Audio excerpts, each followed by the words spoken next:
The Family Journal by Carolyn Brown. Chapter 1.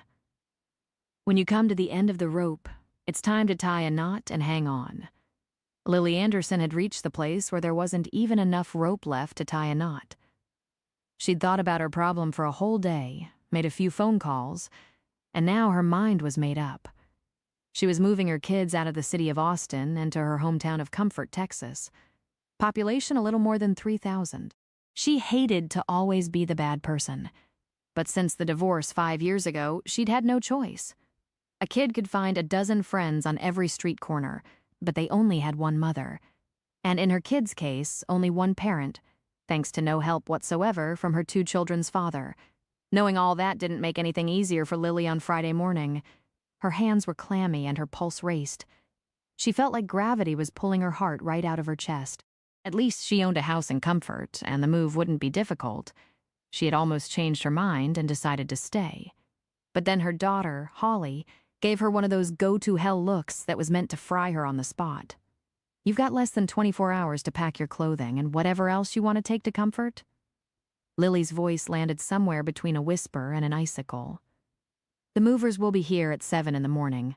Until then, I'll be taking your cell phone, laptop, tablet, and all the games you play on the TV.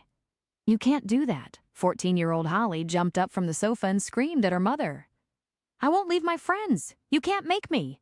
We've got parties planned this weekend, and I'm not going to miss them. I'll go live with Daddy. You should have thought of that before you took a marijuana joint into the library bathroom on Wednesday afternoon. Lily's finger shot out like a pistol at her daughter. Sit down and lower your voice. Holly fell back onto the sofa and glared at her mother. You had no right to come in the bathroom and spy on me. So this is my fault? Do you realize what would have happened if the police had come into the bathroom instead? You'd be in jail, not moving to Comfort. Why do I get punished too? Her 12-year-old son Braden pouted. I wasn't the one who got caught smoking pot in the public library. No, you. Holly did a head wiggle. You and your little buddies have been sneaking out at night to smoke cigarettes and drink beer. I don't see what the big difference is between smoking pot and cigarettes. She turned back to her mother. If I'd gotten caught with cigarettes, you would have taken my phone for a week. But your precious little angel of a son is doing that, and you didn't even know it. I'm calling Daddy. Lily focused on Braden with his dark hair and big brown eyes that, at that very moment, were trying in vain to look innocent. Surely this was a nightmare. The walls seemed to be closing in on her, and she had to lean against the back of a recliner to keep from dropping. How did things get so out of control? She was a therapist, for heaven's sake, and she didn't even see the signs concerning her own children's behavior. Talk about having her head stuck in the sand. Is that the truth? She asked. He shrugged. I only smoked a few and drank 2 beers. I didn't do nothing like she did. Yeah, right? Holly almost snorted. You and your little friends think it's so cool. You strut around with them like you're too cool for the other kids. Do not, he protested. Sweet Jesus, Lily muttered. You just lost all your techie devices also. Both of you will have to earn them back, and that won't happen before summer. Holly ripped her phone from the hip pocket of her jeans in a dramatic gesture. I refuse to live like a prisoner. I mean it. If you force me to give up my phone, I will go live with Daddy. Tell him I want to live with him too, Braden said. Lily folded her arms over her chest and waited. The children thought their world was tumbling down around the toes of their cute little boots. It was about to take another major nosedive when Holly called her father, Wyatt Anderson. You can use your phone for one more call, but you have to put it on speaker, Lily said. Holly rolled her eyes toward the ceiling, hit speed dial, and laid the phone on the coffee table.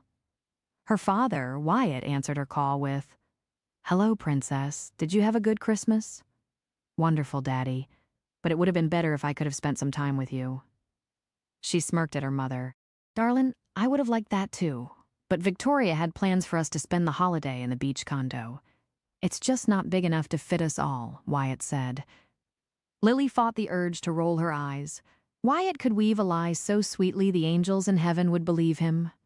Why didn't he just tell the kids the truth? He liked his new rich lifestyle with his second wife, and she didn't want to share him with children. Mama's being a bitch, so me and Braden are going to come and live with you, Holly said. Add riding the bus to school for the whole semester for calling me a bitch to your punishment, Lily said. No, Brayden yelled. Daddy, she really is being a bitch. That puts you on the bus with your sister, Lily said. Only geeks ride the bus.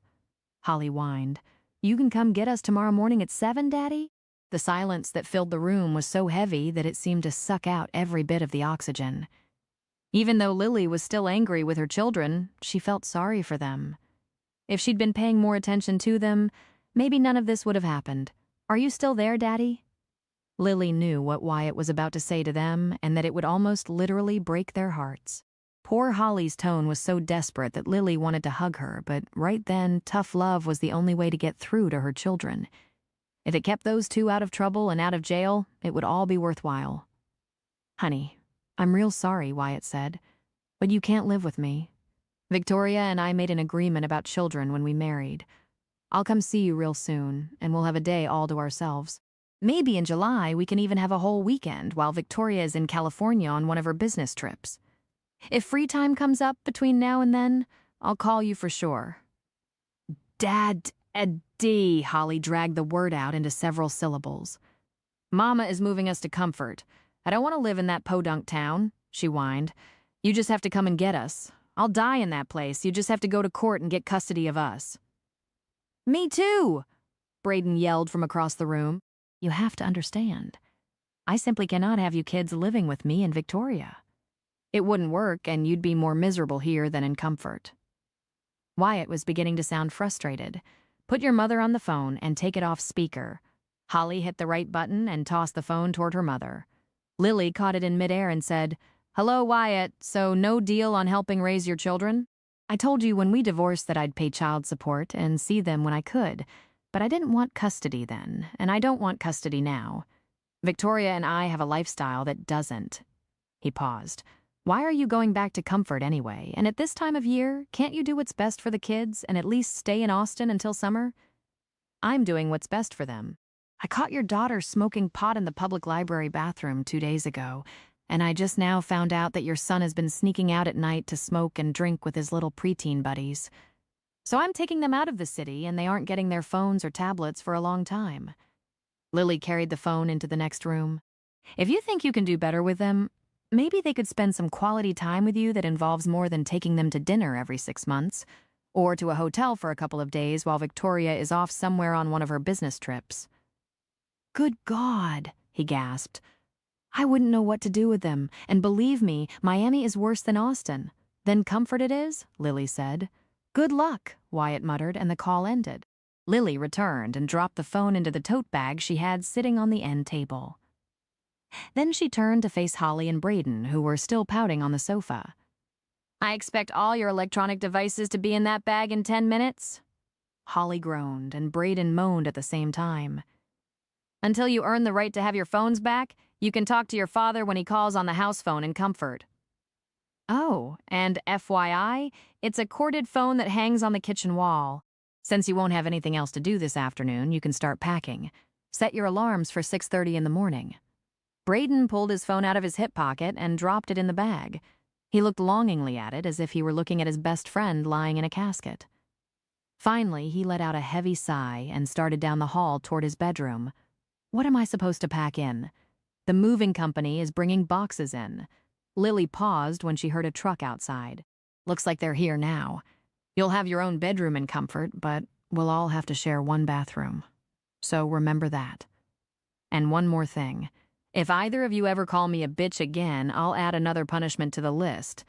Believe me, it will be something I can guarantee you will hate worse than giving up all your devices.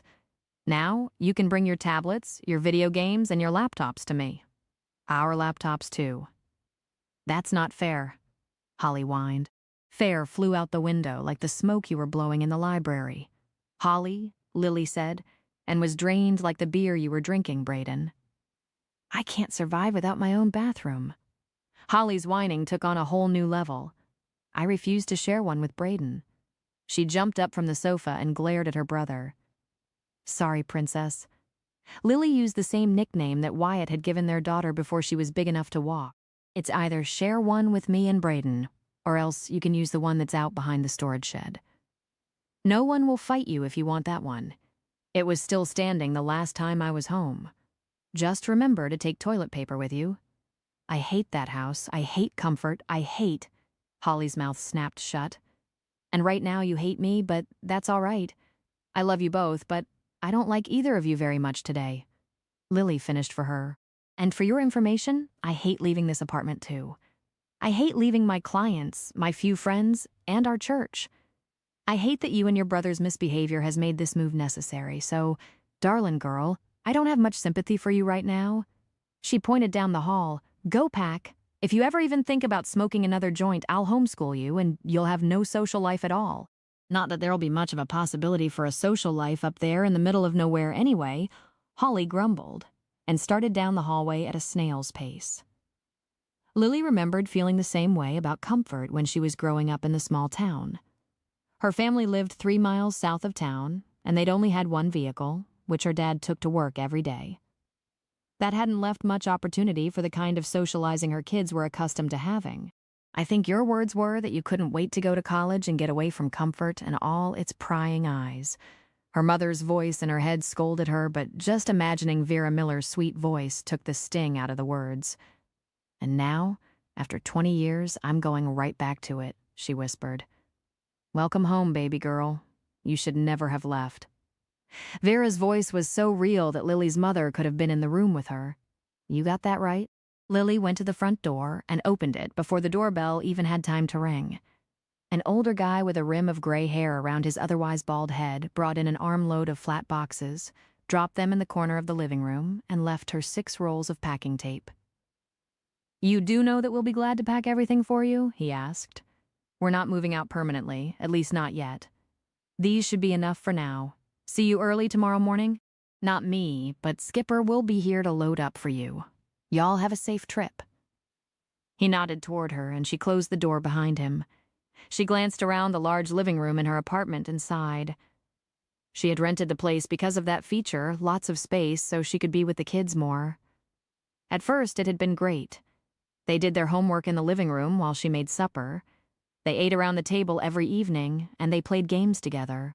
A little bit at a time that all got away from her somehow, and a few months ago she'd realized she was eating alone and the kids were spending all their time in their rooms or with their friends.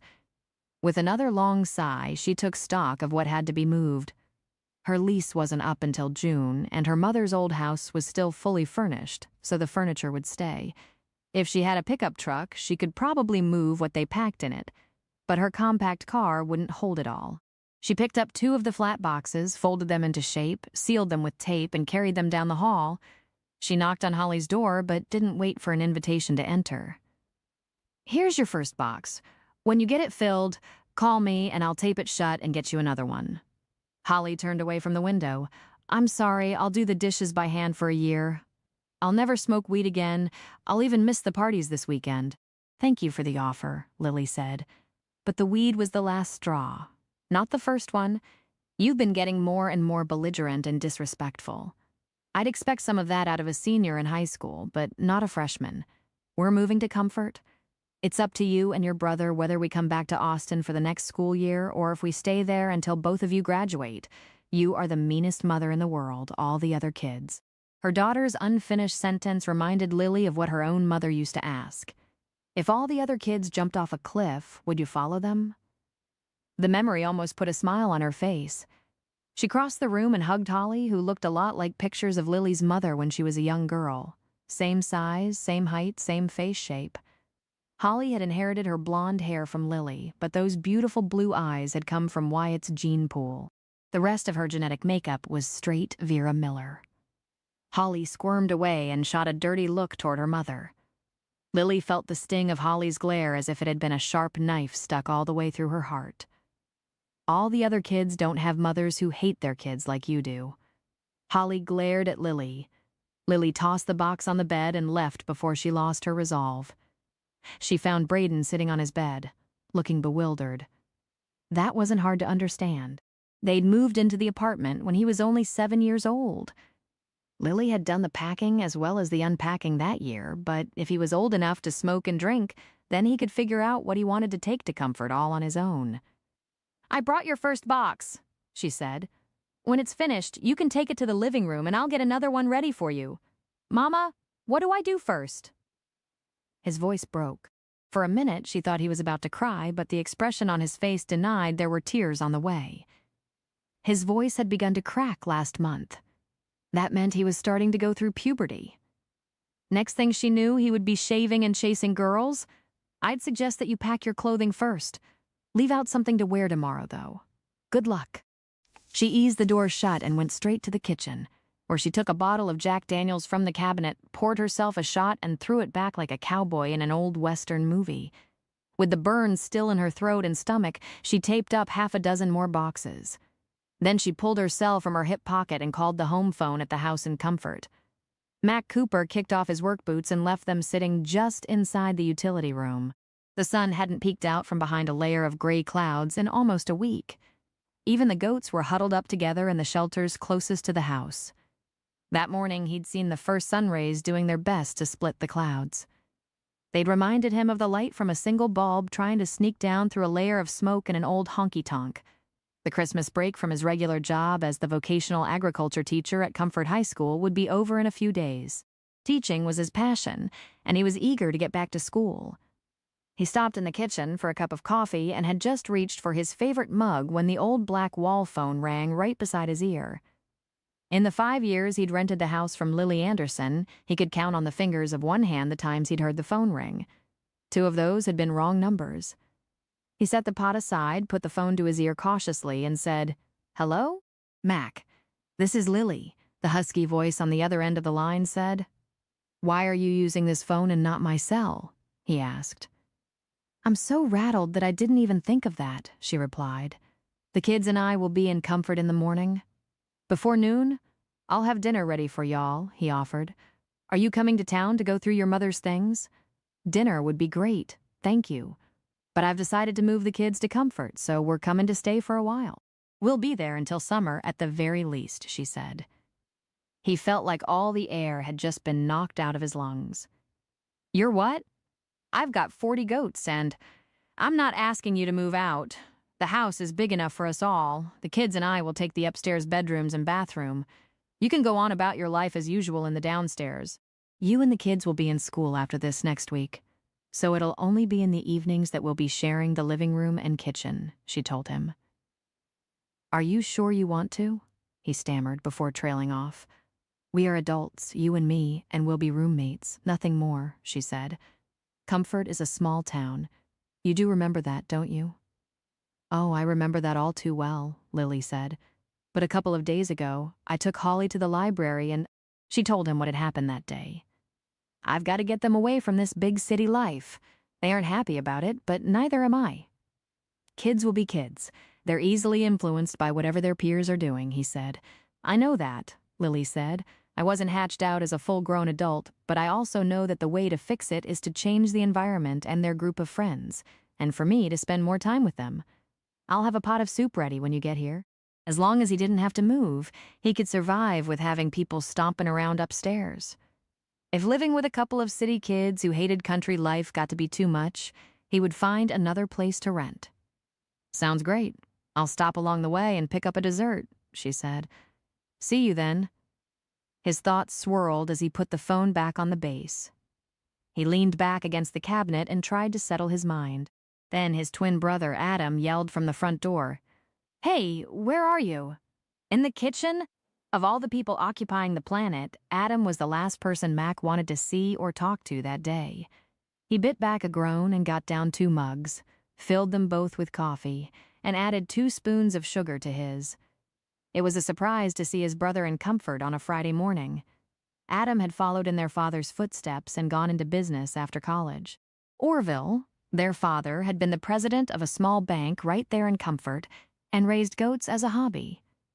Adam was the head honcho of a huge bank in San Antonio, but Mac could never see him doing anything that would get his fancy shoes dirty. No one would ever guess that he and Adam were twins by looking at them. Adam had a standing appointment with his hairstylist every Saturday morning to have his blonde roots touched up and styled, and he went to the gym at least 3 days a week. Mac had jet black hair that he seldom even thought about until it was time to go to the barber shop, maybe once a month. Adam had a movie star face and body, the former from birth, the latter with help from his protein supplements and weightlifting. Mac hadn't been quite as blessed in the good looks department, but he wasn't ugly by any means, and his muscular chest and arms bore the proof of his hard work. "What are you doing so far from the big city?" Mac asked. "I poured coffee for us. Have a seat." Adam removed his suit coat and hung it on the back of the chair before he sat down. "We're foreclosing on the old Bailey property. I had to drive over and take a look at it. You should buy it. There's 40 acres and a house that's not 100 years old out there. Not a new brick, but a nice little 2-bedroom frame house that's pretty sturdy. You're wasting your money renting this place. I like the location and the house." Mac carried both mugs to the table. "And the rent is less than I'd pay in property taxes and insurance on a place of my own." It was evident that Adam wasn't happy with his response. Mac had always been able to read his brother, though they'd never been close. They'd grown even farther apart as the years passed. In high school, Mac was interested in VOAG classes. Adam played football. Then Mac went to Texas A&M and Adam left for Baylor. And the separation got even wider a couple of years after that when Adam stole Mac's girlfriend. They had nothing in common anymore except for their parents and the blood in their veins. Adam sipped at his coffee, careful not to get it on his white shirt or his $100 tie. "There's another reason I came by. Charlene and I are getting a divorce. I'm not surprised. Who'd you screw around with this time?" Mac drummed his fingers on the table. "Have you told Mama and Daddy?" There was the familiar old Adam shrug. Translated, it meant that Mac would most likely be the one breaking the news to their folks. Oh no, not this time. Mac shook his head. "You can go by and tell them while you're in town. I told them when you and Brenda divorced and when you and Natalie split up. I'm not doing it a third time. Man up and do your own talking. What happened, anyway?" Another shrug. "She caught me in a motel with my secretary, Darcy." "Good God, Adam!" Mac raked his fingers through his dark hair, which was peppered with gray. "Aren't you ever going to settle down? You must like paying alimony." "Only on the first one." Adam grinned. "After that, I insisted on prenups, and I really don't like upsetting Mother. She takes things so much better from you than from me. So come on, be a decent brother and break the news to her for me."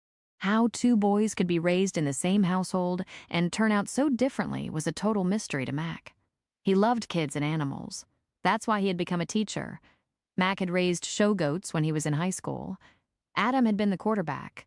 Mac had always been shy and withdrawn after he'd had the mumps. Adam wasn't able to have kids, and he always had a girl hanging on his arm, a girl he seemed to change more often than his socks. "Well, brother, you're on your own this time," Mac said. "You can tell them, or you can wait for the gossip to get to comfort. Mama really loved Charlene, so good luck." "You're really not going to help me out?" Adam asked. "Could you just maybe even hint that Charlene has been acting strange, and that maybe she's been having some problems, like with drinking or depression? That way it wouldn't be my fault." "Nope." Mac refilled his coffee mug and sat down at the table. "I told you last time that I'm not paving the way so you can keep your glory child crown anymore. We're 41 years old. You need to own up to the fact that you can't keep your pants zipped when a pretty girl is anywhere close to you. You're just jealous because Mother loves me most. But then why shouldn't she? I'm making 3 times what you do. I've always been better looking. And damn, Mac, you could put on a $1,000 suit and still look like you just walked across a cow pasture." Adam's tone had turned nasty. That was as predictable as his famous shrug. When Adam didn't get his way, he turned off the charm and flipped the switch on downright meanness. "Maybe so, but this time you tell the folks that this divorce is your fault," Mac said. "And I'm comfortable in my skin. I don't need Mama's approval. I've lived with the fact that you're the fair-haired child for a long time. It doesn't bother me anymore." Mac's cell phone rang, and he slipped it out of his hip pocket, laid it on the table, and put it on speaker. "Hello, Mama. What's going on in San Antonio?" Adam waved his hands and mouthed, "Don't tell her I'm here." "Charlene is here," his mother said. With just those 3 words, Mac could tell that his mother was upset about something. She's cried until her poor eyes are swollen. "Have you seen your brother? If you do, tell him he'd do well to steer clear of me for a while. Cheating on her like that with a secretary that's 20 years younger than he is, what can he be thinking? Now I'm wondering about those stories he told about his first two wives. I might take a switch to him even if he is a grown man. Nora Cooper fumed. If I see him, I'll give him your message, Mac said. You and Dad should make a trip up here soon. I've got 5 new baby goats, and you know how he loves to watch them play. We'll do our best to come visit when the weather clears up. His memory gets worse every day, but you're right. He does love your goats and has a good time when we're there. I've got to get back to the living room and console. Charlene, bless her darlin' heart. If I'd caught your dad with another woman, I would have shot the both of them. Bye now. Bye, Mac said. Well, crap, Adam moaned. Maybe it's time to talk to your wife about that counseling, Mac suggested. Adam pushed back the chair and put on his coat. Don't gloat. The goat boy never gloats. Mac followed him to the door and held it open for him to leave. Chapter 2. Holly sighed in the passenger seat of the car, but Lily ignored it for the 50th time. Poor little darlings probably felt like they were in solitary confinement with no cell phones or tablets or even their handheld video games to use on the 2-hour trip. They both should have thought about the possible consequences before they made the choice to smoke pot or sneak out of the house to drink beer and smoke cigarettes. You've made your point, Mama? Can we turn around and go home? Holly asked when they'd left the city and started driving through nothing but ranching country on either side of the road. We're headed in the right direction. Home from now on will be in comfort, Lily answered. Please, Mama. I won't ever sneak out of the house again. I promise, Braden said from the back seat. And I'll never even look at another joint, Holly promised. I know you won't because we'll be in comfort, and I'll be keeping a much closer eye on both of you. I'm going to have weekly visits with your school principal. Lily caught the next exit onto Highway 290. The GPS would have routed her through San Antonio, but the smaller highway kept her out of the big city traffic. I can't believe we have to go to school in that little bitty town. Holly groaned. It's your choice. You can be homeschooled or... Lily paused. I'll go to school, Holly blurted out. Good. Lily nodded. If the schedule is still like it was when I was in school, the bus will pick y'all up at 7:15 every morning. You've got to be kidding, right? Holly spit out. We can't ride the bus. That's for nerds and geeks. You'll have to take us. Sorry, darling. You'll just have to get out your nerd shirts and your geek jeans. Lily turned on the radio and found her favorite country station. Are we going to have to listen to that the whole way? Braden whined from the back seat. Can't we just have our Nintendos until we get there? Holly begged. Lily shrugged. They're packed in a box, and it's in the moving van. This is too much punishment for just smoking one joint. Holly fumed. You think so? Lily asked. Just imagine what would have happened if the police had caught you, especially since you had a little bag of the stuff stashed in the lining of your purse. You went through my purse? Holly raised her voice. Lily turned up the volume on the radio. Yes, darling, I did, and we'll have random checks of your purse and your room until you earn back the trust I've given you all these years. God, all over one joint. What if you'd found? Holly stopped and glared at her mother. Did I miss something in your purse, sweetheart? Do I need to unpack all your boxes and make sure there's nothing tucked away with your cute little bikini under britches? Lily asked. No, Mama. Holly sighed. It's just that pot is such a minor thing. My friends do all kinds of worse things. Then it's time to get away from those friends. I'm not your friend's mother. I don't watch my children ruin their lives. Sit back, enjoy the ride, and listen to some good old country music, Lily said. No, you ruin our lives for us, Braden said from the back seat. Lily ignored both of them. When she had left Comfort to go to college, she'd vowed that she would never live there again. Small-town life wasn't for her, especially in a historic little town that catered to tourists looking for a trip back in time. She had wanted to go forward with her life, not live forever in the past with historical markers everywhere. That was 20 years ago. Now the idea of historical markers didn't seem so bad. The kids remained silent until she turned south in Fredericksburg. That's when Holly moaned dramatically. We're dropping off the edge of the world and falling into. Lily shot a look into the rearview mirror that stopped Braden's sentence short, and he blushed. That was a good sign in her book. At least he wasn't so hardened that he couldn't turn red when he was about to say a dirty word. We'll be in the place we're falling into in about 30 minutes, tops. You'll have the same bedrooms that you always had when your grandparents were still with us. I don't expect the place to look much different than it did when we came for your grandmother's funeral 5 years ago," she said. "That means the historical marker is still in the front yard. The porch swing still squeaks, and the most exciting part of the whole day is when you hear a second car go by out on the road." Holly sighed again, this time with lots of self-pity. Because the house is so far back on the lane, you damn darn sure can't see the cars going by. Braden blushed again. Ain't life grand?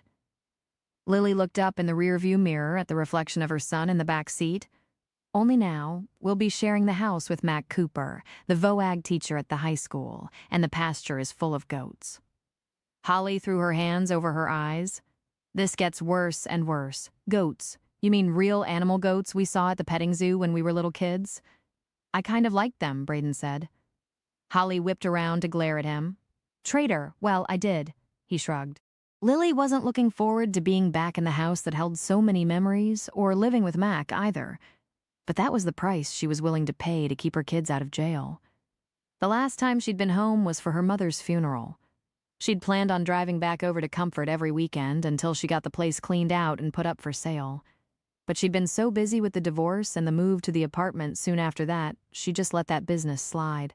Thinking of the divorce still made her angry, even after all these years. Right after she'd buried her mother, Wyatt revealed that he'd fallen in love with one of his clients, oil baroness Victoria Banfield. He had told her in a tone that sounded like he was discussing the weather. He was willing to give Lily the house they lived in at the time, but there was no way that her salary as a work-at-home mom could ever make the mortgage payments, so they'd sold it. She'd put her part of the equity into a college fund for the kids and paid the first year's rent on an apartment that was really too expensive for her budget. But it gave the kids their own bathroom and privacy. They deserved that much when their sorry father didn't even want normal custodial rights. Wyatt was married within days of the divorce in another state or another country. She had moved herself and the kids into the apartment, and life went on. The house in Comfort had been on the back burner. She had seldom thought about it. With everything going on in her life at that time with the pain of a divorce, she just couldn't put herself through the heartbreak of sorting out her mother's things. 2 months went by, and Mac Cooper called to ask if she'd be interested in renting it as is, with everything inside the place included in the rent, as the new teacher in Comfort. He needed a place outside town with a few acres to run his goats. They'd agreed that he would move the furniture from her parents' bedroom to the empty room upstairs. Lily remembered Mac from her high school days. He had a twin brother who was downright sexy and always had a harem around him, but Mac was withdrawn and shy. Adam had been the football hero. Mac had been into the ag program. They sure didn't act or look like twins. Even so, she'd checked out all his references and settled on an amount for the rent. He'd never been late on a single payment, and Lord only knew how much the money helped her get by. She'd been a high school counselor before Holly was born, but Wyatt had wanted her to stay home with the baby, so she'd given up her job and run a counseling service out of the house. They'd had a sweet little guest house that worked great for that business, and then when she moved to the apartment, she managed to keep up the work out of the tiny office she'd fixed up in the guest house. As she neared Comfort, she slapped the steering wheel in anger. She'd been blind to the way her own children were getting out of hand. Looking back, the signs had been there, but she'd had her head buried in the sand so deep that she'd ignored them. Things were sure enough going to be different from here on out. Almost there. She made a sharp right-hand turn onto her old homestead where she'd grown up back before she'd married and when she was Lily Miller. We're actually on your grandparents' property right now. It looked a little different the last time y'all were here. If you look to y'all's left, you'll see the goats. To the right, well, darlings, that's more goats. Kinda cute, Braden said. Holly narrowed her eyes, turned around, and gave him another drop-dead look. Well, they are. He crossed his arms over his chest. Lily came to the end of the drive and parked her car in front of the house. When she had come home for a visit, her mother, Vera, had always been on the porch swing, waiting for her. But not today. The old blue swing looked lonely, like it was waiting to tell stories, and it could sure enough tell a lot. That was where Lily had gotten her first kiss when she was Holly's age. That was where she would have lost her virginity after the junior prom if her mother hadn't switched on the porch light 5 minutes before curfew. She took a deep breath and got out of the car. Y'all can come on in or freeze out here. It's up to you, but it looks like rain. That means all those boxes on the porch could get wet. It would make for a lot of laundry. Which reminds me, Saturday mornings will be for cleaning and getting the laundry done. I figure that a few chores might help keep you out of trouble. Be sure not to wash your white things with red or you'll have pink underwear. God, Holly moaned. Is there anything else? Like maybe making us live on bread and water for a year. Don't give her any ideas. Braden flung the rear door open, got out of the car, and started toward the house. Holly did the same, only she stomped every step of the way. When she reached the door, Lily called out, "You might as well pick up one of your boxes and carry it upstairs to your room. They aren't going to grow wings and float up there for you." Holly looked over her shoulder and rolled her big blue eyes toward the gray skies. "Why didn't the movers put them in the rooms where they belonged?" "Because I told them to leave them on the porch," Lily answered. "And I told Mac not to bring them inside. So get on with it, my darlings. It'll be a big mess if it rains on them." She almost felt sorry enough for Braden to help him, but then she remembered her own shock, dismay, and disappointment over the preceding events. Mac threw open the door. It had been years since she'd seen him, and her first impression right then was nothing short of shock. He was a little heavier than he'd been 5 years ago when he'd attended her mother's funeral. But it was in all the right places. His broad shoulders and huge biceps strained the seams of his oatmeal-colored knit shirt. Faded jeans hugged his big thighs, and his cowboy boots were scuffed and worn, marking him for a real rancher, not a Saturday night wannabe. She'd forgotten what a good-looking man he was, and now she was going to be living in the same house with him. "Hey, y'all made it. I thought I heard a car drive up. Come right in here, Braden. Let me help you with that. It's about to drag you down, boy." Braden glanced at his mother. Lily sighed. "If Mac wants to help, that's fine by me. But you have to do the unpacking. I'll check your rooms later to see that everything is put away." "Thank you, sir," Braden said respectfully. Lily picked up one of her own boxes and followed them into the foyer and up the narrow staircase to the second floor. Holly fell in behind her and huffed all the way to the top as if she were toting a pregnant elephant up the steps, when in all actuality, the box had nightshirts and underwear written on the side of it. "I've got a pot of loaded potato soup simmering and cornbread is ready to go in the oven. Where do I put this, Braden?" Mac asked. "Mama says we'll have the same rooms we did when we were little kids and came to visit Grandma and Grandpa, so this one." He pointed to one of the 4 bedrooms. "Potato soup's the best, I'm starving. You unpack that one while I bring the rest of your stuff up and then I'll help Holly," Mac said. "I can get my own." Holly smarted off. Lily's stern look must have had an effect because Holly added, "But thank you for the offer." "Sure thing," Mac said. "If you change your mind, I'll be glad to help out." Braden had ripped the tape off the top of his first box and was busy taking things out when Lily and Mac started back down the stairs. Memories seemed to reach out from the corners and grab her.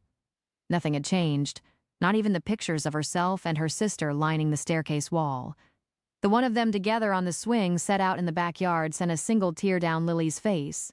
That was the last picture taken before Rosemary was diagnosed with a brain tumor and died 6 months later. "I remember when you and your sister looked like that," Mac said. She wiped the tear away. "I should have come back and taken care of this place years ago, but I had too much on my plate." "Facing old memories isn't easy," Mac said. "You haven't changed much since high school. I would have known you anywhere." "You either," Lily said. "Except I don't remember you wearing glasses back then. Do you and Adam look any more alike now than you did then?" "If anything, we look even more different." When they reached the door, Mac held it open for her. "He's a banker in San Antonio and still chasing anything that wears a skirt," Lily asked. "You got that right." "He just told me this morning he was about to get his 3rd divorce." Mac looked up at the sky. "Hey, I just got the first drop of rain on my face. Let's just push all these inside to the foyer so they don't get wet. Thank you for helping and for not minding if we move in here." She picked up a couple of lightweight boxes and shoved them to the back of the foyer, past the hall tree and the 2 ladder-back chairs. Work boots were shoved up under one of the chairs. They belonged to Mac and weren't the same style her father had worn, but they still reminded her of seeing Frank Miller's boots in the same place. He had passed away a year before her mother. The things she'd missed the most when she came home when her father was alive were seeing his boots under the chair and his favorite coffee mug right beside the old percolator. Mom Maya. Holly's pitiful scream floated from above. Lily stopped what she was doing and flew up the stairs with Mac right behind her. She was out of breath when she hit the top step, but she caught her second wind and rushed into Holly's room. "What is it?" Lily panted. Holly spun around, pointing at every wall. "There's no closet in this room. The dresser only has 3 drawers. And look at that tiny mirror. The lighting is horrible. How am I supposed to put on my makeup, and where am I supposed to hang my clothes? You sounded like you were dying." Lily grabbed the door jamb and fanned herself. "You've taken away everything, including my closet, where I—" Holly stopped herself short and threw herself backward on the bed. "Where you, what? Hide your marijuana?" Lily asked. "See that?" She pointed toward a sturdy clothes rack in the corner. "That's what I used for a closet when I lived here, and I'm still alive. I don't expect it will kill you to use it until you go away to college." Holly sat up and let one trained tear roll down her cheek. "Please take us home. I will never smoke pot again in my life, or drink, or sneak out at night, or—" She clamped a hand over her mouth. Lily sat down on the bed beside her and gently wiped away the tear with her fingertip. "After that confession, honey? We aren't even going back to Austin for a visit until summer gets here. You'll graduate in a little more than 3 years. Then you can go to college and have a real closet. Or hide a whole rope ladder under your bed." Holly's expression changed from one of pure repentance to absolute rebellion. "When I get out of this prison, I'll never come back, not even to your funeral. I won't know it. I'll be dead." Lily stood up and headed for the door. "It's raining. The boxes are all inside the house. At least their contents will be dry. And FYI, one of the boxes with your name on it is filled with hangers. I remembered to pack them while you had breakfast this morning. Holly, darlin', I do love you." Holly sprang off the bed and tipped her chin up in the air. She whipped around dramatically and ripped the tape off a box. Lily turned and headed back down the stairs as if nothing had happened. "Whew, that was intense," Mac whispered as he followed her. "That was just a little bit of temper and a well-trained tear." "Intense was when I walked in that library bathroom and caught her smoking a joint," Lily said. "Are you sure you can handle us living here?" "I'm a teacher." He stacked one box on top of another and started back up the stairs. "I've seen a little bit of everything. I was a school counselor until Holly was born, but living with a kid 24/7 is different than having them in a classroom for an hour a day," she said. "You want a job as a substitute teacher? I can probably get you one at the school. We're always short on qualified subs. I hope I can build a little counseling practice here in Comfort. If I do, I wouldn't have time to sub, but thank you." She followed him up the staircase. "It'll take a while to get clientele built up, but maybe in a few months it'll show some kind of profit. As long as I have a computer and Wi-Fi, I'm good." He turned around at the top of the staircase. "Guess you'd better call someone to install Wi-Fi then, because we don't have any technical stuff here. I've got a cell phone, but I don't even use all the data I'm given every month. We really are living in the boonies." She managed a smile, but it didn't reach her eyes. "Yep, and I love every single minute of it." He disappeared into Braden's room with the boxes. She couldn't quite agree with him, but she hoped that someday she'd be able to say, "Amen." Right at that moment, Lily felt a whole lot like her daughter. She had been jerked out of her church, taken away from her friends, and didn't even have a closet either. But deep down in her soul, she knew this was the right move. She'd brushed so many incidents under the rug and told herself each one of them was just another phase they were passing through. Now it was time to jerk her head out of the sand. She reminded herself again that a kid could kick any bush between the Red River and the Gulf of Mexico, and a dozen friends would come rolling out.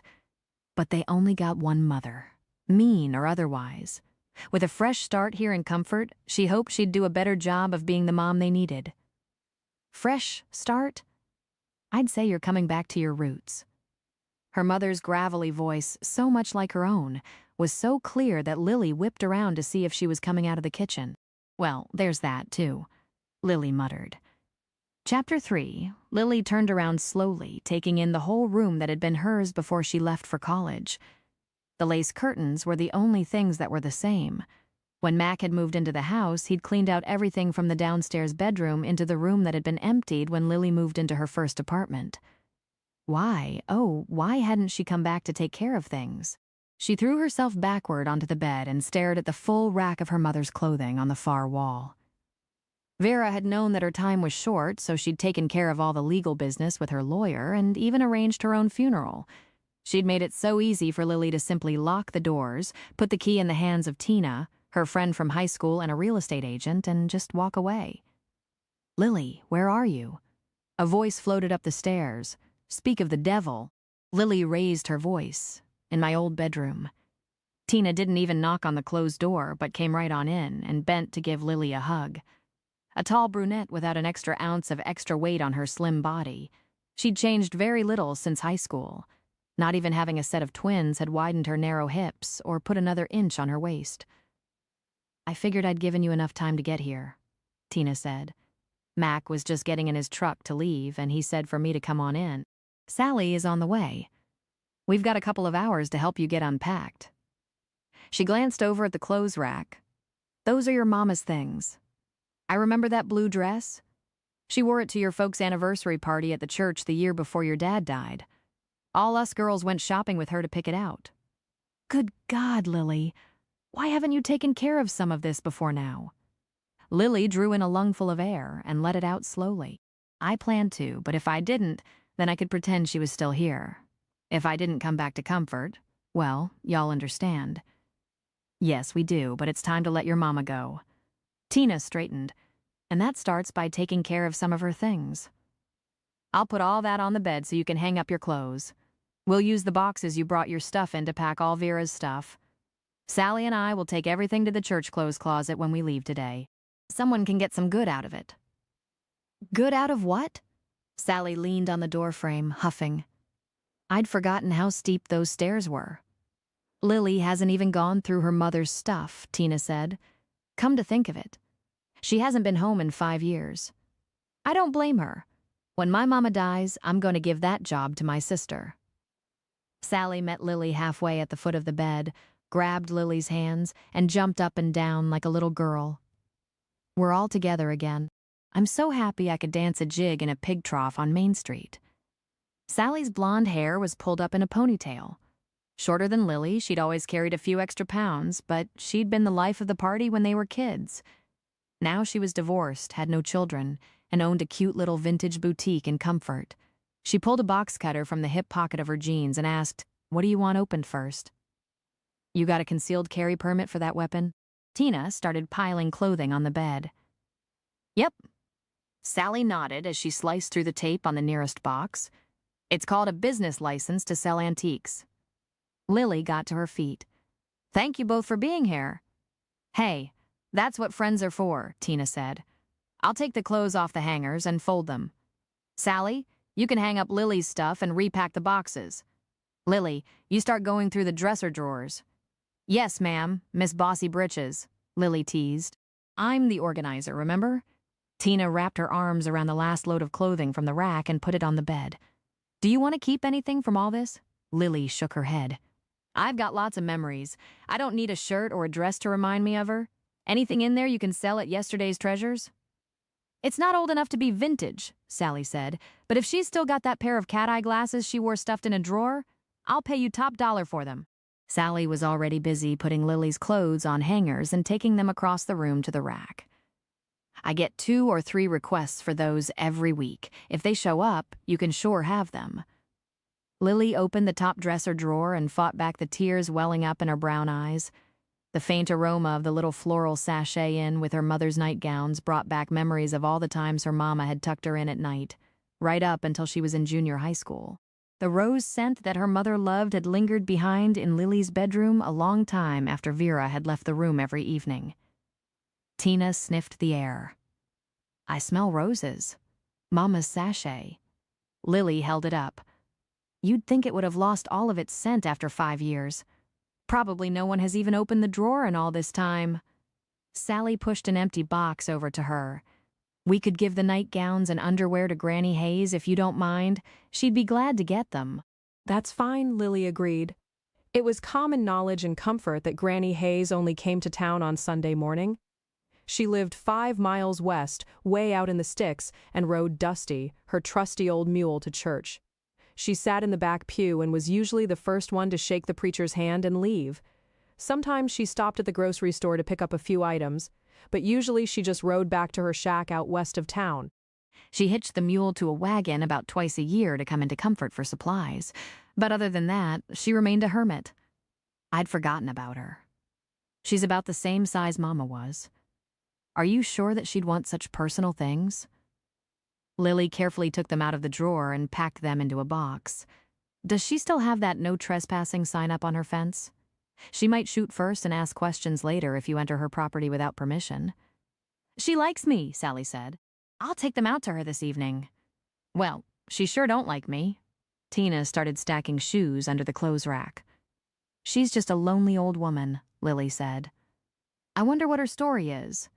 We always thought her place was haunted and she kept ghosts in that old log cabin. That's why she doesn't like me, Tina said. I asked her about the ghosts when I was a little girl. She glared at me and told me to leave her alone. Y'all ever known anyone to go inside her place? Lily asked. She lets me come up on her porch, but not inside the cabin, Sally said. That's probably because I buy some of her craft items for the store. I can't imagine living like that. Tina opened the last box, saw that it was underwear, and slid it across the floor toward Lily. You're on your own with this stuff, and now I've got to get going. I've got a 2:00 appointment to show a house, and my long lunch hour is over, so I'm going too. Sally stepped out into the hallway. Hey, you two beautiful kids, come out of your rooms and give me a hug. Holly's door cracked a little and then flew open. I thought I heard voices, she said as she wrapped her arms around Sally. When did y'all get here? Braden asked as he came out of his room with a smile on his face. Lily felt a pang of jealousy that they were so warm and sweet with her friend. She and Tina joined the three of them in the hallway, crowding up the small space.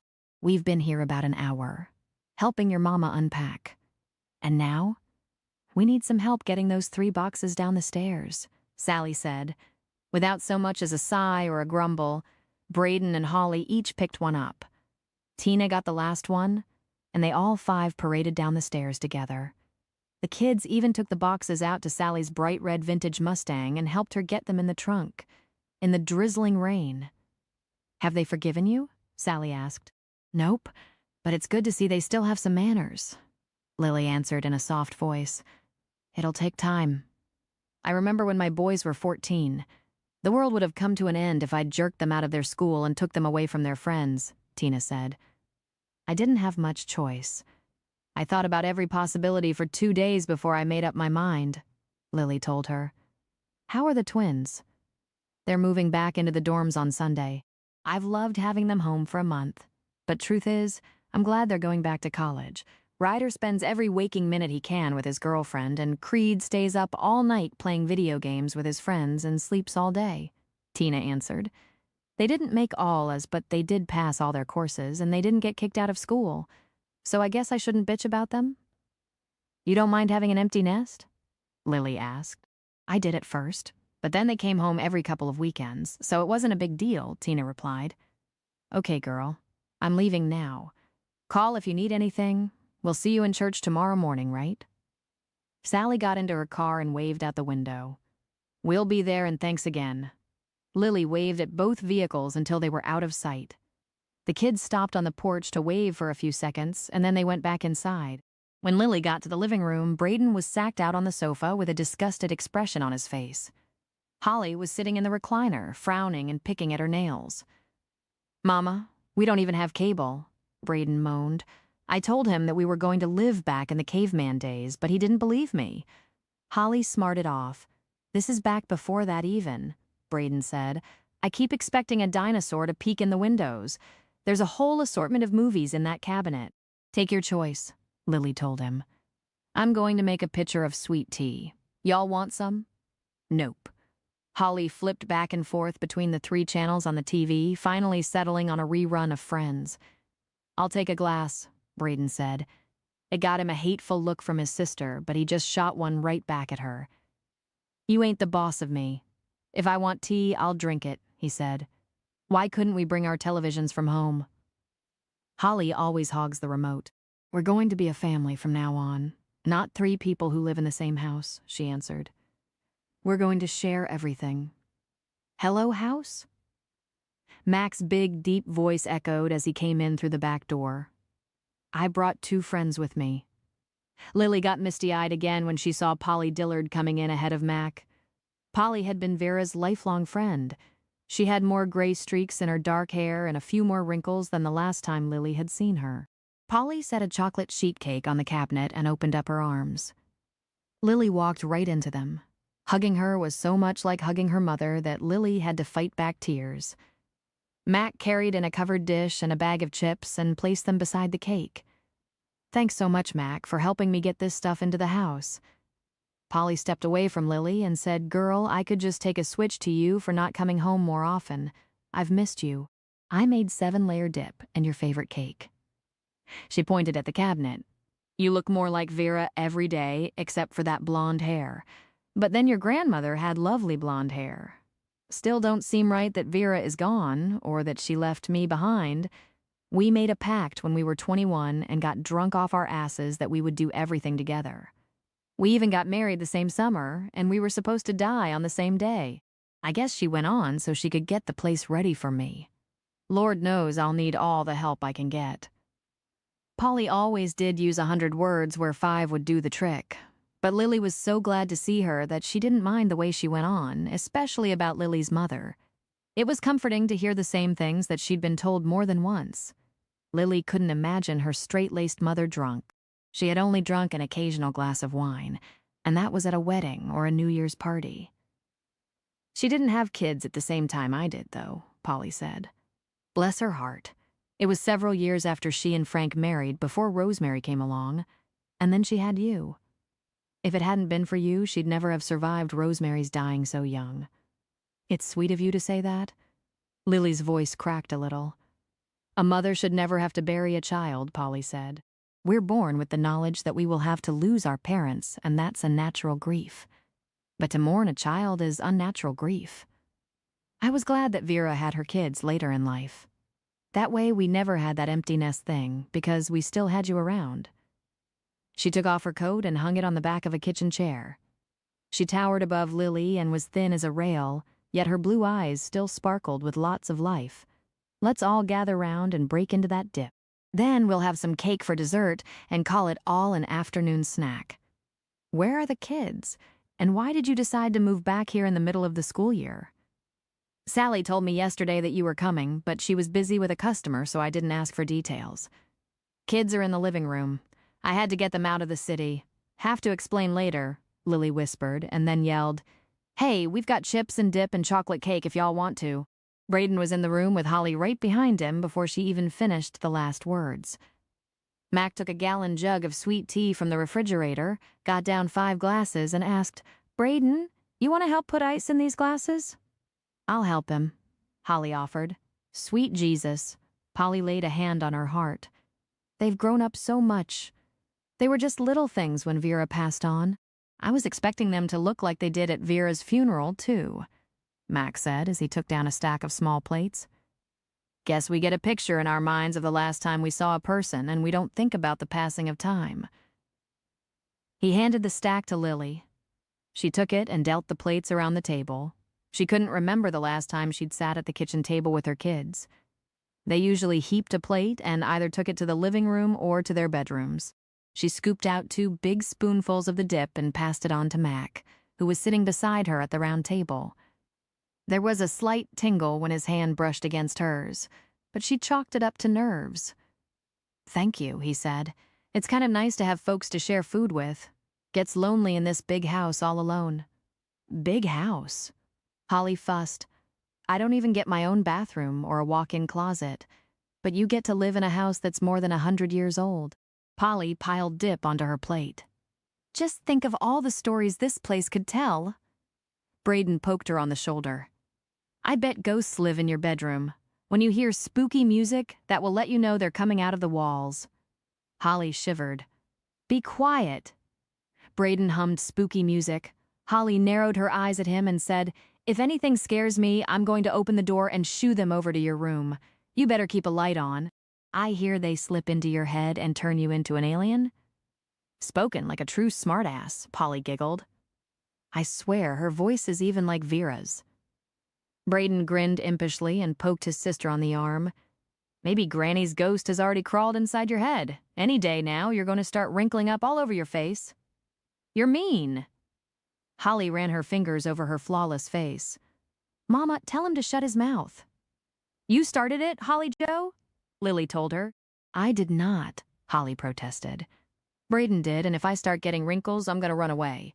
The goats turn into zombies at night, Braden said. You better stay in the house after dark. They only eat little boys. They hate girls, Holly told him. So you better not go outside to smoke. Did you throw away that pack you had hiding in your underwear drawer? Yes, I did, Tattletale, Braden replied. Did you throw away that joint you had in your purse? I flushed it down the toilet. She blushed. That's enough out of both of you, Lily said. Mac chuckled under his breath. This is going to be an adventure. More like a nightmare, Lily whispered. Chapter 4. The first major fight between Braden and Holly came about on Saturday evening. They both wanted to have first dibs on the single bathroom on the second floor. Lily came out of her bedroom and got between them before they started throwing punches. Braden, you go take a bath and get to bed? You can read until 11, since this is Christmas break. Lights go out at 10 on school nights. 10. That's for babies, Braden argued. You always take his side. Holly crossed her arms over her chest and fumed. You will take a morning bath. Lily turned and waggled a finger at her daughter. The bathroom is off limits for putting on makeup or primping, and that goes for both of you. You each have a mirror in your room, and 10 o'clock is bedtime and there will be a bed check. I don't primp, Braden declared, and I want a shower, not a bath. You're out of luck, kid. Our bathroom only has a tub, and the weatherman says there's no chance of rain for a couple of days, Lily told him. What's rain got to do with it? Braden asked. Duh. Holly snorted. You have to go outside and dance around naked if you want a shower? She clamped a hand over her mouth and groaned. How am I supposed to wash my hair with no shower? See that plastic pitcher sitting on the ladder back chair? Lily pointed. Are you serious? Holly asked. Yep, I am. But on the positive side, that big old clawfoot tub is deep enough that you can sink down in it all the way to your chin, Lily said. You might even learn to like it after you take a few baths. Yeah, when them goats out there sprout wings and fly. Holly stormed off to her room and slammed the door. Lily remembered the last time they had been there. Braden had called the deep tub his swimming pool. In those days, Holly had been content to read her Harry Potter books in the evenings, and there was no problem with sharing a bathroom. Wyatt was still with her then and had comforted her all through the days leading up to the funeral, and even on the way back to Austin when she'd been so sad. 2 days later, he'd told her that he wanted a divorce. She went back to her bedroom and closed the door, sat down on the bed, and stared at the old oak secretary without really seeing it. The bastard, she whispered. He was holding me and thinking of Victoria the whole time. Thank God I didn't get pregnant that last night we were in this house. She blinked, bringing the secretary into focus. Lily had played at her mother's feet when Vera would lower the little flap to make a desk so she could answer letters every Sunday afternoon. Her mother had warned her constantly to be careful with the curved glass door, behind which Vera's most prized knickknacks were kept. Lily stood up and lowered the flap. Each of the little cubby holes was filled, one with stationery, another with matching envelopes, and still another with a roll of 49-cent stamps. In the space under the cubicles sat a leather-bound book about 2 inches thick. Thinking it might be a first edition of one of the classics that her mother loved, she slid it out slowly and laid it on the desk. A thin piece of leather wrapped around a big brown button on the top kept it closed. She ran her fingers over the tooled title, Family Journal. Why hadn't her mother ever showed it to her, or even mentioned buying it? She unwound the leather latch and opened the book. Holy smoke, it's not a book. It really is a journal. I wonder where Mama got it. She opened it and started to flip through it when Holly peeked in the room. Mama, I hate it here. You've proven your point. Please take us home, she begged. A tear slowly made its way down her cheek, showing that she was truly miserable. Lily almost caved, but then a voice in her head reminded her to deliver what you promise. She remembered her mother saying those very words. But you haven't proven your point, Lily said. When you've proven that you can be trusted, then we'll have this discussion again. Until then, we're staying right here." Holly wiped the tear away with the back of her hand and glared at her mother. "I'll never forgive you for making me do this." She turned around, crossed over to her room, and slammed the door, feeling as if she was reading something sacred. She stared at the first entry, small, neat handwriting from someone named Ophelia Smith. June 1862, Vicksburg, Mississippi. "My heart is broken. My life is in shambles, and I have no idea what to do. I can run a household. But William took care of the plantation, and now he's dead and gone. I've kept things going, but it hasn't been easy. A woman doesn't have the authority that a man does. William left 6 months ago to fight for the Confederacy. They brought his body home yesterday, and we buried him today. Now I have 2 children, a daughter, Matilda, and a son, Henry, to raise on my own. Times are hard right now, and children need a father, especially Henry, who isn't old enough to help me run this place and is already showing rebellious signs. I fear he'll run off and join the fight as soon as he's old enough. Our foreman left today, and several slaves have already run away too. I can see nothing but disaster in the future. Our way of life is gone, but it's all I know. So what do I do now?" Feeling as if she were peering into the window of a woman's soul, Lily couldn't force her eyes away from that first entry. She read it several times and thought of Braden. Evidently, there had been single mothers trying to raise children on their own for a century and a half. She carefully closed the journal, put it back in the secretary, and lifted the flap back into place. She wanted to read more, but just reading that much made her feel guilty about peeking at someone's intimate thoughts. Besides, tomorrow was Sunday, and that meant going to church, so she couldn't stay up reading about Ophelia's life half the night. She got dressed for bed, turned off the light, and slipped beneath the covers. She closed her eyes, but the words from the journal still ran through her mind. Had Ophelia and William slept in a 4-poster bed like this one? Had she soaked her pillow with tears for him every night that he was gone to the war? Or did she have so much to do, trying to keep her children fed and clothed, that she had no time for tears? Lily seldom ever dreamed, and when she did, she usually woke up with every detail still fresh in her mind. The next morning, she sat up in bed, and for a split second, she was Ophelia, and Braden and Holly were Matilda and Henry. She rubbed her eyes and looked around at the room. Then she remembered who and where she was. She turned the alarm off 2 minutes before it was set to ring and threw back the covers. That was one crazy dream. She longed to read more of the journal that morning. She felt like a moth drawn to a flame, as if she should read it from the first to the last. Maybe by the time she'd read the rest of Ophelia's story, she'd figure out who the woman was and why Lily's mother had the journal. Maybe Ophelia just needed someone to sympathize with her, even though more than 150 years had passed. But Lily had breakfast to cook, and then it would be time to get ready for church. The kids had been used to sleeping in on Sunday, so there was no doubt that there would be groaning and moaning. She dressed in jeans and a baggy t-shirt, pulled on a pair of socks, and padded down the staircase. When she made it to the foyer, she could smell coffee, and she saw that the light was on in the kitchen. "Good mornin'," she said as she entered the room and headed for the coffee pot. "Are you an early riser, too?" "I've been up for a couple of hours," Mac told her. 5 o'clock is when I start my day. I've already fed the goats and chipped the layer of ice off their water tank. Do y'all go to church?" He beat her to the coffee pot, filled 2 mugs, and handed one to her. "We do today." She leaned against the counter and sipped her coffee. "We haven't been in more than a year. The kids didn't want to go, and I let them make the decision. Do you go?"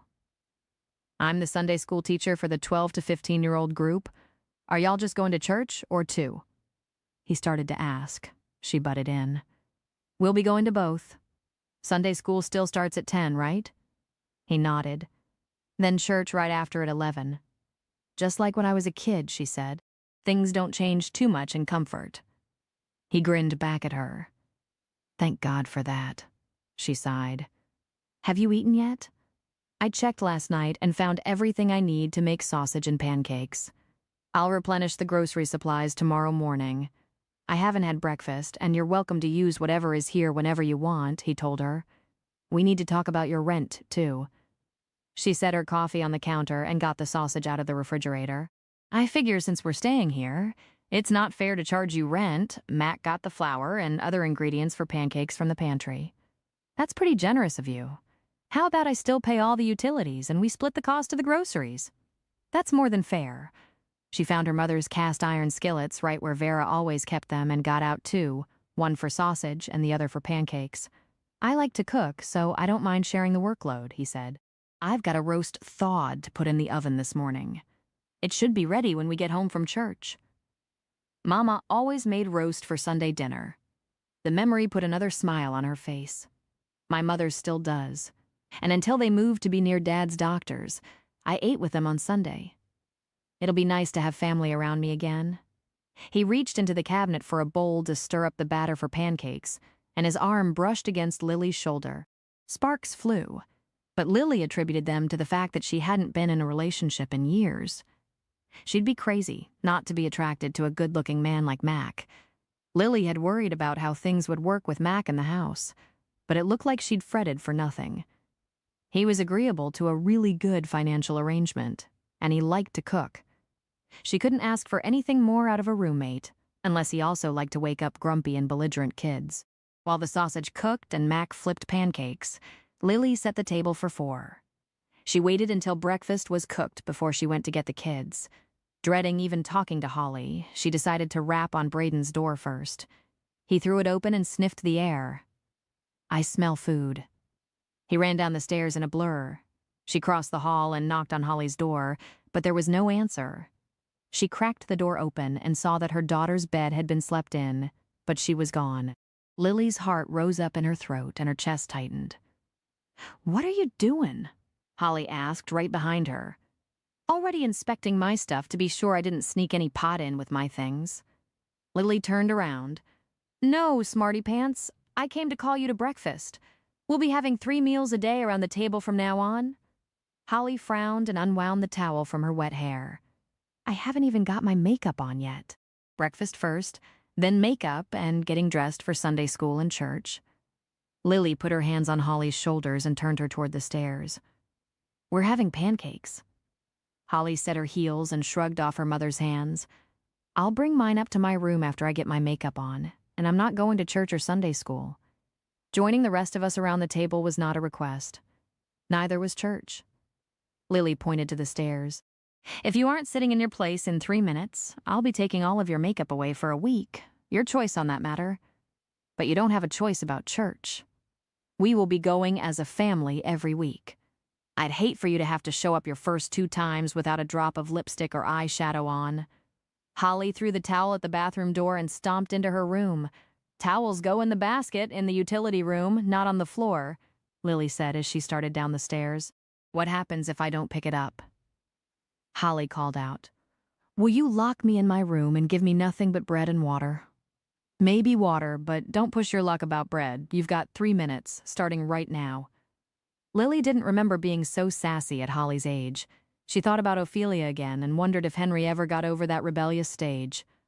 Holly pushed it to the last 15 seconds, but she was sitting in her place within the allotted 3 minutes.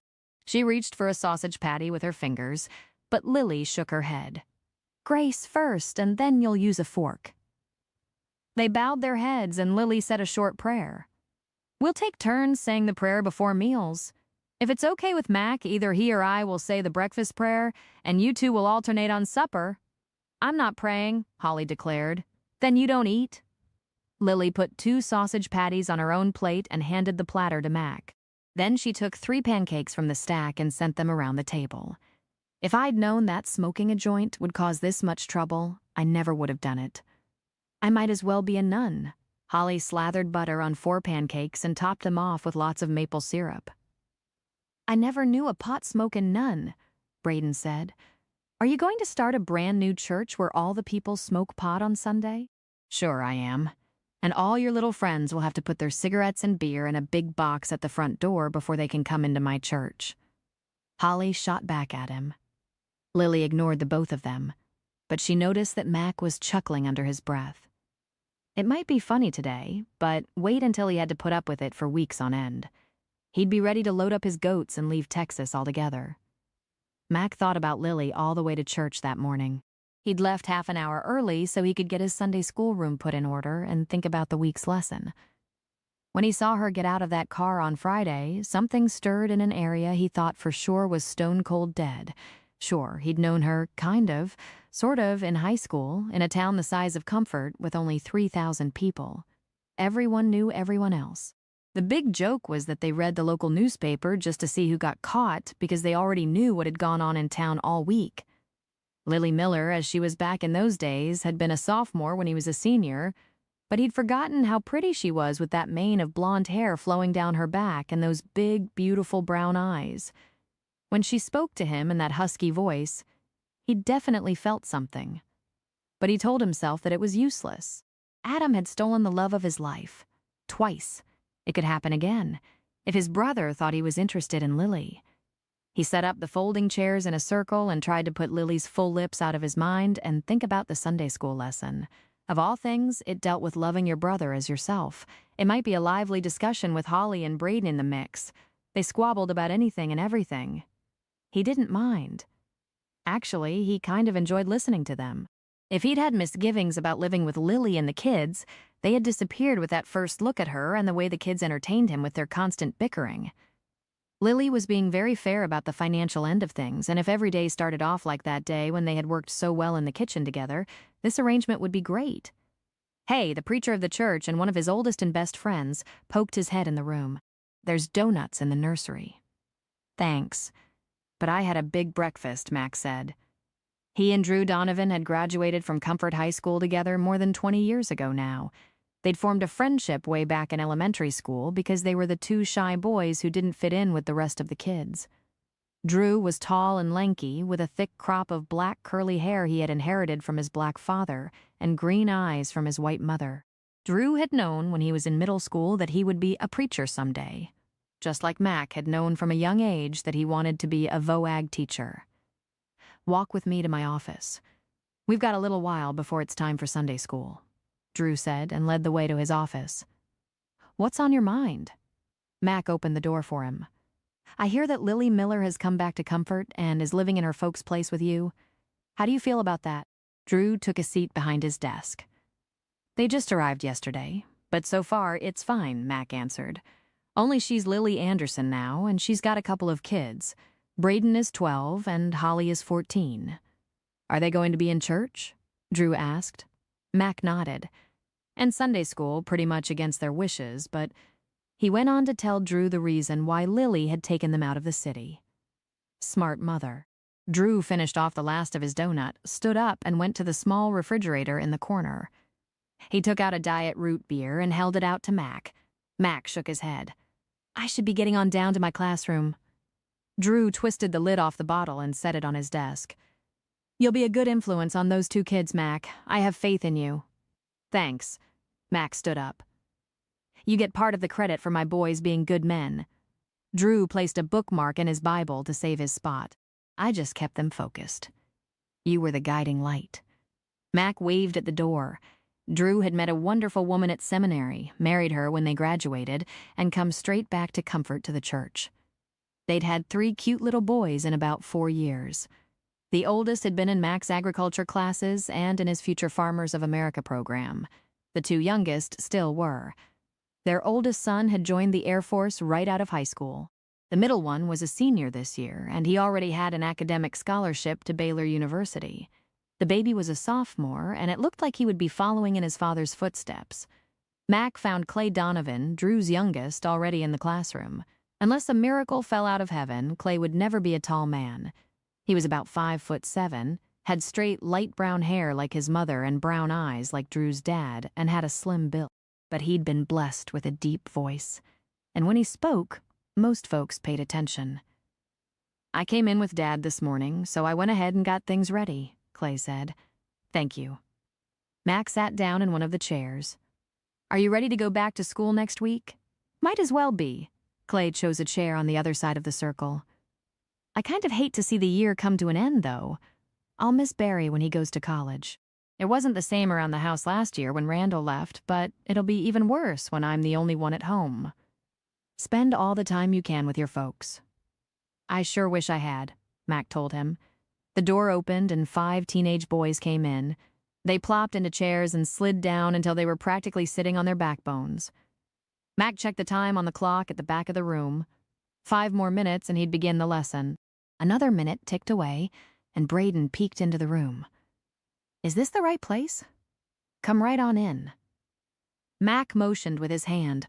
All 6 boys sat up straighter when they saw Holly enter behind Braden. "Take a seat anywhere," Mac said. "We've still got a couple of minutes before we begin, and—" He turned to look toward the door when he heard laughter in the hallway. There are the twins right now. 2 girls with long black hair and brown eyes carried their Bibles into the classroom and took seats. Rose and Ivy Sanchez were 14. They'd just moved to Comfort a year ago, so they were still considered newbies both in school and in church. They got seated, and then Isaac and Faith Torres arrived. Mac stood up, and the room got quiet. "We've got 2 new members today, so we should introduce ourselves. I'm Mac Cooper, and I'm your teacher. Clay, you can go next. Tell us your name and how old you are, maybe what grade you are in school." Mac half expected either Holly or Braden to pop off a smart remark, but they both sat still. The only things that moved were their eyes shifting from one kid to the next. After everyone else had given their names, Braden and Holly introduced themselves, and Mac dug deeper by having everyone share whether they had siblings. Then he segued into the lesson about loving your brother. He could tell by the look on Holly's face that she wasn't buying a single bit of it.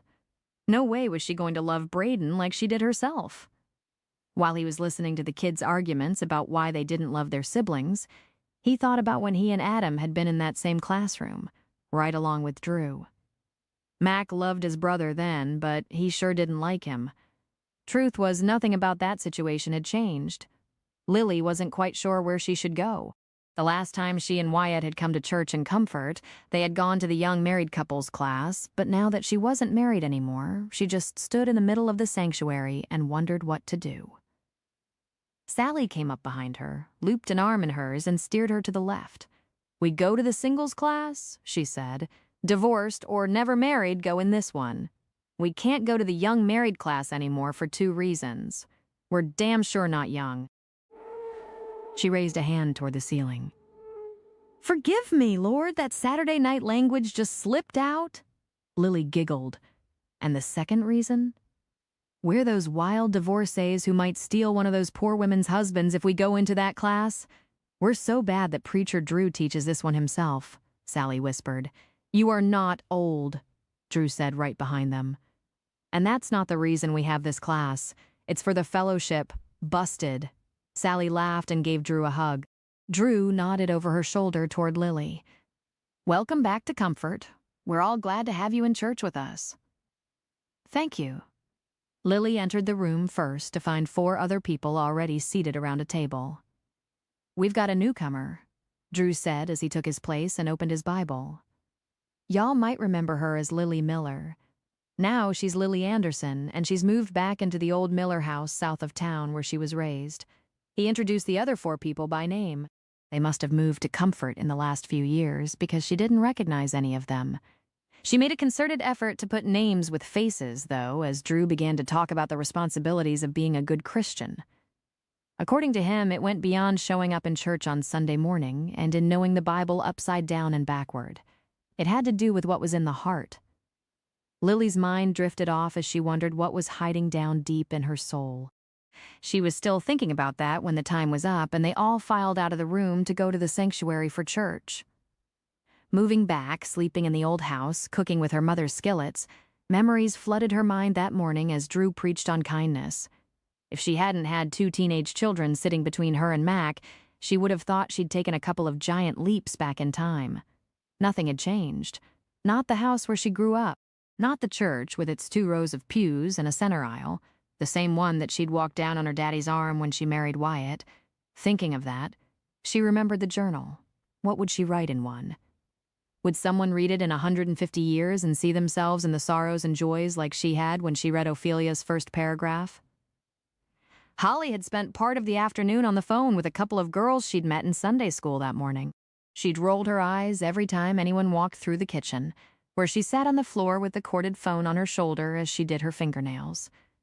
From the little Lily had heard when she went to get a glass of tea, those two girls didn't have cell phones either. Braden and Mac had gone outside after Sunday dinner dishes were done to play catch. Braden didn't even seem to mind that his sister gave him another one of her looks that branded him as a traitor. He'd stuck his tongue out at her and then run out the door before she could retaliate. Lily wandered through the house, memories continuing to wash over her like floodwaters in every room, from her father's office to the living room to the dining room and the big country kitchen. There were pictures of her and her sister everywhere. The first one she removed from the piano in the living room was her wedding picture. Why is this even still in here? She muttered as she took it out of the frame and tossed it in the trash. She could almost hear her mother's voice saying that when she had passed away, Lily and Wyatt had still been married. Well, they damn sure weren't anymore, and she didn't need reminders of the pain that she had endured. She found 5 more pictures of herself and Wyatt and put them into the trash can before she slowly climbed the staircase and looked at photos of her life from birth to graduation from college on the 2 walls. When she reached the landing, she peeked in Holly's open door, but her daughter didn't even look up from the book she was reading. That reminded Lily of the journal, so she went to her room, got it out, and crawled into her bed with it. The pages had crumbled at the edges, so she turned the first one slowly and respectfully. The second entry was dated November 1862. I'm numb with shock, disappointment, and even more with worry. Henry ran away from home 2 weeks ago and joined the Union Army. He's only 15. I feel like he has betrayed his father by doing this, and it's hard for me to hold my head up in town as well as in church. People look at me like I have leprosy, and sometimes I feel like maybe I do. How did I fail my son so much that he'd betray what we believe? What great sin have I committed that I have to bear this burden? I believe Henry did it because of Malachi, who is a son to one of our slaves. Malachi's mother was Henry's wet nurse, and he bonded with her and with her son, who was just days older than my Henry. They've played together like brothers their whole lives. He took Malachi with him and left a note for me, saying they were both joining the Union troops that had marched through here. He's always said that when the war is over, he'll be old enough to take over the plantation, and he will free all our slaves. Such an optimist he is, and so foolish. Who's going to work the cotton fields? Who will take care of his everyday needs, like cooking and laundry? He's just a child with big dreams. So now it's just me and Matilda in this huge house. There was no cotton crop this year. The Yankees burned what we had. I wonder how much longer we'll be able to hold out. I may have to walk away from everything William and I have built and go live with my brother in Georgia. Matilda will throw a fit if that happens. Lily thought of the tantrum Holly had thrown about leaving Austin, too. Lily was about to turn another page when Holly rapped on the edge of her open door. Mama, can I invite Rose and Ivy over tomorrow? You met them after church, remember? They're the twins. Their mama said they could come after dinner and stay until supper time if it was all right with you. They're in my grade at school, and I'd like to know someone when I go there on Wednesday. Holly was using her I'll be nice to get what I want voice. Sure. Lily nodded. Do we need to go get them, or is their mother bringing them to the house, and what are you planning to do all afternoon? Their mama is bringing them, and we're going to do pedicures and see what hairstyles look best on us. I'll go call Rose back and tell her it's okay, Holly said. Hey, wait a minute, Lily called out. Why didn't you ask me sooner? Did you cheat and get your cell phone out of the bag? Nope, and I didn't ask you sooner because you were busy throwing pictures of you and Daddy in the trash. You looked madder than you did in the bathroom at the library, she answered. I didn't want you to say no, so I waited until you were in a better mood. That may be the smartest thing you've done in days, Lily said. I'm glad you're making friends. Holly just nodded and raced down the stairs to the kitchen to make the call. Maybe next time she'll remember to say thank you, Lily said out loud. Thanks, Mama, Holly yelled from the bottom of the stairs. Lily hugged herself. Just those 2 words made her day. She went back to the journal and read on. Times have already changed so much since this damnable war has begun that I dread to see what it will be like when it is over. No matter what side wins, both the North and the South will come out with dead bodies to bury. I shudder to think about how this fighting will tear apart families. I cry myself to sleep at night, but all the tears don't bring peace. I still worry, and I'm still an outsider in a world where I used to be respected. A tear left a shiny trail down Lily's cheek. Reading what Ophelia had written was like long fingers reaching deep into Lily's soul. How could she feel such overwhelming empathy for a woman she'd never even known existed until she'd opened the journal? Chapter 5. With 3 giggling girls in the house, and even more important, with those girls being right across the hall from his room, Braden opted to go outside that Monday afternoon and help Mac round up 3 goats that had gotten out of the fence. Lily was glad to hear Holly laughing and having such a good time with her 2 new friends and hoped to God neither Rose nor Ivy were pot smokers. She was roaming around the house, trying to decide what would go and what would stay if she didn't go back to Austin in the fall. She was about to pour herself a glass of sweet tea when the back door swung open and Sally called out, "Anybody home?" In the kitchen, Lily called, raising her voice, "Want a glass of tea? Love one." Sally came into the room, taking off her scarf and coat. She tossed them on a chair and then opened the cookie jar. "I skipped lunch so I can have chocolate cookies." "Want a plate of leftovers?" Lily asked. "There's lasagna on the stove."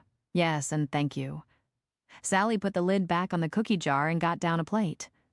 Does it ever seem like Vera is just gone to town or off to get her hair done? Everything in this house is still the same as it was 5 years ago when she was still bustling around in here. "Oh, yeah." Lily nodded. "I've been trying to decide what to sell, what to give away, and how to make the place mine if I decide to stay past the end of summer. It seems like I'm throwing Mama away when I think of changing things." She started to tell Sally about the journal, but she couldn't. It had touched her so much that she couldn't share it. Sally heaped her plate and heated the lasagna in the microwave. Lily poured 2 glasses of tea, set them on the table, and then put a dozen chocolate cookies in a bowl. "There's also ice cream if you want dessert," she said. "This is probably enough fat calories for the whole week." Sally brought her plate to the table. "Is this Vera's recipe?" "Yep, that's just the way Mama made it."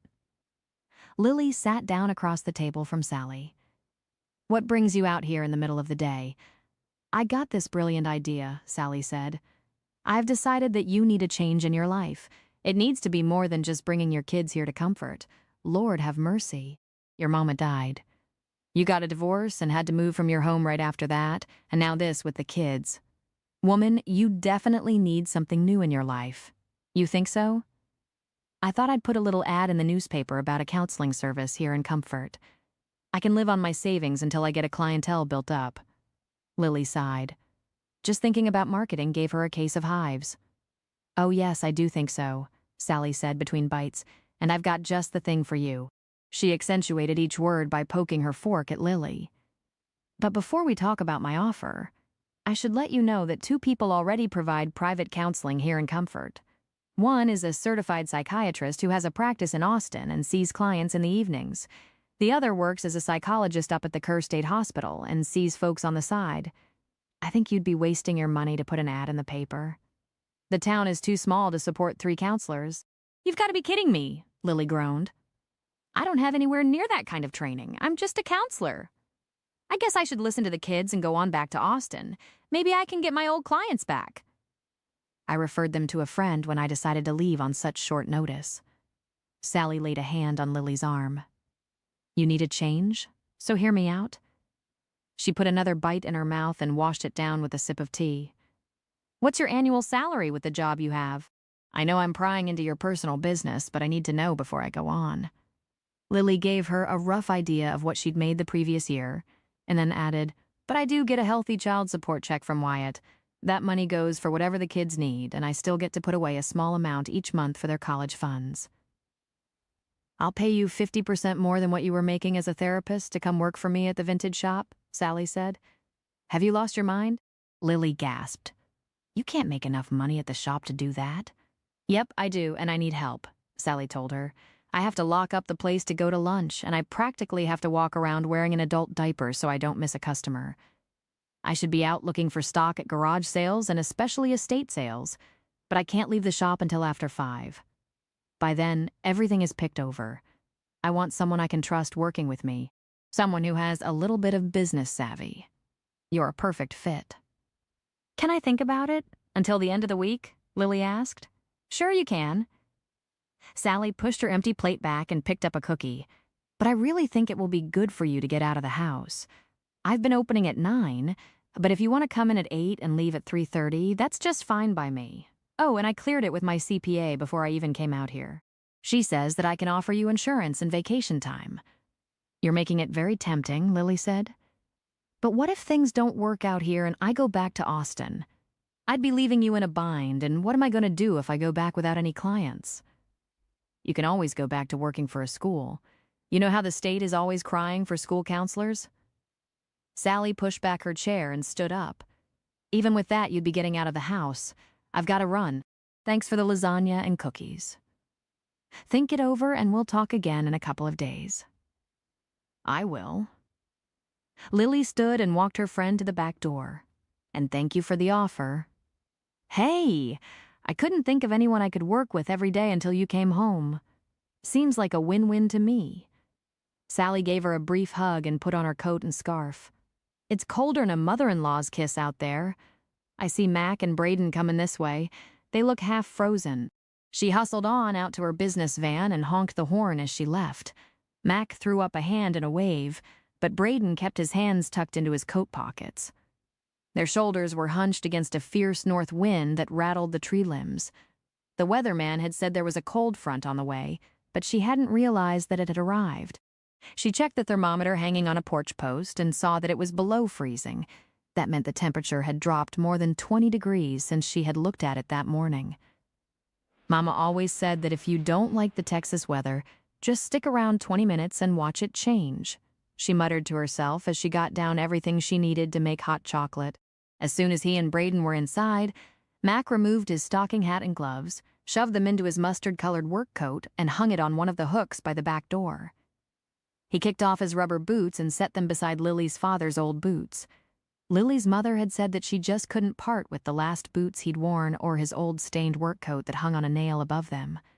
Braden kept his jacket on and slumped down in a kitchen chair. I think my blood is frozen.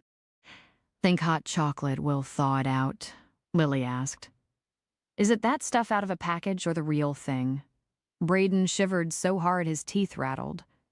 It's homemade, like you like it, she answered. We've got to get him a warmer coat. A hooded sweatshirt isn't enough on cold days, Mac said. My blood isn't frozen, but hot chocolate sure sounds good. What can I do to help? You can get down a couple of mugs, Lily answered. You aren't going to have any? Mac asked. I just finished a glass of sweet tea, so I'm good, she answered as she used a whisk to mix cocoa, sugar, coffee creamer, and a little vanilla together.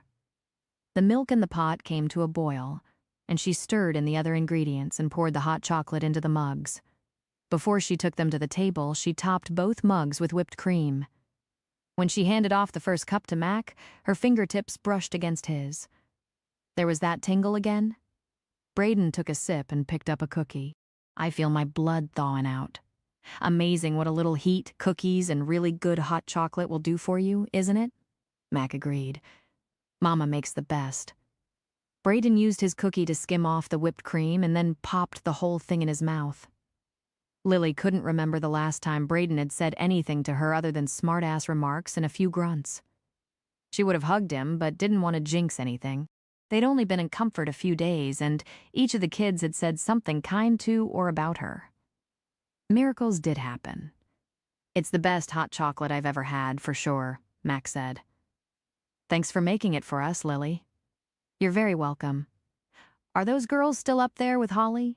Braden asked. For about 30 more minutes? Lily nodded. Then their mother is coming to get them. Braden sighed. I guess I can stand it for that long. It would sure be better if I had my tablet or my Nintendo. But you don't. Lily was not giving in, no matter how pitiful he sounded. But I noticed a package of earplugs in the secretary in my bedroom. Daddy used them when he was out in the garage running the table saw. They're bright orange. Why not go see if they'll work? Braden frowned. What's a secretary?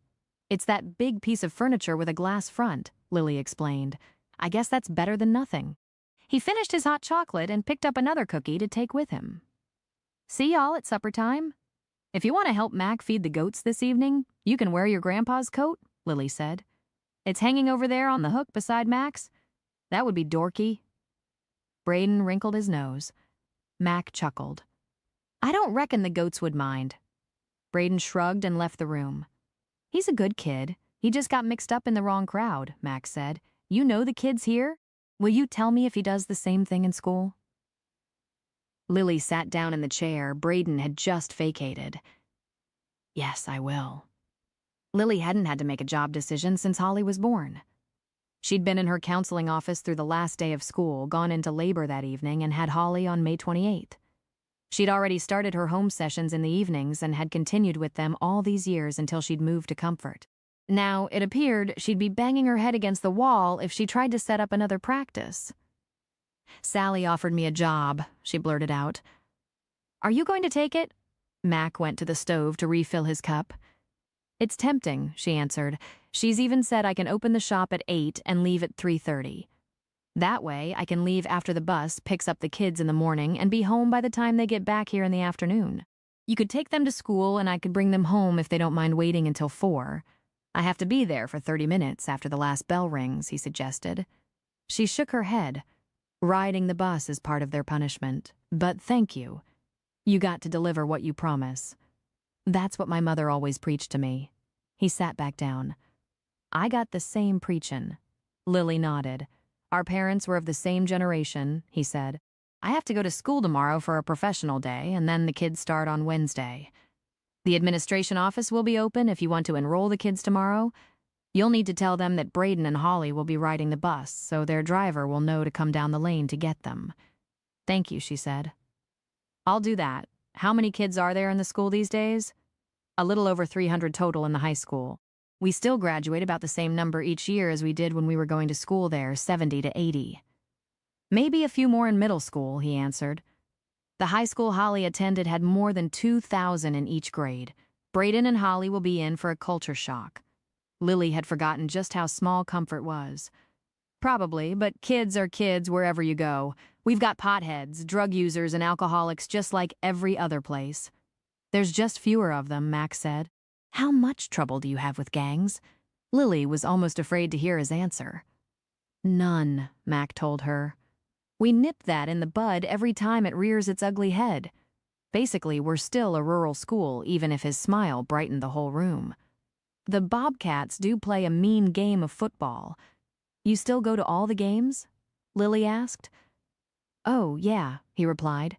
Haven't missed one in years. Why didn't you play in high school? I kind of wondered. Lily asked. I'm not the aggressive type. He pushed back his chair and stood up. Never was, probably never will be. That was Adam's personality, and still is. Guess we split the personality traits before we could even walk. That's the way it happens sometimes with twins. I wish Holly and Braden had split some traits. They're both headstrong and mouthy. Lily picked up Braden's empty cup and carried it to the sink, and then the giggling from upstairs turned into thunderous noise. In reality, there were just 3 chatty teenage girls stomping down the wooden stairs, but it sounded like a herd of elephants. And then the door opened and slammed, and silence filled the house. Lily poked her head around the door to see Holly starting back upstairs. I thought maybe their mother would come inside so I could meet her, she said. She doesn't speak much English, Holly told her. Rose and Ivy are teaching her, that's Conchita Sanchez. Mac washed both mugs and set them in the dish drainer. She and her husband work out on Preston Ranch. Rose and Ivy are the youngest of 6 or 7 kids. All the others have already graduated and left home. You don't have to worry about them. Conchita and John are strict, and they don't put up with any sass.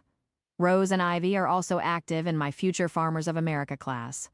They show steers at the local fair, and as far as I know, they're good kids. That helps. Lily picked up a dish towel, dried the cups, and put them away. Now, if I could just figure out what to do about this job offer, make peace with it, Max suggested. Get out a piece of paper and write down the pros and cons of each job, the one you have now and are comfortable doing, and then the one that Sally offered you. Make a decision and then forge ahead with no regrets. It sounded like good advice, so she went up to her room, got out a notebook, and began to write. When she finished, she was amazed to see that the side with Sally's offer had the most pros. She'd have to think about it another day or two, but she liked the idea better and better.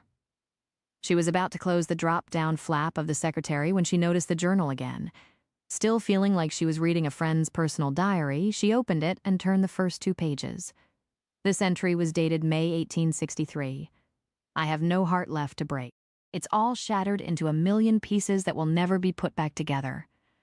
I hate being under my brother's thumb and hearing him curse my son every day, but we have no choice. My niece treats Matilda like her own chambermaid, and Matilda rebels. There is so much tension in this place that I wish the Union soldiers would have shot me instead of William. I'd do it myself if it wasn't for the fact that Matilda needs me. I've started taking in sewing for extra money, but Walter requires nearly all of it for our room and board. The rest I'm saving to go home when this miserable war ends. Maybe we can reclaim our home there, if there's anything left. Part of Lily wanted to read more, but the desperation in Ophelia's words broke her heart again. Now that she'd started reading the journal, she intended to read it all, but she'd have to do it in small doses. She flipped over to the last page and was surprised to see her own mother's handwriting. "Good Lord," she gasped, as she realized that this wasn't just a journal Vera had picked up at an estate sale. By her mother's writing, it must mean that this was a history of her own. Lily closed the book and put it back in the secretary, vowing that she'd read it more slowly now that she realized what she had in her possession. She thought about her ancestor, Ophelia, and the circumstances she was living in during the Civil War. Lily had a home that had been left to her by her parents. She'd never had to worry about coming back to nothing like Ophelia did. Lily had 2 kids who'd disappointed her, but like Ophelia, she still loved them both, even if both of them had pulled some crazy stunts. A mother might not like her children at times, but she always loved them. Chapter 6. Lily could feel the angst in the car on Tuesday morning when she drove to the school. Of course, Holly had dressed in a pair of her best jeans and the boots she'd gotten for Christmas. Her cute little pink hoodie was zipped up to her neck, so Lily had no idea what kind of shirt was under it. She just hoped that it was school appropriate. Her makeup was perfect and her hair had been curled. Braden wore a pair of jeans, thank God they were pulled up to his waist and not showing his underwear, his oldest faded black hoodie, and a t-shirt with Blake Shelton on the front. Hopefully, the school didn't have a problem with writing or pictures on kids' shirts. Braden and Holly were both wide-eyed when she pulled into the parking lot in front of the school. There were only somewhere between 10 and 20 vehicles there, so she had her choice of spaces. She chose one closest to the front doors. "Is this the whole thing?" Holly gasped. "Our science department was bigger than this. It's the whole enchilada." Lily turned the key, undid her seatbelt, and opened the door. "Just be thankful that it's a small school. You won't have trouble finding your classes. I'm more thankful that Rose and Ivy ride the same bus as me, so I'll know someone," Holly said as she and Braden got out of the car and followed their mother. The last time Lily had been in this building was the night she'd graduated. A few things had changed, but not much. She had no trouble finding the principal's office. She knocked on the closed door and a woman's voice called out, "Come on in." Lily eased the door open and let the kids go in ahead of her. "Ruth Ann Becker? Is that you?" she asked when she was finally in the room. The woman looked up and smiled. "Lily Miller. It's good to see you again.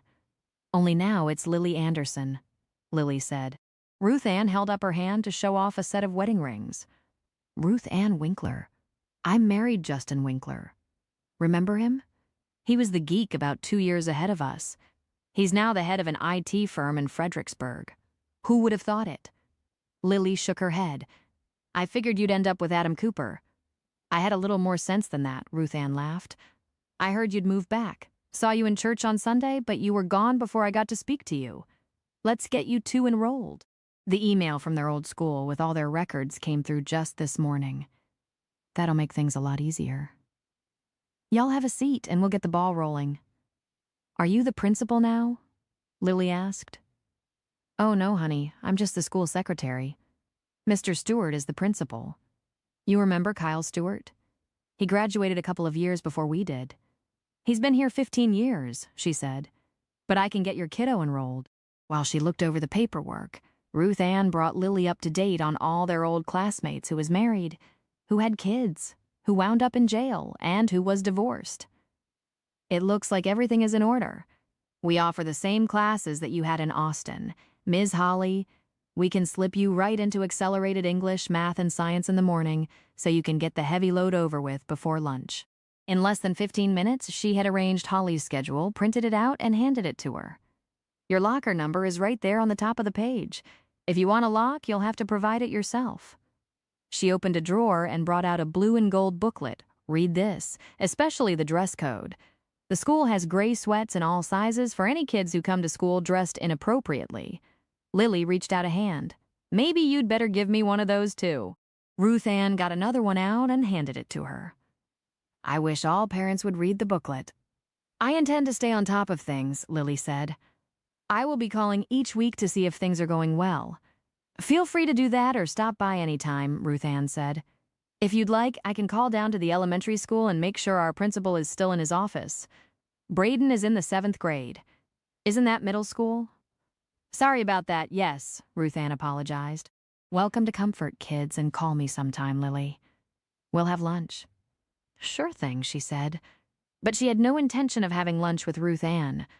The woman had been the biggest gossip in high school, and she'd already told her everything she knew about everyone in town. Lily didn't need to hear a weekly update on anything or anyone except her own kids. "Let's go get Braden enrolled, and then maybe we'll stop by Sally's store and see her." Yes. Holly pumped her fist in the air. The middle school had been the old high school and was a little over 2 miles away and closer to town. It was where Lily had gone to school her freshman and sophomore years. Mac's class had been the last one to graduate from high school in that building.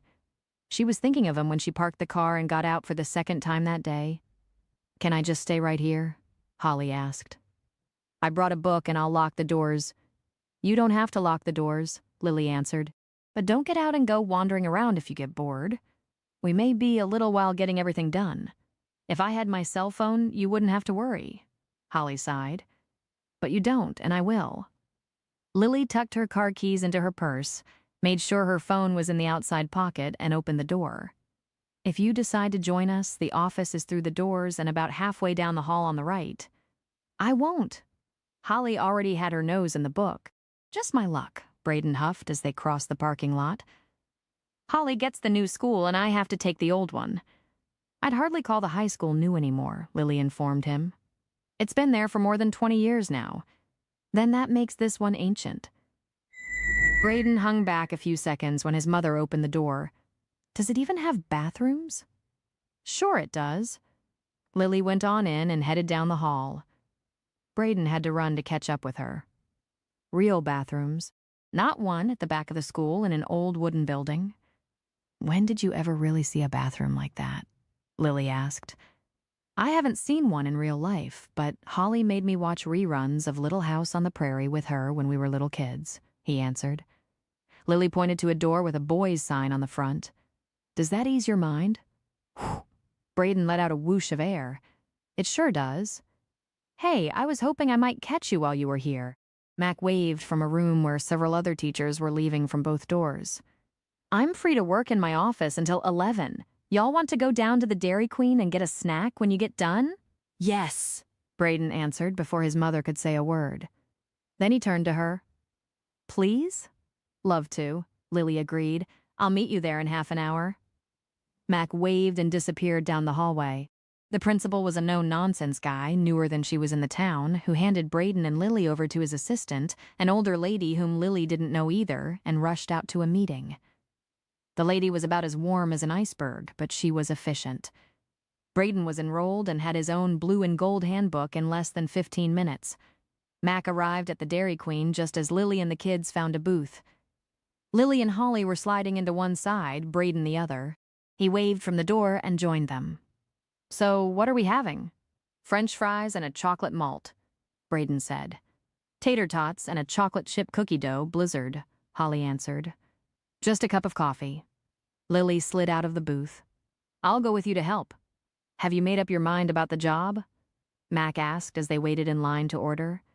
He'd forgotten how good it felt to simply take a woman out for ice cream. "Not yet, but we're stopping by Sally's shop on the way home. I'd like to take a look at the place and get a feel for what I'd be doing," she answered.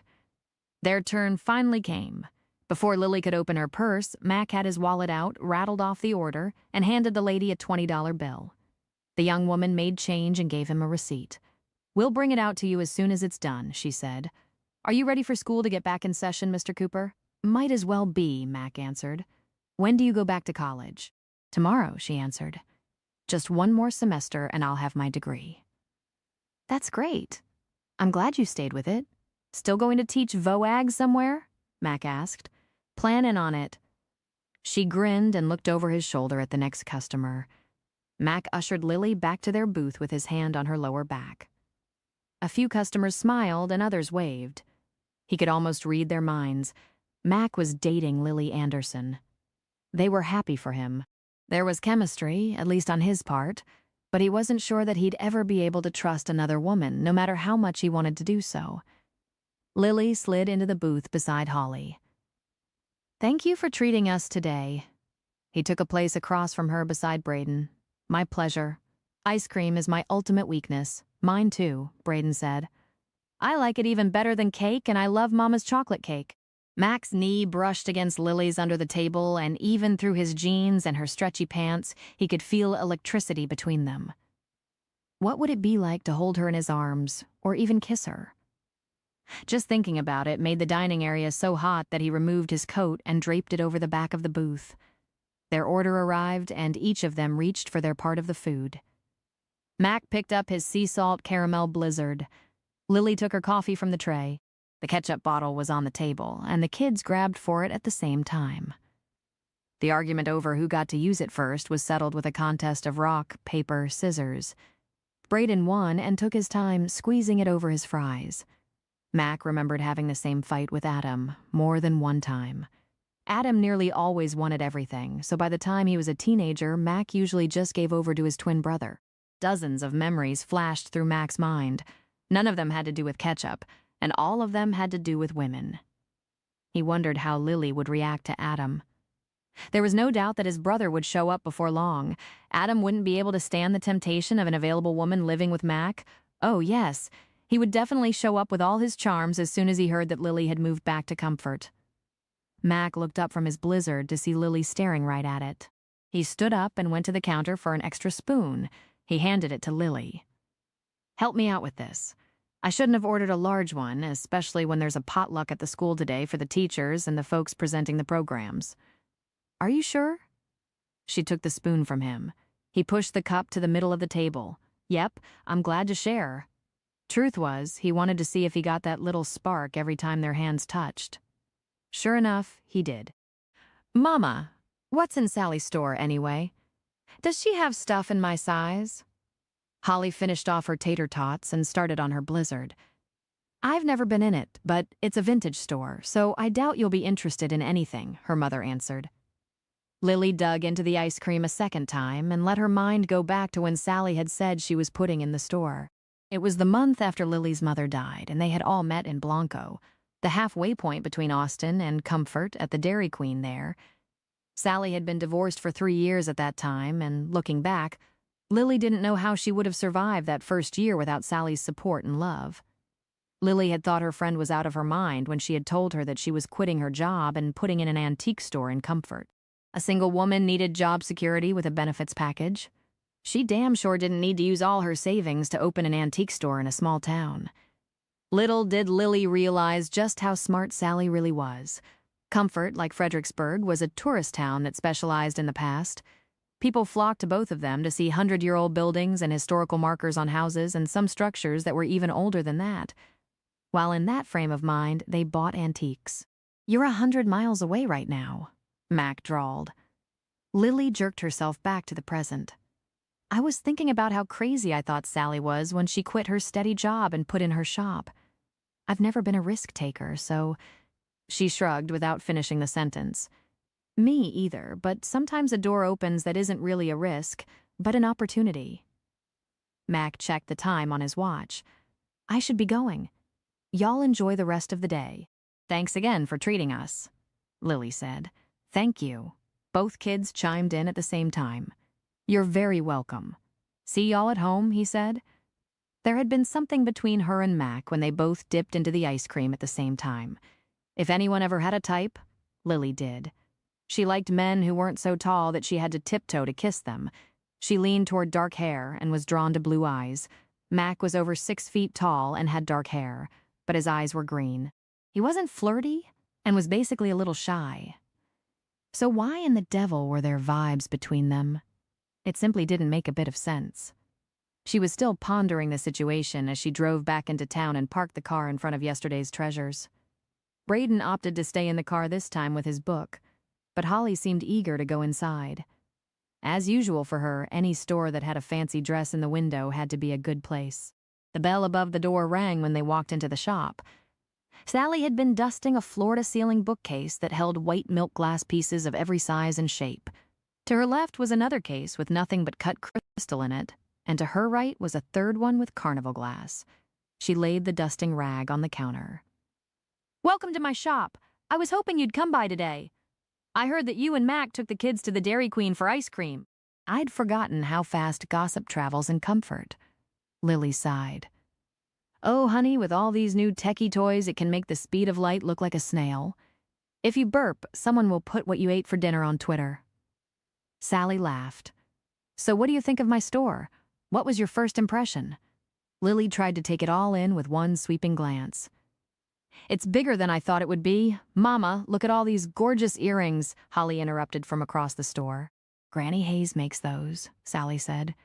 "She also crochets the hats and shawls spread out on that old buffet. Oh, and she was delighted with all those gowns and the underwear I took out to her."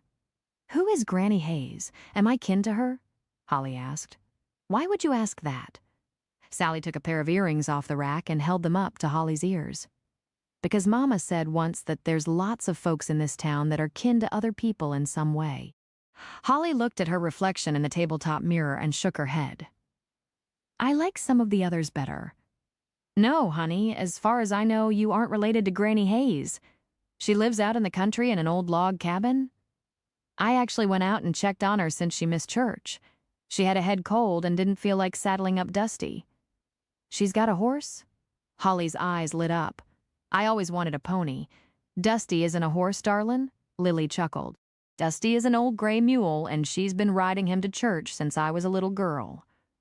"I want to meet Granny Hayes and learn how to make earrings like these with feathers on them," Holly said. "Can I have a pair today to wear to school tomorrow for my first day, Mama?"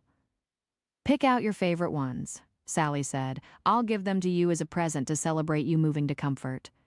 "You don't have to do that," Lily whispered. "I want to," Sally said in a low tone. "It's free advertising. If the other girls like them, they'll come in and buy some for themselves." Holly looked over at her mother. "Please. I love this pair with turquoise stones and feathers. I'll wear my new jacket and boots that I got for Christmas, and I'll pull my hair up in a ponytail and—" All right, Lily laughed. "Thank you, Mama," Holly said. "And thank you, Sally. I can't wait to wear them." She held them up to her ears in front of the mirror. "I just love them. They look like something Taylor Swift would wear." "Come see the rest of the shop," Sally said. "The clothing room is through here, and then the furniture is in the back room." "Good Lord, how big is this place?" Lily asked. "The front door opens on one block, and the back door is all the way to the alley," Sally answered.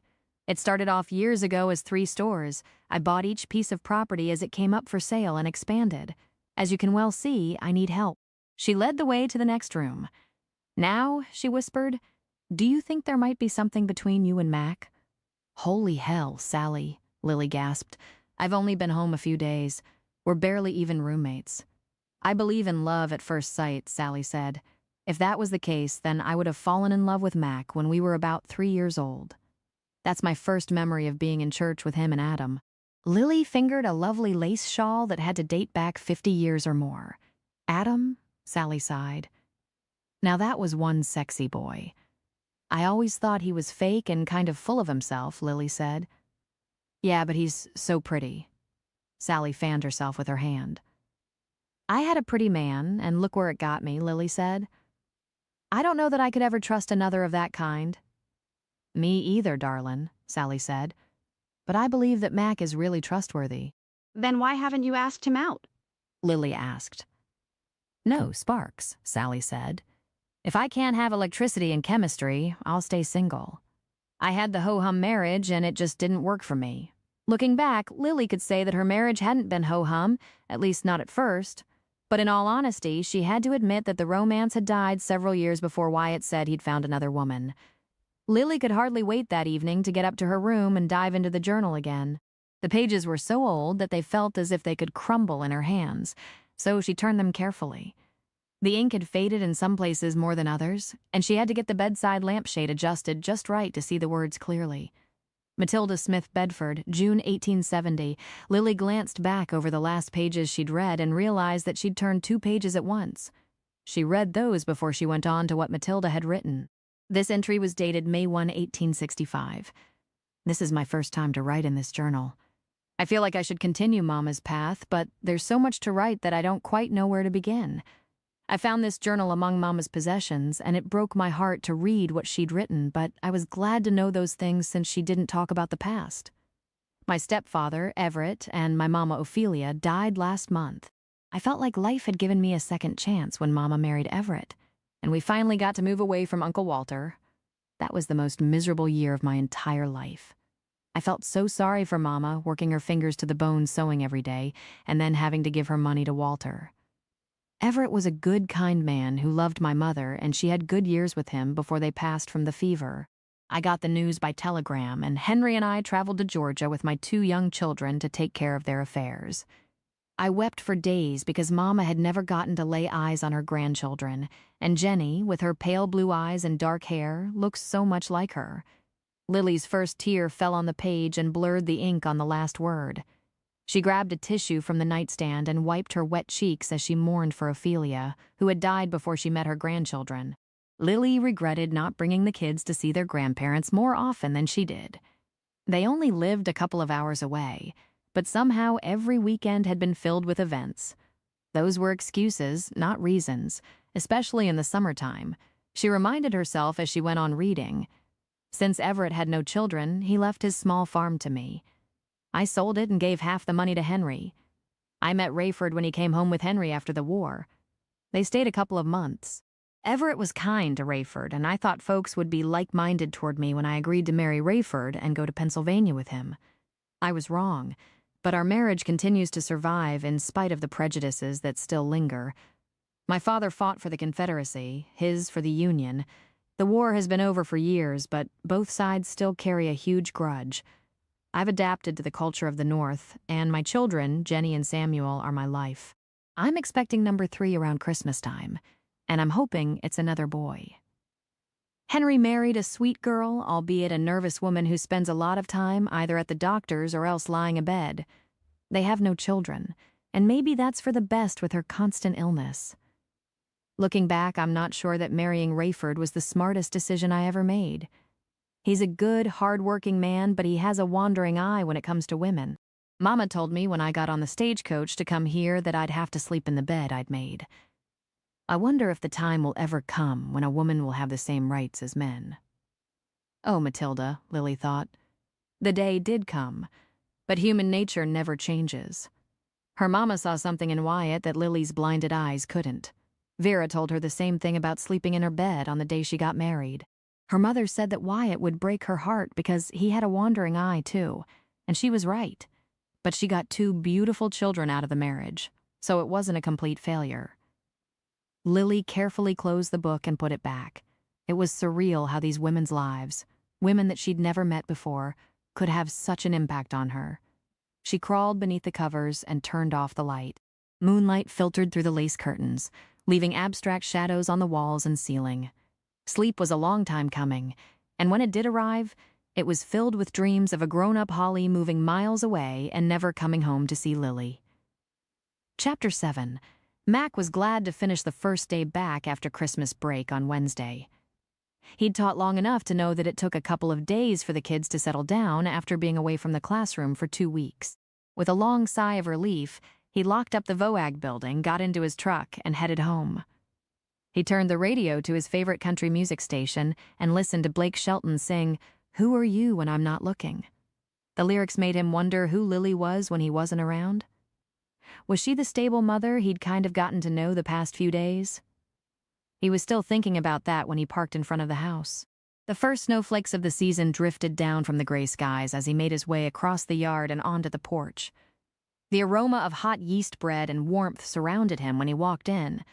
Now this was the life, coming home to the smell of good food in a warm house, even if the place was more than 100 years old, with no closets and plenty of problems with the plumbing. He hung his jacket on the hall tree in the foyer and kicked off his good boots. "Braden, I'm going out to feed the goats if you want to go with me," he yelled up the stairs. The front door swung open behind him, and the kids rushed in. They dropped their backpacks on one of the ladder-back chairs in the foyer and hung their jackets beside his on the hall tree. "I figured y'all would already be home," Mac said. "We get on the bus first thing in the morning and off last in the afternoon," Holly sighed.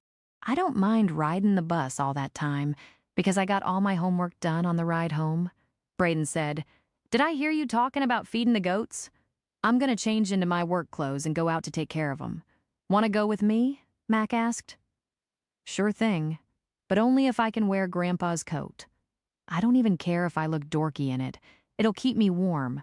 Braden nodded. "I guess I'd better change too, though. That old Billy goat always wants me to pet him and he stinks." "Might be a good idea," Mac agreed. "Elvis is a big baby and loves attention. You want to go with us, Holly? You might like the new babies that were born a few days before y'all got here." "They are so cute," Braden said as he ran up the stairs. "No, thank you," Holly snarled at the idea. "Where's Mama? I'm right here." Lily came out from the kitchen. "How was your first day?" Holly shrugged. "Fine." "Did anyone comment on your new earrings?" Lily asked. Rose and Ivy liked them, and Holly stopped before she finished and brushed past her mother. "And my history teacher says we have to write a paper on someone in our family. It can be on anyone, but it has to be fact, not fiction. So we can't just make up a character and pretend we're related to them." Rose tried to tell him that she was kin to Santa Anna, and he said she had to have documents to prove it. The family journal instantly came to Lily's mind. "When is your paper due?" "The last day before spring break," Holly said. "But I don't have any interesting people in my family, so what am I going to do?" "I've got an idea. We'll talk about it tonight after supper," Lily told her. "All right." Holly shrugged. "I'm going to have cookies and milk. I didn't like the cafeteria food today, so I only ate the dessert. What's for supper?" "Potato chowder and hot rolls. Got homework?" Lily followed her. "Nope," Holly answered. "But the sooner I can get on the history assignment, the better. I hate waiting until the last minute to do my projects." Mac went to his room, changed into faded work jeans and an old t-shirt, and was on his way across the foyer to the kitchen when someone rapped on the door. He started that way, but Adam pushed inside without waiting. Like always, he was dressed in a suit, tie, and loafers. Other than a few crow's feet at the corners of his eyes, he didn't look a lot different than he did in high school. One twin is good-looking. One is plain. One twin doesn't age. The other one looks every bit of his 41 years, Mac thought. But if the truth were told, Mac would bet dollars to goat droppings that he was more comfortable in his own skin. "What brings you to the boonies?" he asked. "Had some property to look at over this way again?" Adam raised an eyebrow at the kids' coats when he added his trench coat to the mix. "Mama told me that Lily Miller has come back to Comfort and is living with you." "More like I'm living with her. She owns the house," Mac answered. "What property are you looking at?" "I'm ready," Braden yelled as he bounded down the stairs, but stopped in his tracks when he saw Adam. Mac made introductions. "This is my twin brother Adam, and this is Lily's son, Braden. We'll be a few minutes, Braden. Want to have some cookies and milk before we go?" "Sure." Braden nodded and then turned his attention back to Adam. "Nice to meet you. For twins, y'all sure don't look alike." "Thank God," Adam chuckled. Lily came out of the kitchen again. "Hello, Adam. It's been a while, but you haven't changed a wink. I just made a fresh pot of coffee and there's homemade cookies on the table. Y'all help yourselves." "What? No hug?" "It's been 20 years since I've laid eyes on the beautiful Lily Miller, and I don't even get a hug?" Adam flirted. "Sorry, I'm fresh out of hugs, and it's Lily Anderson now. I'll be back down here in a few minutes. I've got a phone call to make." Lily hurried off up the stairs. Mac had never seen a woman brush Adam off like that. His poor brother checked his reflection in the mirror hanging above one of the chairs. "Got a hair out of place?" Mac asked. "Shut up," Adam growled. "I'm going to take her up on that coffee." "It's cold out there?" and it'll warm me up. Hey. Holly nodded to both of them as she passed through the foyer and went upstairs. That's my sister, Braden said. Don't pay any attention to her. She's just in a mood. Let's go get some cookies. My mama makes the best cookies in the whole world. I hope they're peanut butter today. That's my favorite, especially dipped in good cold milk. Mac followed Braden and Adam into the kitchen and went straight to the coffee pot. He poured 2 cups and carried them across the room. He set one down in front of his brother, who'd already taken a seat, and took a chair across the table from him. He added 2 spoonfuls of sugar to his mug and took a sip.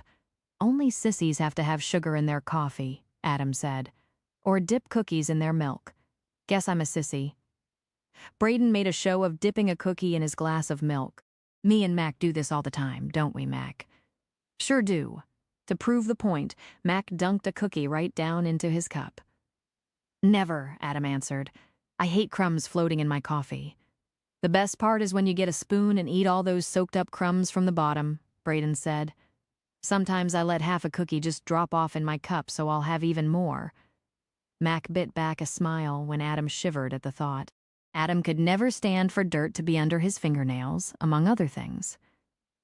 So how are things between you and Charlene? Mac asked. Right now, I'm living in a hotel.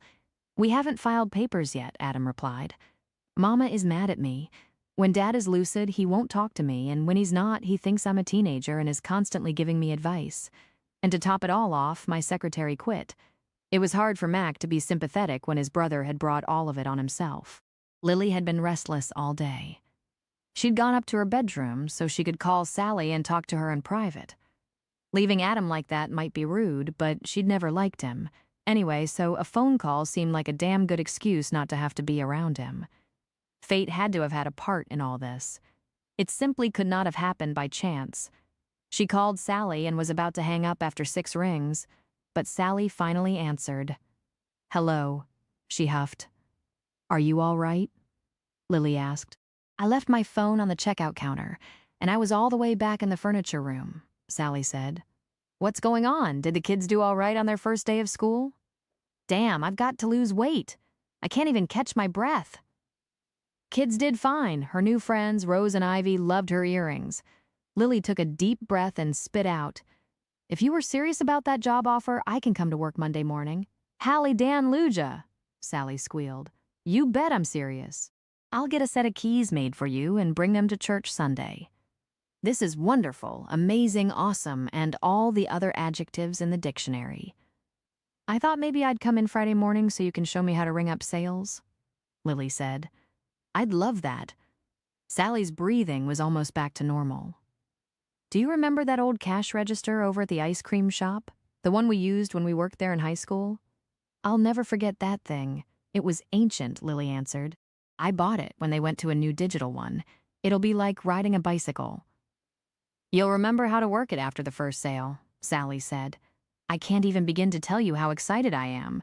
Destiny brought you home, Lily. I'm convinced of it. I so hope that you're right, Lily said. I keep thinking that someone should pinch me to wake me up. Even with the kids squabbling all the time, I'm feeling like this was the right move. Thank you so much for the job. Hey, thank you. Got a customer. See you Friday, but we'll be talking before then. She ended the call. Lily hugged herself and did a 10-second happy dance. Life had thrown her a curveball, but she felt like she'd hit one out of the park. She started down the short hall to Holly's room to tell her the news, but then thought better of it. She would wait and tell them all at once at the supper table that evening. She wanted to hold on to the excitement a little while longer, and Holly would probably figure out a way to throw ice water on the idea of her mother being a plain old sales clerk, and not something using her therapy degree. Lily bit back a groan when she saw Adam's coat still hanging on the hall tree hook. Damn it! She swore under her breath, but she had to check on the soup and put the peach cobbler in the oven for supper, so she went on into the kitchen. She scanned the room, saw Braden sitting at the table, but no Mac. Where's, she started to say. Braden butted in before she could finish. He's gone to change clothes so we can feed the goats. Her skin began to crawl, like 100 little spiders had jumped off their mama's back onto her body. She turned to see that Adam was staring at her with a wicked gleam in his eyes. His gaze landed on her breasts first and then traveled slowly down to her feet and only just back up enough to reach her breasts again. She did her best to ignore him and to not feel like she'd been violated. After all, Braden was right there in the room with them. If she said anything, it would complicate matters, but the tension was as thick as fog on a spring morning. "Those cookies are amazing," Adam said. "Thank you." Lily went to the stove and turned on the oven. "I made them by my mama's recipe." "Well, they're great, and to repay you, I'd like to take you to dinner Friday night," Adam said. Lily whipped around and glared at him. "Aren't you married? Separated?" Adam flashed a smile, showing off perfect teeth that were probably capped or were whitened on a regular basis. Braden had just reached for another cookie and his hand stopped in midair. He might only be 12 years old, but he wasn't stupid. "Thanks, but no thanks," Lily said. "I never date married men, divorced men, or separated men." "There's too much baggage there?" Braden heaved a sigh, picked up his cookie, and flashed a grin at his mother. "Honey, I assure you, there's no ties left to that marriage. It's just a matter of filing the paperwork." "Will you go out with me when the divorce is finalized?" Adam asked. "Nope," she answered. "Why not? You're divorced, so why are you so adamant about not dating divorced men?" Adam asked. "If you can't make it work 3 times, what makes you think you can make it work with me?" "Hey, I'm not proposing." Adam threw up both palms in a defensive gesture. "I just wanted to take you out and show you a good time. What's going on here? Are you and Mac?" "Nope, they ain't," Braden piped up. "And if I was Mama, I wouldn't go out with you either. You're kinda mean." Adam stood up so fast that his chair flipped over backward. The noise sounded like a blast from a gun and brought Holly tearing down the stairs. "Mama, what's going on?" Holly rushed into the kitchen. "Nothin'," Braden answered for Lily. "Adam got mad and knocked his chair over." "I'm not angry. I just need to be on my way." "Knocking the chair over was an accident," Adam said. "See all y'all next time I'm in town." He left without picking up the chair. Braden got up and righted the chair himself. "You can go on back to your room, sis." Nobody was trying to kill us. Adam was flirting with Mama, and he wanted to take her out to dinner, but she said no. And I told him he was mean. He was hateful to Mac. And I don't like him. "Me neither," Holly said. "Well, praise the Lord and pass the biscuits," Lily thought. Her children had agreed on something, even if it was only a dislike for Adam. "I'm bored," Holly groaned. "Rose and Ivy can't talk tonight. They have tutoring on Wednesdays." "You can go with us to feed the goats," Mac suggested as he entered the room. "I'm not that bored," Holly declared. Mac winked at Lily and a warm flush crept up into her cheeks. It was a crazy thing that Adam could flirt blatantly, and it just made her angry, but Mac could close an eyelid and smile, and she blushed like a schoolgirl, then stop whining about being bored. Braden took his grandfather's coat off the hook and put it on. Frank Miller, Lily's father, had been a big man, about the size that Mac had been in his youth, but maybe 30 pounds heavier when he died. His coat came down to Braden's knees, and Lily had to roll up the sleeves several times. "You're not my boss, and I can be bored if I want," Holly yelled at him. "My English teacher said that bored people are boring people," Braden told his sister, and then turned to his mother. "The coat might be big, but it's warmer than a hoodie. And look, Mama, there's work gloves in the pockets. Your grandfather would be glad to see you wearing his coat and going out to feed the animals. He kept a few head of cattle right up to the day he died." She kissed Braden on the forehead. "Don't forget your stocking hat. Your ears will freeze off." He wiped away the kiss and made a face. "I'm not a kid, Mama. I'm 12 years old." His voice cracked for the first time since they'd come home to comfort. "Let's go get the chores done." Mac opened the door and let Braden go out before him, and then he looked over his shoulder.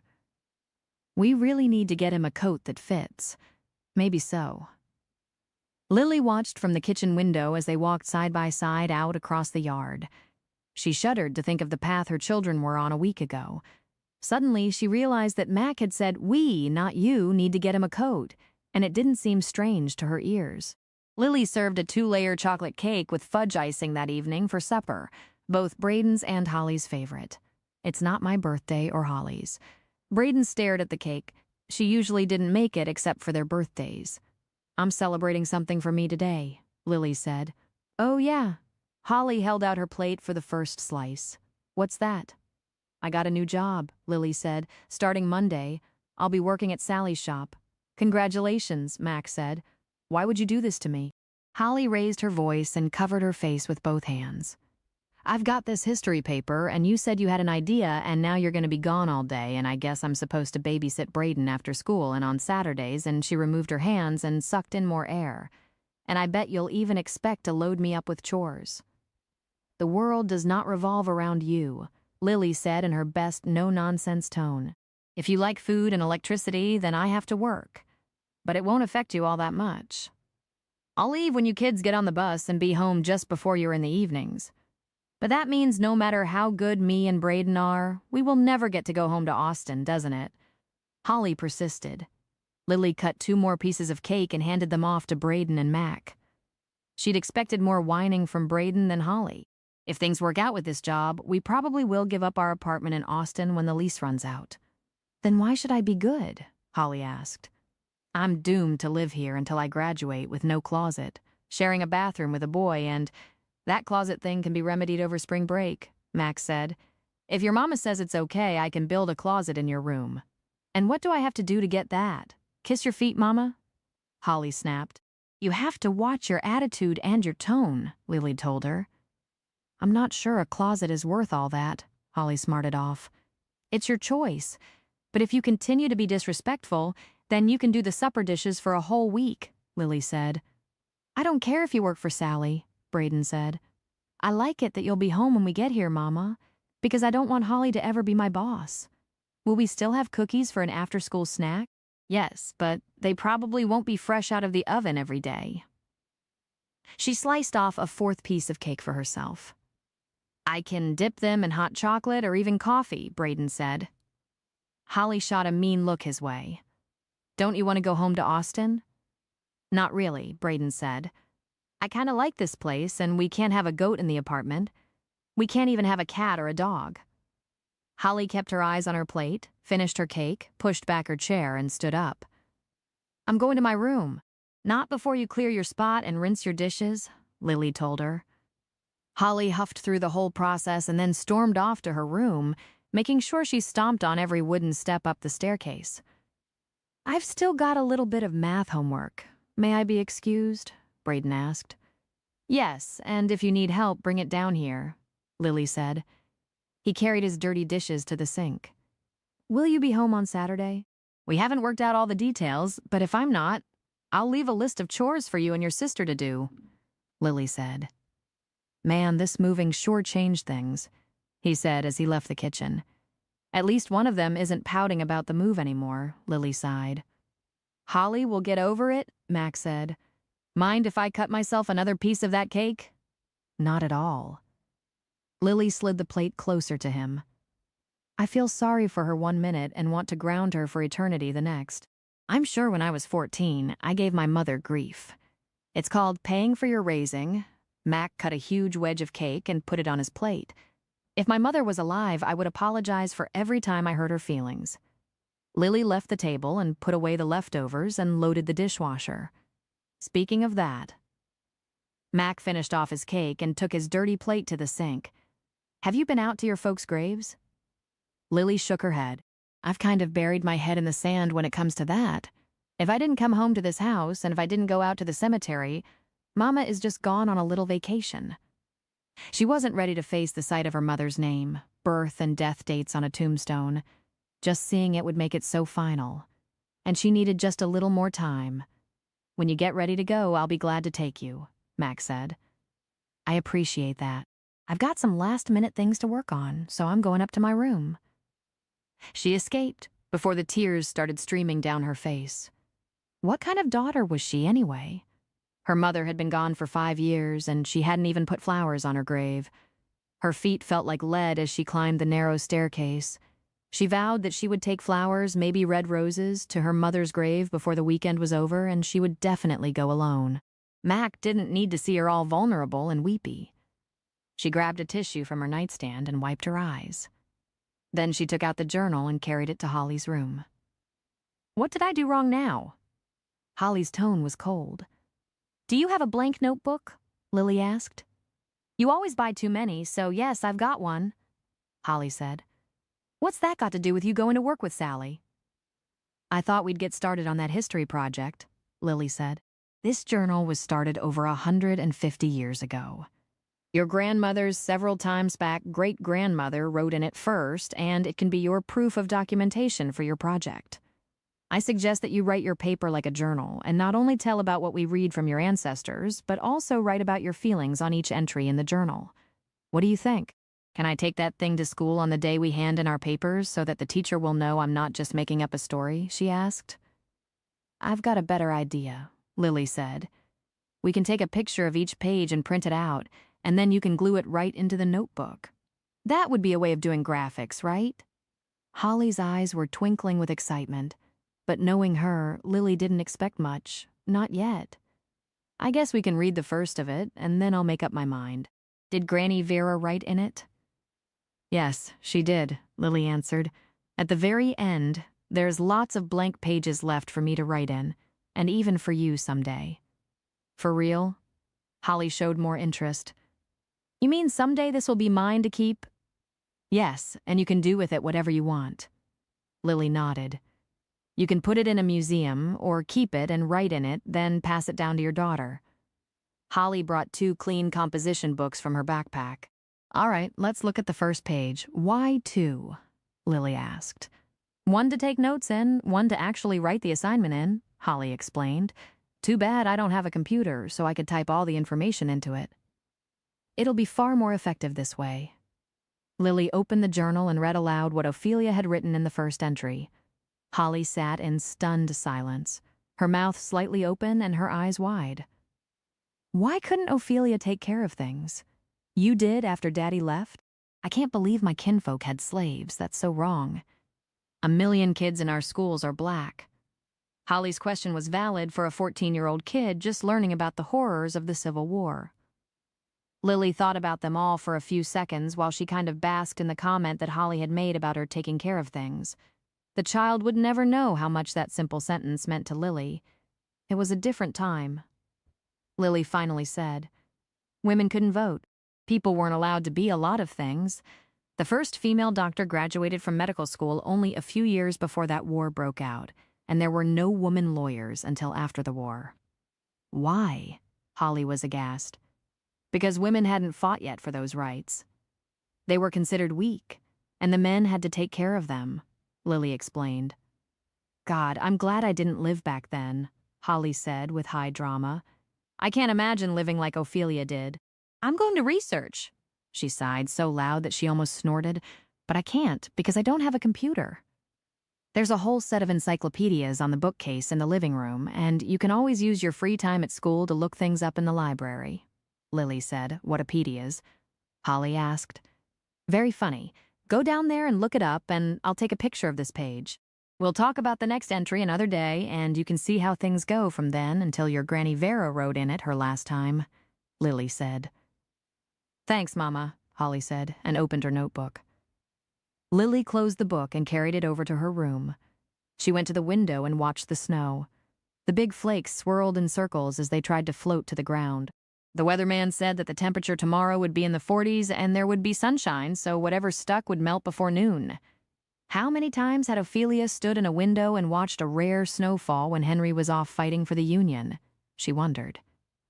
If only she'd taken care of her mother's things earlier, she would have already read all of the journal.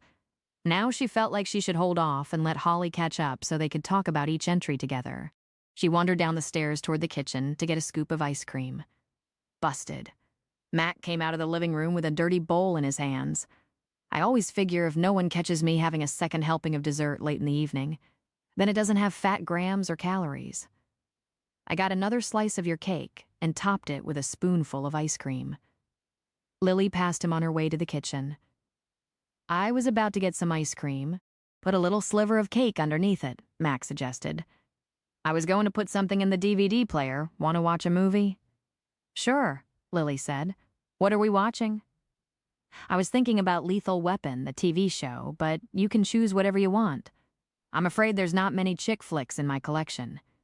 He followed her to the kitchen, rinsed his bowl, and put it in the sink. I saw a couple of episodes of that show. She got out what was left from a cobbler she'd made a couple of days ago and the ice cream. I wouldn't mind watching it. She carried her bowl into the living room and settled into her mother's recliner. Mac put the DVD into the player and sat down in her dad's chair. They were 2 episodes into the season when she finally asked, "Why didn't you ever get married, Mac?" He hit the pause button on the remote. "I don't talk about it, but if you really want to know, it's because of my brother. What did Adam do?" Lily's curiosity was piqued. It was my last semester in college, and I was going to ask my girlfriend Brenda to marry me. We'd more or less been living together that last year, and I was in love with her. So I brought her home to meet the folks over spring break. Mama said the first one of us boys to get married could have the engagement ring that had been passed down through the family for 5 generations. That didn't matter so much to me. I figured Brenda would be just as happy with a different diamond ring, and I'd already been looking at one. Anyway, to make a long story short. He stared into space for a long time. "If it's painful, you don't have to tell me," she said. "I want to so you'll understand how it is between me and Adam," Max said. "He'll be coming around every so often. I don't want you to think I'm a bastard because of my indifference to him. I love him, but I don't like him so much. But back to my reasons. Brenda and I went back to college after 3 nights here in Comfort. She was acting kind of weird, and after we left, she told me that the second night we were here, she had slept with Adam out in the hay barn. They were married as soon as school was out, and of course, Adam got the family heirloom. And it didn't last, did it?" Max shook his head. "5 years later, I fell in love with Natalie, but you can bet your sweet soul I wasn't bringing her around Adam. By then, I was teaching in Hondo, and Natalie and I were living together. Mama and Dad came to visit one weekend, and I figure she'd mentioned Natalie to Adam. He showed up at the house one Sunday afternoon with the excuse that he hadn't seen me since Christmas. History repeated itself. He left Brenda for Natalie. "Good Lord," Lily gasped. "What's the matter with him?" Max shrugged. "I've talked to Drew about it several times. He says that Adam can't stand to see me happy. And his last wife, Charlene. That's on him. She was Natalie's 3rd cousin. He met her at the wedding, and he divorced Natalie 6 months after they were married. He and Charlene got married a few months after that," Max said. "He's always been the good-looking twin, the one that could get any woman he wanted. I'll never understand why he had to take away my happiness." "How can you even stand to be in the same room with him?" Lily asked. "He's my brother, and he has a problem. I can't fix it, but I can't seem to cut ties with him either," Mac replied. "My sister and I got along well before she died, but then we were both really young. Sometimes I wonder if we'd have bickered like Braden and Holly if she'd lived longer than 8 years. I was only 5 that year and just remember being lost without her. I admire you for continuing to be a brother to him after the way." She stopped and stammered. "Do you think he was flirting with me because he thinks we are?" "Probably, but then you're a beautiful woman, Lily. And more likely, he simply couldn't help himself," Max said. "Well, I don't like him, never have, not even in high school. I'm sorry to say that about your brother, but I don't," she said. "I don't like him most of the time either, but I love him because he's my brother. When I was so mad at him for what he did with Brenda and then again with Natalie, it brought on a guilt trip because we're supposed to love our siblings. I've come to realize that you can love someone but not like them," Max said. "Was Adam like that as a little boy? Did he always want your toys?" Lily immediately felt like a therapist again. "Oh, yeah?" Mac nodded, and our mother's attention. He had to be number 1, no matter what it took. He couldn't stand it because I was close to Dad. He thought he'd won another feather for his cap when our folks moved to San Antonio to be close to Dad's Alzheimer's doctor. I guess Adam thought since Dad wasn't in the goat business anymore that he would finally be number 1 with him, too. Mac paused. "I don't know why I'm telling you all this. You'll think I'm a big pushover." Lily's heart went out to Mac. "I don't think that at all, but why didn't you stand up to him?" "I got tired of the constant fighting. Besides, what did a toy matter? It wasn't until Brenda and Natalie that I realized he had this uncontrollable urge to take everything from me. The crazy thing was that I thought he deserved it. After all, he was the pretty one, He was the athletic son and the charismatic twin, Mac answered. When he took away not one but two of my girlfriends, that's when I stopped giving in. It's when I figured out that in my own right I'm equal to him and I got comfortable in my own skin. It's been tough on him ever since. Sounds to me like Adam has NPD, but until he realizes that he has a problem and gets some help, it's not going to go away, Lily said. I'd forgotten that you were a therapist. Mac grinned and asked, what exactly does that mean? School counselor to begin with and then a therapist. I'm not a psychologist or psychiatrist, she replied, and NPD stands for narcissistic personality disorder. It means that he's got exaggerated feelings of self-importance, a need for self-admiration, and a lack of empathy. People with that problem spend too much time worrying about success in everything, as well as their personal appearance. They tend to take advantage of the people around them. The problem usually starts early in childhood. He should have had some kind of therapy when he was a little boy. How do I help him now? Mac asked. Lily just shook her head. Mac was truly a good brother if he'd taken that kind of abuse all those years and still wanted to help his twin. He'd have to agree to therapy and be willing to admit he had a problem, and then he could work on making changes, Lily answered. I don't see that happening. What causes this disorder anyway? Mac asked. Lily shrugged. I only had 2 students with those symptoms that I thought should be sent for a full evaluation. One came from an affluent family and had siblings. The other came from a poorer home and was an only child. They displayed the same traits. So all I can tell you is that you'll have to ask someone far smarter than me what causes it. Oh, well. Mac picked up the remote. Like you said, until he realizes he has a problem, it's not going to get fixed anyway. That's right, Lily agreed. Mac started the next episode of Lethal Weapon, and Lily watched it with brand new insight. One of the main characters, Martin Riggs, was flawed because of his wife's death. Mac Cooper had problems because of his brother's narcissistic attitude. It was easy to see why Mac would relate to Riggs. Lily wanted to hug Mac, but he sure wouldn't like that. She was certain. When the episode ended, she yawned. I've had enough for tonight. I'm going up to bed. Good night, Mac. Night to you, and thanks for listening. He got out of his chair and rolled his neck to get the kinks out. Anytime, she said on her way out the door. Once she'd had a bath and was dressed for bed, she got out the journal again. She read the entry about Henry's attitude when he had come home from the war. He was like Adam, she whispered. He felt entitled and special. She turned the page to reread the entry dated December 1865. Matilda left this morning on a stagecoach. I already miss her, and she's only been gone a few hours. I feel like she's making a mistake, but she's adamant that she loves the man. She's going to marry a Yankee, the friend that Henry brought home last summer. They've been writing since he and Henry left, and Henry's been sending Rayford's letters to her with his, "What did I do wrong with my children?" Everett tries to comfort me, but I feel like a complete failure. I may never see my daughter again. My son says he has no intentions of ever coming back to the cursed South again. A part of me admires him for his conviction. The other part wants to shake him until his teeth rattle, even though he's a grown man.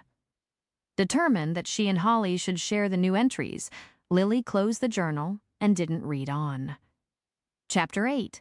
Mac used his planning period on Thursday morning to look up NPD and was amazed to find that the symptoms fit Adam so well. He and his brother were twins, so it stood to reason that they would be drawn to the same type of woman. But if Adam really had NPD, then why hadn't Mac developed that condition? Also, lunchtime was right after his planning period, and a 4-H meeting had been scheduled for noon that day. He had to hustle to get over to the library at the middle school for the meeting. Today, they would be discussing the upcoming junior livestock exhibition, and the kids would be taking the forms home to fill out concerning what animals they would show that spring. He was surprised to see Braden enter the room with Isaac Torres, who'd won first place the year before with his Angus steer. Isaac came from a fairly affluent family, one with a pretty nice-sized spread out west of town. However, he was an overweight kid, kind of shy, and didn't have many friends, despite his family's wealth. "Hey, Mac," Braden said, and then his face turned scarlet red. "I mean, Mr. Cooper?" "It's all right," Mac grinned. "The kids in 4-H and FFA usually just call me Mr. Mac. Are you interested in 4-H? "Maybe," Braden replied. Isaac said I could come to the meeting with him and see what it's all about. Well then, thank you, Isaac, for inviting a new person to the club, Mac said. Isaac ducked his head and blushed right along with Braden. He said that he likes your goats. I thought he might like 4-H. Maybe next year he can show a goat. That would be great, Mac said, as several more members brought their lunch into the library and took a seat. Looks like we're all here. This is an informal meeting today. We're here mainly to talk about the spring livestock show here in Comfort and to make sure you have the forms to fill out. They're right here on the desk. You need a separate one for each category you plan to enter. Say hey to Braden Anderson while you're at it. He's just moved here from Austin, and he might be joining 4-H. Everyone turned to look at Braden. Some nodded. Some said hello. Since he was sitting with Isaac, one of the geeks in the middle school, no one said much to him. At the end of the period, Isaac hurried to the bathroom, and Braden stopped by the desk where Mac was still sitting. Isaac is my new friend. Why do the other kids treat him like something is wrong with him? He's super smart, and he's really fun to talk to. Braden whispered. Yes, he is, and he's a hard worker, too, Mac told him. He really takes time to train his show animals, and that's why he does so well. I'm glad he's your new friend. But why do the kids treat him like they do? Braden pressed for an answer. Number 1. Mac held up a finger. He's smart, and that makes them feel inferior. Another finger went up. 2. He's a little overweight and kind of shy, so they put him down to make themselves feel all important. A third finger popped up. And 3, they're jealous. Well, that's just mean. Braden slung his backpack over his shoulders. I don't care what they think. Me and him have fun together, and he's my friend. I'm glad you feel that way, Mac said. Someday maybe the other kids will come around and see what you do. You better get on to class now before you're tardy. Thanks, Mac, and I'm going to talk to Mama about joining 4-H. Next year, maybe I can get a goat and show it, like Isaac says. Braden threw the brown bag that he'd brought his lunch in that day into the trash and waved as he left the room. How about that? Mac said as he picked up what was left of the forms and headed out of the building. The halls were quiet, but in a few minutes the bell would ring, and all that would change. He paused at the door for a moment. Several times his life had changed drastically in the few seconds that a bell could have rung. Things in his world had been as quiet as the hallways. Then Lily and the kids moved into the house, and bingo, everything had done a turnaround. When he pushed the doors open to go outside, he noticed Braden and Isaac over in a corner. Both of them waved at him. That alone was geeky. Students ignored teachers for the most part, and they sure didn't smile and wave. He crossed the parking lot, got behind the wheel, and headed out of town toward the high school. He remembered asking his father pretty much the same questions that Braden had asked him that day. Only Mac's were about why the kids at school treated Adam like a celebrity. Mac made better grades and worked harder. Orville Cooper had been as honest with him as Mac had been with Braden. Mac wished he'd taken better advantage of time with his father. Orville had Alzheimer's, and there were many days when he didn't even know Mac, and others when he thought his sons were still teenagers. He parked in his spot at the high school, got out of the vehicle, and hunched his wide shoulders against the bitter, cold January wind. When he finally made it to his room, he realized he had a few minutes left before the bell rang for his next class, so he took the time to call his mother. Hello? She was out of breath when she answered on the 4th ring. Sorry it took so long. Your dad and I just got back from our walk. The doctors say it's good for him to get his exercise every day, but boy, oh boy, is it ever cold today? How is he, Mac asked. No better, but no worse. Today is a good day. He knows me and talked about you and your goats. How are you doing with a family in the house with you? Nora asked. It's going great so far. Mama, did you ever realize that Adam has a personality problem? He asked. Of course I did, honey, she answered. Put it on speaker so I can hear, Orville yelled. We'll talk about Adam later, Nora whispered. Okay, it's on speaker and you have me and your dad here. I've only got a few minutes, Mac said. Just thought I'd call and check on y'all. When are you going to come to Comfort and help me weed out my goatherd, Dad? I was just there 2 days ago, and we took care of that then, Orville chuckled. That's right. But it had been 6 weeks since his folks had been to see him. With school starting back, I forgot about that. Now you have to come and meet the family that's living with me. When the weather gets nicer, I'll do that, Orville said. Have you seen Adam? Charlene comes to see us pretty often, but Adam hasn't been here in a year. I'll fuss at him next time I see him." Mac's voice almost cracked. "You do that and make him go feed the goats with you. He should get his hands dirty once in a while." Orville said. "Darlin', Adam is the president of a bank," Nora reminded her husband in a soothing voice. "He hates any kind of outside work. Remember? He even has a gardener to take care of his yard." "I'm hungry," Orville said. "I'm going to get some cookies and milk. You want some, Mac?" "I'm good, Dad," Mac said. "Mama, I have to go now." "Just one more thing before we hang up," she whispered. "I'm taking it off speaker now. I knew Adam had problems when y'all were little, but I didn't want to believe it. After that thing with Brenda."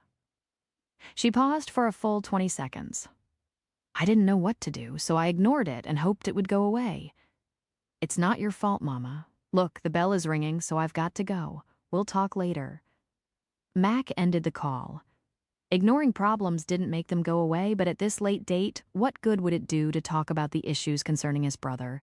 His father used to say that a person should let sleeping dogs lie, so, unless his mother brought it up again, that's what he planned to do. He caught a glimpse of Holly in the hallway with Rose and Ivy. He thought it might embarrass her for him to speak to her, so he just eased on past and hurried to the VOAG building. Some of his students were working on rabbit hutches, others were helping Barry, Drew's son, refinish a stock trailer for his State Fair of Texas project. It had come into the shop looking like crap, but it would be downright beautiful when they got it finished. As he went from project to project, giving encouragement here and there, his mind kept going back to how comfortable he'd been with Lily the night before. Talking to her had brought Adam's problems out into the open and helped Mac realize that there was little he could do to help his brother. It had also solidified the fact that he was no longer the brother who had to walk in Adam's shadow, and that Mac was at last comfortable with his life, just the way it was. Lily put a pan of brownies in the oven so they'd have an after-school snack. While the treats were baking, guilt jumped out of nowhere and settled on her shoulders like a heavy, wet blanket. She could list the reasons why she felt that way. First was that she hadn't visited her parents often enough. Then, after her father had died suddenly, that she hadn't gone to see her mother more. Now she would be working full-time away from home, which meant there wouldn't be after-school snacks straight from the oven for her children. Guilt trips never take you anywhere. Her mother's old adage came to mind. "Amen," she said as she set out glasses for milk. The kids came through the front door. She could hear their backpacks hitting the chairs and their arguing as they hung up their coats. Then they both tried to come through the door at the same time. Holly hip-checked Braden to the side and made it to the kitchen first. "I smell brownies." Braden evened the match by getting to the table first. "I made a new friend at school today, and his name is Isaac Torres, and can I join 4-H so I can maybe show a goat next year?" And he stopped for a breath, then went on, "Can I go to Isaac's house on Saturday and hang out with him?" "I'll think about it." Lily poured milk for each of them. Rose and Ivy invited me to go to choir practice on Friday nights. Holly helped herself to the first brownie. They said their mama would pick me up and bring me home. "It's at the church, and it's from 7 to 9. I promised to get all my homework done before I go." She just wants to go because Clay will be there. That's the preacher's son, and she's got a crush on him. Braden tattled. "Do not," Holly argued. "Do too." Braden shot back. "Hello," Mac called from the back door. "Is that chocolate I smell?" "Brownies," Braden yelled. "You better hurry before Holly eats them all." "You're the pig when it comes to brownies," Holly accused. Braden snorted just like a hog. "You're disgusting." Holly took another brownie from the pan. The comment Holly had made back in Austin about Braden being Lily's precious angel son had been weighing heavily on her mind all day in addition to all the other bits of guilt. She wondered if she was enabling Braden to be a little narcissistic. But after listening to them argue, she decided that she was raising two healthy kids. They might be as different as night and day, but they were not suffering from NPD. "Coffee is in the pot, sweet tea's in the fridge," Lily told Mac. "Where are your glasses?" "I just realized that you haven't worn them in several days." "I only wear them when I have to," he said. "Most of the time I wear contacts, but I had an allergy flare-up and had to use my glasses for a while." He brushed past her on the way to get a cup of coffee, and there were those sparks again. Only this time they were even hotter than before. An image flashed through her mind. She was cuddling up with him on the sofa, and he was tipping her chin up with his calloused hand to kiss her. "Should I pour a cup for you?" Mac asked. His deep voice jerked Lily back to reality. "Yes, please, and thank you." She hoped he attributed her burning cheeks to the heat in the kitchen. It seemed like the kids swallowed their brownies whole and hurried up the stairs to do their homework, or in Braden's case, to change into different clothing so he could go to the goat pens with Mac. "You also run the 4-H, right?" Lily asked when she and Mac were alone. "I do," Mac nodded. "Braden came to the 4-H meeting today with his new friend. Isaac Torres is a good kid. He's a little shy, but he's super smart. He's always on the superintendent's honor roll. Then it's all right for Braden, too." Lily started and then stopped. "Is he Levi Torres's son? The Torres Ranch folks? Didn't you and Levi graduate the same year?" "We did, and yes, Isaac is his son. Levi married a girl he met in college. She's from down around Houston and grew up on a ranch like Levi did," Mac answered. "Levi was smart and shy, too." Lily remembered and stopped herself before she added, "A lot like you.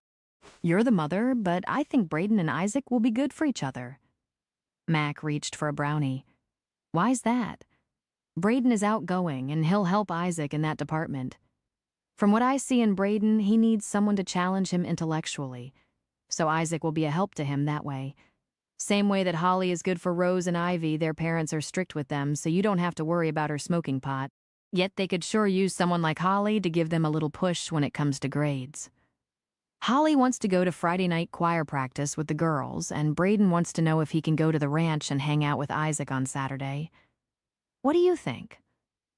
Lily hadn't asked for anyone's input where her kids were concerned in years, but she really needed Mac's opinion. "If they were my kids, I wouldn't have a problem with either the choir or the ranch," he said. "Thank you." It was beginning to look like she'd made the right decision in her fit of anger over their behavior. "I talked to my mother and dad today," Mac said. "How are they doing?" Lily carried her coffee to the table and sat down on the other side from Mac. "Dad's not good," Mac replied. "He's getting more confused about time than ever. They haven't been here since the end of November, but he thought it was 2 days ago, and he told me to make Adam help me with the goats. Mama's got her hands full with him, but she's doing okay." Lily reached across the table and laid a hand on his. "I'm so sorry. That has to be the worst disease ever." "Thank you." Mac patted her hand with his free one. "I asked Mama if she realized Adam had a problem, and she said yes. She thought he'd outgrow it, and then felt like it was too late to do anything about it when he broke up my engagement with Brenda. Parents don't like to admit their kids have issues," Lily said. "You didn't mind admitting your kids had problems. You took steps to keep them from getting into more trouble than they were already in. Even though they whined and threw hissy fits, you were a solid, good mother, and did what was best for them." Lily could have kissed him for that bit of encouragement, but Braden came bursting into the room at that very moment. She jerked her hand free from Mac's and said, "I didn't even hear you coming down the stairs. You usually make enough noise that the neighbors think it's thundering." He held up a foot. "I only got on my socks. I thought I'd wear Grandpa's boots as well as his coat. You wear a size 8. Your grandfather wore an 11, Lily told him. He jerked an extra pair of socks from his hip pocket. "I'll stuff the toes. We really should make time to get that kid a pair of rubber boots and a work coat," Mac said. "Yes," Braden pumped his fist in the air. "Can we get them before I go visit Isaac on his ranch?" Mac glanced over at Lily. "We could take him to the feed store tomorrow evening. They don't close until 6, and they carry coats and boots. Please, Mama," Braden begged. "I suppose," she agreed. "If you're really going to be in 4-H and show goats, you should have a warm coat and boots that will keep your feet dry." Braden ran to her side and wrapped his arms around her. "Thank you, Mama. Can we go get them right after school? And can Mac go with us?" "Be glad to," Mac offered. "Don't see why not," Lily said at the same time. "See why not what?" Holly poked her head around the door. "I get to go to the feed store and get boots and a coat," Braden sing-songed. "If he gets to do that, can I go to Sally's store again?" Holly asked. "Why don't you and I go to Sally's and these two guys can go to the feed store?" Lily asked. Fine by me, Braden said. A girl don't belong in a feed store anyway. Hey, now they have all kinds of Western clothes for girls in there, Mac said. Then I want to go there instead of to Sally's. Rose and Ivy have Western belts that they wear with their jeans. Can I have one of those? Holly asked. We can look at them. Not long ago, Lily had been arguing with these two about moving to Comfort, and now they argued about rubber boots and a Western belt. She almost pinched herself to see if she was dreaming. Later that evening, after Lily had taken a bath and washed her hair, she went to her room and got the journal. She adjusted the lamp so she could see better, then like a kid with $1 in a candy store.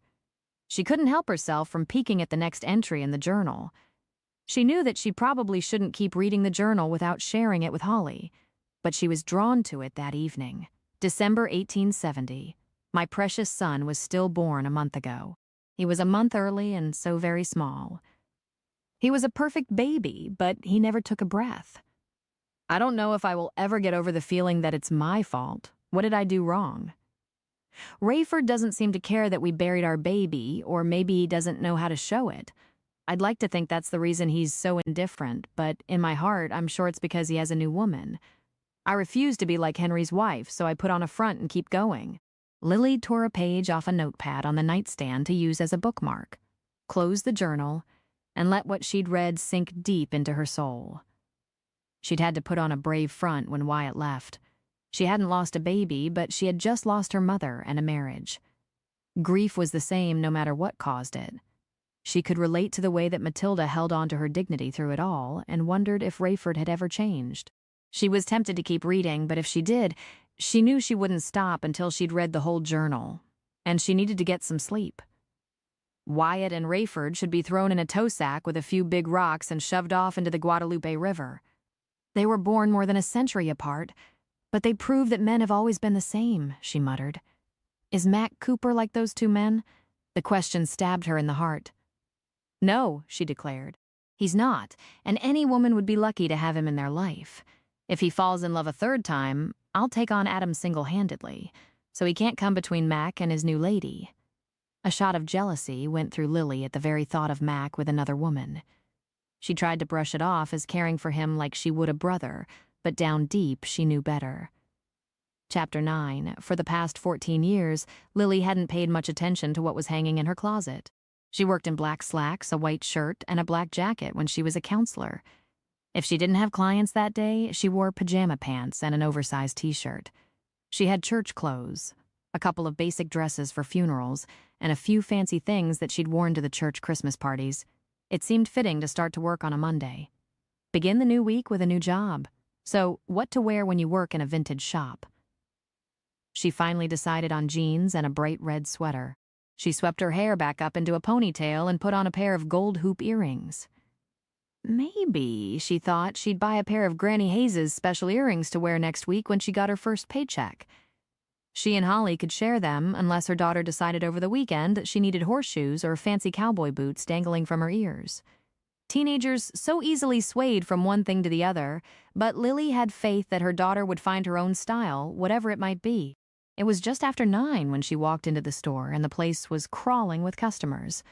Sally was at the cash register ringing up sales, so Lily stashed her coat and purse under the counter. She went to the nearest lady and asked if she could help her. I'm just admiring all the gorgeous glassware, the lady said. I collect it and have it sitting everywhere. One of those swan dishes is in my bathroom right now with little guest soaps in it. I'm sure it's lovely, Lily said. What brings you to the store? We're on a little road trip, the elderly lady said. Our Sunday school class does this every January. A different lady held up a hobnail milk glass vase. Look at this, Nadine. Isn't it pretty? It would look real sweet sitting on your piano with a little bouquet of flowers in it. Nadine said. Lily made the rounds, but it was a slow process. Every one of them wanted to talk. When Nadine finally said if we're going to make all the stores in Comfort by noon, we'd better be paying for our purchases and getting, she sucked in a lungful of air. Oh my goodness, I must have one of these shawls. Virgie, come look at this. You should get the yellow one for Easter. By 10:30, they'd nearly all trickled out. Sally dropped into a chair behind the counter and said, Thank God you came in when you did. I couldn't keep up with the lot of them. I don't think a senior citizen's Sunday school class would rob me blind, but if they did, I wouldn't have known until inventory time. Want something to drink? I can go across the street and get us something, Lily offered. No need. Sally shook her head.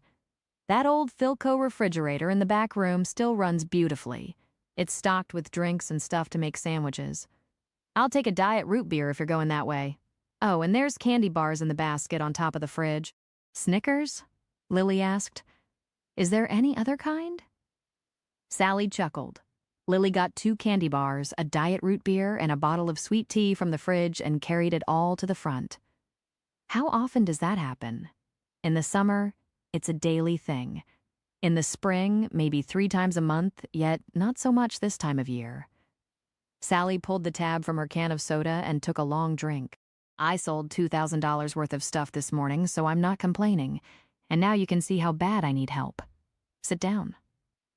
She pointed to the other chair. Tell me about life with Mac so far. How well do you know Adam? Lily asked.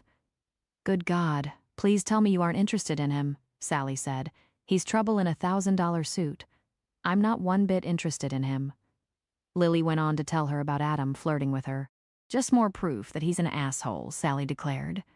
When we were sophomores and he was a senior, he sweet-talked me under the bleachers after a football game one Friday night. I was all excited. I mean, after all, I was a chubby 16-year-old, and the quarterback of the football team was interested in me, right up until he told me that we were going to have sex. I told him no, and he called me every name he could think of. He stormed off.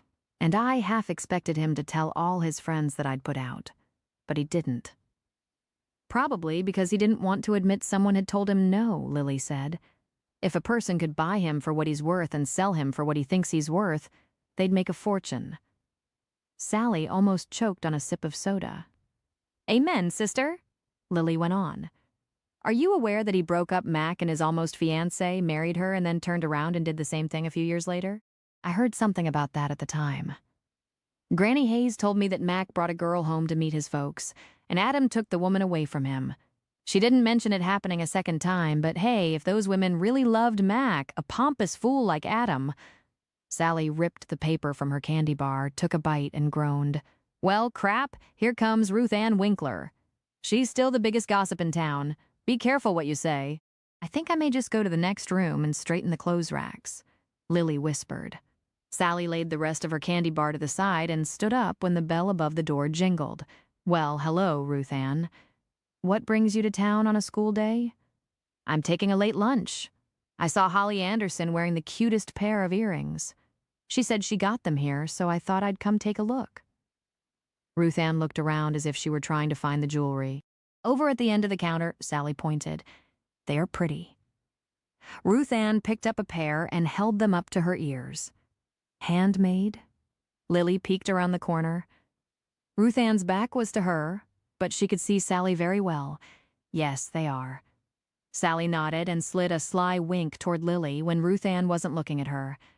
I heard that Lily Anderson is going to work for you, Ruth Ann said. Rumors in small towns always ran rampant, but Ruth Ann was baiting her hook to go fishing for the really good stuff. Evidently, it was true that a leopard couldn't change its spots, or a gossip her daily need for something to spread. Starting today. Another nod from Sally, but no wink this time. I also heard that she and Mac have had a thing going for years, even in high school. Think that's true? Ruth Ann lowered her voice like she was telling a secret and laid 2 pairs of earrings on the counter. I'll take both of these. Lily almost marched out there and told the woman to mind her own business, but she held her peace and just listened. I wouldn't know, Sally answered. You'd have to ask her. Great answer, Lily thought. And when you get up the nerve to ask me, I'll tell you that what goes on in my house stays in my house. Oh, I couldn't. Ruth Ann threw a hand over her mouth. That would be like gossip, and I never do that. It's unprofessional. I always thought she might have had a little side fling with Adam. He used to look at her like he knew something the rest of us didn't. Great balls of fire. She was really fishing now. Lily had never given Adam Cooper the time of day. Oh, yeah, I never noticed. Sally rang up the earrings and said $13.95. Ruth Ann handed over her credit card. In my professional opinion, I think that they're two consenting adults. In my parenting opinion, I would hope they aren't sleeping together when the kids are in the house. Lily knotted her hands into fists. If something like that got out, Matt could lose his job. Good God. Sally ran the card and handed her a receipt to sign. She's only been home a short while. Do you really think she and Mac would get a relationship going that included sex that fast? One never knows this day and age, Ruth Ann said. Gotta be going. See you later. Maybe I'll stop in next week when Lily is here. I'm sure she'll be so tickled to see you, Sally said. As soon as the woman had closed the door, Lily came back to the checkout counter. She sank down in a folding chair and sighed. I shouldn't have moved in with Mac. I should have given him notice to move out of the house before I came back. If he loses his job, it'll be my fault. He's not going to lose his job. He's got tenure, for one thing, and it's not 1895, girl. For a third thing, Sally held up 3 fingers. He's a damn good VOAG teacher, and he's really built up the program. I'm surprised that you didn't march out here and tell her to go to hell. I wanted to, but Lily finally grinned. Why spoil a good source of what people are saying or thinking about me with one little temper fit? A gossip is a good way to find out things. I may hide every time she comes into the shop. Now, how about showing me how to run that cash register? Soon as I finish my candy bar. Sally picked up her candy bar and took another bite. Lily didn't leave until almost 4 that afternoon. She had just walked in the door when the school bus pulled up and let Holly and Braden out. They rushed into the house, both of them talking at once about going to the feed store again, this time for more than goat feed. Do I need to change clothes? Holly asked. It had been so long since Holly had asked for her mother's opinion that Lily was taken aback for several seconds. No, I think you look just fine, Lily answered. When is Mac coming home? He'll be here before the store closes, right? Braden tossed his backpack on the chair and headed for the kitchen. Do I have time for cookies and chocolate milk? I don't even care if they're bought cookies. I'm hungry. They had spaghetti at school today, and believe me, Mama, their spaghetti does not taste like yours. I had the salad bar, and it was fine, Holly said. I'm not a rabbit, Braden said. Well, you look like one when you make that face, Holly told him. I hear a truck. You better scarf them cookies down if you want to go get boots and a coat. I'll eat later, Braden said. Hey, everyone is home, Max said as he came through the kitchen door. Y'all ready to go get some shopping done? I thought maybe we would have burgers for supper. We could all go in my truck. There's plenty of room. Would that be okay, Lily? Sounds fine to me. She thought of what Ruth Ann had said about her sleeping with Mac, and her cheeks burned. She'd blushed more since coming back to Comfort than she had in 5 years. Then let's load up and get going, Mac said. Shotgun, Braden yelled. We don't mind riding in the back seat, do we, Holly? Lily asked. I'd rather ride in the back with you than up front with that spoiled brat. Holly pointed at her brother. Hey, I'm not spoiled, Braden grinned. You can't spoil the favorite child. Dream on, little brother? Holly did one of her famous head wiggles. I'm the favorite since we moved to Comfort, and you don't get to ever be favored again? Lily immediately thought of Adam. How many times had he lorded it over Mac with similar words? Hey now, she said. You're both my favorite. Braden is my favorite son, and Holly, you're my favorite daughter. But I'm your favorite, right? Holly pressed. Tell you what, Lily pointed at her daughter. You can each be the favorite 3 days a week, and Sunday is my day to not have a favorite kid. Today is mine, right? Holly kept it going. Nope, Lily said. It's like this. You each get 3 days, but they can change according to your behavior. It's up to me to decide which kid gets that day, and right now I haven't decided who's the favorite today. Braden answered by sticking his tongue out at his sister and running out the back door toward Mac's truck. Holly ran after him, yelling that if she beat him, she was going to ride shotgun. Ain't life grand with kids in the house? Mac asked. And FYI, I liked your answer a lot. I wish Mama would have told me and Adam something like that when we were kids. Thank you. But I'm not sure Adam could have handled it, she said. He put a hand on her lower back and ushered her out to his truck. You got that right. He'd have gone into a depression for sure, but it would have been good for him. Probably so. She nodded. He opened the truck door for her, waited until she was seated comfortably, and then closed it. She could hear him whistling all the way around the front side of the truck to the driver's seat.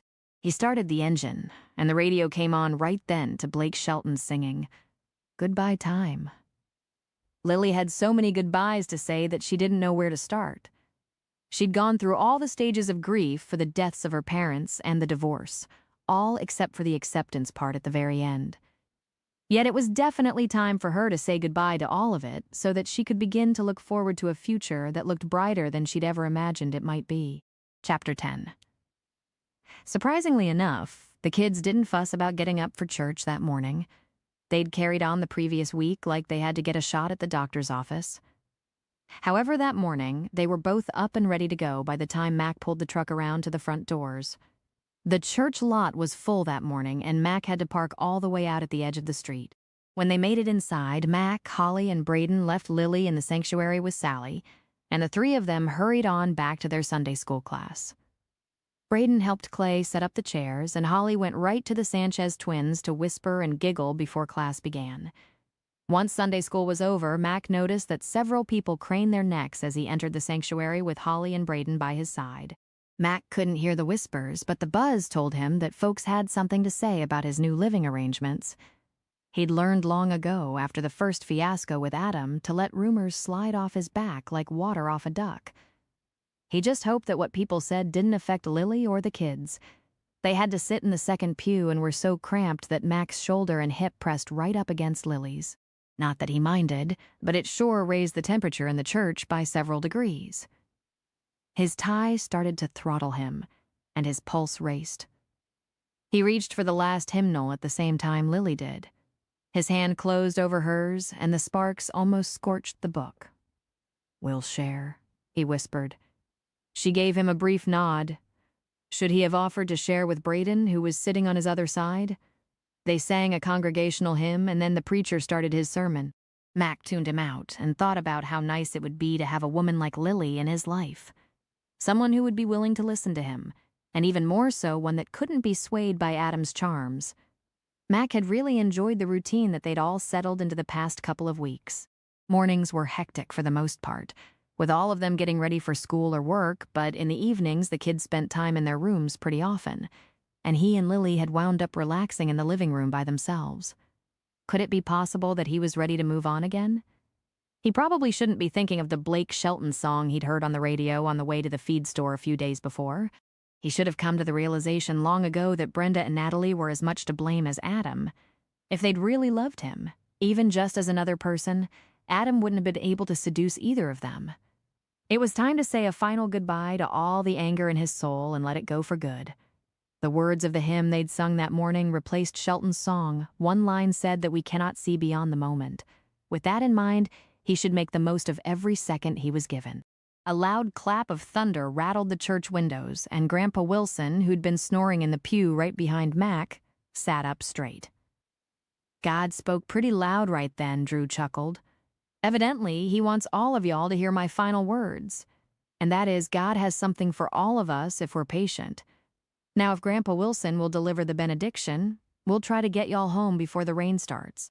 The elderly gentleman rose to his feet and mumbled a short prayer. And then the rain started coming down in sheets. A strong north wind accompanied it, blowing it fiercely against the stained glass windows and slamming it against the roof with so much force that it sounded like hail. Most of the folks ran from the church to their vehicles without even stopping to shake the preacher's hand on the way out. When Mac's group reached the back pew, he noticed that Granny Hayes had stayed seated. An old black felt hat with a peacock feather stuck in the band was crammed down on her head. 2 long gray braids fell to her waist, and her face was weathered and wrinkled. "Could I take you home, Miss Hayes?" Mac asked. "It would be quite a ride out to your place in this weather for Dusty. Or you could have Sunday dinner with us," Lily said. "We've got a nice big roast in the oven at home and a cherry pie for dessert. Dusty don't like storms.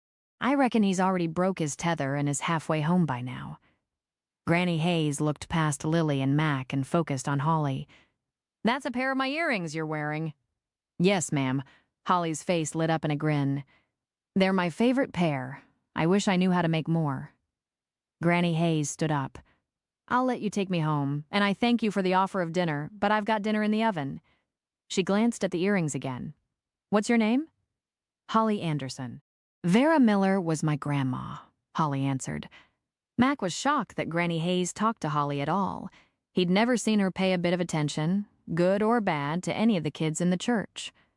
Lily marveled that Holly had mentioned her grandmother and wondered why she did that. Maybe she wanted the elderly woman to know that she wasn't a stranger in comfort.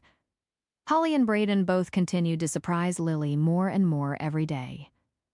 "Vera was a good woman. You look like she did when she was your age. Holly, would you like to have dinner with me? And afterward, I could teach you how to make earrings if you're interested in learning." Granny Hayes asked. "Yes, ma'am, if it's all right with my mama. And I really do want to know how to make them and to make the shawls, too." Holly looked up at Lily. "Please? Thank you for the offer, Ms. Hayes," Lily said. "When y'all get done, you just give me a call and I'll come get her. I don't have a telephone or any of these newfangled gadgets." "You can come get her at 3:30. That's when I take my Sunday nap," Granny Hayes said. "Don't honk the horn. It spooks Dusty. We'll be waiting on the porch. We'll remember that." Lily could understand someone Granny Hayes' age not having a cell phone, but she didn't know a single soul this day and age that didn't at least still have a landline. How did a person live without a connection of any kind to the outside world? Very simply. Vera was back in her head. Lily thought about how much simpler her life had been since she'd taken away all her kids' devices and nodded in agreement with her mother's voice. "I'll go get the truck and drive it up close to the door," Mac offered. "I'm going with you," Braden said and followed right behind him. Lily extended a hand to the elderly woman. Granny Hayes put her veined and bony hand in hers and said, "Thank you. Old bones like mine don't like the cold weather or the wet, neither one, and when it's both, they really do fuss." "You're very welcome," Lily said. In spite of the layers of clothing, Granny Hayes felt so light that pulling her to her feet was like picking up a bag of marshmallows. "It's a real chore on Sunday to ride into town for church," Granny Hayes said as she moved toward the door. "But the good book says that I should give my best to the Master, so I try to do just that. We'd be glad to come get you on Sunday mornings and take you home." Lily followed behind her. "I appreciate that offer. Sally has said the same thing, but the truth is, Dusty kind of likes to come hear the singin'," she told them, "and the ride quiets my soul and gets me ready to listen to what Preacher Drew has to say to us. Well, anytime you change your mind, we'll be glad to come and get you," Lily said. Granny Hayes nodded and pulled her scarf up around her ears. When they were outside, Lily rushed around her and intended to open the truck door for her, but Mac beat her to it. Rain was dripping off the brim of his hat, but he had a smile on his face when he motioned for Granny Hayes to get into his truck. With the agility of a teenager, she hopped into the back seat and slid over to the middle. Lily got in right beside her. Holly ran around the truck and was already seated on the other side of Granny Hayes, buckled in and had the door closed before Mac got behind the wheel. "Don't you wish you had got some rubber boots like mine?" Braden asked from the front seat. "What good are they doing you?" Holly shot back. "They're at home in the foyer, not on your feet." Granny Hayes chuckled. "I had a brother once and he was a smarty pants at times too. But then in them days I was just as bad as him." In her youth, Lily had seen the woman smile a few times, but she'd never heard her laugh. What made the old soul so solemn, she wondered. She'd have to remember to ask Sally about that when she went to work the next day. Even in the rain and having to go the last mile on a dirt road, it took less than 10 minutes to get from the church to Granny Hayes' old log cabin. Chickens roosted on the porch, but they'd pecked the yard dry long since, and the rain had turned it into a giant mud puddle. A couple of ducks huddled against the door, and the mule, Dusty, had indeed come home to his lean-to shed not far from the house. Mac pulled up right next to the porch, and chickens scattered every which way, but the ducks didn't budge. Holly took a deep breath, got out, and ran through the puddles to the porch. Granny Hayes slid across the place where Holly had been sitting, hiked up her skirt to reveal black rubber boots, and trudged through the mud to the house. "Go on in, child. I don't believe in locked doors," Granny Hayes called out. Holly slung open the door and disappeared into the house.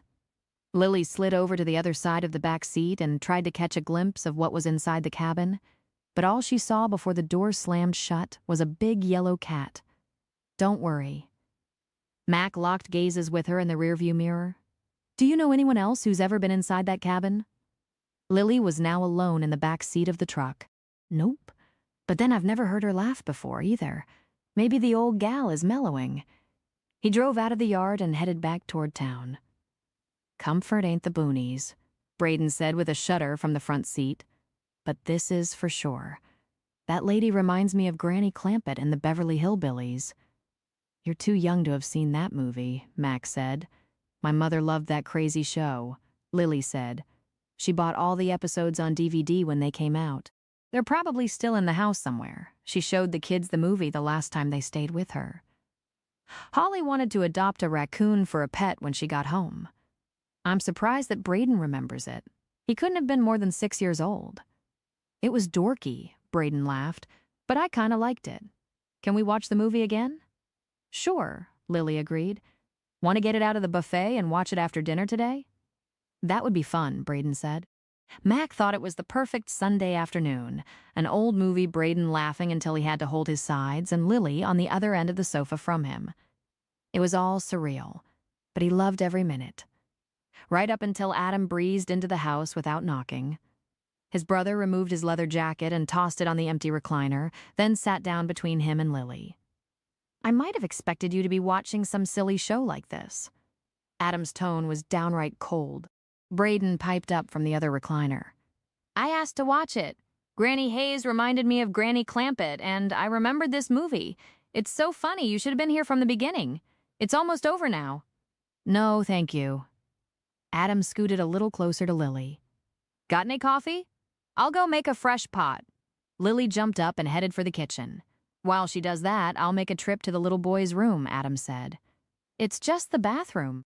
We don't have separate restrooms in the house, only at school, Braden told him, and then laughed at the next scene in the film. Mac wished he'd been more like Braden when he was a kid. If he had been, maybe Adam wouldn't be such a jerk now. The show ended, and Mac stood up and stretched. Want some hot chocolate? I can make the packaged stuff. It's not as good as what your mama makes, but it's not bad with a topper of whipped cream. Yep, and thank you. Braden nodded. Mac heard scuffling before he reached the kitchen and hurried a little. He made it to the archway just in time to see Lily's open hand connect with Adam's cheek. Adam's right hand closed into a fist and he started to draw it back to retaliate, but Mac took several fast steps forward and grabbed his brother's arm. You don't really want to do that, Mac whispered. Sorry, it was instinct. Adam growled. But she led me on, and then when I tried to kiss her, she slapped me. Tell the truth. Lily glared at him.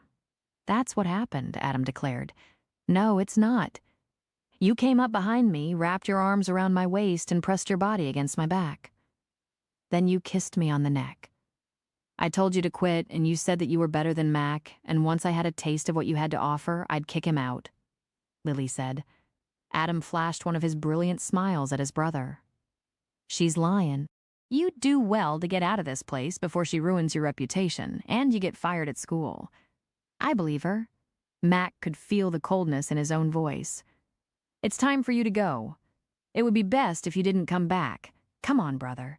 Adam's smile faded. I've changed since Brenda and Natalie.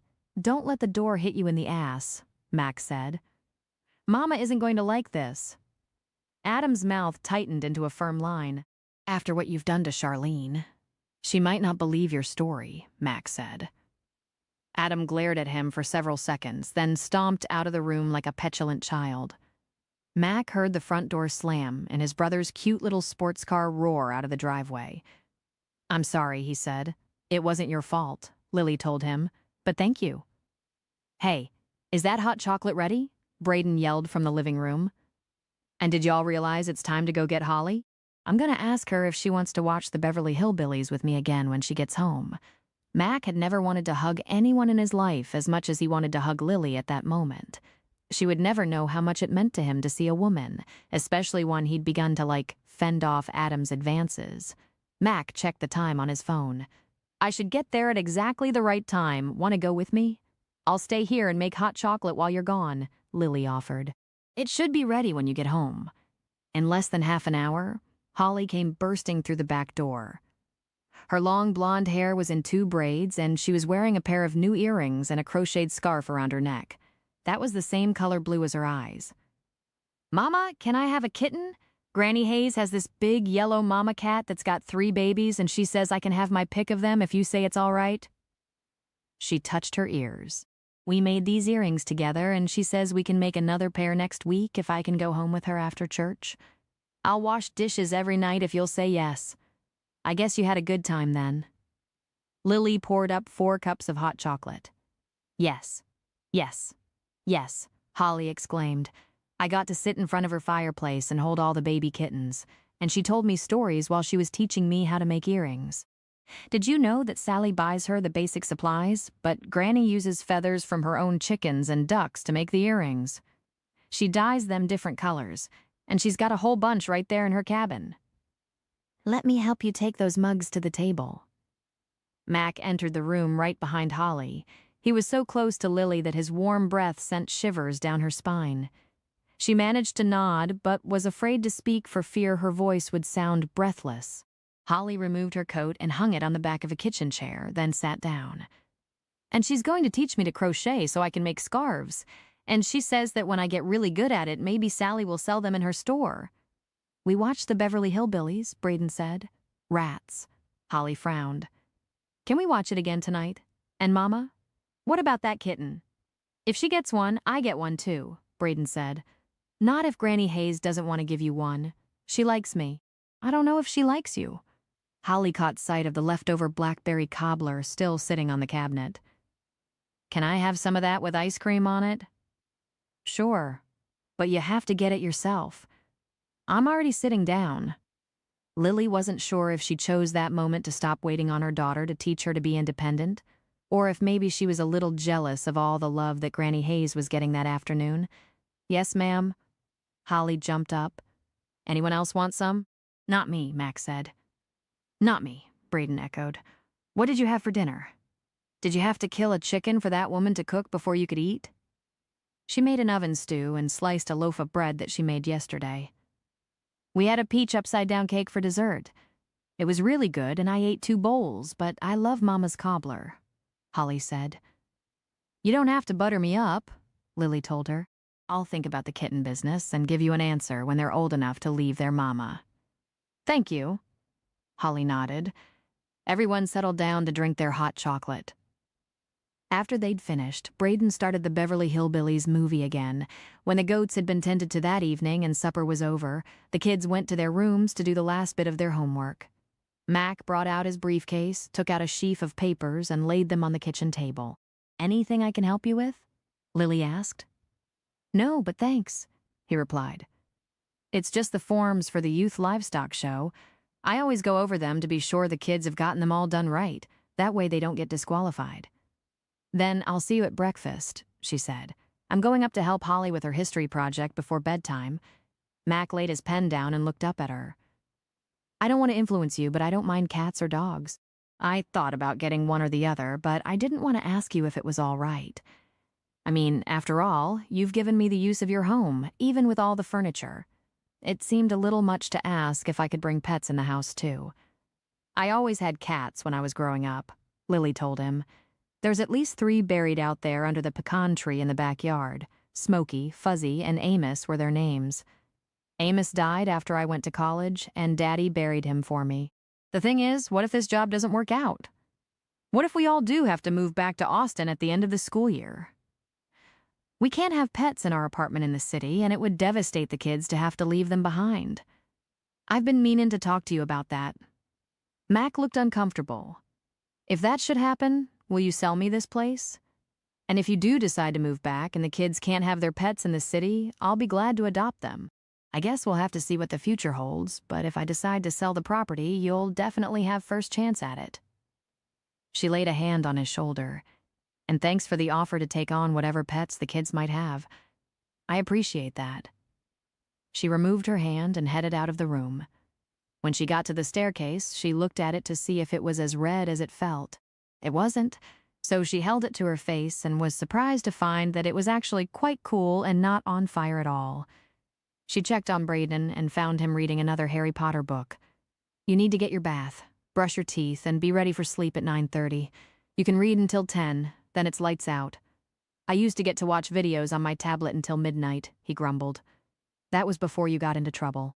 She closed the door, got the journal from her bedroom, and went across the hall to Holly's room. Her daughter was busy flipping through hangers on her clothes rack. Would you like to have a closet? Yes, I would, but it's all right if Matt can't build it until after spring break. Granny Hayes has a rack just like this. She said that she was born in that cabin and she'll die in it, and that she likes being able to see all her clothes without having to open a door, Holly answered. I'm trying to find something to match my new earrings for tomorrow. What do you think of this? She held up a blue shirt. Lily was taken aback at being asked for her opinion. Looks great. Wear your denim jacket with it and you'll be beautiful. Nope. Holly held up her pink jacket. I made the earrings with pink and blue feathers, so it would look good with this combination. I just don't know if this shade of blue matches the earrings right. So much for getting excited about her opinion, Lily thought. It looks great. Lights out at 9:30, but we've got time to work on your history project if you want to. Yes. Holly pumped her fist in the air. I got all my notes written up and I'm ready for the next entry. I hope it's about Matilda, still. I like her, but I wish she'd leave her husband like you did, Daddy. I love him because he's my dad, but sometimes I don't like him so much now that I'm old enough to know what he did.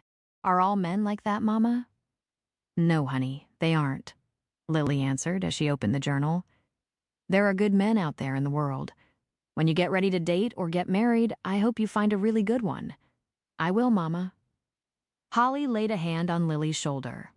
Lily sat still, hoping that maybe it would turn into a hug, but Holly removed it and picked up her notebook. And if he's a cheater like Rayford and Daddy, then I'll shoot him, Holly said in a matter-of-fact tone. That would just put you in prison, Lily told her. No, it wouldn't. Mac will help me bury the body where no one will ever find it. Now, read me the next entry, Mama, Holly said. This is new territory for me, too. I haven't read this part because I wanted to share it with you. Lily opened the journal and began to read to Holly, just like she did when her daughter was a little girl. Matilda Smith, Medford, Massey, May 1875. What a difference 5 years makes in the life of a woman.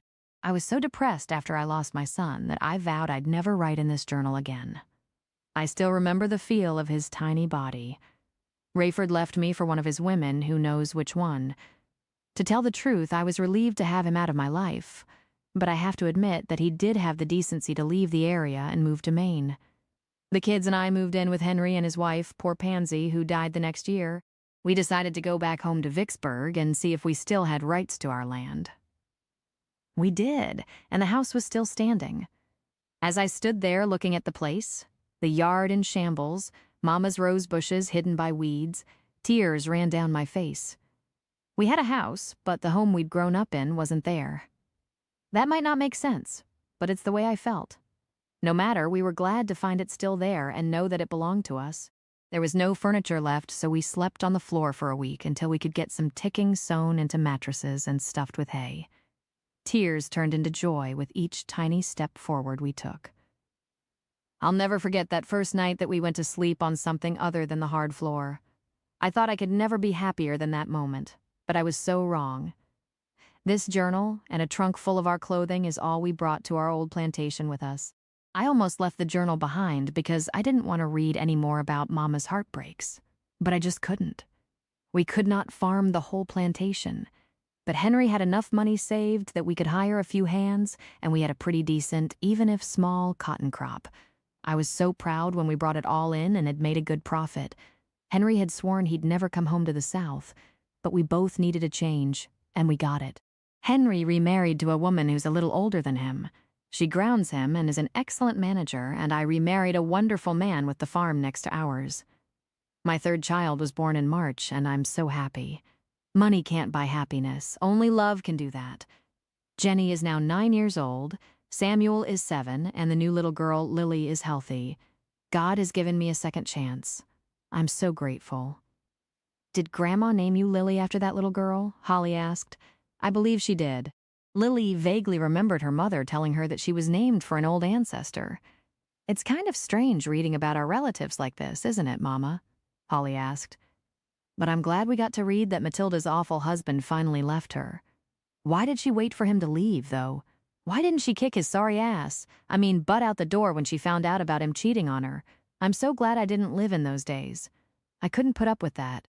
Hypothetical question, Lily said. What are you going to do if you're dating a boy and he's going behind your back, say with Rose or Ivy, and kissing them when you're not there? Holly snapped her fingers and did her head wiggle. Goodbye, sucker. Don't come around me anymore, and then I'd tell whatever friend he was kissing that they weren't my friend either for doing that behind my back. Then she got serious. Was Victoria your friend before? Holly's brows drew down in a frown, before Daddy left. No, she wasn't, and honey, I didn't know your dad was seeing her until he packed his things and left. Lily didn't ever want her daughter to think that she knew and put up with that kind of behavior. She wanted her to be strong and stand up for herself. Chapter 11. Lily opened the shop on Monday morning, turned on the lights in all 3 rooms, and then shoved her purse and jacket under the counter. Being there alone for the first time was a little eerie, but Sally had called that morning and said that she was going to an estate sale in Bourne. She wouldn't be in until noon. Lily started in the furniture room at the back of the store and made her way to the front, straightening things as she went. She'd just finished the job when the bell above the door jingled and Polly waved at her. I brought a thermos of hot coffee and donuts, Polly said. Lily turned and headed toward the break room. I'll get the cups and a roll of paper towels.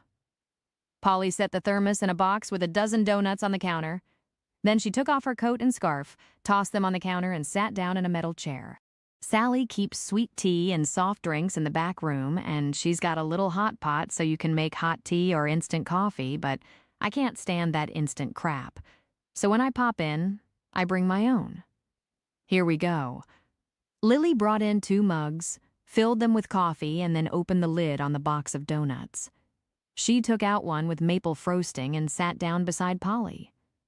Sally kind of caught us up on everything last night when I called her. Polly chose a donut with chocolate sprinkles. Where have you been? Lily sipped at her coffee. Me and your mama always had this dream that someday we'd go on one of those over 50 cruises, Polly said between bites. We kept putting it off for years, and then your mama passed. But I got this last-minute deal in the mail a few weeks ago, and 2 of my cousins said they'd go with me. Seemed like an omen. We just packed our bags and drove down to Galveston, got on the ship, and went. Who knows how long any of us will be above ground. I've decided to start spending my savings and do everything I can while I'm still able. Polly reached for her second donut. It was amazing. Vera would have loved it. Why did you wait so long? Why didn't you and Mama do the cruise while she was alive? Lily asked. Vera wouldn't leave your daddy, and he wouldn't go because he got sick if he even went out on a fishing boat. And then she was so depressed after he passed away that I was lucky to talk her into going out to dinner once a week. Then she passed, and losing my best friend put me in a depression. I thought that I couldn't go without her, so I kept putting it off. Then Polly leaned forward and whispered, but I kind of took her with me in spirit. I've got an old black and white photograph of the 2 of us when we were little girls, so I took it along. Everywhere I went. Whether it was to a musical production, to watch a movie, or just to have our meals, I took the picture with me and set it up so she'd be right there with me. My cousins thought it was weird, but I didn't give a damn. It took 2 sips of coffee for Lily to swallow the lump in her throat. She never mentioned a cruise to me. Polly laid a hand on her knee. Honey, that was our own dream, something we saved our dimes and nickels for. I'm surprised you haven't found her stash somewhere in the house. When we got $50 in change saved up, we'd cash it in for a bill. Polly shared the last of the coffee between the mugs. It took us years to get that first $50. I made each of us a little light blue velvet bag to keep our 50s in. I have enough left in my bags to go on another cruise in the summer. This time I'm going to Alaska. Want to go along? Thank you, but I won't have enough vacation time by then, Lily answered. Polly opened her purse and brought out a small album. I had 2 of these made, one for me and one for you. I tried to get the picture with Vera in each one. Thank you. Lily managed to keep her tears at bay as she flipped through the pictures. She wished she'd known that her mother was saving change for such a thing. She'd have given her rolls of nickels and dimes for Christmas and Mother's Day. This is amazing. I'll treasure it forever. Lily held the album to her chest. All right, enough sentimental crap, Polly sighed. I'm about to start crying, so tell us about you and Mac and the kids to get me pepped up. Well, Lily said, Braden is interested in the goats, and Granny Hayes invited Holly to have Sunday dinner with her and showed her how to make earrings.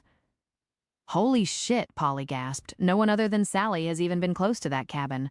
What did Holly do to get an invitation? Other than the fact she was wearing a pair of the earrings that Granny Hayes makes and maybe looks a little like my mama? I have no idea, Lily answered. She and Holly were visiting about the earrings while Mac brought the truck around after church yesterday. It was storming, so we offered to take her home. Her old mule broke his tether and went home at the first clap of thunder, right? Polly said. Yes, ma'am. Lily took a second donut from the box. Well, that just blows my mind away, Polly said. Not that old Dusty took off for home, but that she asked Holly to eat with her. Was Holly bored? Oh, no, Lily shook her head. She came home all fired up about the whole afternoon. She asked if she could have one of Granny Hayes's kittens, and she wore her hair in braids to school today. Sweet Jesus, Polly whispered. Has that old gal cast a spell on your daughter? I don't think so, Lily giggled. I'm just glad she's making friends with an older person. She can learn so much if she just listens to what Granny Hayes has to say. Polly shook her head. And I thought she and Sally had a strange friendship. It's time for me to go if I want to get home before it starts raining again. The weatherman says we're in for a frog strangler right after lunch. Thanks for stopping by and for bringing donuts, Lily said. This is my first usual stop Monday morning. Have to catch up on everything with Sally. Your mama and I used to have coffee out at her place every Monday morning when she passed, and Sally put in the store. I started coming here. It helped. And now that you're here, Polly gave her a quick hug, it's almost like Vera is back with me. If I don't see you before then, I'll be back next week. She put on her jacket and picked up the thermos. If you need anything or even want to talk, just give me a call. I appreciate that, and thanks for everything. Lily stood up, gave Polly another hug, and walked her to the door. She had a couple of browsers in the middle of the morning, and then a very serious buyer right after that. She felt better after she'd rung up a $500 sale for a few pieces of antique crystal. At noon, she was about to have another donut when Tina breezed into the shop. You might not recognize me because I haven't been much of a friend since you came home, she teased as she took off a long black leather coat. But I'm Tina. I guess I haven't been such a good friend either because I haven't called you. Everything has been crazy, what with getting the kids settled in school and the fancy new job. Lily giggled and took Tina's coat, hung it on a rack just inside the door, and motioned toward the donuts. We've got instant coffee if you want some.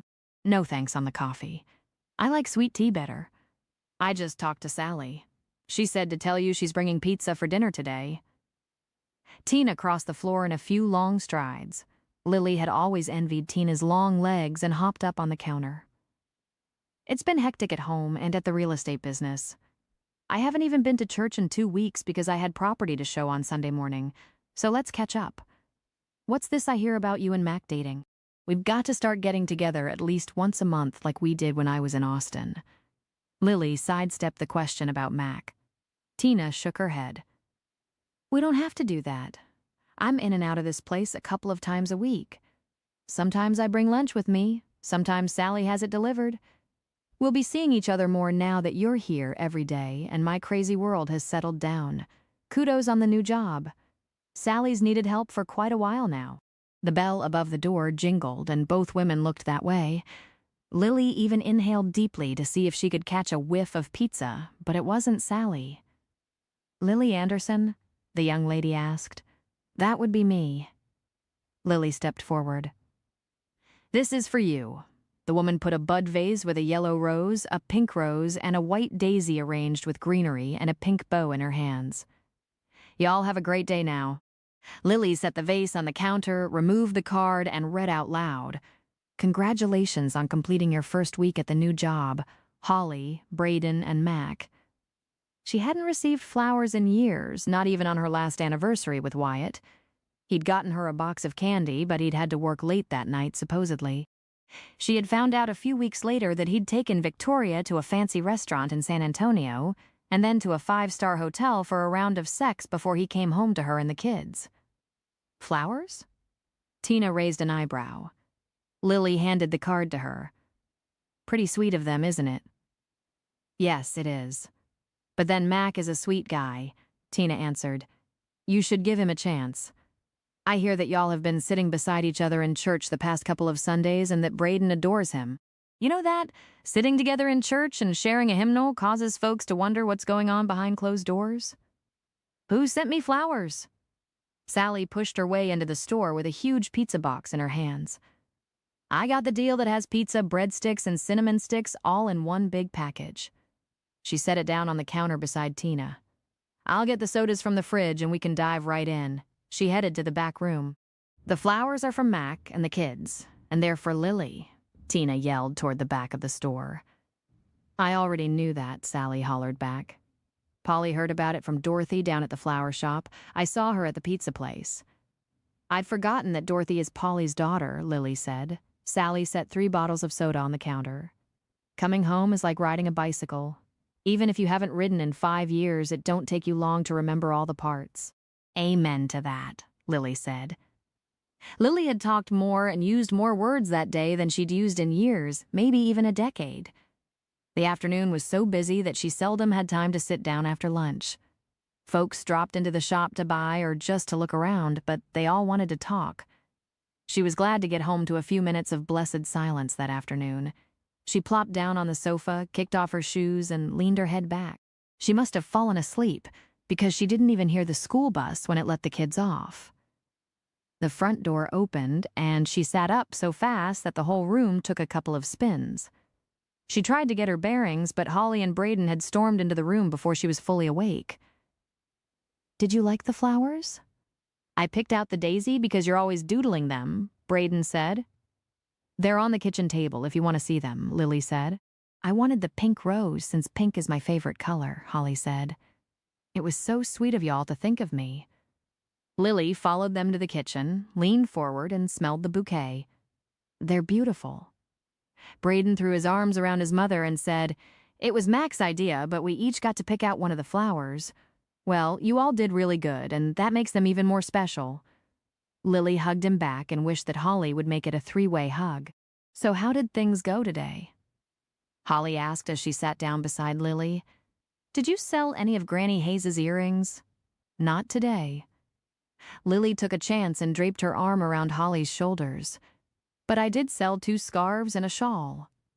Holly clapped her hands and jumped up. I can't wait for her to teach me how to crochet. How did your day go? Did Rose and Ivy like your braids? Lily wanted her to sit back down, but she didn't. No, they thought they were ugly and made me look like a little girl. But Faith loved them. I even braided her hair during lunch period. We're going to wear them again tomorrow, and she's got a pair of earrings like mine, so she's going to wear them too. What's for after-school snack today? Holly asked. The cookie jar and the fruit bowl are both full, Lily answered. Who's Faith? She's my new friend. Faith Torres, Isaac's big sister. And she's real smart, like Isaac. She's doing her history paper on her mama's great-great-grandmother who came over here from Ireland, Holly answered. So she's Irish? Lily asked. I guess a little bit, but she's mainly Mexican like Rose and Ivy. There's lots of Hispanic kids in the school, just like in Austin. Faith is real sweet, and I like her a lot, Holly answered. I think I'll have a banana and some milk. Can I take it to my room and do some of my homework while I eat? I sure can't do it with Braden around. He wants to argue about everything. One baby step forward, Lily thought. At least she asked before she went running off to her room, and she had talked to her about her new friend. Sure. Lily nodded. Is she your age? Lily wanted her to stick around and talk some more. She's a junior. She's already got her driver's license, Holly replied and was gone before Lily could ask anything else. She heard the back door open and could hear Braden saying something about the flowers. Then he raced up the stairs. She started to get up and head that way when Matt came into the living room and sank down in the recliner in front of her. It's sure enough been a Monday. How did your day go? It went fast, and I got a lovely bouquet. Thank you, Lily answered. They're beautiful. It's been years since I had flowers. How did you know that yellow roses are my favorite? I didn't. And this is going to sound corny. He almost blushed. But the yellow reminded me of all the sunshine you've brought into my life these past days. Lily felt her own blush rising, but she couldn't do anything to stop it. That's so sweet. Mac shrugged. It's the truth, and you should have flowers often. Thank you for saying that. Now tell me about your day. Lily steered the conversation down another path. I broke up a fight between two girls. Mac said, girls are meaner than boys and they fight dirty. Then I had to take a student to the office for smoking pot behind the ag building. He's got 4 weeks of in-school suspension, ISS. To top it all off, I caught another kid in my classroom with one of those vapor cigarette devices that got him a week in ISS. I guess kids are the same no matter where you live. Lily groaned. I was hoping that those things wouldn't even be here in Comfort.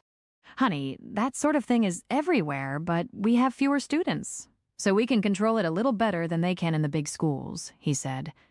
I'm getting an afternoon snack, an apple and a glass of sweet tea. Can I bring you something?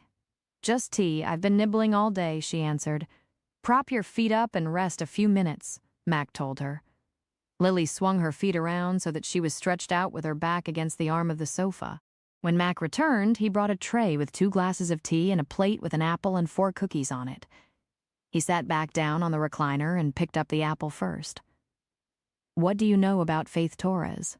Lily asked. She's a straight-A student, but like her brother, she's not popular. She's tall, has dark hair, and wears glasses.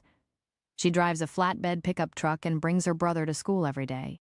She may be the brightest kid to ever come through Comfort High and will probably be the valedictorian of her senior class, he said. Why are you asking? Rose and Ivy thought Holly's braids were ugly today and made her look like a little girl. It must have offended Holly. She told me that Faith is her new friend. Kids go from one group to another all the time. Mac took a drink of his tea. Faith is a really good kid. I guess she's what you and I would have called a nerd in our day. Nerd is better than pot smoker. Lily reached for her tea at the same time Mac was setting his glass back down. Their hands touched again. Her breath caught in her chest and her pulse jacked up several notches. I'm going to ask you a dumb question, he drawled. Do you feel chemistry between us? Her chest tightened. Of course she felt something between them, but she damn sure didn't want to talk about it like they were discussing the price of goat feed. And yet, they were adults. Not hormonal teenagers who jumped into the fire with both feet when they felt something for another person. How many times had she told her clients in therapy sessions to talk things out? Why is that dumb? She asked. It kind of sounded dumb in my head, and even more so when I said it, he said, yes, I do feel something between us. She nodded. I've wondered if it's because I haven't dated all that much. How about you? No dates in 3 years. Nothing serious since Natalie, he admitted. Do you think it's because we haven't? She stammered. No, I think there's definitely an attraction between us, and I'll tell you right now, up front, you deserve better than me, he said. Lily frowned so hard that her eyes became mere slits. Why would you say a stupid thing like that? I'm a high school VOAG teacher, and I'll never be rich. Hell, I'm 41 and I don't even own a house. I've just got a pickup that's paid for and a herd of goats, he said. Why, Matt Cooper? Are you thinking marriage? She joked. You haven't even kissed me yet. I'm just thinking that we shouldn't start anything without being completely honest, and, honey, I can remedy that kissing part any time. His green eyes twinkled. Lily felt heat rising to her cheeks when she thought of kissing him. How in the devil would it even work if they did decide to go out, or got into a relationship beyond friendship? They lived in the same house with Holly and Braden underfoot all the time. I've got 2 kids, she blurted out. I've got 40 goats, he grinned. Did you say it's time to go feed the goats? Braden came across the room and leaned his arms on the back of the sofa. Point proven, she thought. Yep, it is, Mac answered. I reckon we both need to get changed so we don't ruin our good clothes. I'll be down in 5 minutes. Braden ran up the stairs. Mac crossed the room and bent to brush a sweet kiss across her lips. The tenderness of his mouth barely touching hers and his drawl combined to send a heat flash through her whole body. If that brief contact created such an effect, a relationship might burn down the house. Lily feared that supper would be awkward, but it wasn't at all. The kids bantered as they ate their chicken and dumplings and fought over who got the last piece of chocolate cake. When they'd finished with the cleanup, Matt got out a whole stack of papers to grade, and the kids disappeared to their rooms. She thought about sticking around or watching an old movie, but she was afraid that Mac might think she was angling for another kiss. So she went upstairs to her room and took the journal over to Holly's room. She rapped on the doorframe and asked, "You ready for the next chapter?" "You mean entry?" Holly asked. "Either one." Lily held the book up so she could see it. "Yep, but Mama." Holly put away the book she'd been reading and got out her notebooks. "I wish it was more like a diary where they wrote in it every day. I like the way my paper is coming together. I even let my history teacher look at what I'd done, and he said it was excellent work." Matilda Smith Medford, Massey, June 1886. Jenny was married today. I'm sure that it won't be remembered like the event when the President of the United States married his lady in the White House earlier this month. But to me, it was much bigger since I was right there in our little church with her. I've always regretted not having my mother at my wedding, especially the second one since it was on our plantation. We'll miss Jenny, but she's only 5 miles away, so we can see her every month or so. I'm hoping that her husband is as good to her as William is to me, and that she never has to deal with a cheating man like her father. If she does, I plan to shoot him and drag his body out into the woods to feed him to the coyotes. My mama would have done that for me if she'd known what I was living through in those days. Yes, Holly did a fist pump. I just knew Matilda had some balls. I mean, guts. Will Jenny be the one that gets women the right to vote? I don't know, Lily said. We'll have to keep reading to find out. I wonder what her wedding looked like. Holly's eyes went all dreamy. I want a big white dress with a train that reaches all the way to the back of the church, and a cake that's got calla lilies on the top of it. What did your wedding dress look like, Mama? Do you still have a picture of you in it? Lily almost wished that she hadn't thrown the last remaining picture of her in the dress away. I got married in my mother's dress. Her wedding picture is on the mantel in the living room, so take a look at that. But Grandma was tall and you're short, Holly said. Mama shortened it, removed the sleeves, and cut away that high collar, so use your imagination when you look at it, Lily said. She closed the journal. I'm glad that Matilda was happy and that Jenny is living close to her mama. Me too. Holly didn't look up from her notes. Good night. Lily started to kiss her on the forehead, but thought that might be pushing it. She wandered halfway down the staircase to where Vera's senior picture from high school still hung. For the first time, she realized the wisdom God had in taking Vera on to heaven to be with her sweet husband when he did. Her mother had been an easygoing woman, but when she was riled, no one, not even the devil himself, would cross her. Had Vera Miller known what Wyatt was doing, the torment that he put Lily through when she was grieving for her mother? Well, Vera was a damn good shot with a pistol, and she had taught Lily to shoot when she was just a little girl. Had she been preparing Lily for the future? Had she disappointed her mother when she didn't shoot Wyatt? Chapter 12. Lily could hardly believe that it was only 3 days until February 1st, that Tuesday afternoon when she looked at the calendar. She was still staring at it, wondering where the time had gone, and thinking about how much happier she was in comfort, when Holly stomped into the house. She didn't hang up her coat or drop her backpack on the chair, but stormed right up to her room. Braden hit the kitchen in a run, went right to the refrigerator, and got out a root beer. Holly's being a pain in my... He hesitated, in my neck. She's mad at someone and she won't talk. She sat in the back seat of the bus and ignored Rose and Ivy. You don't have any idea what she's angry about.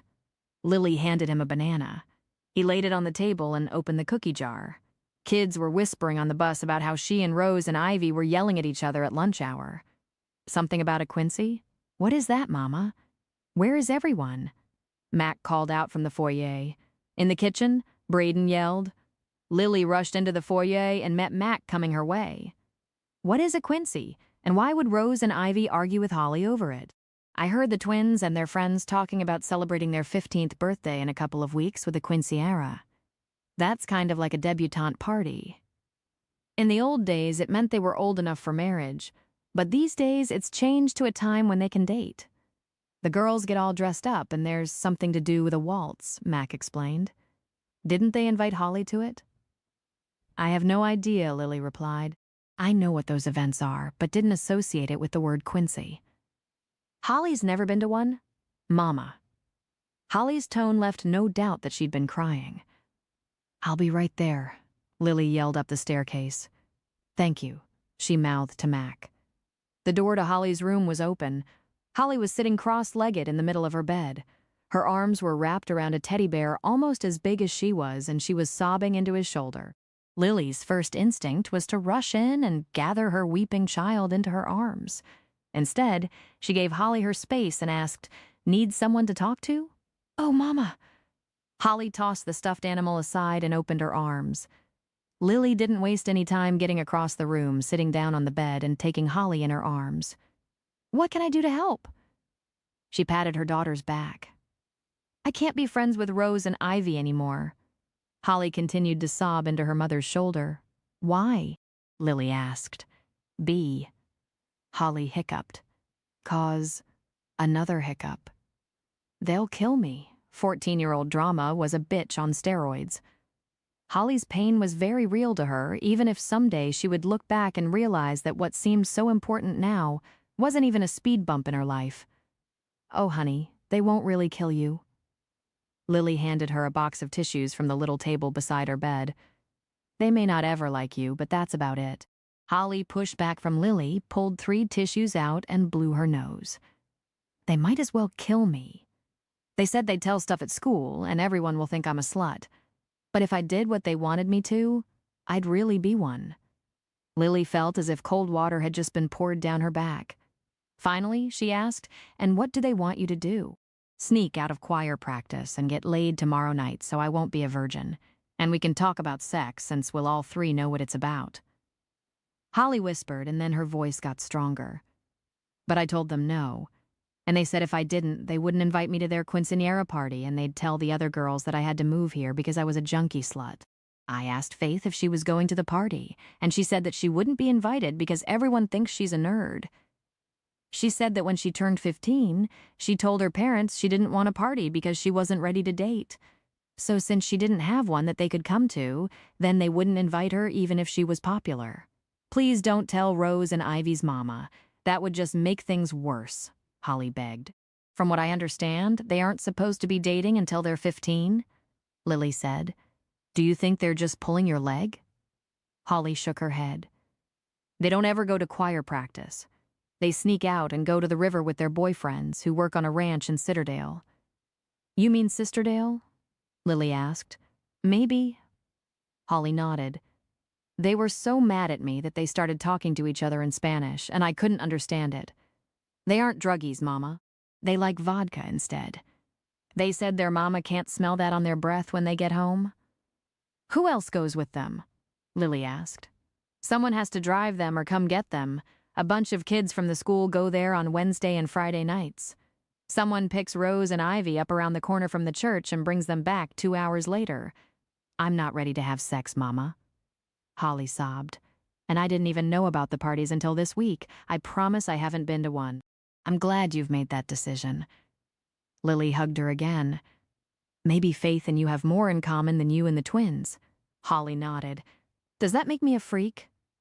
"No, it makes you smart," Lily reassured her. "It tells me that you're growing up and won't let your friends decide what you should and shouldn't do. I'm proud of you for telling them no. For real, you're not still mad at me for the joint?" Holly asked. "Yes, I'm proud of you, but I'm still a little mad at you, too. I wish you'd had the nerve to stand up to whoever gave you that marijuana like you did with Rose and Ivy," Lily told her. "I'm not going to choir practice anymore," she said.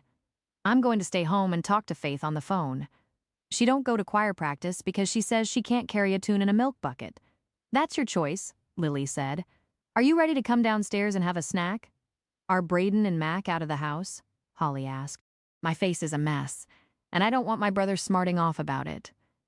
"Hey, Mama," Braden yelled from the bottom of the stairs. "Is it all right if I go to the store with Mac? We need to get a load of goat feed." "Of course, and tell Mac to pick up a gallon of milk on the way home," Lily answered and turned back to face Holly. "Give them a minute, and then we'll go on down. You won't tell Rose and Ivy's mother, promise?" Holly's eyes widened. You've got my word, and thanks for telling me what happened. Lily said. Rose called Faith a smart-ass bitch. Holly slid off the bed. I had my fists doubled up to hit her when Faith pulled me away. She told me that getting ISS or getting expelled wasn't worth it, and besides, it would be like getting into the gutter with them. But Mama, the teachers all think they're good girls. The truth has a way of surfacing, Lily assured her. Let's go make a banana pudding for tonight's dessert. Banana pudding is only for special days, Holly said. Like Easter and 4th of July, today is a special day. Lily draped her arm around Holly's shoulders. I'm not going to argue. Banana pudding is my favorite. Holly took a step back and followed her down to the kitchen. Lily's feet felt like they were floating on air rather than going down the stairs. It was wonderful. No, it went beyond that into fantastic for Holly to ask her opinion about things these days. After supper, Mac turned on the television and found a channel showing reruns of NCIS. He twisted the top off a bottle of beer and tipped it up for a long gulp. When he came up for air, Lily had slipped into the living room and was sitting on the other end of the sofa. Well, hello, he said. Did you figure out what was upsetting Holly? She nodded and proceeded to tell him the whole story. But we can't tell anyone or else it'll all come back on Holly and make things worse. Wouldn't dream of it, Mac chuckled. What's so funny? Lily's tone was downright chilly. The cops used to make a run to the river about once a month on a Saturday night. They'd round up the underage drinkers and their parents would have to come get them at the jail.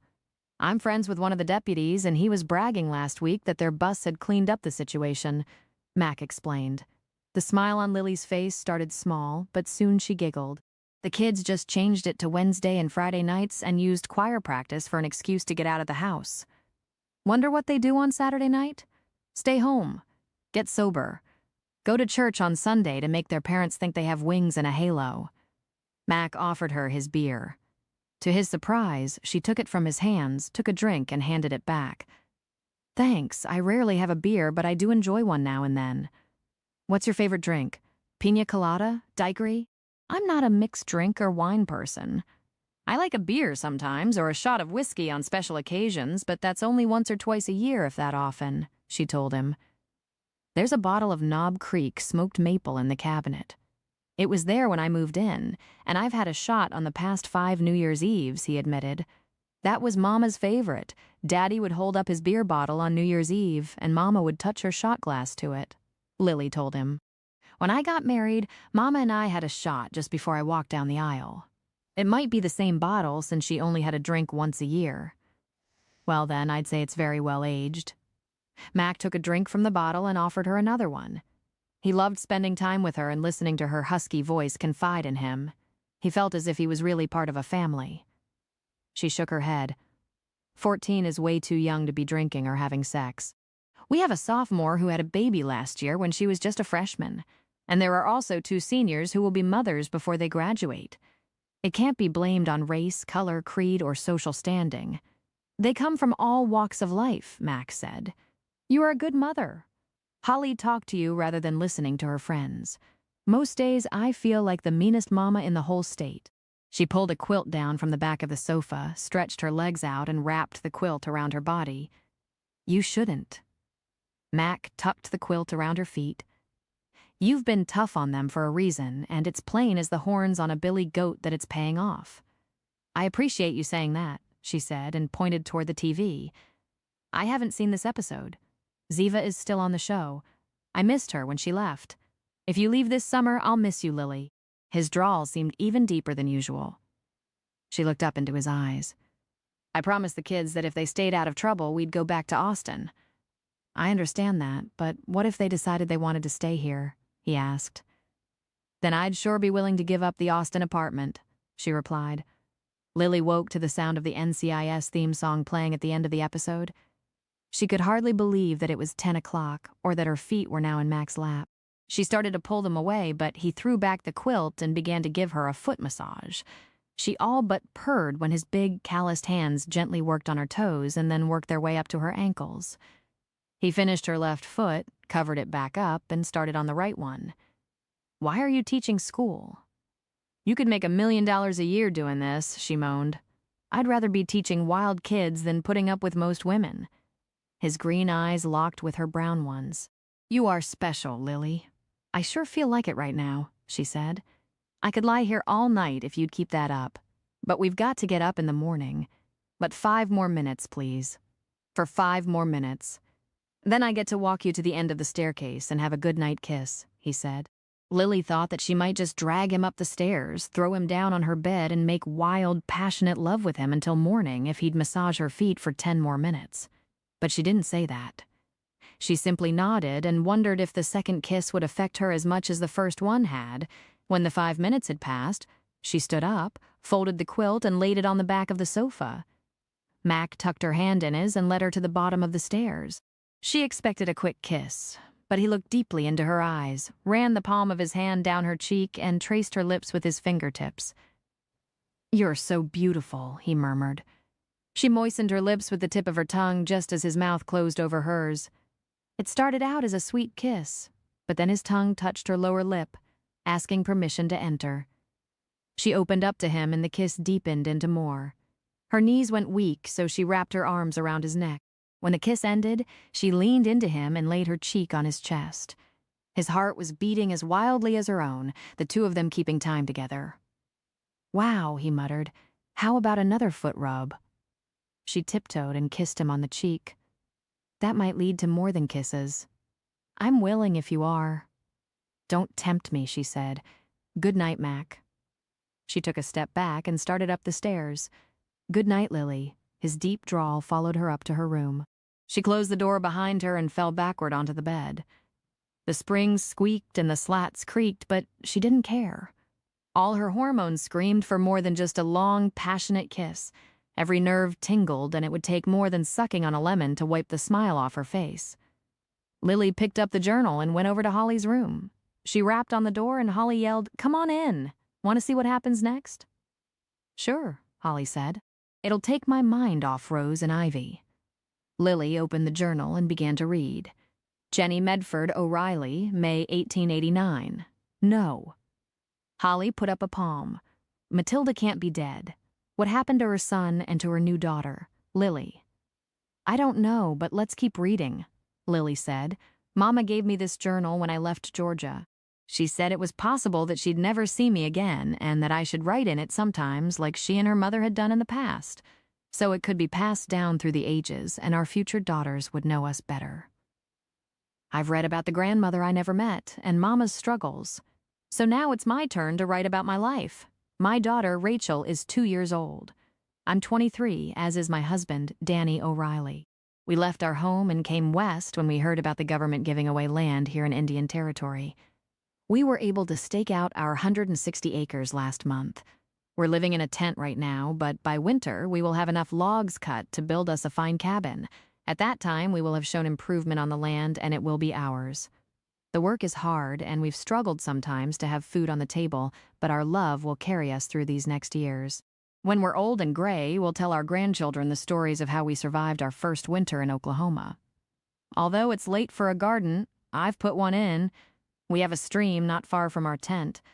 The water there is good for the garden, but not fit to drink, and it's back-breaking work to carry full buckets to my garden, but I'm determined that we'll have harvest food for the winter from it. There are days when I'm lonely for female companionship, and I miss my mama so much. But no one said life is easy, and at the end of the day, Danny and I have each other. Wow, Holly said. I can't imagine life with no water in the house. Like she said, it was hard. Imagine living where you only got to see other girls maybe once every few weeks when you could go to church, Lily said. That would be worse than having to live by a man's rules. Holly yawned. I don't even want to imagine having to live like that. It's past your bedtime. Lily picked up the journal and headed to her room. Night, Mama, Holly whispered. Good night to you, darling girl. Lily felt like dancing across the hall to her bedroom. That was the first time Holly had told her good night without prompting in months. As she got ready for bed that night, Lily kept going over the last words she'd read at the end of the day. Jenny and Danny had each other. Lily had her kids, and tonight she'd had an amazing kiss from Mac, but she wanted more than that. She wanted a relationship so that at the end of the day she could go to sleep cuddled up next to her husband. When she woke up in the morning, she wanted to have more than just pillows in bed with her. Why now? she asked herself. She'd been content with her lot for 5 years, and now she wanted someone in her life. Your life has taken a turn for the better. Her mother's voice in her head was so clear that she almost dropped the journal. I hope so, Mama, she whispered as she put the journal back into its place in the secretary. When she tried to close the flap, it wouldn't lock in place. She lowered it again, removed the journal, and felt all the way to the backside of the shelf. Her hand closed around something soft and furry, and she jerked her hand back like she'd been shocked. If that was a dead mouse in there, she was marching down the stairs to get Mac. There were 2 things she hated in the world, and dead or alive. A mouse was both of them. Lily laid the journal on the bed and got a small flashlight from the drawer of her nightstand. Her hands shook as she adjusted the beam toward what she figured was a shriveled-up rodent. She thought of what Polly had said about saving nickels and dimes and turning them into bills when she saw the light blue velvet bag. She was surprised to see how solidly the bag was stuffed, and that it was heavy. When she undid the drawstring and wiggled the roll of bills out, she couldn't believe that it was as big as her fist. A note was wrapped around the roll. Lily slipped the rubber band off, and the $50 bills spread out in her hands. She unfolded the note to read, "My dear Lily, if you find this and are reading this, then I'm with your father in eternity. Polly will explain about the money. Take it and go on the vacation I never got to go on. Your dad hated the idea of being out in the water so far that he couldn't see land. Going to Germany on a boat when he was in the army made him never want to do it again. Now that he's gone, the desire to travel has left me. I just want to stay right here in this house where all his memories are. I hope someday Wyatt learns to appreciate you and the kids. If not, then shoot the sorry bastard. I never have liked him. Love, Mama." With tears rolling down her cheeks, Lily counted the money. $7,000, enough to take her and the kids on a cruise, and Mac if he wanted to go. But the note meant more to her than all the money in Texas. Chapter 13. Lily tried to sort through all the emotions of the day before as she drove to work, but it was totally impossible. She was glad to see Sally's little red sports car parked right in front of the store when she drove up. Maybe her friend could help her figure out everything that was going on in her life. Then she noticed Tina's business SUV parked right behind Sally's car and almost squealed. She could talk to both of her friends at once. Yesterday was a roller coaster of nerves, she told them as she took her coat off. I'm so glad y'all are both here already. I feel like if I don't talk to someone, I'm going to explode. Me too, Tina said from behind the counter, where she was pacing from one end of the space to the other and back again. Sally came from the back with a quart of ice cream. She set it down with such force that the 3 spoons she'd stuck in it rattled together. Must be the phase of the moon. She dug into the mint chocolate chip ice cream. I guess we all had a haluva night. Who's going first? Tina held up a hand. I will. Ryder's girlfriend is pregnant. He says he's dropping out of college and marrying her, and he wants me to give him a job in the real estate business. Lily stashed her coat and purse under the counter and plopped down in a chair. He and Creed are only 18, right? He can't be ready for marriage. Who is this girlfriend? The twins were 19 in November. Tina handed a spoon to Lily, and then she dipped into the ice cream. His girlfriend graduated a year before him. She works at a nursing home and is going to school nights to finish her LPN degree. She'll be finished in May. The baby is due in July. I'm going to be a freaking grandmother. I'm too young for that. Evidently not, Sally said. When's the wedding? They're going to the courthouse this weekend, and he's moving into her apartment with her. He says if he can work at the business with me, he'll start at the bottom and take night classes to get his license. Tina moaned. I wanted my kids to do better than that, but what can I do? You can be a good grandmother and support them, even though it'll mean growing a new tongue every other day, Sally suggested. And be a good mother-in-law, too. Being a mean one won't help the situation at all. I'm living proof of that. Lily used her spoon to point at Sally.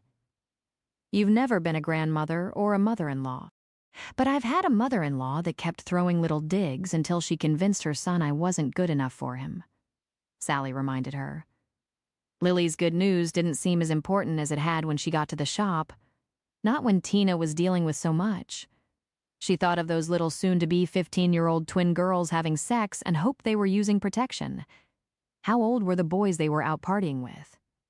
Did they have enough sense to at least bring condoms? Well, my news isn't that big, Sally sighed. I went on a date last night with this guy I met on a dating site, and it was a disaster. His picture and profile said he was 40 years old and a banker. And Tina stopped pacing and sat down in a chair. He might have been 40 at one time, and he was a retired banker, but he has kids as old as me and several grandchildren. Sally groaned. I barely made it through 30 minutes of drinks before I fled. That's what I get for trusting a dating site. Lily giggled first, then Tina got tickled, and soon they were all laughing. When things settled down, Lily dabbed at her eyes with a tissue she pulled from a box on the counter. I tried one of those dating sites once, too. I went to the restaurant where we were to have dinner, saw the rose on the table that was to be my sign, and walked right past him to the exit. Why? Sally asked. Lily shrugged. He looked too much like Wyatt. I went straight home, paid the sitter, and made popcorn for the kids. We watched a movie, never tried it again, so we both had crappy nights. Tina focused on Lily. What happened that you needed to talk? Holly talked to me, Lily told them, and went on with the story. I remember all of us being 14 and not talking to our mothers, Sally sighed. It must be horrible to be the mother and going through that. I have boys, Tina said. They're inclined to either tell too much or not enough. It's totally different than raising girls, or so I'm told. I'm glad she's confiding in you, and really glad that my new daughter-in-law is at least 19 years old, and not 14. Messing around with a girl that age could land my boys in jail? Lily nodded. And Mac kissed me. Tina grinned, and Sally nodded. That's all I get? Lily asked. Just a grin and a nod? Come on, we've been expecting it, Tina told her.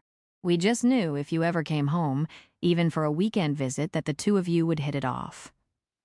It was just a kiss. And that doesn't mean wedding bells, Lily told them. Sally opened her mouth to say something but didn't get the first word out before the jingling bell above the door announced a customer. Good morning, Ruth Ann, Sally called out. What brings you out in the middle of the week? Ruth Ann came straight to the counter. I had to run some school errands for Mr. Stewart and thought I'd stop in to buy more of Granny Hayes's cute little earrings. They're the big thing at school right now. She adjusted the mirror beside the display so she could see herself and held one up to her ear. She held up another earring. I like these better. I heard that Holly had a falling out with the Sanchez twins and that Holly is now best friends with Faith Torres. Ruth Ann laid 2 pairs of earrings on the counter and fumbled in her purse for her credit card. I would never have put those two together. I guess opposites really do attract. I guess they do. Lily exhaled slowly. Is Holly devastated that she won't get to go to the quinceañera party? Ruth Ann asked. Not in the least. Lily rang up the sale and ran the credit card, and I'm really glad since I don't have to buy a fancy dress for her to wear. I went to one for Janie Green when I was 15, Ruth Ann sighed. It was even better than our high school proms or the school Christmas party we throw for the teachers every year. Tina headed for the door. I'm showing a house at 9, so I have to be going. See y'all later. The minute Tina was out the door, Ruth Ann leaned across the counter and whispered, I also heard that Ryder Smith is getting married real soon because his girlfriend is pregnant. Do y'all know the date? Lily shrugged as she handed Ruth Ann the sales slip to sign. Thank you. I know Granny Hayes will be tickled that her earrings are selling so well. They're really cute. Ruth Ann headed toward the door, then turned back. We really must do lunch or go shopping sometime, Lily. Lily nodded, but didn't commit to anything. She eased down into the chair that Tina had vacated and sighed. I told Mac about the kids in confidence. Sally patted her on the shoulder. Don't worry, Mac does not spread gossip. Ruth Ann probably heard about the parties from a student in the hallway. Kids tend to think that teachers can't hear their whispers. She picked up her coat. I'm going to an estate sale in Fredericksburg this morning. The advertisement said that it would open at 10 and that there would be lots of crystal glassware. This younger generation doesn't know what they're passing up when their grannies offer to give them their priceless collections of pretty dishes. She hadn't been gone but a few minutes when Lily's second customer of the day arrived. By noon, she'd had a total of 5.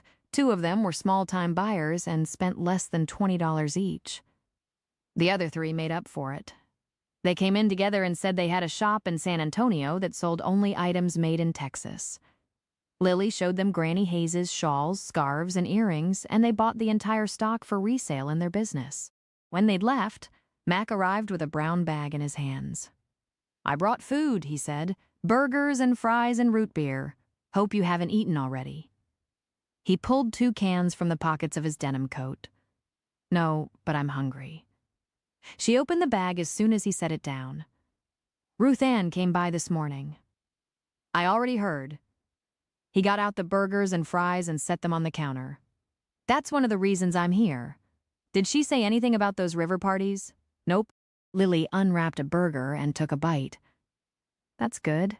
The kids are all whispering about it in the hallways. I was afraid that you'd think I'd betrayed your confidence, and I'd never do that." He unwrapped his burger. "I also wanted to see you."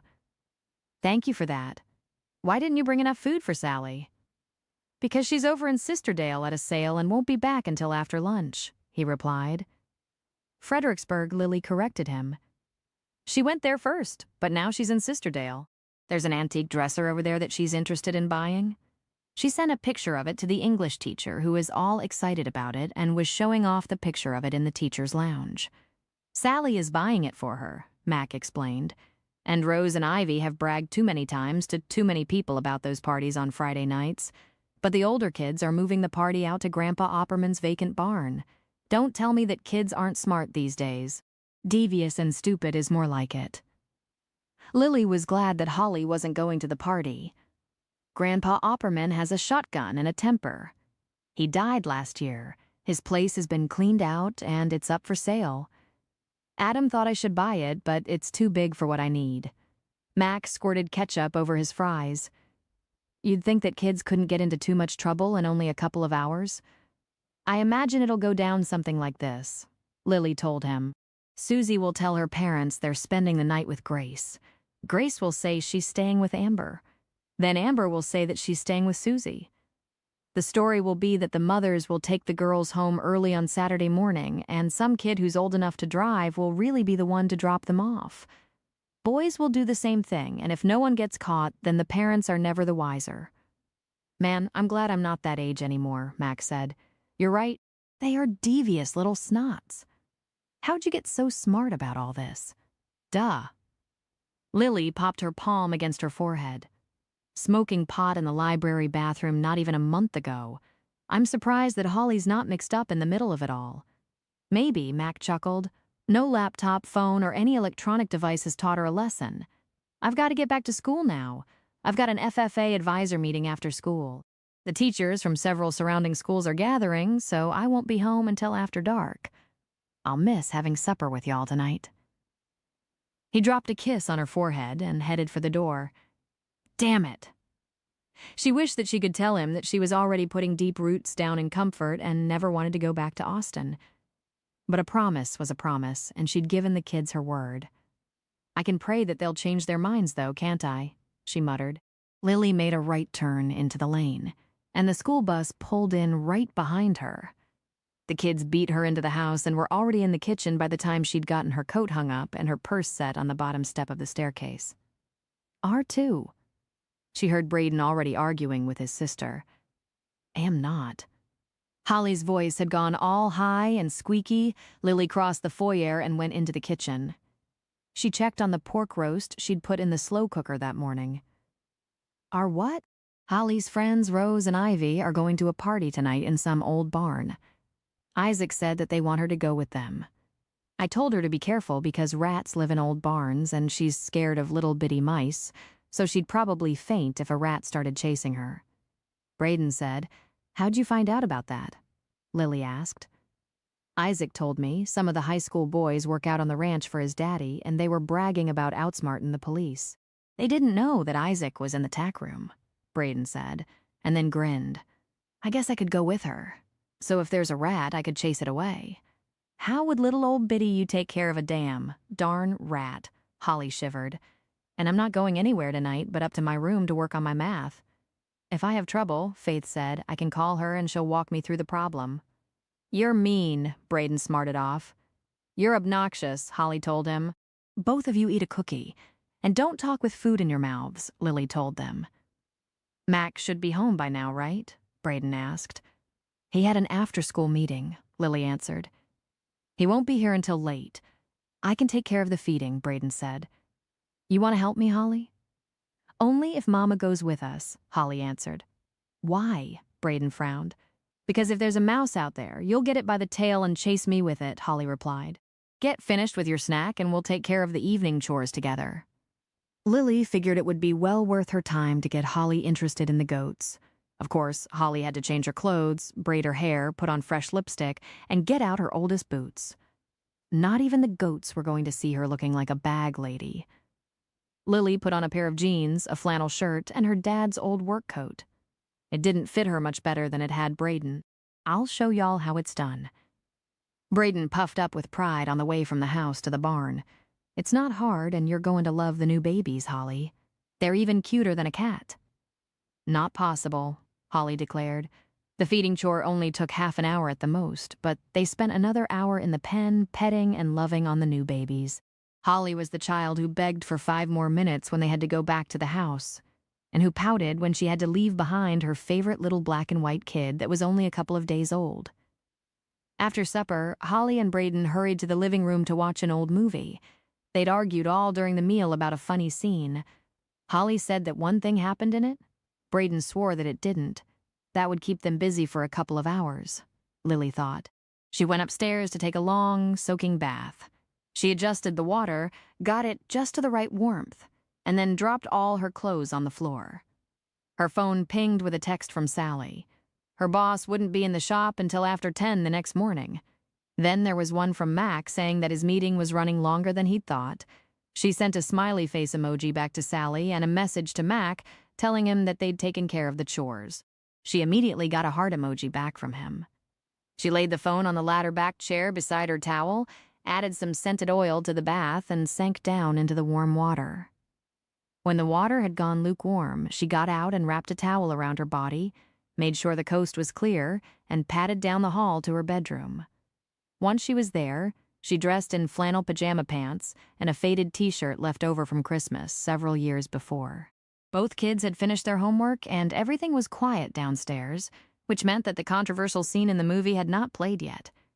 After all the bickering that usually went on, Lily appreciated the moment. She took out the journal, peeked inside the velvet pouch with all the money, and sighed. She'd have to figure out where to go on a cruise when summer arrived. The Caribbean? Or maybe Alaska. She tucked the money back into the secretary and was about to go over to Holly's room when her daughter came in with her 2 notebooks. The movie is boring, but I was right about that scene. Can we read some more about Jenny now? She crawled up in the middle of Lily's bed and opened her notebook. Sure, we can. Lily joined her on the bed, opened the journal, and began to read. Jenny Medford O'Reilly, March 1908. Oklahoma is a state as of last November, but that hasn't changed the way we live here in Dodsworth. I got a letter from Mama a few days ago, and I've read it dozens of times. My tears have made the ink run in places, especially when she told me my brother had died, leaving behind a wife and 2 children. I have such fond memories of the times I spent with Samuel when we were young. I hope that my daughter, Rachel, and her brothers have memories like that. Rachel is now 21, married, and has a daughter and a son of her own. It's hard to think that so much time has passed, but months and years stand still for no one. I'm glad that Rachel is happy. She was such a rebellious child, and I wanted to pull my hair out before I got her raised. We have settled into life here in Oklahoma, but I do miss Mama. She's getting on up in years now, and I do wish I could see her once more before her time comes to an end. Mama, if I live a long way from you when I leave home, will you write me real letters that I can keep and read over and over? Holly asked. Of course I will, but where are you planning on living? Lily answered. Well, Holly hesitated. Faith is probably going to the Air Force Academy when she graduates next year, and I might do that too when I get out of school. The counselor is looking into what all she has to do to get into the academy. It sounds like a good program. If that's what you want to do, I'll support you in your decision, Lily promised all the time. hoping that she'd change her mind by the time she graduated. "Thanks, Mama." Holly gave Lily a brief hug. "I'm not going to think of Jenny dying, even though I know she will before we finish the journal. It makes me real sad to think that I'd ever lose you, so you have to live forever." Lily had to work hard to keep the tears at bay, but the moment passed quickly when Holly jumped up and grabbed her notebooks. "I've got to go get some of this written down while it's fresh in my mind." Lily remembered the day that Sally had called to tell her that her mother had passed away. Jenny had had poor means of transportation and miles between where she lived and her mother, Matilda. Lily had only the excuse of being busy, and she had regretted not having visited her mother more often in the past 5 years. Chapter 14. Holly. Holly, come quick. Hurry. Braden yelled at his sister as he hit the back door with a thump after school the next day and rushed inside with a newborn baby goat in his arms. "I need help, Holly. We got to keep her alive." Holly had been in the living room watching television, but she didn't waste time getting past her mother in the kitchen. "Good Lord, Braden, I thought Mama was dying." "Not Mama," Braden huffed. "This baby's Mama died, and we got to keep her warm or she won't make it. Get some old towels," Max said to rub her fur until she's dry, "and then we'll see if one of the other nannies will take her." Lily opened a bottom cabinet drawer where her mother always kept scrub rags and tossed a fistful into the utility room. Braden and Holly each grabbed an old towel and started rubbing the newborn baby. They were talking to the animal as if it were a human baby, and they weren't arguing. Lily watched them, amazed. Who would have ever thought her kids would bond over a goat? When Mac finally came into the house, the baby was on her feet and throwing a fit. Evidently, she was hungry and wanting either a bottle or a mama that had more to offer than dry towels. "I've put 2 nannies that gave birth today into stalls," Max said. "We can take her out to see if either one of them will take her as their own." "Can't we keep her in the house?" Holly asked. "I'll give up my cat from Granny Hayes if we can. She'll be healthier if we put her on a nanny. But she can be your goat. You can name her and spoil her every day," Max said. "Since Braden carried her to the house, you can take her to the barn. Her name is Star, because that white spot on her head looks like a star." Holly wrapped her in a clean towel and scooped her up in her arms. Mac winked at Lily, who was still in shock that Holly would even touch a goat. Life had sure taken a big turnaround since the first of the month. Lily fully expected Braden to hate the name, or else put up an argument that the goat was his, but he just followed his sister out the back door with Mac right behind them. The table was set for supper, and the food was ready to be put into bowls by the time they got back from the barn. Lily remembered a few times when her father had brought a calf into the utility room to warm it up and then took it out to put it on a cow that had just given birth. Sometimes it worked, sometimes not.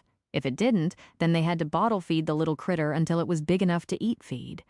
She crossed her fingers that didn't happen. Holly would not like getting up 30 minutes early every morning to go feed Star, or traipsing out to the barn every evening. Whether it was snowing or raining, to take care of the goat again. "What will be, will be," Lily remembered her mother saying, and everything happens for the best. Braden came through the door first. "Guess what, Mama? One of the nannies took Star right in and let her eat, and she's a prize-winning mama goat, and her own baby is a boy, and Max says he can be my goat to show next year at the livestock show." He stopped long enough to draw in a long breath. "And I named him Warlord." "So does that mean you don't want to go back to Austin?" Lily dipped the mashed potatoes out of a pan and into a bowl. Heck yes. Braden grinned. "Why would I want to leave Warlord? He'd miss me awful bad." Lily could hardly believe his answer. A month ago, he'd been so against the move that she feared he'd never forgive her. She glanced over at Holly and raised an eyebrow. "The jury is still out," Holly said. "I've got to go wash up." "Me too."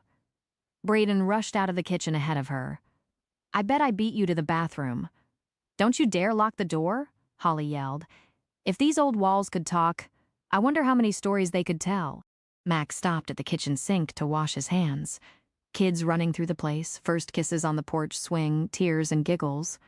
Lily thought of the journal in her bedroom, life going past at lightning speed. Happiness, wars, changing times. Like the house, the old journal had its stories to tell, But unlike the silent walls, the book told its tales even if they weren't long. "What would the walls tell me about your life here the past 5 years?" she asked Mac. He raised one shoulder in half a shrug. "It could be written on a postage stamp. Work, home, old movies, more work. I'm a boring fellow for the most part. That's a matter of opinion." Lily lifted the hot rolls out into a basket. "And yours is?" He paused for her answer as he dried his hands. Then he wrapped his arms around her waist, pulling her back to his chest. "That you're kind and sweet, and that I love living with you," she smiled. The pounding of 2 kids' feet on the wooden stairs broke up the moment. Mac gave her a slow wink and picked up a bowl of potatoes to take to the table. Holly pulled out a chair and sat down in it. "Since Star is my goat, do I get to go feed her every evening?" Braden pulled out his chair and took a seat. "Feeding is my job. Hey, now." Mac pulled out his own chair and sat down. "We can use all the help we can get, but for the next few weeks, Star won't get fed except by her new mama. You can sure go out to the stall and love on her until about Sunday. Then I'll turn her mama loose in the pasture with all the other goats and their babies." He bowed his head and led everyone in a blessing for the meal. "Will she forget me?" Holly's chin quivered.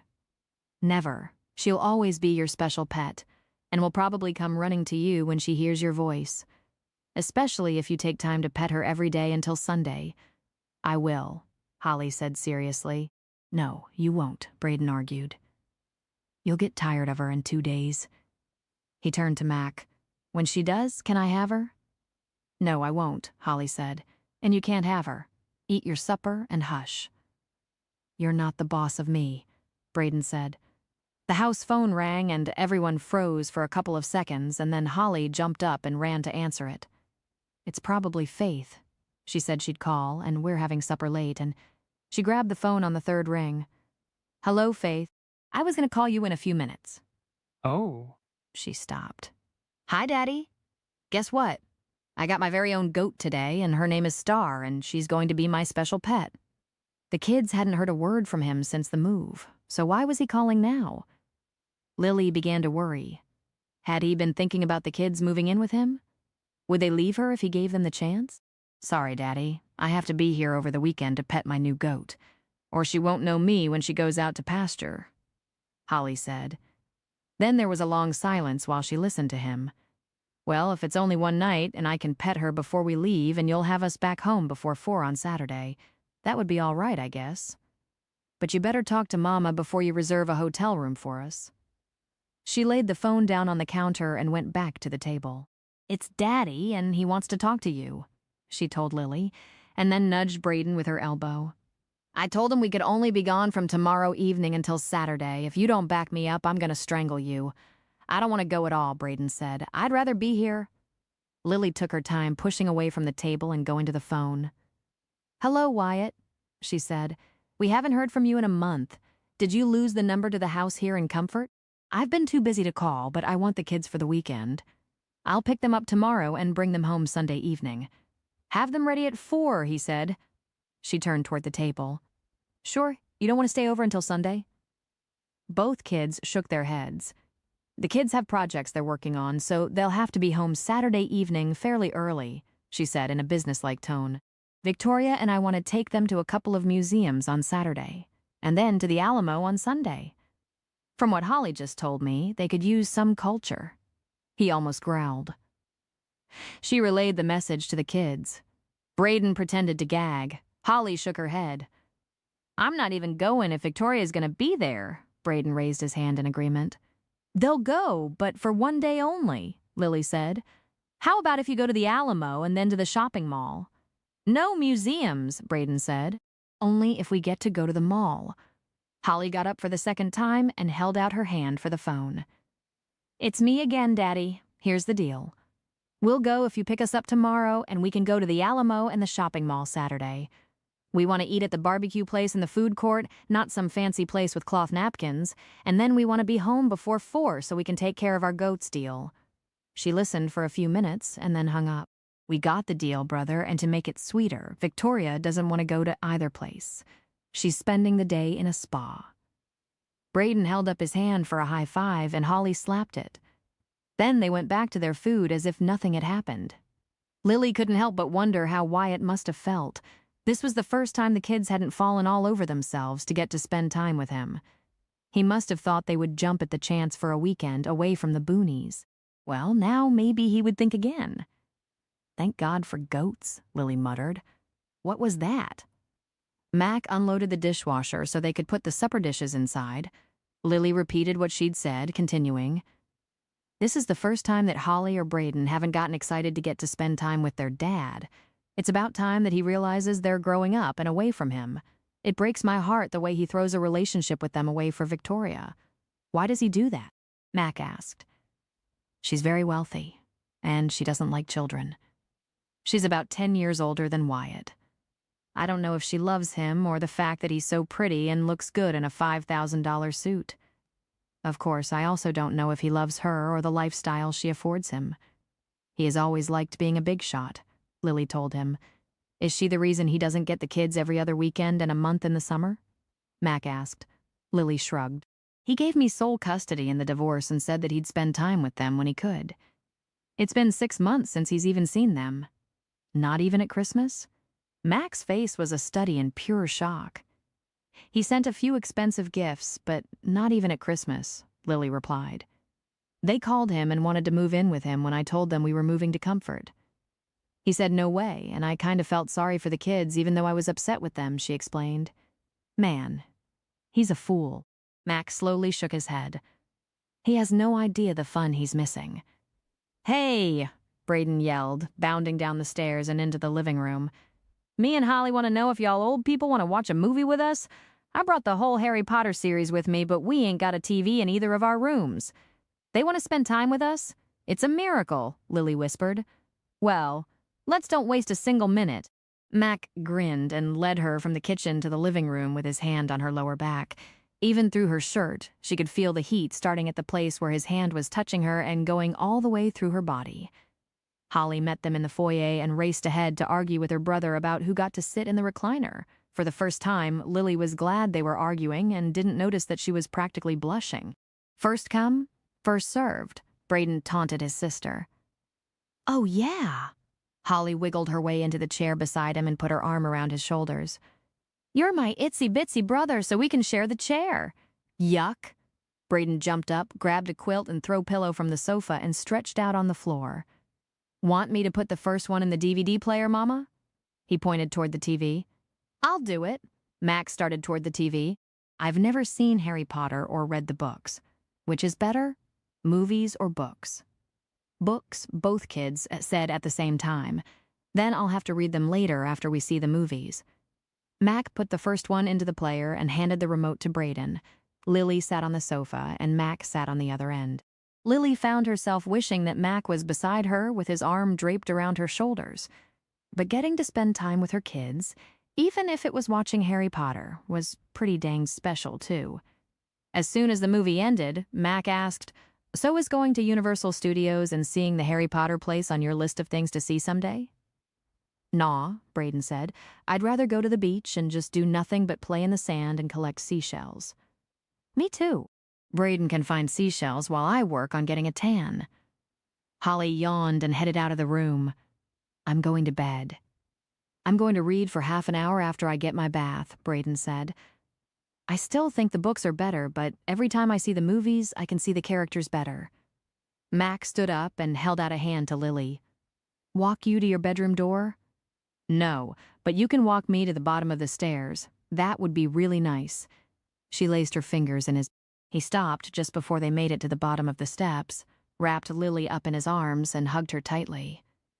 I like the way you fit in my arms. So do I, she said. But Mac, you might want to think long and hard about things. We could go back to Austin at the end of the school year. Braden is the only one who said he wants to stay here. Holly says the jury is still out. He tipped up her chin with his knuckles and kissed her. When it ended, she leaned into his broad chest. It felt good to have a man's strong arms around her and to hear him say nice things about her, but there always seemed to be a but in her life. She couldn't start something and then walk away from it in a few months. It wouldn't be fair to him, and it would break her heart, too. He turned around and headed the short distance to his bedroom, and she went on up the steps. taking them one at a time and wishing the whole time that she could go back and follow him into his bedroom. Her breath was still coming in short bursts when she reached her bedroom and got the journal out of the secretary. She started toward Holly's room with it, only to meet her in the hallway. "Can we read some more?" Holly asked. "I've got 30 minutes before bedtime, and I'd like to work on my project." Great minds think alike. Lily turned around and led the way back to her room. "Oh, yeah." Holly grinned and crawled up in the middle of Lily's bed. "It seems strange, Mama, to read about these women that were kin to us, and the time from one chapter to the next being so far apart. It seems even weirder that we've been here in comfort as long as we have, and it only seems like a day or two." "It does, doesn't it?" Lily thought of her and Mac. They were adults living in the same house, but it could so easily turn into more than that, given time. Would she ever write in the journal that she'd gotten married a second time? Would it be Mac, or was he just showing her that there were still a few good men out there in the world? "Are you going to read or not?" Holly asked impatiently. Lily glanced down at the book and read, "Jenny Medford O'Reilly, May 1917. Holly let out a long sigh of relief. "I'm glad that she's still alive. I like her." Lily went on. "All we've heard for 3 years is war, war, and more war. The newspapers are full of it. Rather than crops and cattle, our men talk about it constantly. I can't believe they were so happy when the United States declared war. It's like they're little boys in a candy store. I swear if my Danny wasn't too old, he would rush down into town and enlist. 2 of my sons have already joined the army, and 2 more are about to join. I know now how Grandmother Ophelia must have felt when her husband went to war. Rachel says that if they'd take women, she'd join up tomorrow. I can't ever imagine a day when women will be in the military. Right now, Rachel is working for women's rights. Although they aren't accepted so well in a man's world, we do now have women lawyers and doctors.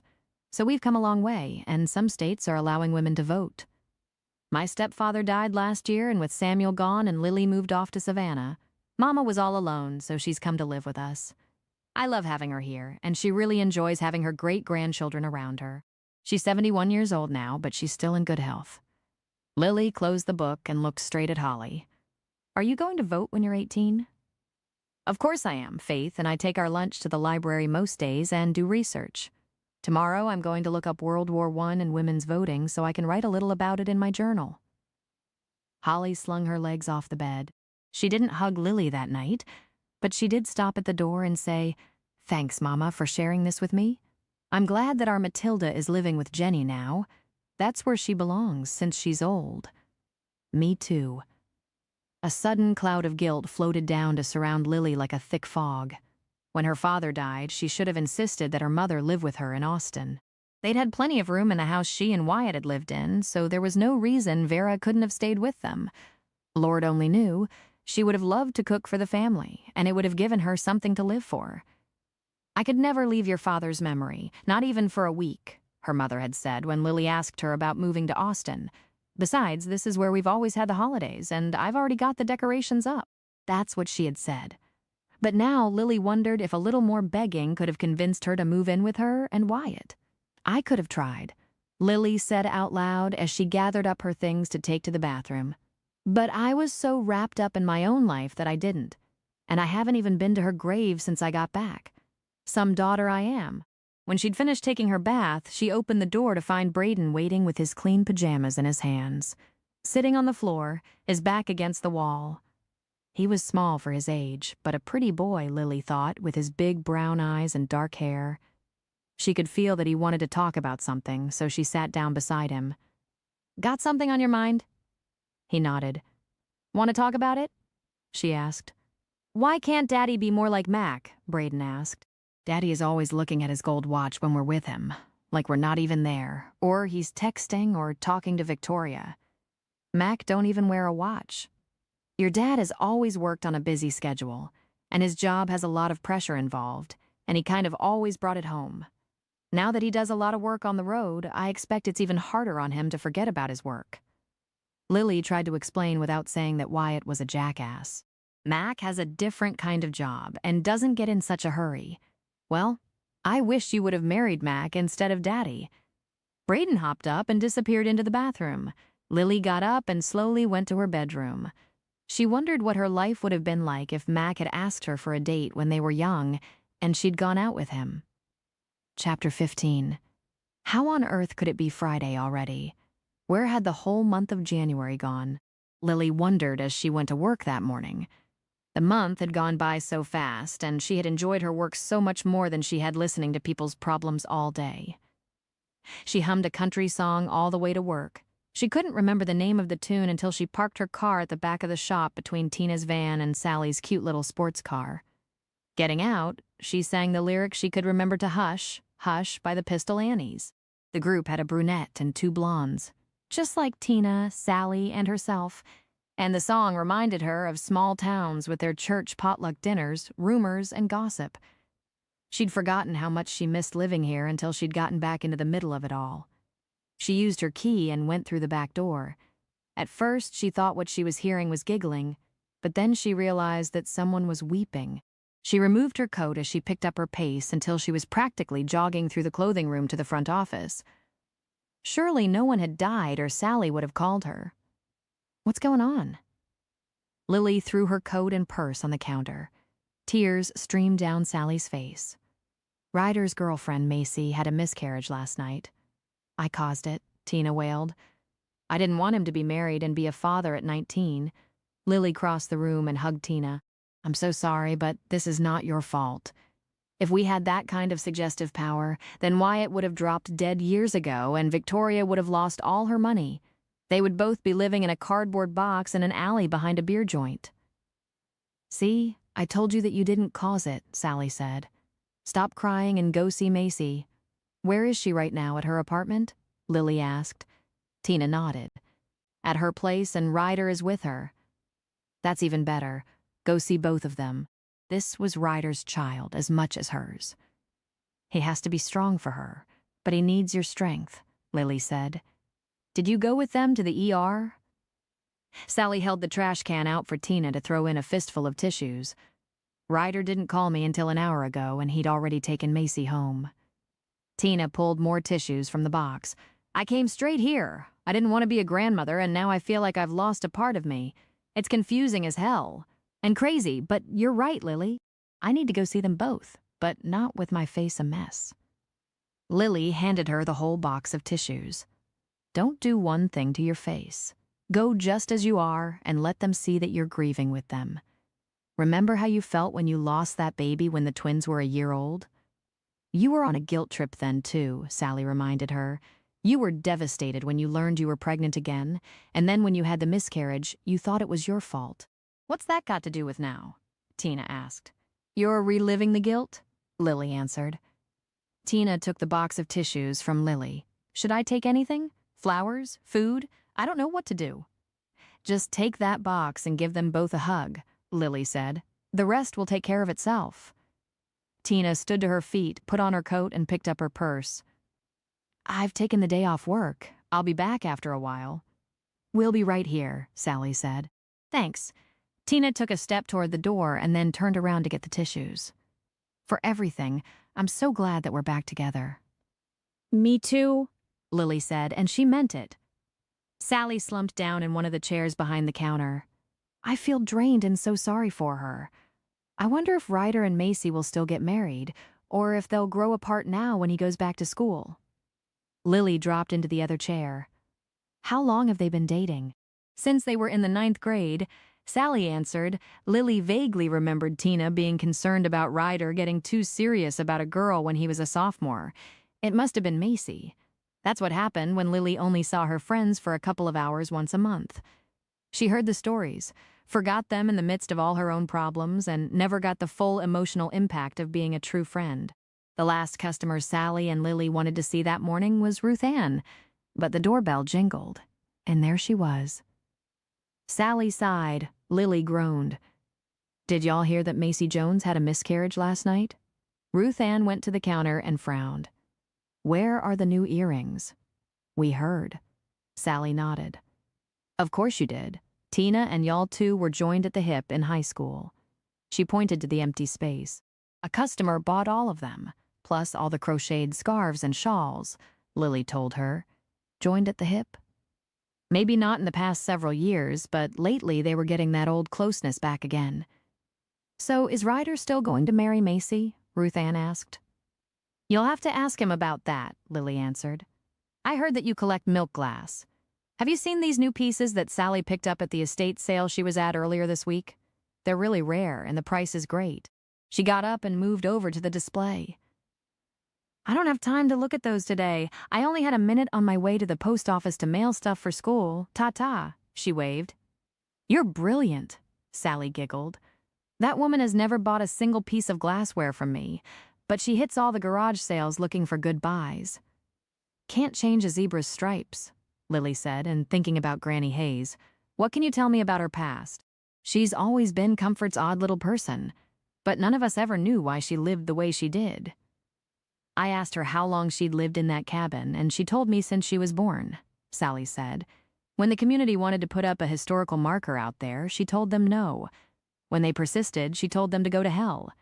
When they did it anyway, she took it down and used the metal for the bottom of a feed bin for her old mule. But the cabin has to be 100 years old," Lily said. "Why wouldn't she want it memorialized?" "She said it would bring people out there to her place. She didn't want strangers coming around, and if they did, she was a real good aim with her shotgun." "That's when the no trespassing signs went up," Sally said. "But it got me interested in her story, so I went to the old newspaper files at the library. Her mother and father were some of the first folks of German descent that settled here. She was the youngest of 6 kids, and her father was a farmer. The older 5 children were boys, and they went to school. But evidently those folks had different ideas about girls because Johanna Hayes Mayer was never listed on the school rolls." "So that's her name?" Lily asked. "If she was never listed on the rolls, how'd you find out her name? And I wonder how come we've always called her Granny Hayes instead of Granny Mayer."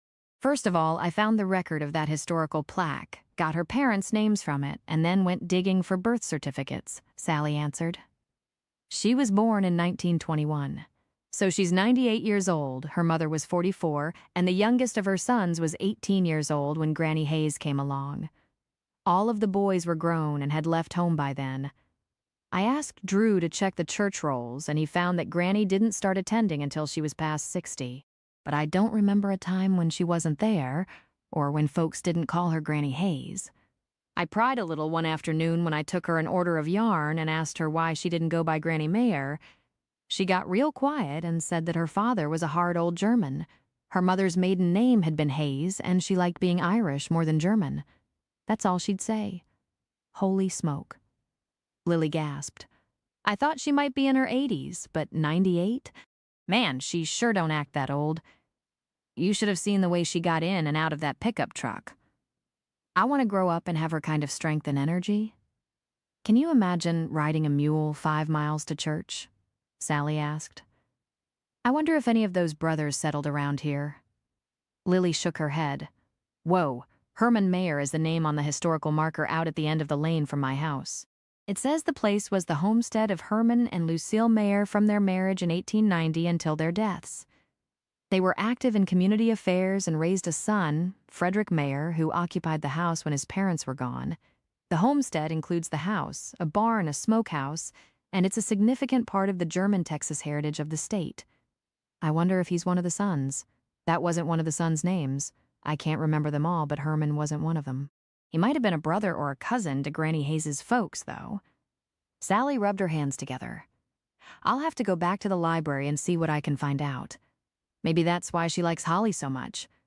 Maybe y'all share a little DNA. I was never interested in genealogy like Mama was, but this makes me want to find out more," Lily said. Polly brought a blast of cold wind with her when she entered the front door of the shop. She usually arrived with a big smile on her face and a spring in her step, but today she was somber and serious. She set a box from the bakery on the table and opened it. "I brought cookies for when Tina gets back. She's on the way." Then she set her thermos beside the box. "Hot chocolate. I thought I'd come offer a little support with the food." Tina came in through the back door. Polly opened her arms, and she walked right into them. "I miss my mama today, so thank you for coming." "I know you do, darlin'," Polly said. "Losing a baby is a tough thing, no matter how old a woman is. How's Ryder and Macy?" "They're both so sad." Tina took a step back and sighed. I'm glad I went, Lily. It meant a lot to Ryder and to Macy. Poor girl hasn't had many breaks. Her little garage apartment is spotless, and she really loves my son. I've misjudged her, and I feel bad. God works in mysterious ways, Polly said. It wasn't the best of situations, but he brought Lily back to comfort where she belongs. That was marijuana, not God, Lily said. God uses whatever is at hand to work his miracles, Polly informed her. Now let's have some cookies and chocolate. Food always helps. That evening after work, Lily drove up to her house and slapped the steering wheel. Damn it. She had forgotten all about Wyatt coming at 4 to get the kids, and there he was in his 1,000 black coat, getting out of his low-slung sports car. A flashback of him coming into the house wearing a similar coat, only a much cheaper brand, came to her mind. He'd been driving an SUV in those days, and back then he'd been a father, even if it was, for the most part, in name only. She got out of her car, and he held up a gloved hand in a wave. She ignored him and went on toward the house. Are the kids ready? He yelled. I'll see, she answered without turning around. She could almost see her mother's disapproving expression. No Southern lady treated anyone with such cold hatefulness, but she ignored the thought. She had just opened the door when she heard the rumble of the school bus coming up the lane. That's when she turned and pointed, but Wyatt had already heard it and was looking that way. The kids got off the bus with Holly in the lead. Neither of them ran to hug him. Holly stopped and talked to her father and then came on toward the house. He wants to know if he can wait for us inside, she told Lily. I said I'd ask you about that and reminded him that he wasn't supposed to be here for another hour and that I had to take care of Star before I could leave. Of course he can wait inside. Lily just couldn't be hateful in front of Holly. Are you packed and ready to go? Holly nodded and ran through the house, out the back door, and across the yard and past her to the barn. Braden came in behind her with his father in tow and followed his sister outside. Wyatt nodded at Lily and said, Cold out there today, yes it is.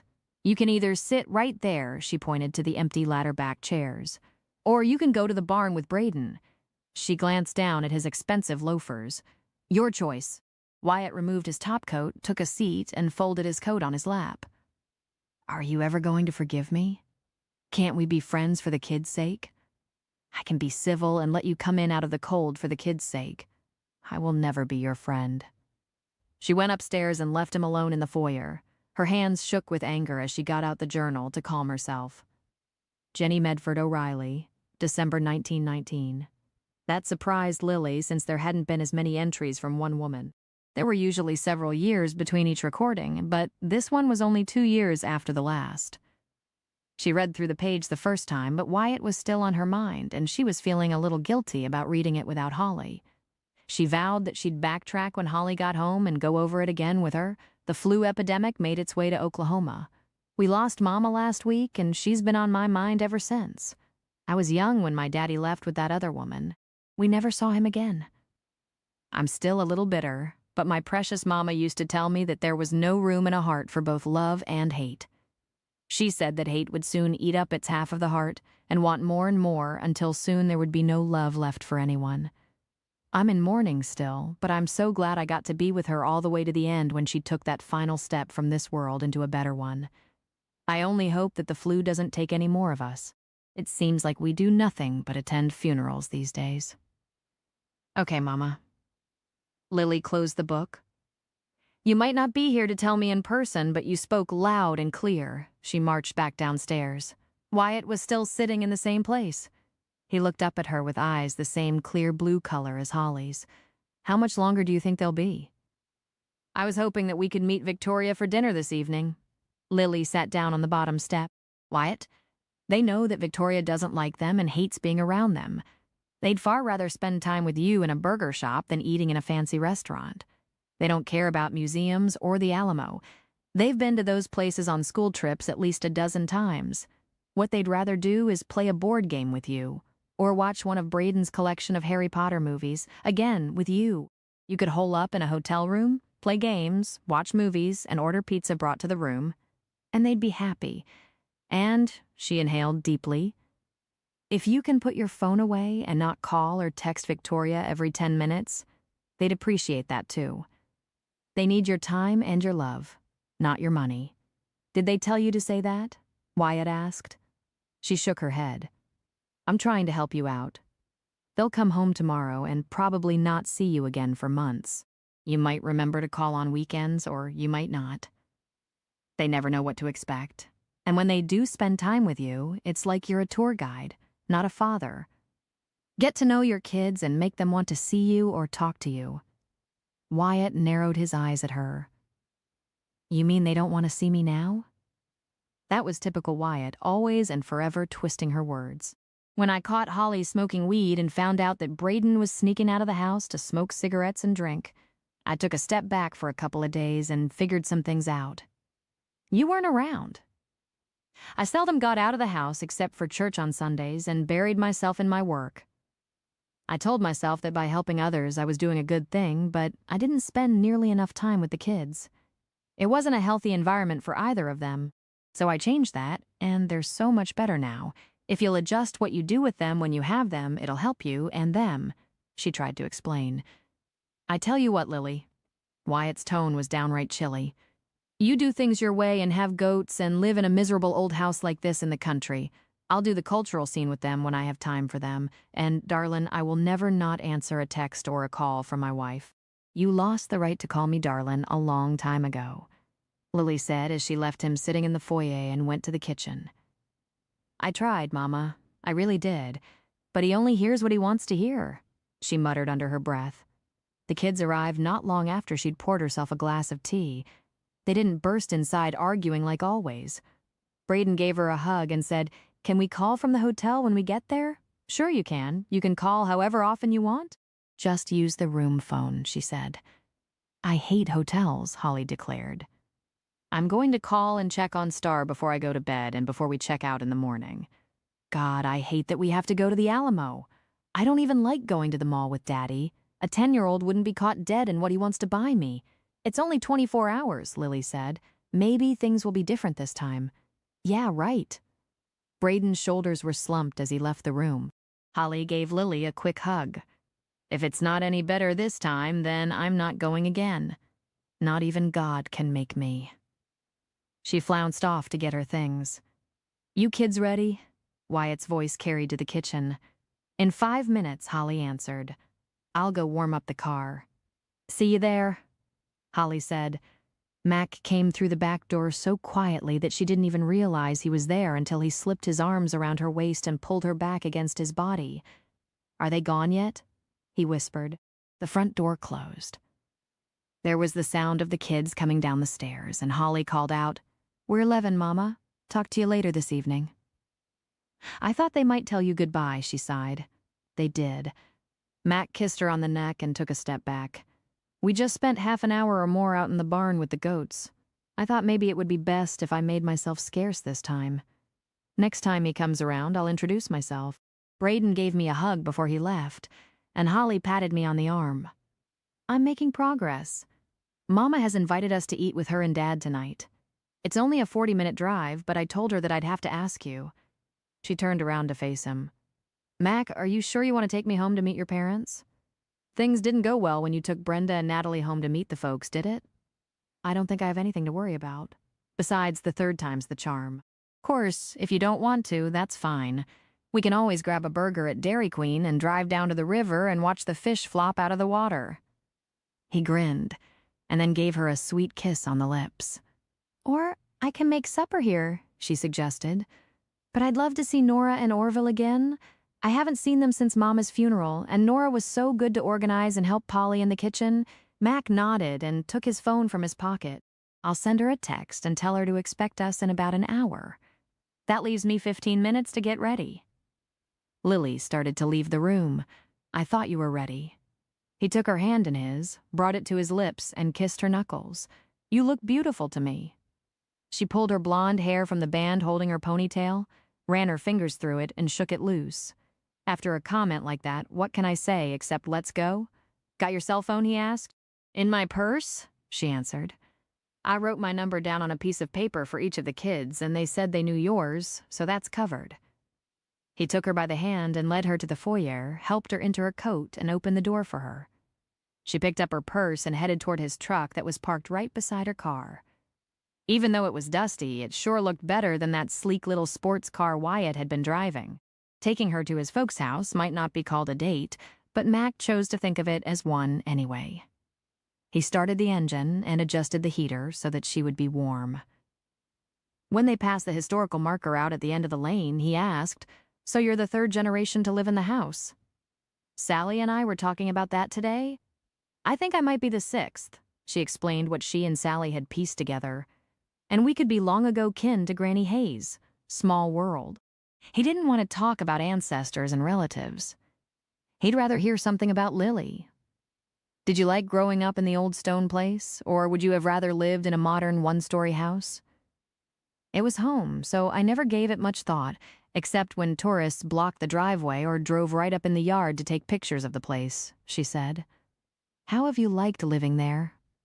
"Loved it.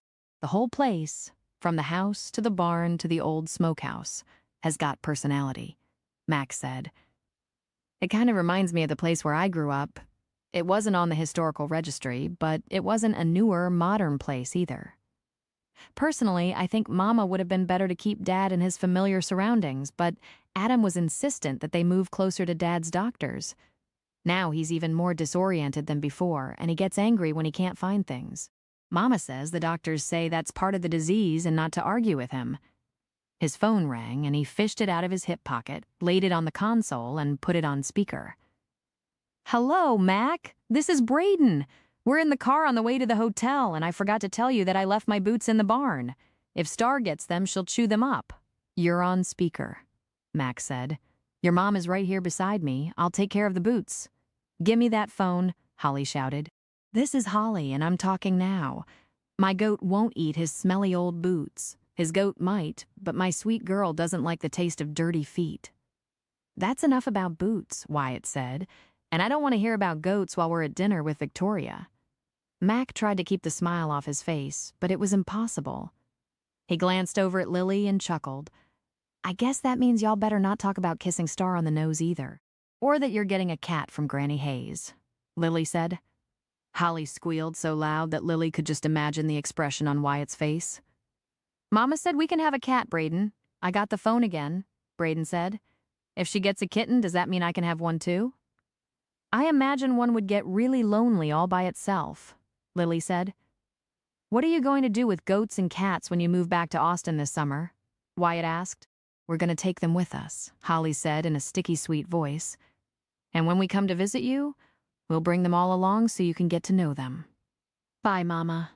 Thanks for taking care of my boots, Mac." Braden ended the call. "I love those kids." Mac laughed out loud. "They've sure done a turnaround since we moved back home," she said. "Thank you for helping with that. I didn't do anything," he shrugged. "They had some troubles, but they're both good kids and they're smart. You can't fool a child, Lily. They know it when they're loved. I decided when we came to Comfort that I was going to show them that they were loved. I've told them for years, but I'm afraid that my actions were lacking.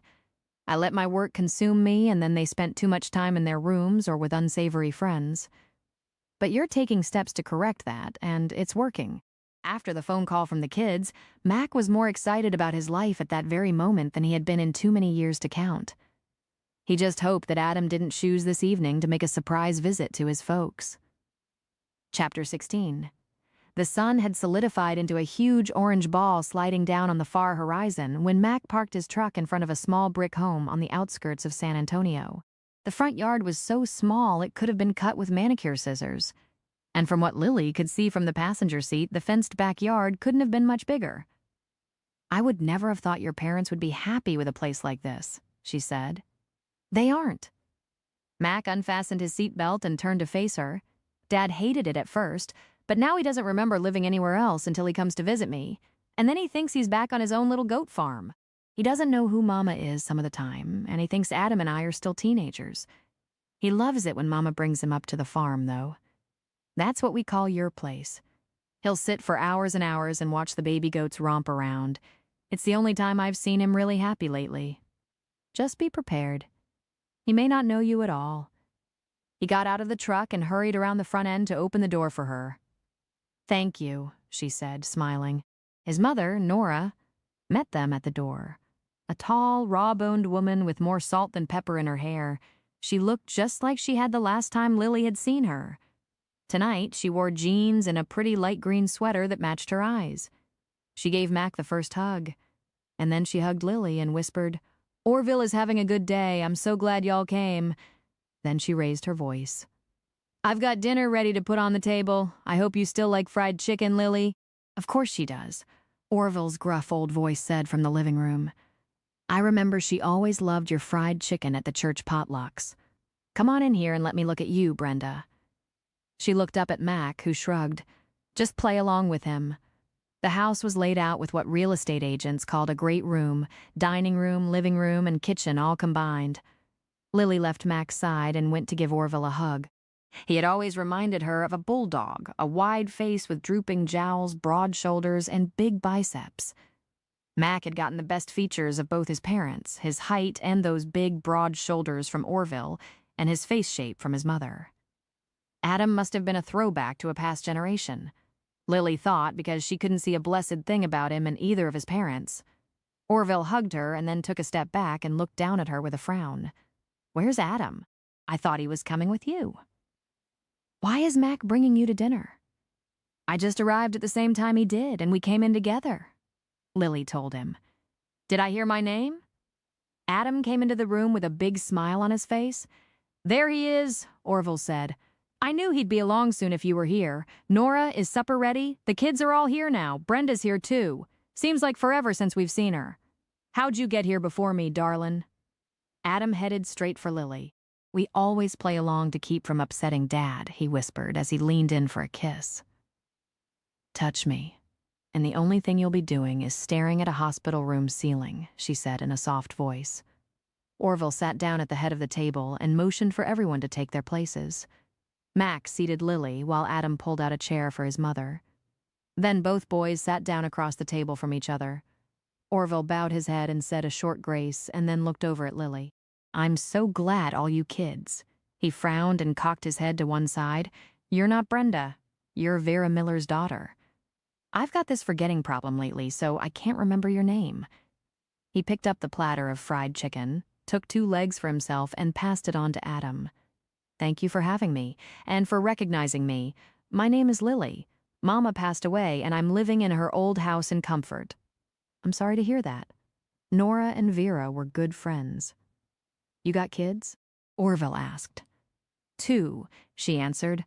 "A boy and a girl. Braden is 12. Holly is 14. I fell in love with Nora when I was 14. Orville reached over and touched his wife's arm. Even with the declaration of love, Lily could feel the tension in the room. Adam glared at Mac, who ignored him. Nora's eyes kept shifting between the 3 men as if she knew one of them would explode at any time. "This is wonderful fried chicken," Lily said. "Sometime you'll have to share your secret with me." She felt something touch her ankle. "I'll be glad to," Nora said. Adam was still shooting daggers at Mac, but his foot was sure enough sliding up the inside of Lily's leg, and it kept going when it reached her knee. There was no way it could be Mac because he was sitting right beside her. She dropped her chicken on her plate, reached under the tablecloth, and picked up his foot. His expression went from amusement to pain when she bent his big toe backward until it popped. "Do you use rice flour instead of wheat?" Lily hung on to the toe with both hands like a bulldog with a bone, but she never took her eyes off Nora. "No, just plain old flour. It's technique, not recipe. The grease has to be just the right temperature, and oil doesn't work as well as shortening," Nora told her. "I'll have to try that next time I fry a chicken." Lily shoved Adam's foot away from her like it was garbage. "Please excuse me, where's the restroom?" "First door on the left down the hall," Nora said. Lily's heart pounded as she turned on the water and squirted liquid soap into her hands. She washed them 3 times, but they still didn't feel clean, so she did them one more time. When she dried them and went back to the table, Mac was telling his father about the new baby goats. She took her seat and pretended that nothing had happened. Adam glared at her, but he kept his foot away from her leg. She had a feeling that if he could do it without getting his hands dirty, he'd throw the bowl of gravy at her. "I never thought I'd see the day that my 14-year-old daughter, who has always been a girly girl, would be so tickled with a baby goat." She entered the conversation as she passed the biscuits around the table again. If I'd let her, she'd bring it into the house and let it sleep in her bed like a puppy.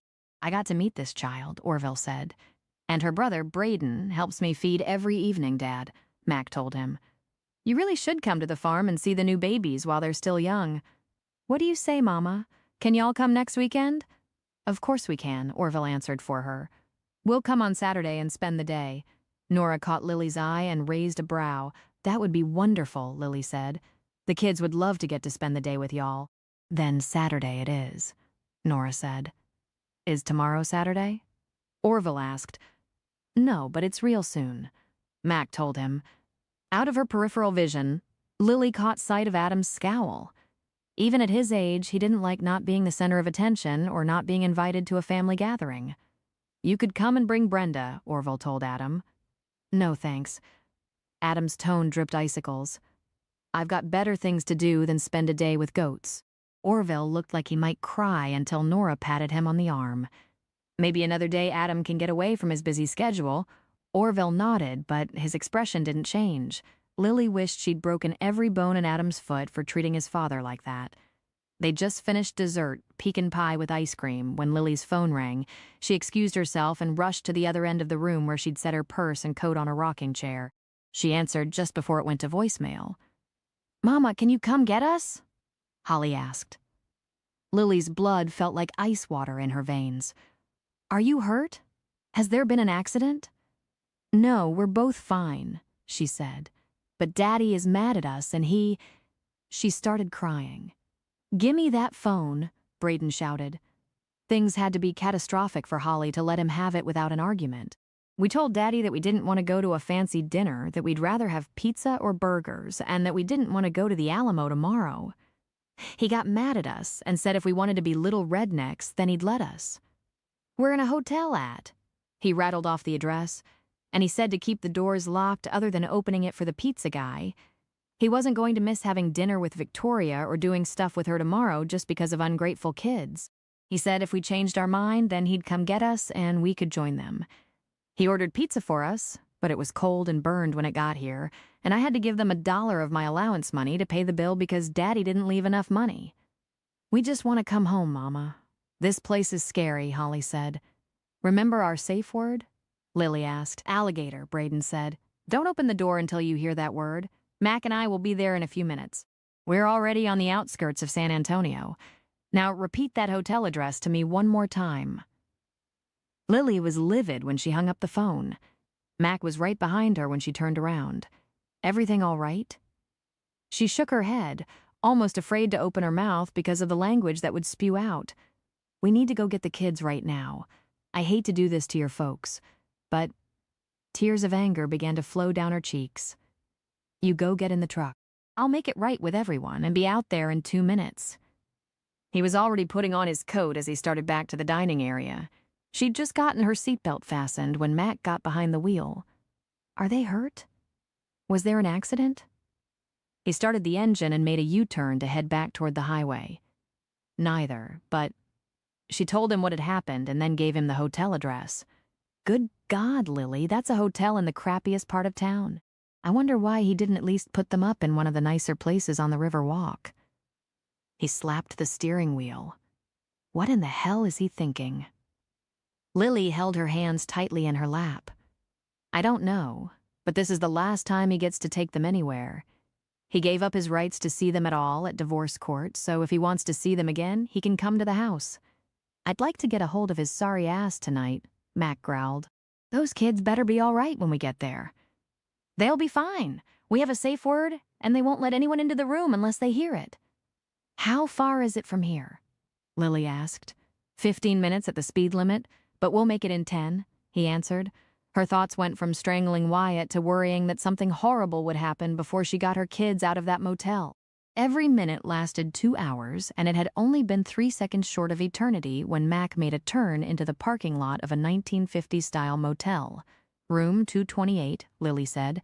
Mac pulled his truck right up in front of the door, and she bailed out before he turned off the engine. She rapped on the door with her knuckles and yelled, "Alligator." Holly already had her suitcase in her hand when Braden threw open the door. A cockroach ran up the side of it, And she squealed loud enough that a man in the next room cracked open his door, too.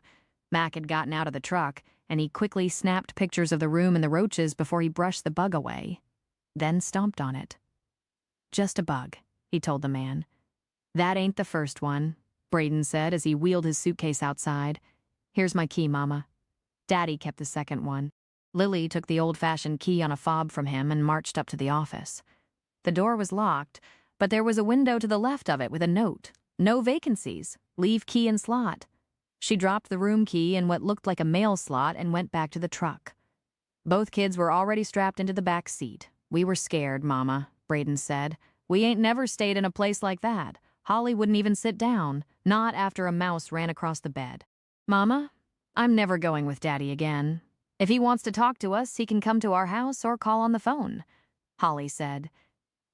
This was the child who had wanted to go live with her father and who had hated her a few weeks ago. Lily started to remind her of that, but she was so grateful to have her kids back unhurt that she couldn't say a word. Braden agreed with his sister. "Me too. I chased the mouse and it went through a hole in the wall, and then I heard a lady in the next room squeal. I guess she was afraid of them too?" "I took a few pictures just in case he takes you back to court for visitation," Mac whispered to Lily. "Thank you," she mouthed. "You kids want something to eat?" Mac asked. "I see a sign for a McDonald's at the next exit." "Yes," Holly said. "Daddy got us a pizza, but we didn't eat any of it." "I'm starving." "I am too," Braden said. Mac made the next turn and found the McDonald's. "Want to go in or order at the window?" "Go in, please," Holly answered. "I need to go to the ladies' room and wash my hands. I didn't touch anything after I saw the mouse, but I feel dirty."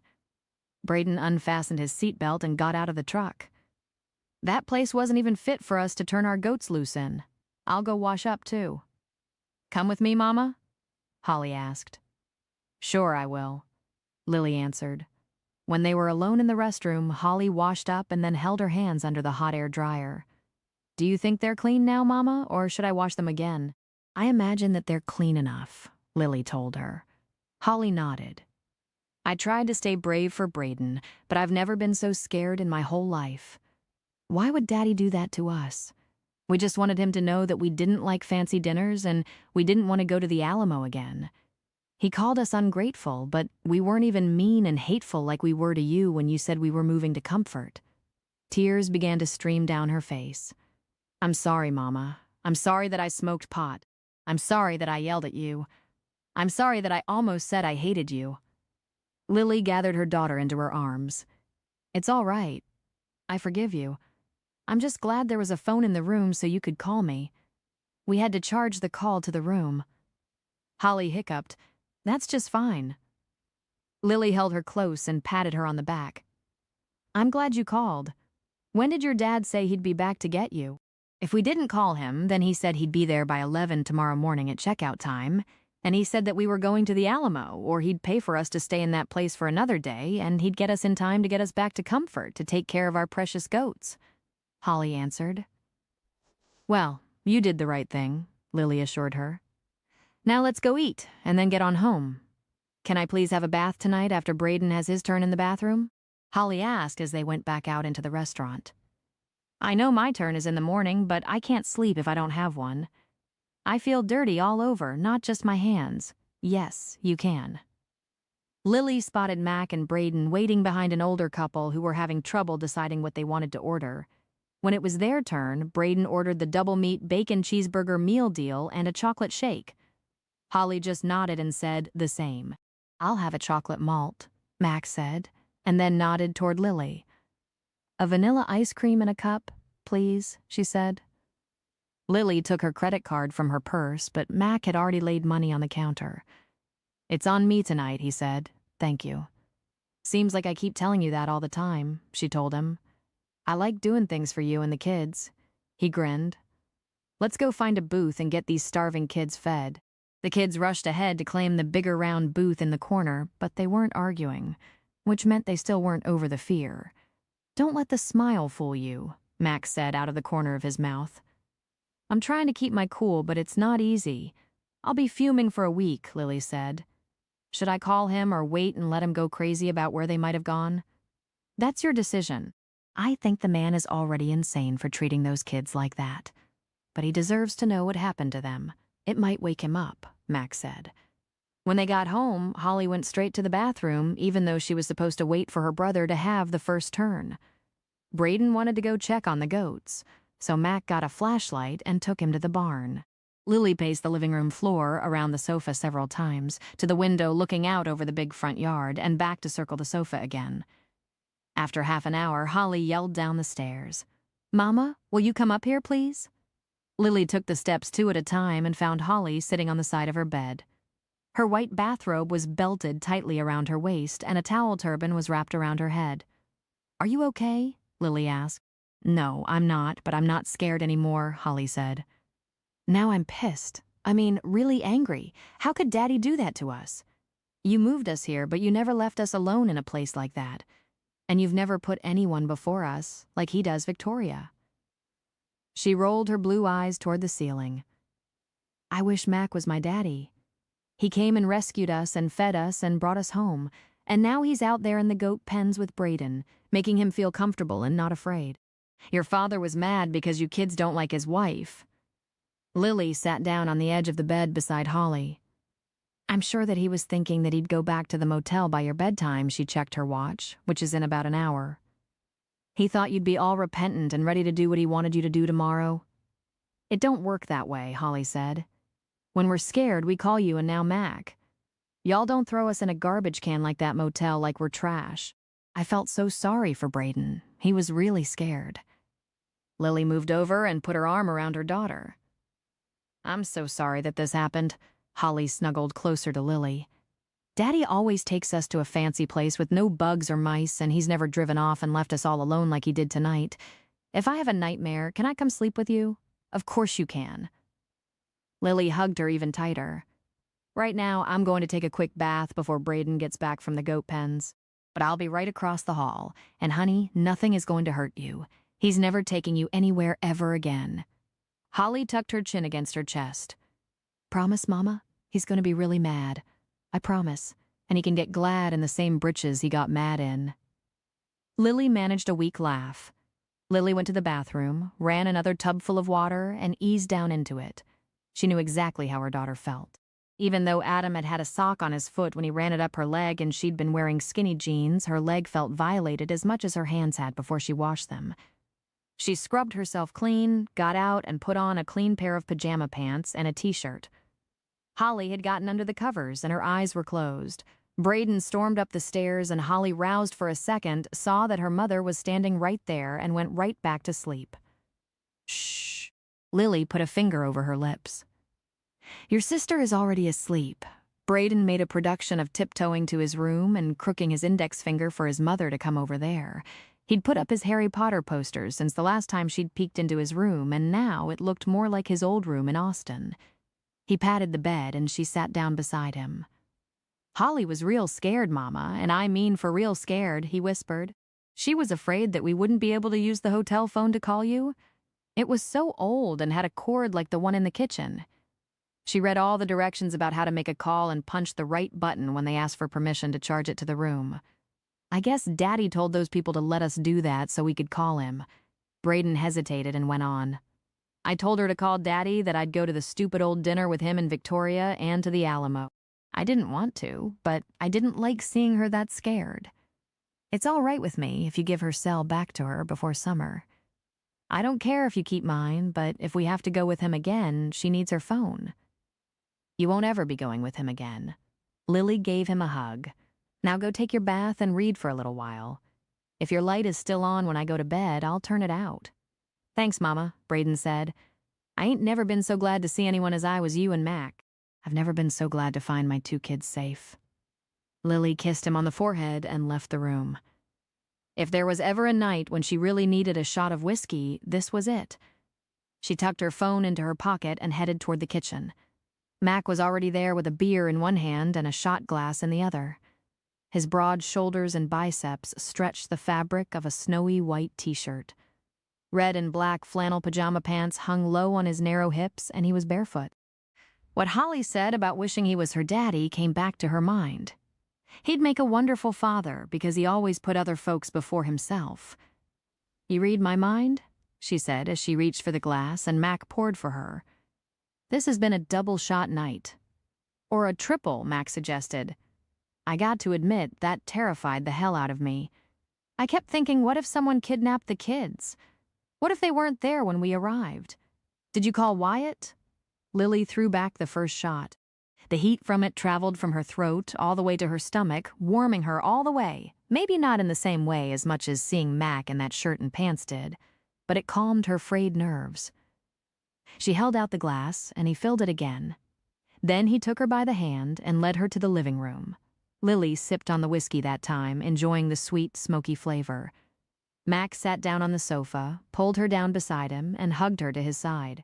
Having him simply hold her meant more to her than words could ever describe. She'd snuggled up even closer to him when her phone rang. She took it out of her hip pocket, saw that it was from Wyatt, and let it go to voicemail. You're not going to give him a piece of your mind? Mac asked. Not until I'm ready, she answered. The phone rang again, and she ignored it again. Barely a minute passed before it rang a third time. On the fourth ring, she picked up. Hello, Wyatt. She kept her voice as calm as possible. Lily, have the kids called you? His voice sounded frantic. They don't have phones until summer. You'd have to let them use yours to call. So I suppose you're not letting them use yours, she answered. He ended the call without another word. I see you're going to let him go a little crazy, Mac said. Yep, I am, she answered. And that's the least of what I'd like to do to him after this stunt. Mama, Braden called out from the foyer in a loud whisper. I'm going to get some milk and a banana. She moved to the other end of the sofa. Thanks for letting me know. He stuck his head in the door and grinned. I tried to be quiet so I wouldn't wake Holly up. I'm still hungry. Lily's phone rang again, and she ignored it. Only a minute went by before another call rang. She waited until the fifth ring this time. Let him stew. Wyatt, for God's sake, why are you calling me again? She asked. The kids are gone, he said. Victoria says we need to call the police, but I think they may be trying to get back to you. What do you mean? Gone? Lily asked. Why would they be gone? Aren't you in the room right next to them?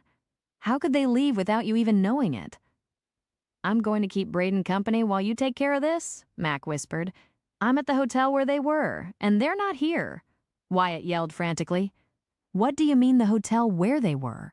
Didn't you book rooms for them in the same one with you? God almighty. What have you done, Wyatt? She raised her voice. I was teaching them a lesson. His tone turned cold and harsh. I didn't intend to leave them here all night, just until bedtime to show them how good they have it when they're with me. You sorry son of a bitch. She'd finally had enough. They were terrified out of their minds, they called me, so Mac and I went and got them. We had to kick the roaches and rats out of the way to get to them. But they're safe now. She stopped for a breath. And just so you know, we left the cold, burned pizza there for the mice. We got them burgers on the way home. Don't you get all self-righteous with me? His voice got louder and louder. You took them to comfort when they misbehaved. I wasn't doing anything worse than that. I didn't leave them alone in a cheap motel, and I damn sure didn't leave them to scrounge money for a nasty pizza or tell them I wouldn't be back to get them until checkout time the next day. Her voice sounded like an owl's screech in her own ears. She hoped that it pierced through his ears and into his brain like a knife. Tell them we'll try again next weekend, he said. Victoria's business in San Antonio won't be over for 2 more weeks. Over my dead body, Lily said. When the kids decide they want to see you again, it will be supervised visits right here at our convenience. I can take you back to court for visitation or maybe even custody, he threatened. Go ahead, she told him. Both kids are old enough now to tell the judge where they want to live, and we do have pictures of the vermin in the room where you left them. I imagine that you'll be spending your money for nothing. A long silence on the other end made her hold the phone out. That's when she found out that he'd ended the call. But Lily wasn't finished. She called him right back. Hello, Lily, Victoria answered in a cool, calm voice. Give the phone to Wyatt, Lily demanded. What you did is inexcusable, Victoria said. But it has shown us that you're a bitch. You should have called us and told us you were taking the children. Is that the pot calling the kettle black? Why should I call you? You let him leave them in that dangerous place? Lily said. Honey, it was my idea, Victoria chuckled. Those ungrateful little snots needed a lesson in manners. You damn sure don't teach them much out there in the boonies. I'll be calling my lawyer tomorrow to file a motion for supervised visits only, Lily threatened. Don't bother, Victoria said. Save what few pennies you have. If I wanted those kids, I'd have them in less time than it takes me to snap my fingers, but I don't want them and never will. Wyatt knew what he was giving up when he married me, so you won't be hearing from him again. Another long silence. When Lily looked at her phone, the call had ended again. Red-hot, searing anger filled her heart and soul. She wished she had Victoria by the throat, squeezing until the woman turned blue. Wyatt should simply be shot for letting her control him. She threw a hand over her eyes, but the throbbing pain in her head wouldn't stop. If she didn't get a hold of herself, she'd stroke right out. Then Wyatt would get immediate custody of her children. She took several deep breaths and let them out slowly until she stopped seeing red spots, and then she shut her eyes and imagined that she was somewhere on top of a mountain. Snow covered the ground, and there was Mac coming toward her. You all right? Mac sat down beside her. Braden is back in bed, but your face is red as fire. Victoria says that Wyatt will never call again. I feel bad for the kids, she whispered. It will all work out. Mac laid a hand on her shoulder. I hope so, Lily said. Thank you for everything tonight, Mac. Hey, we're a family? He grinned. I guess we are. She smiled back at him. Chapter 17. Lily woke on Saturday morning to find Holly snuggled up to her right side and Braden on her left. What she thought was her alarm clock making the noise on the nightstand turned out to be her phone. She reached over Holly and answered with a sleepy hello. This is Sally, and I've got this big favor to ask. Can you possibly keep the shop until right after lunch? There's a huge estate sale at the north edge of San Antonio, and I would love to go, she said. Of course. Lily yawned. All right if I open at 9? That's great, Sally answered. I'll be back as soon as I can, and thanks. You're the best. What? Holly sat up and rubbed her eyes. I've got to go to work this morning. Want to go with me? Lily asked. Yes. Holly bounded out of bed. I'll get dressed and put on my makeup. Braden got out of the bed and disappeared out into the hallway. Lily followed him, expecting him to go to the bathroom. But instead he went to his room, got back into bed, and pulled the covers up to his chin. She caught a whiff of bacon and coffee all mixed together as she went downstairs. She found Max sitting at the table with a mug of coffee and the last few bites of waffles in front of him. Good mornin', he said. I thought y'all were going to sleep in this morning. Can I make you some waffles? Just coffee. She poured a cup. Sally needs me at the shop. Holly wants to go with me. I'm going to Kerrville this morning to look at a couple of goats, Max said. Reckon Braden would want to go? I'm not leaving for a couple of hours. I'm sure he would. Lily sipped her coffee. They were both in bed with me this morning when I woke up. Do you think they'll get over last night's trauma anytime soon? Sure they will, he said. They'll be back in their routine on Monday, and pretty soon it'll just become a good story to tell. I hope so. She toyed with her mug. I can't begin to thank you enough for all you've done for us, Mac. Right back at ya, he grinned. Do I smell waffles? Braden rubbed his eyes as he came into the room. You sure do, Mac answered. How many can you eat? A bunch. I'll make them. Braden went to the counter, poured the right amount of batter into the waffle iron, and closed the lid. He nibbled on a piece of bacon while he waited for it to cook. Holly says she's going with you to work, Mama. I don't have to go, do I? You have a choice, Lily told him. You can go to the shop or go with Mac to look at goats to buy. Mac, he said without hesitation. I just didn't want to be here all by myself. What if Daddy calls or comes? I don't want to see him right now. I talked to him and Victoria both last night. You don't have anything to worry about, son. It will be a while before we hear from him. I'd better go get dressed. Lily picked up her mug, refilled it, and carried it with her. When she got to the top of the stairs, she heard her phone ringing. She couldn't rush with a full cup of coffee in her hands, so she didn't pick it up until the fourth ring. Expecting it to be Sally with instructions about the shop, She didn't even check the caller ID, but answered, "Hello." "I've called 4 times in the last 20 minutes, Wyatt growled. "Why didn't you answer your phone?" "What do you want?" she asked. "To talk to you about last night," Wyatt said. "Why is it that you can discipline the kids, but I can't? When I correct them, my methods are within reason. What you did last night wasn't. And I'm not discussing this with you anymore until you apologize to them for what you did," she told him. "Are you going to apologize to them for taking them to Comfort?" His tone was iceberg cold. "This has been an amazing move. They like their school and they love living here in this wonderful, big, roach-free house, so the answer is no. I did what I did out of love. You did what you did out of anger." Little red dots of rage swam in front of Lily's eyes again, so she sat down on the edge of the bed and made herself breathe in and out several times. If Wyatt had been right there in front of her, she would have gladly used the bedside lamp cord to strangle him.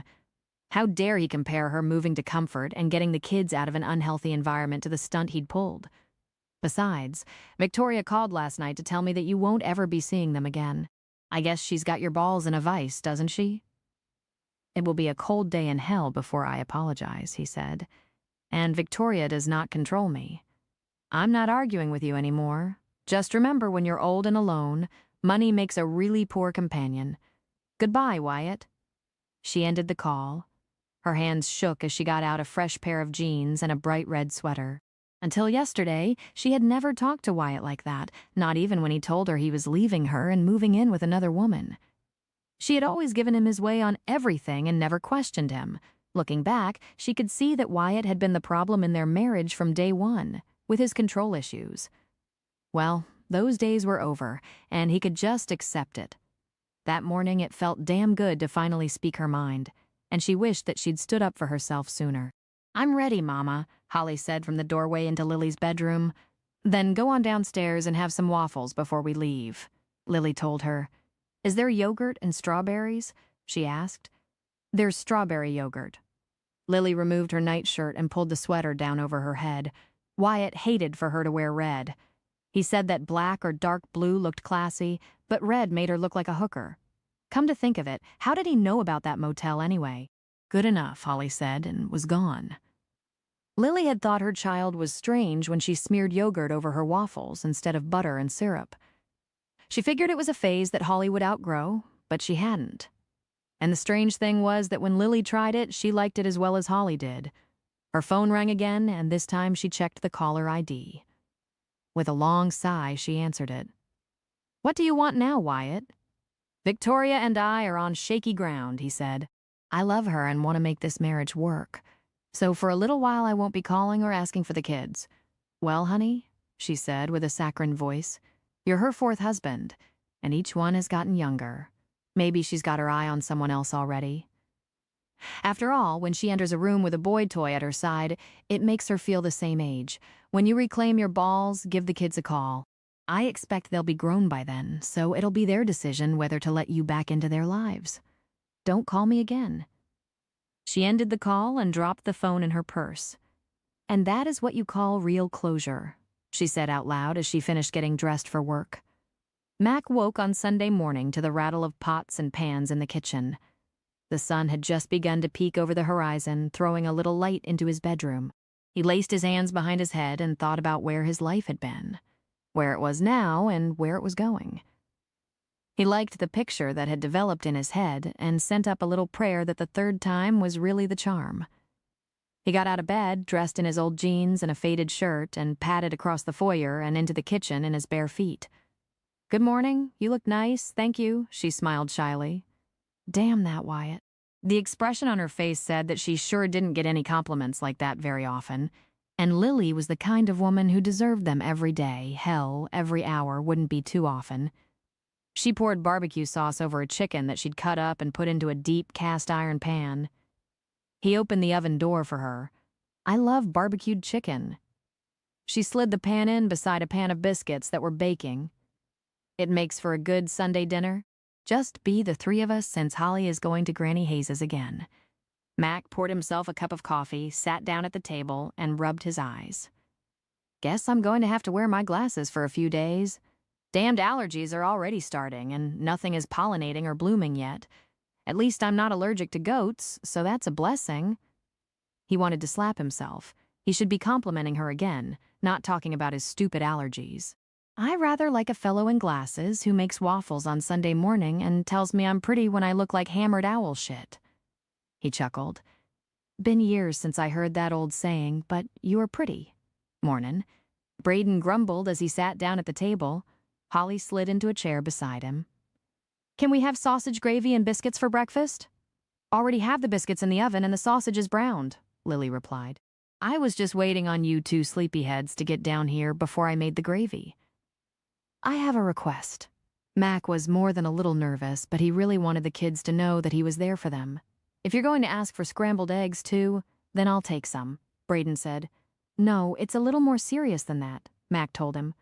I want you kids always to do exactly what you did Friday night when you feel uneasy about anything. Call me or your mother, or both of us. And if you have to use a phone and call collect, do that.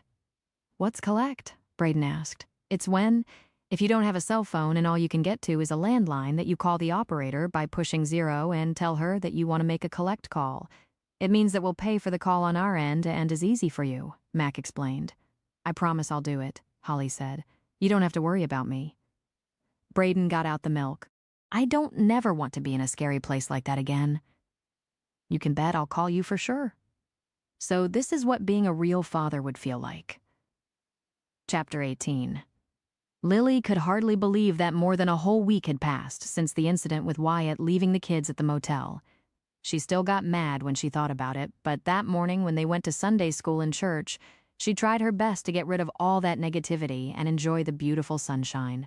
As usual, Sally met Lily in the sanctuary.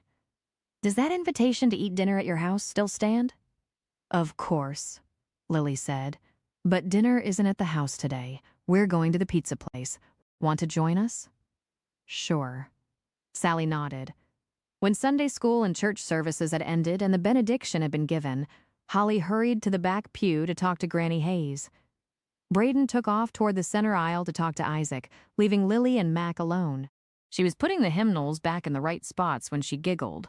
What's so funny? Mac asked. I was just thinking that I'm glad Holly wore pants because she'll be riding double with Granny Hayes, she said. Mac shook his head. Nope, she won't. Granny Hayes is one step ahead of you, sweetheart. She brought her wagon to church today. Didn't you notice it parked out at the edge of the lot? She likes to put it there so her mule can eat the grass on the other side of the driveway while he waits on her. I was so busy wondering why the kids weren't arguing this morning that I didn't pay a lot of attention. Lily slipped her hand into his. But riding on a buckboard will be an experience for Holly. Yep, it will. Mac gently squeezed her hand. Mama? Mama? Braden and Isaac ran up in front of her. Can I go home with Isaac? His mama says it's all right with her if you don't care. We've got to come back to town at 3 to visit my grandma in the nursing home so we can bring him home then, Isaac said. Please. Braden looked up at her with his big brown puppy dog eyes. It's fine with me, but be home on time. You've still got math homework to do, Lily told him. And I've got to help with the goats, Braden said. Thanks, Mama. He and Isaac disappeared into the crowd. Looks like it's me and you for Sunday dinner. Mac grinned. Sally is joining us. Hope you don't mind, she said. Not a bit, Mac replied. Lily reached out to shake Drew's hand as they passed by him. Want to join us at the pizza place for dinner? Thanks, but I wouldn't dare. The sweet wife has made my favorite meal, and the boys are all home. Maybe another time, Drew said, and then lowered his voice. I was sad that Holly hasn't been joining us for youth group. She'll be back, I'm sure, Lily told him. That's good to hear, Drew said. We'll have to make plans for y'all to come to the house some evening for supper, Lily said. Love to, Drew dropped her hand and extended it to the man right behind Lily. They were in the truck and headed to the pizza place when Mac took her hand in his. Why did you invite Drew to join us for dinner? I want to get to know his wife better, and he's your friend, and it seemed like the thing to do, she answered. Why are you asking? You're not worried about us being alone? He countered with another question. No, Mac, I am most certainly not. She chuckled. But remember, Sally is joining us too. And to be truthful, I'm actually looking forward to a dinner with no bickering kids and some adult conversation that doesn't revolve around who ate more slices of pizza. He made a right turn into the restaurant's parking lot. He snagged a good parking spot and Sally pulled in right beside him. Do you ever wonder if Sally will ever remarry or have children? Whatever brought that question out of the blue skies? Lily asked. I guess I'm wondering about you and Sally both, he answered. Lily shuddered at the idea of a baby at her age. I don't know about Sally, but I really wouldn't want to start over. Do the math, if I had another child now, Holly would be almost 30 when that child was just starting high school. What about you? I wouldn't mind a ready-made family. He shrugged. Wouldn't your folks want grandkids of their own? She asked. Dad wouldn't know if they were his biologically or not, and Mama gave up on that idea years ago. Adam can't have children, and I... He hesitated. You know my story. Until you came along, I didn't trust women anymore. You've only been around me and the kids a short while, she said. But it's been a good time, he declared. Sally tapped on the truck window and motioned for her to lower the window. We better get in there while there's still a table. Lily nodded in agreement. You're right. It'll fill up quick now that church is over. This time, Sally beat Mac to the punch when the lady at the counter told them the cost for 3 of them to eat at the buffet that day. My treat, she said, since I elbowed my way in on what could have been y'all's private dinner. The more the merrier, Mac said, but thank you. Yes, ma'am, Lily said, thank you. Next time, maybe I'll even have something cooked at home. That's why I'm being nice. Sally picked up a bowl and filled it with salad from the buffet. Once they'd sat down in a booth, Sally said, Hey, Ruth Ann came by yesterday. Mainly just to snoop like always, but, oh, hey. She waved and motioned. Y'all don't mind if Tina joins us, do you? Not a bit, Max said. We've got an extra chair. Anyway, the newest gossip is that you're pregnant, Lily, and that I'm getting married this summer to a guy I met on the internet, Sally said. Well, damn. Mac grinned from ear to ear. I guess you'll have to make an honest man of me. When does Ruth Ann say we're getting married? She's not sure, but she's positive that it could ruin your career as a teacher, Mac. And she just wondered, Sally put air quotes around that last word, if you and I might be going to raise our tag-along kids together. Lily almost choked on a sip of her sweet tea. Are you kidding me? Not one bit, Sally giggled. But now it's time to fess up. How in the hell did you and Mac get a baby started so fast? Me and my imaginary boyfriend, according to Ruth Ann, have been seeing each other since Thanksgiving. But good Lord, you and Mac have only been living together for weeks. I heard that too. Tina sat down with them. I'm jealous that y'all get to be pregnant together and I didn't get invited to join y'all. Mac chuckled. Don't you just love small-town gossip? Hey, next week it will all change, Tina said. Since we're having dinner together, I'd bet that the newest will be that you're the father of both their babies. And having an affair with me, too. I'd better take vitamins to keep up with all that, Mac told them. Lily felt a slow heat moving from her neck to her face. Sure, they were joking, but after what she and Mac had been discussing in the truck, she couldn't help but wonder what a child of Mac's would look like. Lily had lived in this same house her whole life. But today, the gray stone place looked warmer and more inviting when she walked up on the porch with Mac by her side. A rush of warm air met them when Mac opened the door for her. He helped her with her coat and followed her to the kitchen. He put on a pot of coffee and she got down a couple of mugs. Comparing 2 men was like comparing apples and oranges, or maybe pineapples and pecans, but she couldn't help doing it. Wyatt had never helped her do one thing in the kitchen throughout their marriage. She worked as many hours as he had, but since she had done her job from home, that hadn't mattered to him. He'd always been too busy building his career to have much interaction with the kids, even before the divorce. She wondered what would become of him if Victoria did find a younger man. He'd given up his job at the firm where he'd worked so hard to climb the corporate ladder, and had gone to work for Victoria a few months after they were married. If he got kicked out of the love nest now, he'd basically have to start all over on the bottom rung. Good, Penny, for your thoughts, Max said. I was just thinking about how nice it is to have help in the kitchen. I appreciate you having the coffee made and sometimes even breakfast when I come downstairs.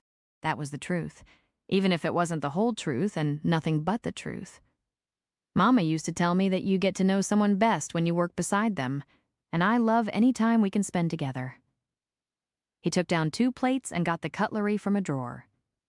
When I first moved in here, it seemed strange to use your mother's dishes and pots and pans, but after I'd settled in, it made me feel like family. What did you do with what you had? She asked. I'd been living in a little trailer behind Mama and Daddy's place north of town. It was furnished, and I pretty much used paper plates when I didn't eat with the folks. When they sold the place, the new owners wanted the trailer for a grandfather who was going to live with them. This place was a godsend, what? With everything already here? I just moved your folks' bedroom stuff up to the spare room and bought myself new furniture, he said.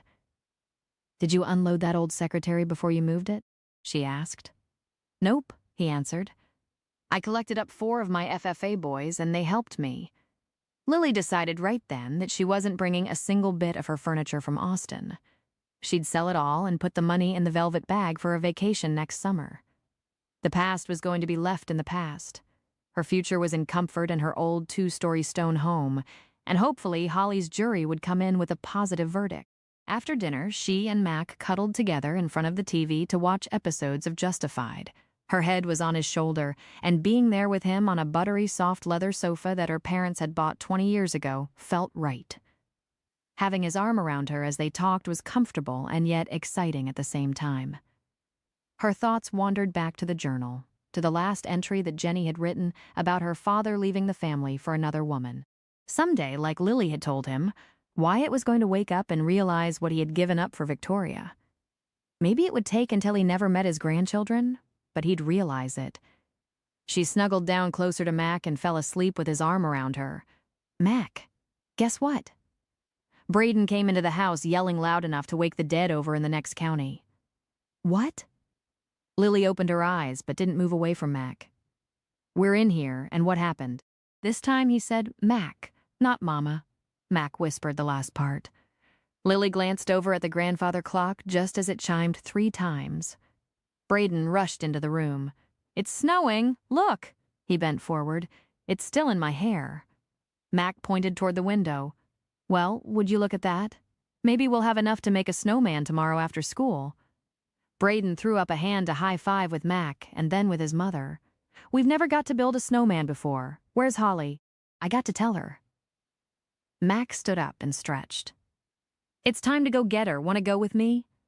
I think I'll stay in where it's warm. Lily got to her feet. I'll go with you, Braden said. Bet I can beat you to the truck. You just want to go outside and catch snowflakes on your tongue? Mac chuckled. Yep, I do, but you and Mama are old, so y'all can't run as fast as me, and besides, you gotta get your coat and boots on. Braden was off like a flash of lightning. The front door slammed, and then Lily and Mac watched him through the window as he ran around with his head thrown back and his mouth open to catch snowflakes on his tongue. Mac took a couple of steps to the side. I'll bring you a pretty snowflake when we get back. It'll melt before you can get here. She sank down on the sofa and wondered what it would be like to spend some time in bed with him.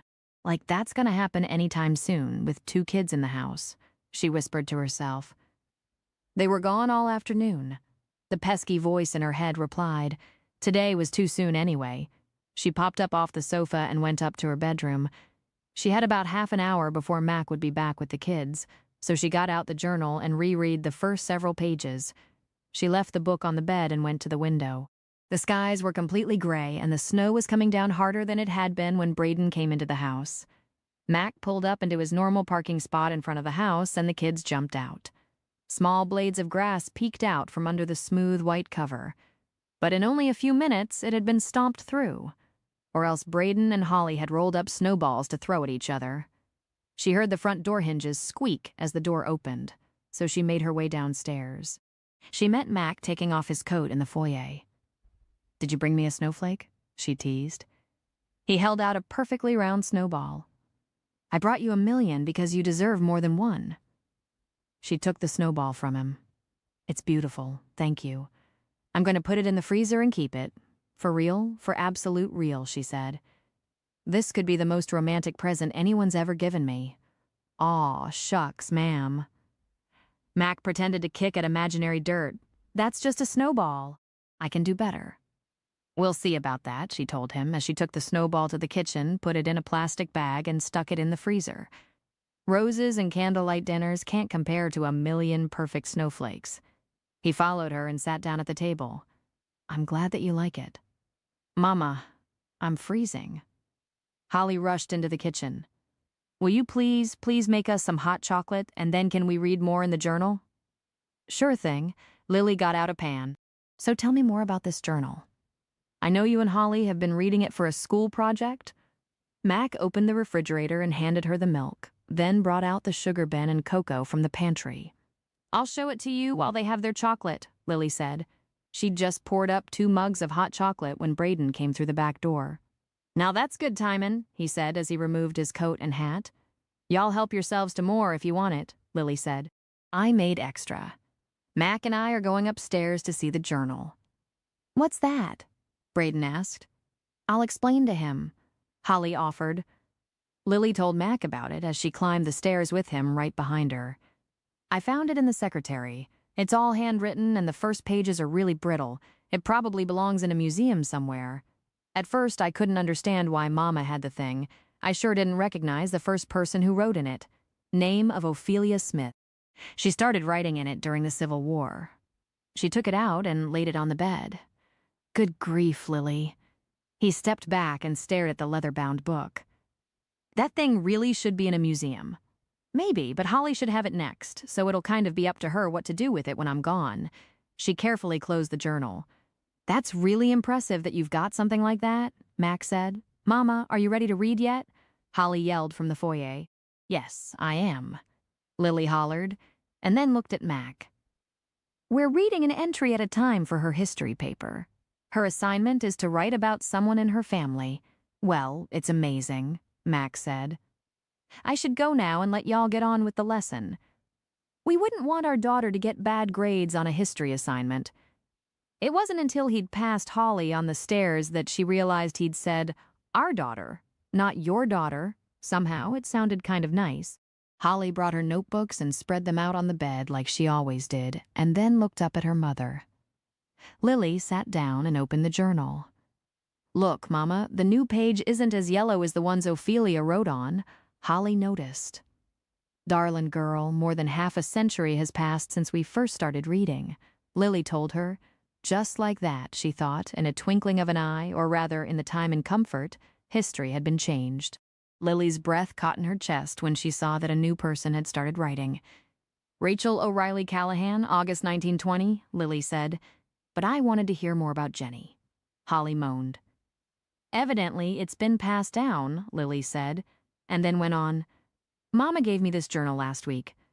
I've chosen to begin writing in it today since women are now allowed to vote in all the states.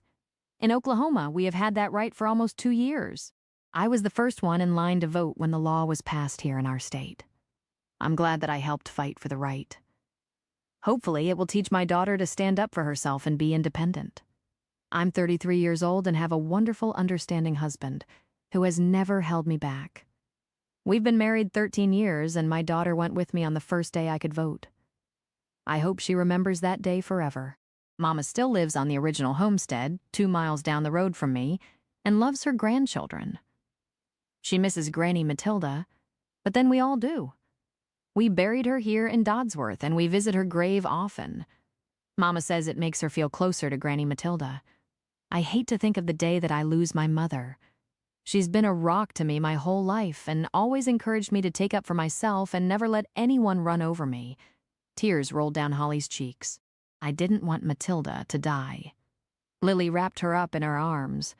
Don't think of it like that. Be grateful that you got to read a little bit about her and maybe learn that you had a strong woman in your past. But, Mama, it's like I know these women for real, not just on the page. Holly wiped the tears away with her sweater sleeve. And someday you'll add your pages to the journal, and some young lady will get to know you the same way, Lily assured her. I hope so, Holly said. I want to write about my first days here in Comfort and tell about my goat and my friend Faith and all kinds of things. Lily nodded in agreement and wondered what she'd write on her first pages when she picked up the pen. Chapter 19. Mac's little slip about our daughter came back to Lily's mind on Monday as she drove to work. She parked her car behind the shop, opened the back door, and turned up the thermometer when she went inside. Turning on lights as she made her way into the front room, she still couldn't stop thinking about what he'd said. She had seldom even said "our children" when she was talking to Wyatt about Holly and Braden. She unlocked the front door and flipped the sign over to show that they were open for business. Then she opened the small safe, put enough money in the cash register to start the day, and closed the drawer. The minute she'd stashed her purse and coat, the bell above the door jingled, and Polly came in wearing a big smile and carrying a box from the pastry shop down the street. "I brought fried pies today to celebrate," Polly said. "Celebrate what?" Sally came in through the back door and tossed her coat and purse on a chair. Polly opened the box and took out a half-moon-shaped fried pie. "That Lily and Mac are dating. I guess that's what you kids still call it. I've got apricot and cherry. Help yourselves." And she pulled a half-gallon of milk from her purse. "I brought this to go with the pies. Now tell me all about it." "Why didn't you call me?" Sally asked Lily. "I'm your best friend. I should have known about this before the whole town did. Because it's a rumor." Lily got 3 disposable cups from under the counter and poured milk for all of them. "But whoever started it has my thanks. I love fried pies. Mama used to make apricot fried pies for us in the summer when she didn't want to heat up the house with an oven." "Well, crap," Sally sighed. "You haven't dated since your divorce. I wanted it to be real, and besides, it's Valentine's Day, so we need something romantic to talk about." "Well, it damn sure ain't going to ever happen with 2 kids underfoot all the time," Polly laughed. "Want me to babysit Holly and Braden some evening? I'd be glad to take them for hot dogs and to a movie so y'all can have some free time to check out that bedroom stuff, and maybe even start dating." "Polly," Lily exclaimed. "Just making an offer?" Polly giggled. "If I get a boyfriend who has 2 kids, do I get the same offer?" Sally asked. "Honey, if you find a man, I'll take the kids for the whole weekend," Polly answered. "You need to get over that sumbitch. You married and move on." "I'm giving it my best shot." Sally picked up one of the pies and bit the end off. "I have to find someone who doesn't mind a woman who isn't a skinny trophy girl. He's out there," Polly said. "Guess you just gotta be patient." "Hey!" Tina called out from the back room. "What's going on in here? We're having a party!" Polly yelled. "Fried pies and milk. We'll have cake and champagne at the wedding." "What wedding?" Tina raised her dark eyebrows. "And who's getting married?" "Nobody," Lily said quickly. "At least not for a long time, if even then." "Lord, we aren't even dating. It's just a bunch of gossip. Don't scare him off by mentioning wedding cake." Our daughter popped back into her mind. "Tina, what's going on in your world?" Lily asked. "We haven't talked in a few days. Ryder went back to the university, but he's moving in with Macy this summer. He hates school and really does want to go into the business with me, so I'm going to let him have a chance at it. Macy is going to finish up the first stage of her nursing school, get a job as an LPN, and study at night for her RN degree, and they'll be living in her little apartment," Tina said. "Life goes on, and we move on, even after heartbreaks. We've all proven that more than once. I'm just so grateful that y'all have been here with me throughout this whole thing. Support means so much. Sometimes I feel like we're sisters and not just friends." "Honey, y'all 3 are sisters of the heart," Polly said, "like me and Vera used to be. I'm like your meddling old aunt, glad for every minute I get to spend with you kids," she sighed. "I also heard that there was some kind of fiasco a while back with Holly and Braden. I've heard all the rumors, but I'm behind on the real stuff since I ain't been to see y'all in a few weeks. Well, I heard that Mac took you to meet his parents," Tina said. "Sounds pretty serious to me." Sally held up her hand. "You better let me tell the story about the kids. Lily's blood pressure still goes out the roof when she talks about it. I'll tell it." Lily told Tina and Polly that she was still mad as hell about the horrible hotel incident with the kids as she finished off her pie and wiped her fingers on one of the napkins supplied by the pastry shop. "I need to get over it, but I get angry every time I think about it. You've got every right to be upset for as long as you want." Tina nodded. "I vote the 4 of us take care of Wyatt." She started humming the old Dixie Chicks song, "Goodbye, Earl." Polly giggled. "I've got some wooded area back behind my house. We can put the body there. And I also know where there's a real deep well that no one uses anymore." She winked. "Anyone that would treat their own kids like that should be shot for sure." Just as Lily opened her mouth to say something, her phone rang. She managed to fish it out of her purse and answer it before it went to voicemail, and was surprised to hear a strange guy's voice. Mrs. Anderson. This is Daniel Wallace, the principal at the Comfort Middle School. We have a problem, and it would be best if you could be here in person.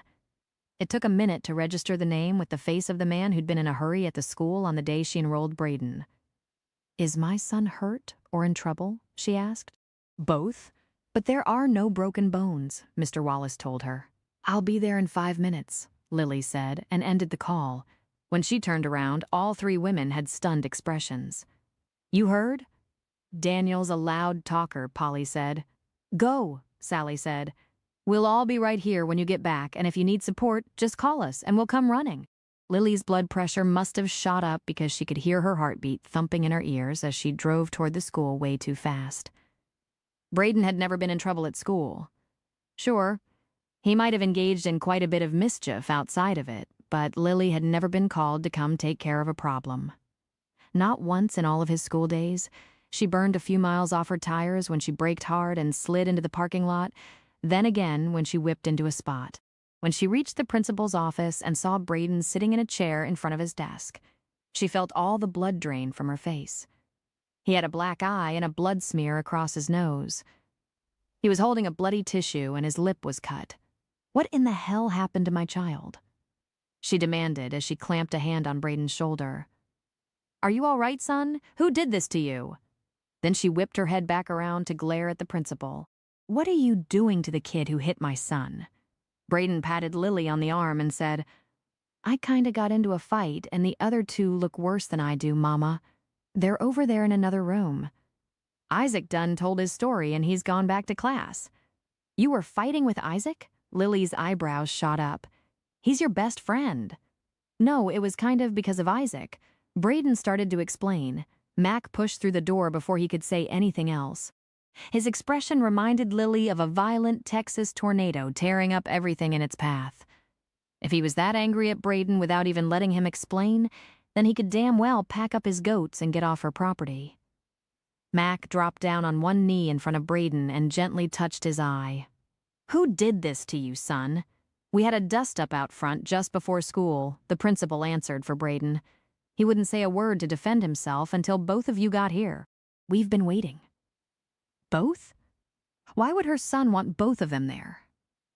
She was the parent, and only parents got called to solve problems. Mac was only her roommate. No, that wasn't right. He was more than that, even if she couldn't put a name to what they were. Even so, he wasn't Braden's father. Braden? Lily said. Other than your eye, are you all right? Mac's face relaxed a little as he got to his feet. It's kind of like this. Braden inhaled and let it out slowly. Lester and Martin are in the 8th grade, and they've been picking on us. They mostly just called us names and said that He blushed and shrugged. I can't say the rest of what they said. It's too nasty to say out loud. Isaac wrote it down, the principal said. Braden took a deep breath and went on. Yesterday they made us give them our lunch money, and today they were going to do it again. I wasn't going to do it, but they said if we didn't, they were going to. He swallowed several times. They said they were going to hurt our sisters. I told them that my sister could whip them both with one hand tied behind her back, but they just laughed at me and said they had high school buddies that would hold her down for them. And they told us just how they were going to do it, so we didn't fight them. This morning when I got off the bus, they had Isaac on the ground. They were going through his pockets, and when I yelled at them to stop, they threw me in the dirt and tried to pull my jeans off. Lester's elbow hit me in the eye when I was trying to get free. What did you do? Mac asked. I got up and kinda whupped them both, Braden said. You did what? Mac gasped. Braden went on. I told them I knew martial arts. Before we came here, I kinda watched videos on it and practiced. Me and Holly both did in case we got into trouble with a gang or something, but they just laughed at me. Lester had me pinned down and Martin was undoing my belt. I showed them some taekwondo and some jujitsu. I kicked one of them in the nose, hopped up, and did a spin and put a heel in the other one where it hurts real bad. We have a no bullying policy here, Mr. Wallace said. Why didn't you come tell me that these 2 boys were being mean to you and Isaac? I didn't want them to hurt Holly and Faith, and what they said they were going to do to them made me want to throw up, Braden said. Did I do wrong when I fought them off me and Isaac? Absolutely not. Lily shot a look toward the principal. If anyone tries to take your pants off, you do exactly the same thing next time. I wholeheartedly agree with your mother." Mac laid a hand on Braden's other shoulder. Miss Wallace hit a button on his desk and said, "Would you please bring in Lester and Martin?" The two boys were ushered in by a short guy wearing glasses. One of the boys had bloody smears all over his shirt. The other one was still a little pale and walking like a ruptured duck. Lily didn't care if they had to crawl into the office right then. She had no time for bullies. Both sets of their parents crowded into the room, all four of them demanding answers. The principal held up a hand. "I've gotten Isaac and Braden's statements. Now, do you two want to tell us what happened out there this morning?" Martin gave Braden a go-to-hell look. "He bloodied my nose for nothing, and he kicked Lester so hard that he's still walking funny." "What did the two of you do that caused him to do something like that?" the principal asked. "We was just joking and playing around with him, and Lester's voice really did sound a little high for a big boy his size. Stealing lunch money is playing around. Threatening to hurt girls is just joking." The principal stood up. "You two boys have in-school suspension for the rest of the year. I would suggest that you keep your distance from Braden." "You picked on two little kids half your size?" Martin's daddy asked. "Well, son, you just got your phone and television privileges taken away for the rest of the school year. And you," Lester's father pointed at him, "will be doing double chores for the next month. I'm ashamed of you for picking on a kid half your size. What's he gonna have to do?" Lester glared at Braden. "He hit us too. Probably get a medal," Mr. Wallace said. "What about school activities like the junior livestock show and the rest of the basketball season?" Mac folded his arms over his chest. "The policy book says that while a student is in ISS, they cannot participate in any extracurricular activities. So no basketball, baseball, or anything else for these two boys the remainder of this year," the principal said, and hit the desk with the policy manual so hard that the noise made both boys jump. "Next, you two will clean out your lockers and report to ISS. Mr. James runs a tight ship over in his building, so you should know that if you get in trouble there, you will be expelled." "This ain't fair," Lester said. "I'm the star of the junior high basketball team." "And I got show goats ready for the livestock show," Martin said. "Too bad," his father said. "I paid a lot of money for those goats. You can work it off on Saturday and Sunday afternoons after your regular chores are done. Can't we do something else? Pick up trash or do Saturday school?" "No, son, you can't." The principal shook his head. "You were here the first day of school when I told the whole student body what would happen if there was any bullying. All y'all signed the contract. Now you can suffer the consequences. I've taken a picture of Braden's black eye and have his height and weight on file. He and Isaac gave me permission to record their statements. Isaac went into full detail about what you threatened to do to their sisters and the language you used. Should I play that for your parents?" "I don't even want to hear it," Lester's mother said. "I'm very sorry my son has behaved like this, and he will take his punishment like a man. If there's any more bullying, call us, please." The four parents filed out of the room without a backward glance at their kids. "Now you can go to the bathroom and clean the blood off your face," the principal told Braden. "And if your folks don't have any more questions, we'll all go about our business now." "Yes, sir." Braden stood up and extended a hand to the principal. "Thank you, sir." Mr. Wallace shook with him and said, "From now on, son, bring problems like this to me first." "Yes, sir, I will," Braden said. "Mama, I'll see you and Mac at home." The principal pointed toward the other two boys. "You two can sit on those chairs. Our ISS director, Mr. James, will be here in a few minutes to take you to his room." Lester and Martin slumped down into the chairs, folded their arms over their chests, and scowled at the principal. Mr. Wallace followed Mac and Lily out of the room and closed the door behind them. "You've got a good kid there," he said. "I just wish he would have come to me before things escalated to this point." "I'll remind him again about that this evening." Lily could almost breathe again. Her chest didn't ache as bad, and the thumping noise in her ears was slowing down. A tiny bit of guilt over the fact that she didn't even know that Holly and Braden were practicing martial arts still plagued her. But she was sure glad they had. "Thanks for not putting him in ISS with them," Max said. Mr. Wallace chuckled. "When everyone in school hears that they got their plow cleaned by someone Braden's size, I imagine they'll be glad to hide in ISS to avoid the shame. Should I warn the high school principal that my daughter Holly has taught herself some martial arts too?" Lily asked. Might be a good idea, Mr. Wallace said. Mac put his arm around Lily's shoulders and they left the building together. When they were outside, he chuckled and then laughed out loud. Why didn't you tell me we had a couple of lethal weapons living in the house? I didn't even know. Just goes to show that I needed to get out of Austin and get more involved with the kids, she answered. Why is that funny? You'd have to be a boy to understand. Mac walked her to her car. I'm just glad he took up for himself and even more glad that he wanted me to be there. Our daughter, should I have taken his earlier comment as a premonition about them both? She got in her car and drove back to work. After she'd figured out that Mac was there for support and not to fuss at Braden for breaking the rules, his presence had been a big comfort. Chapter 20. Holly and Braden could argue until the sun came up in the west and the moon fell from the sky. But the look Holly got on her face when she saw her brother's black eye proved that no one else had better get between them. Lily was sure glad that the school bus stopped at the junior high school before it picked up the high school kids. Holly had threatened to burst into the ISS room, take hold of those two bullies, and finish what Braden had started. If they thought for 1 minute that they could threaten her and Faith, she'd be glad to treat them to what a girl could do to them. And on Valentine's Day at that, she fussed.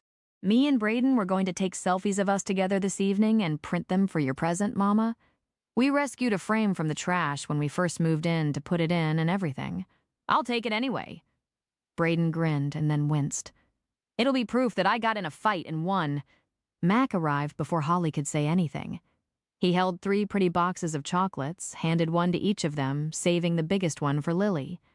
Happy Valentine's Day to all y'all for me? Holly held the heart-shaped box to her chest. That's so sweet, Mac. Thank you. I'm opening mine right now, Braden said as he took off for the kitchen. Thank you. We didn't get you anything at all, Lily said. Yes, we did. Holly brought a picture from her backpack. We kind of rescued this frame too, and we made a collage. Happy Valentine's Day, Mac. Lily noticed that Mac had to swallow a couple of times as he looked at the pictures. How'd you do this without a phone? I've got a camera. It's kind of old, but it'll still take pictures. And then the librarian let me print them at school. Do you like it? There's at least one of all of us in the frame, and one of Warlord and one of Star, and that right there is the mama cat and her kittens at Granny Hayes's place. Holly pointed at them as she talked. That one is of you and Mama in the kitchen. I had to sneak around and take most of them, so it would be a surprise. We wanted to take the one for Mama on this very day. But now Braden looks like he went up against a grizzly bear. I'll love it anyway, Lily declared. Holly? I'll trade you my orange chocolate candy for a caramel, Braden yelled from the kitchen. You got a deal, she headed that way. But first we got to do our selfie for Mama and then beg her to let us print it out on her printer. Of course I'll let you, Lily said. After all, it's Valentine's Day and what I got for each of you is on your beds. They both stormed up the steps and squealed when they found their tablets lying on their beds. What's that all about? Mac asked. They get their tablets back, she said. But not their phones? They still have a ways to go before they earn those. She set her candy on the foyer table and hugged him. Thank you for remembering us. He tipped her chin up with his knuckles and kissed her. She tiptoed and wrapped her arms around his neck. When it ended, he took a step back. Best Valentine's Day ever. Absolutely the very best ever, she agreed. Holly was still fuming at the breakfast table on Saturday morning. I still think I should get at least 5 minutes with those punks, she said as she slathered butter on a biscuit.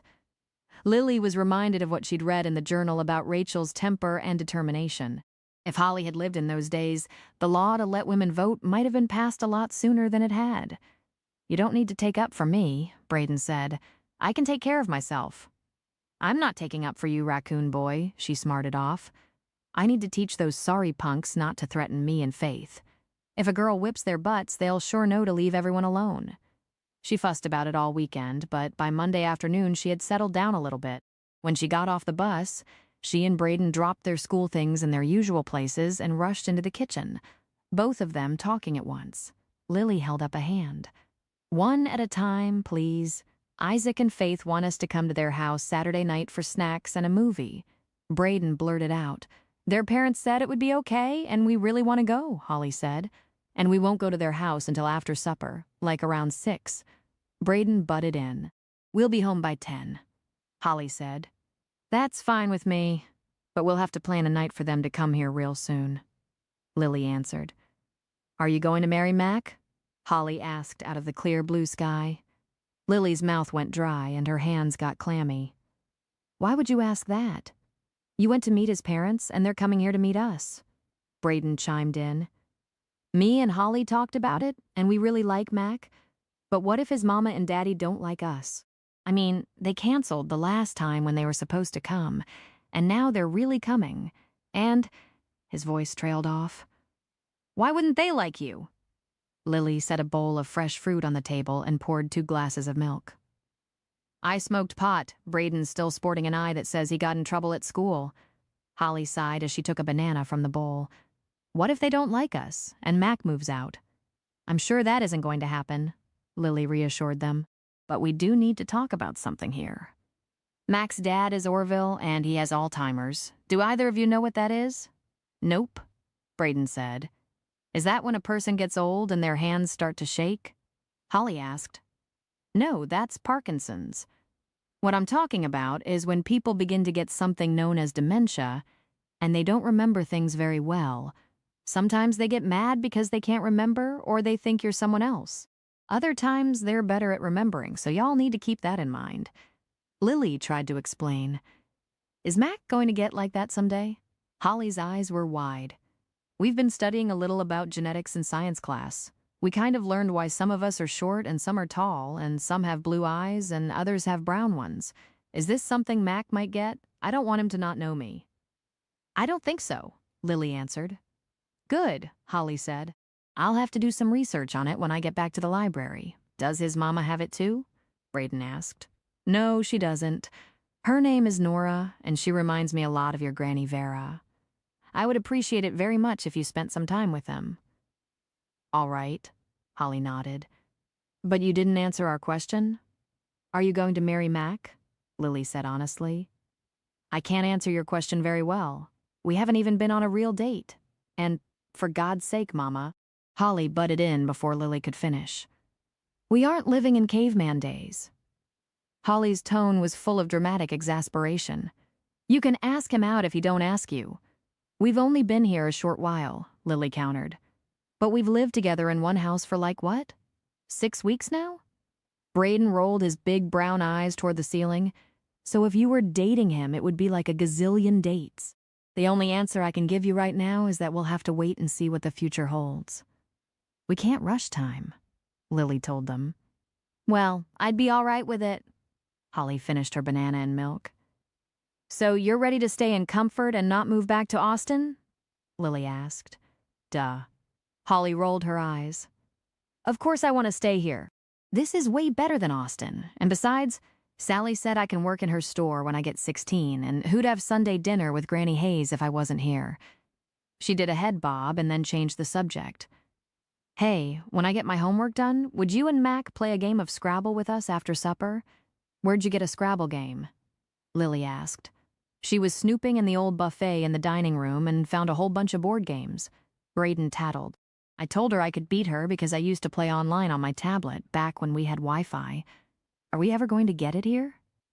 I wasn't snooping, Holly argued. I was just looking for something. What? Braden grinned. A joint? Holly shoved a finger so close to his now multicolored eye that he jumped and almost fell out of his chair. I was not, and I haven't drank or smoked since we left Austin. What's going to happen when you get your phone back? Braden argued. All your pot-smoking, partying Austin friends are going to be texting and calling. Holly did one of her famous head wiggles. I'll take care of it. Are you going to run away and go back to your little hoodlum friends? Nope, he responded with a perfect imitation of her head roll. I'm going to join 4-H and then FFA. Holly sighed loudly. He's horrible, Mama. Why didn't you give him away at birth? Because you needed me to take care of you, Braden laughed. At his last word, she stormed out of the room. Someday they were going to stop their incessant arguing and be friends. At least Lily hoped so. Supper was in the oven, dessert in the refrigerator. She had a few minutes, so she wandered upstairs to see what, if any, other entries Rachel might have written in the journal. You got time to read another passage in the journal? She rapped on Holly's open door. "Yes, ma'am." Holly beat her mother to Lily's bed. Lily opened the flap of the old oak secretary, took the journal out, and opened it to the page where she'd left her bookmark. She was glad to see Rachel's name on the next page, but sad that again so much time had passed between the new date and the previous one. She read, "Rachel O'Reilly Callahan, June 1926. Yay," Holly squealed. "We still got Rachel." Lily went on with a smile on her face. "My sweet daughter Sophia has married and left Oklahoma. She fell in love with a man named Fred, who came to our parts a few months ago to buy cattle for his place in Texas. They corresponded when he went back to his home, and he asked her to marry him. I can't say I'm happy about it. He still lives with his German parents, who I understand are very set in their ways, but she is 18 and her mind was made up. It was either let her marry him or else she would have run away and done it anyway. She writes me a letter once a week. I learned that she hasn't settled into the town or the place so well. I didn't realize what a good friend she was to me until she wasn't here anymore. To say that I miss her would be an understatement. I read her letters over and over and wished she would have listened to me. I could see that Fred was a controlling man, probably much like his own father. She wasn't raised to bow down and kiss a man's feet. I swear that I will be a nosy mother and give my boys a talking to if they ever treat a woman like they own her. I just wish I could do that for Sophia. She sounds so homesick and miserable in her letters. I've told her that she can come back home, but she said that she made her bed and she will lay in it." "I don't like that name, Fred," Holly declared. "I'll never marry a man with that name." "It's not the name," Lily told her. "He could be named Dixon, or even Benjamin, and still be a controlling fellow."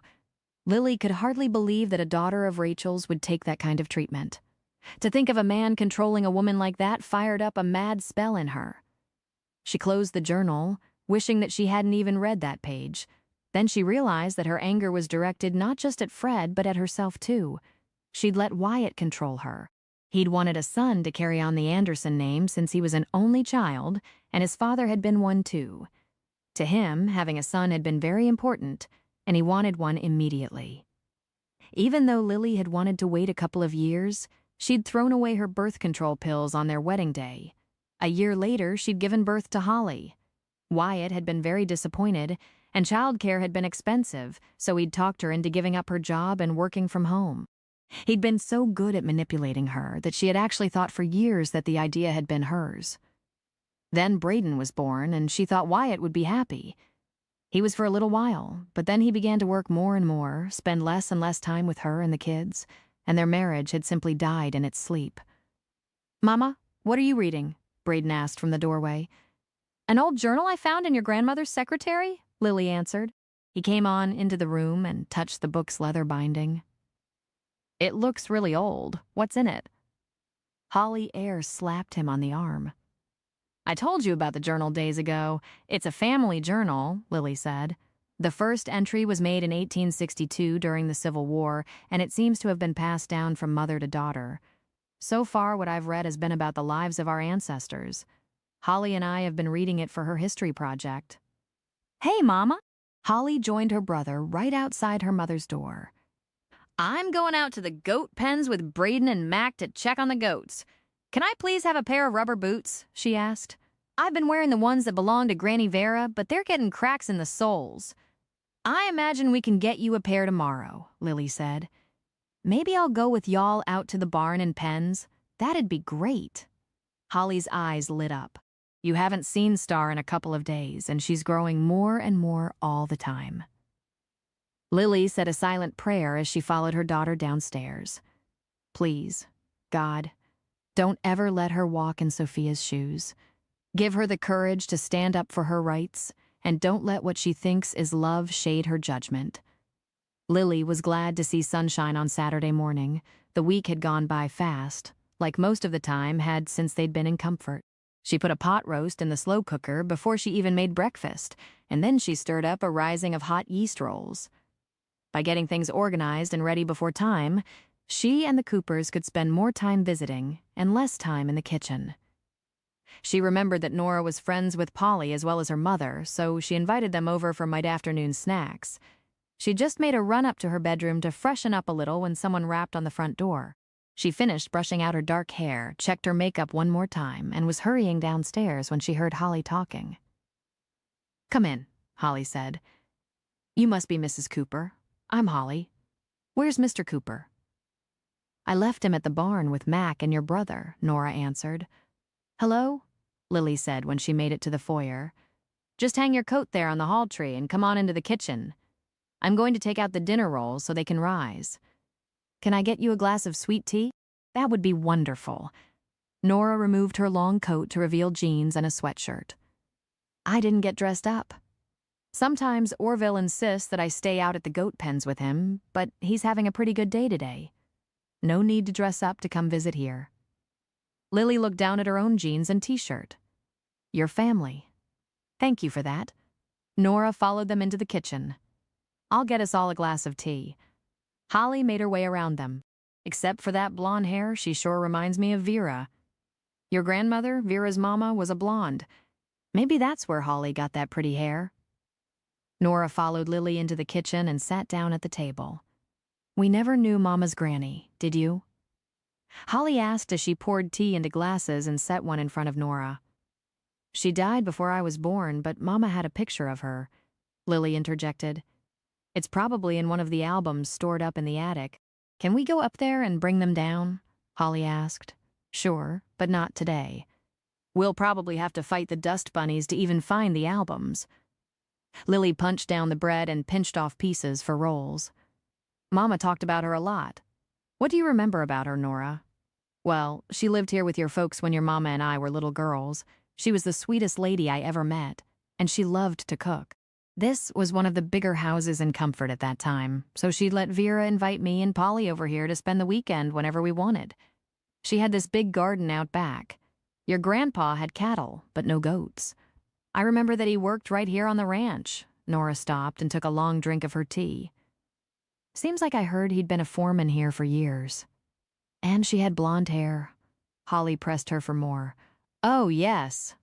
Nora nodded seriously. "A great long mane of beautiful hair. She braided it and wrapped it around her head like a crown. One night when we were all here, she took it down and we brushed it out for her. She sat in a kitchen chair and her hair almost went to the floor." "And my grandfather?" Lily asked. "Mama never talked a lot about him except to say that he was a good father." "Albert walked with a limp. He'd had an accident when he was young that left him with one leg shorter than the other," Nora said. "He had red hair and a million freckles and the clearest blue eyes you've ever seen. He was a man of few words, but he adored Annie." Lily thought of poor Sophia, who had married a man who apparently didn't love her like that, and wondered what had become of that woman. "Now let's talk about you, young lady." Nora focused on Holly. "What do you want to be when you grow up?" "I want to be a teacher. Not for big kids, though. I want to go into early childhood development and teach the little kids," Holly answered. "Braden, my brother, wants to be a VOAG teacher just like Mac. But I really haven't made up my mind for sure. Sometimes I think about going to the Air Force like Faith Torres. It would be great to be a pilot." "Those are good and noble ambitions," Nora said. "I always thought I'd like to teach little kids, but I got married and had twins.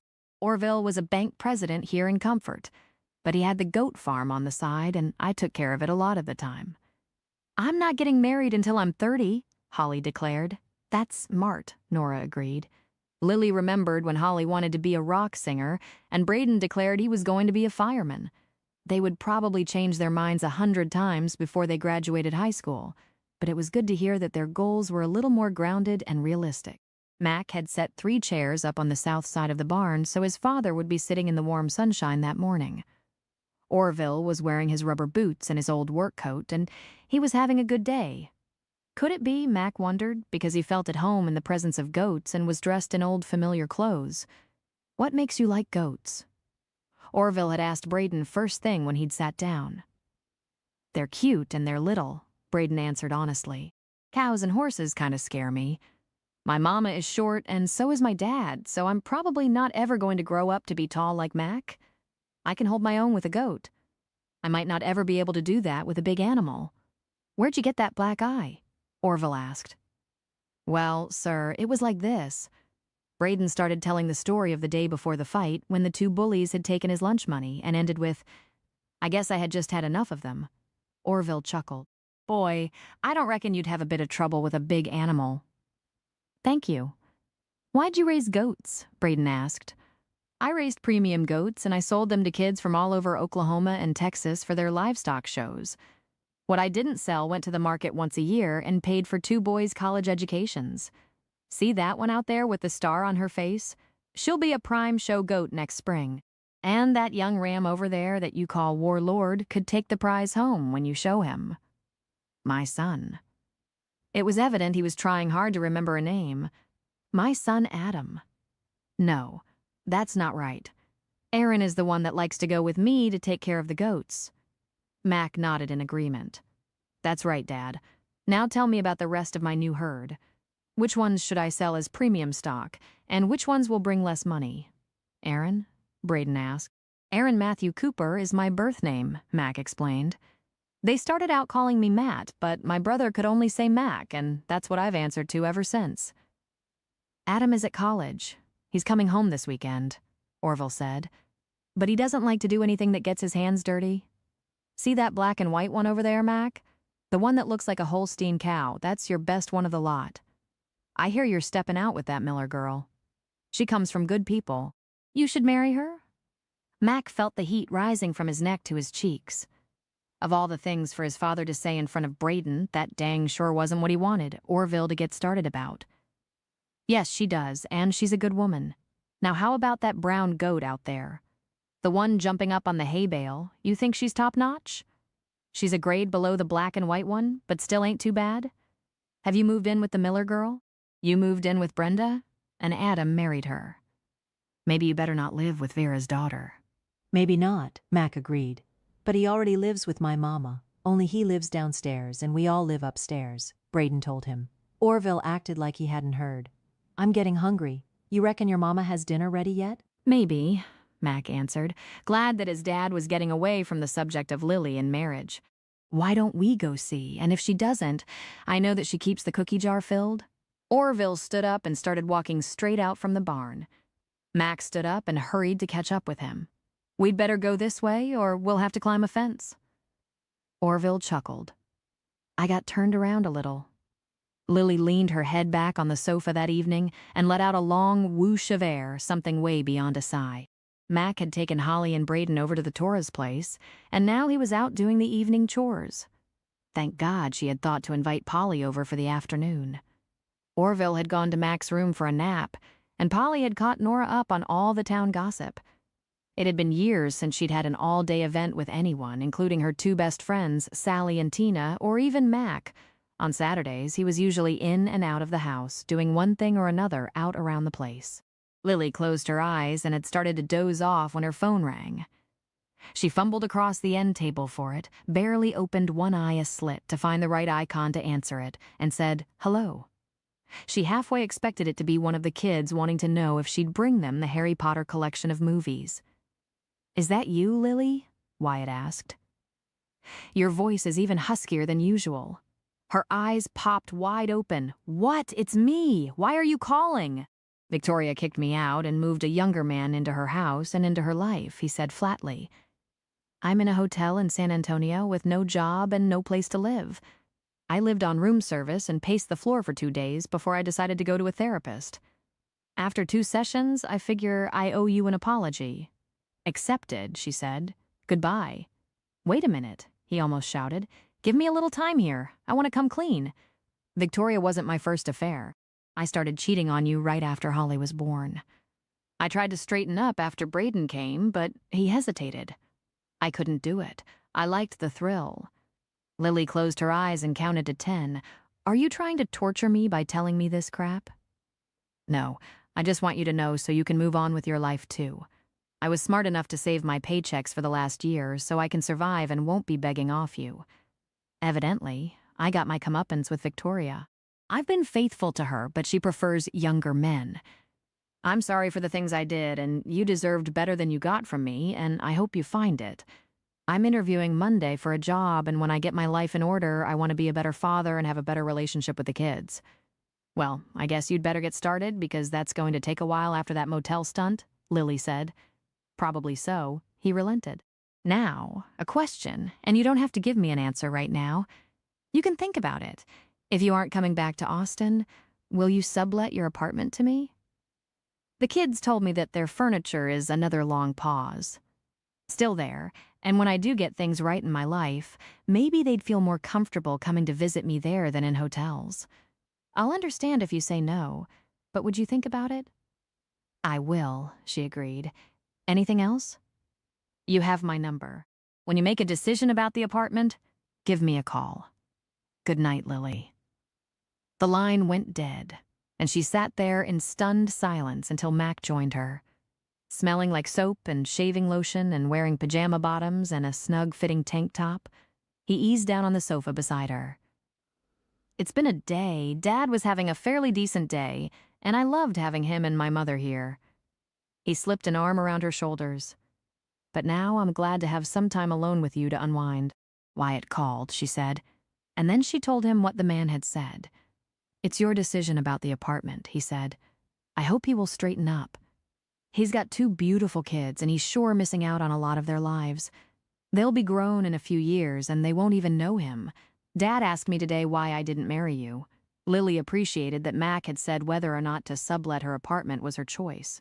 Wyatt would have made the decision for her, much like she figured Fred had made all the decisions for Sophia. Braden asked me if I was going to marry you. Would you ever want to marry again? Mac asked. Maybe. Lily laid her head on his shoulder. Mama would tell me not to judge the whole barrel of apples by one bad one. That's good advice, Mac said. You've got to have trust issues after the way Wyatt treated you, and you've been on your own for a long time. And you can see what I've got in my gene pool.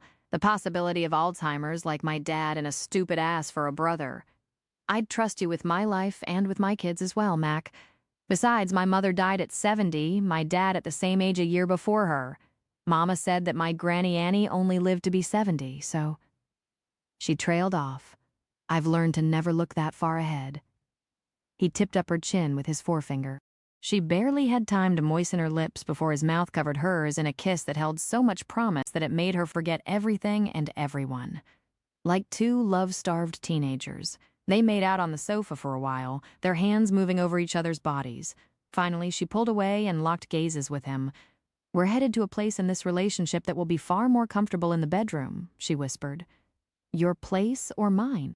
He stood up, scooped her into his arms, and left the living room. Do your springs squeak? She asked. No, ma'am, he answered. Then your place. It's closer, she said between short breaths. Kissing her again and again, he carried her into his bedroom and kicked the door shut. Chapter 21, Sally slipped into church just as the congregation was finishing the first hymn that Sunday morning. She tapped Lily on the shoulder and then sat down beside her when Lily scooted over closer to Mac. Sally cupped her hand over Lily's ear and whispered, I overslept and missed Sunday school. Where's Granny Hayes? Dusty, her old mule, isn't tied up to the post outside. I have no idea, but Holly will be heartbroken if she can't go home with her, Lily said. If she don't show up, we're going out there to check on her. I've never known her to miss church, Sally said. Not even when she's sick? Not even when it snows or rains. She don't get sick, Sally said. They finished the last chorus, and Drew took the podium. Are y'all about tired of winter? I'm ready for spring and new growth on the trees and evidence that rebirth is all around us. That's what I'm going to talk about this morning, rebirth in our spiritual lives. Sometimes we get so tied up in our physical life, our work and families and kids, that we forget about our spirit, and it gets as dead as those trees out there right now. Rebirth. That's exactly what Lily had gotten when she came home to Comfort. Now she had a better relationship with her kids than she'd ever had before. She was flat out in love with Mac Cooper. She'd loved Wyatt, but there was a difference in loving someone and being in love. The latter went so much deeper than just love. Plus, she had renewed her friendship with Sally and Tina into more than just once-a-month catching-up sessions. Drew ended the service by asking Mac to deliver the benediction. Mac stood to his feet, bowed his head, and said, Dear Lord, thank you for this service that reminds us that there is life after this one. Be with each member of this congregation as they go through the week. and forgive us for our sins. Amen." Everyone began to stand and head toward the door. Mac held out a hand to Lily. "Ready to go home?" "Yes, I am," she said, and home was not Austin. "But first, we're going to drive out to Granny Hayes' place," Sally told him. "It's not like her to miss church." "Can I stay with her, Mama?" "She invited me to come again when Mac picked me up last week. Please, please, please," Holly begged. "She taught me how to do a crocheted chain, and this week she's going to show me how to connect it to make a scarf." "Of course you can stay with her if she invited you," Lily answered. "Can I see the kittens?" Braden asked. "Probably not," Sally answered. "She barely lets me come inside the cabin. But I understand she did say that you could have one, and that Holly could have the pick of the litter. That's a big thing for her, giving you one of her kittens. She's pretty selfish with them." Braden frowned and sighed. "Can we go to Dairy Queen after we drop Holly off out there?" "Yes, we can," Mac told Braden. "Your mother deserves a day out of the kitchen, so we'll have burgers and malts." "Or tacos," Sally suggested. "I love their tacos, so I'm inviting myself to join y'all." Drew shook hands with each of them as they filed out the door, then asked Sally, "Have you heard from Granny Hayes? It's not like her to miss the services, and today is such a lovely day. A little chilly, but sunshiny and no wind or rain." I had the same thought. "We're going to check on her," Sally said. "I keep trying to convince her to let me come get her and take her home so she won't be out in the weather. She tells me that Dusty needs the exercise." "Let me know if there's anything I can do," Drew said. "Sure will," Sally told him. "Now who's riding with me?"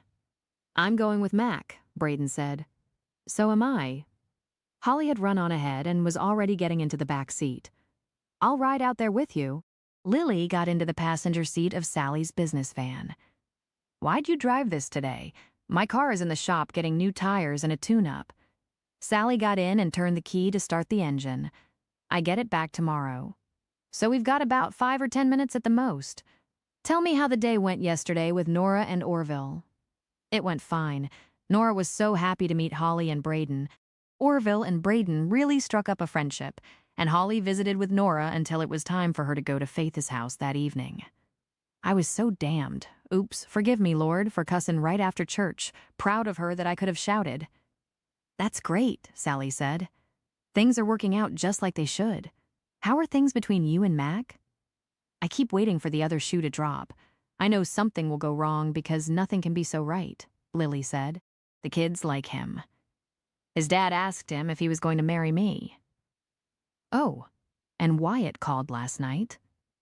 "What did that bastard want?" Sally asked.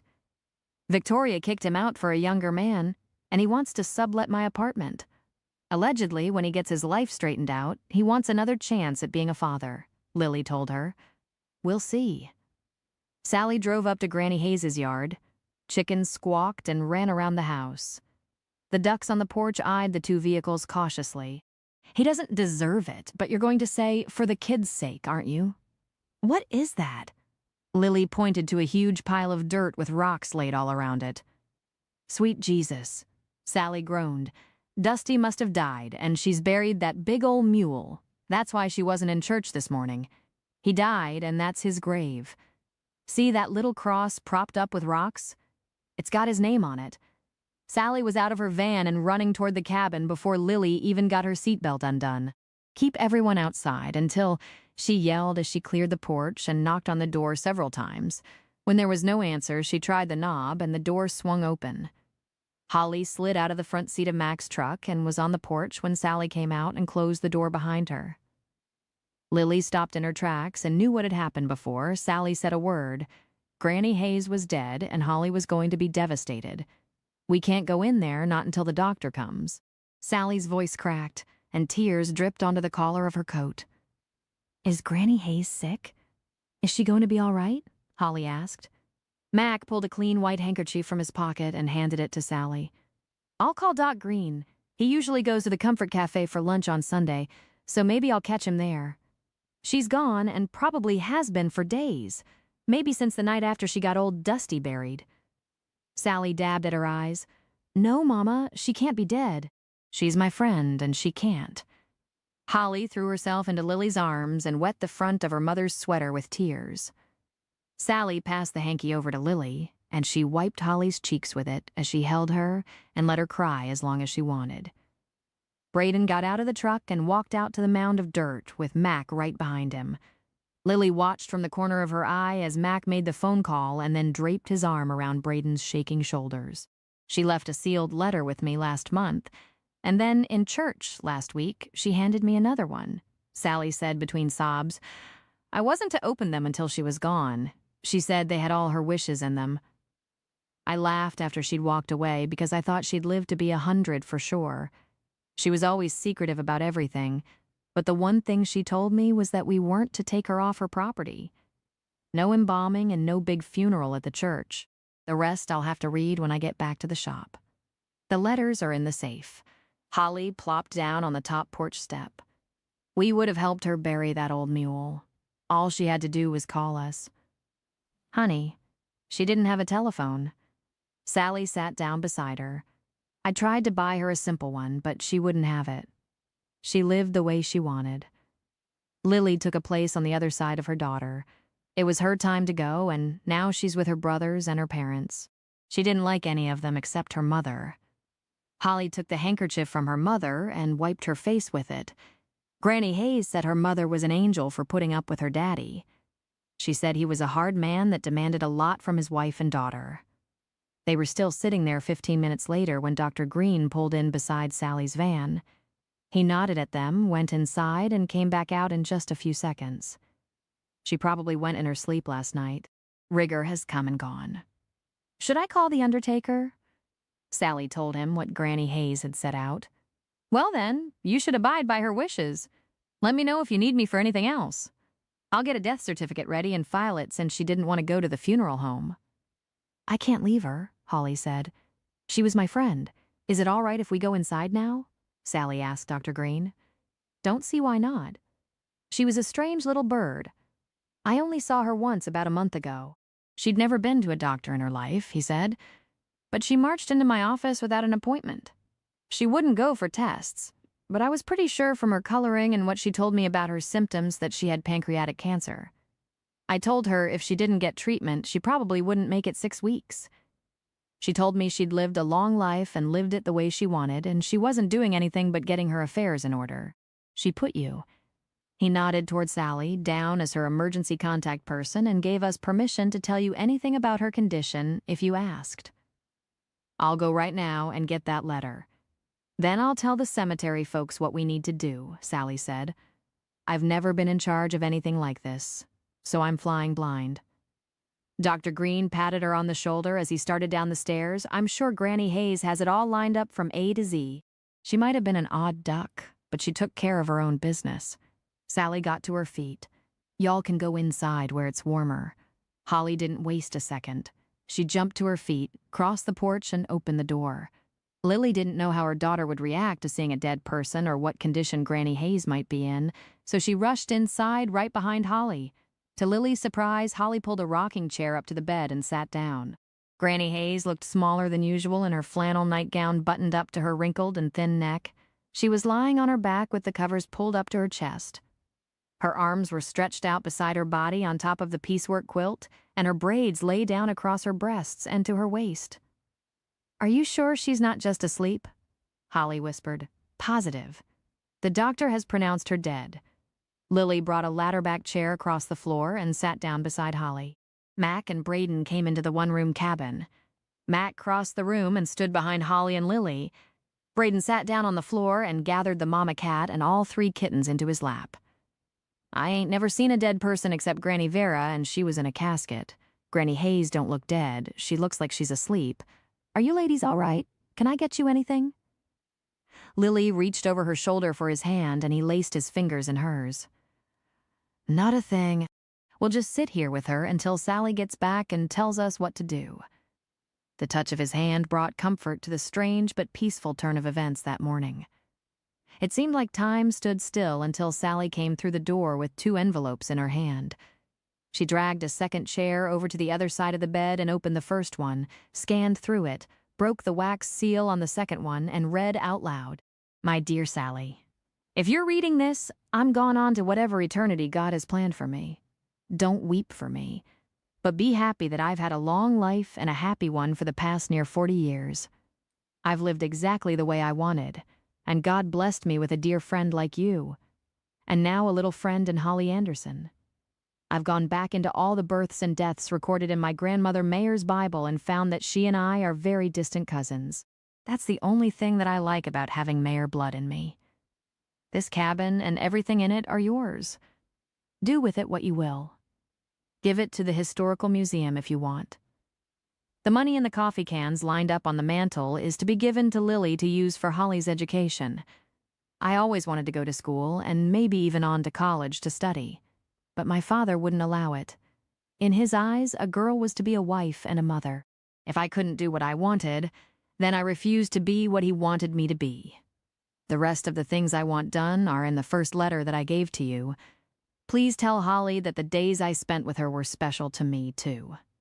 My mama cat and kittens belong to her, and if Mac will let Dusty live out the rest of his life out there with the goats, I'm sure the old boy would like that.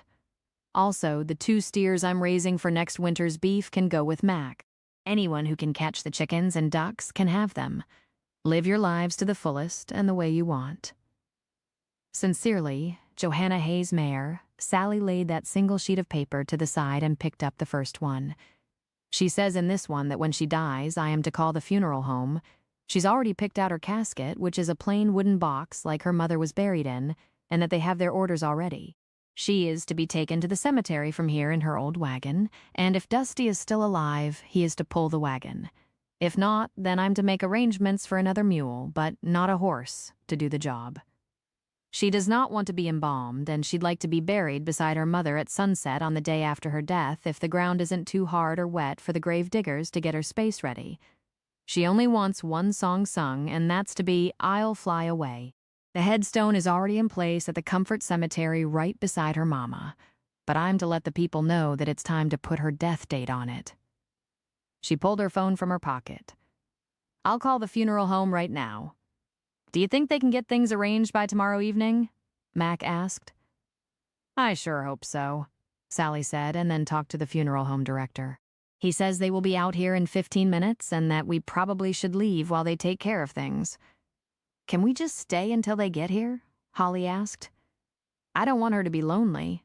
Of course we can, Mac answered. Maybe we could use that box over there in the corner to put the cat and kittens in while we're waiting. And gather up those coffee cans and put them in another box, Sally said.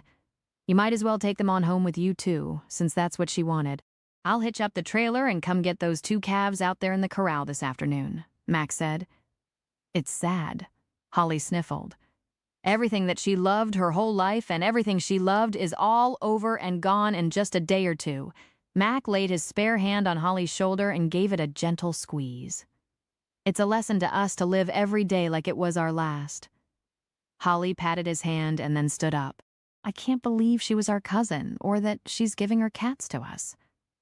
That's so sweet. I didn't know her long, but I'm going to miss her so much. Mac let go of Lily's hand and helped the kids get the mama cat and her 3 babies into the cardboard box. As he and Braden took the box outside, the undertaker came into the house. He'd taken care of both Lily's parents, and he nodded solemnly at her.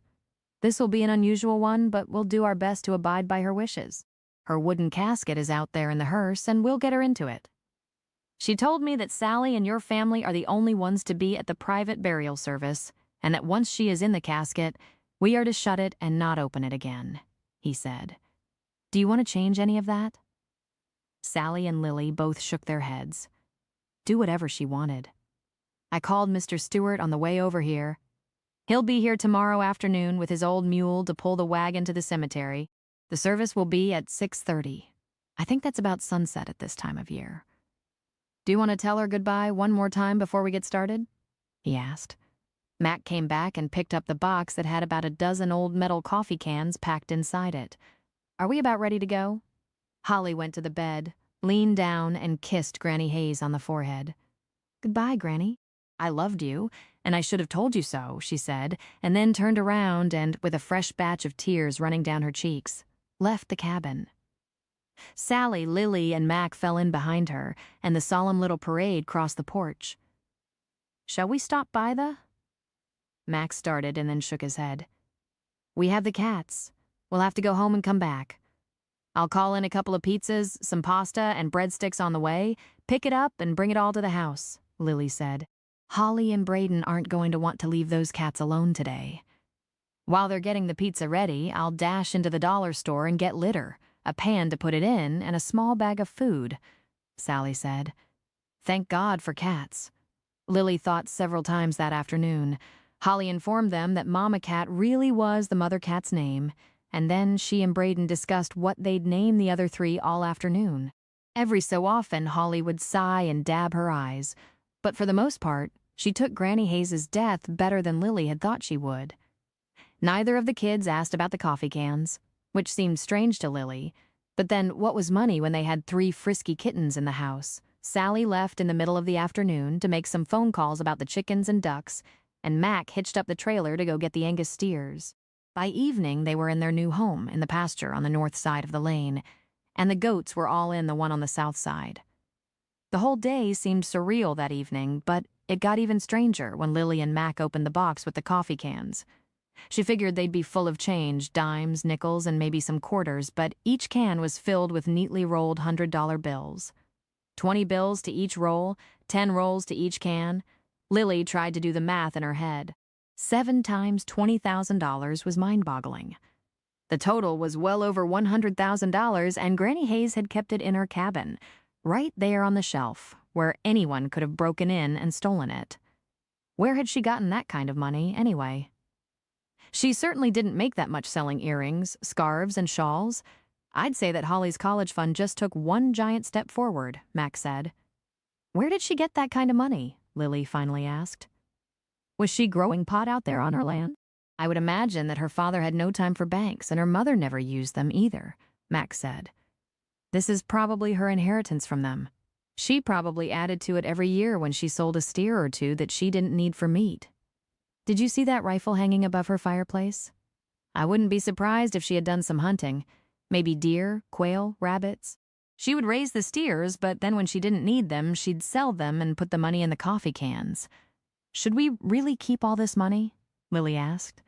It's what she wanted, but I would suggest that you take it to the bank in the next few days and get it put away somewhere safer than in those coffee cans. Maybe one of those 529 funds, he suggested. It's late, darlin'. Kids are sleeping and I'm yawning. Let's think about this tomorrow after the graveside services. He walked her to the bottom of the staircase and kissed her good night.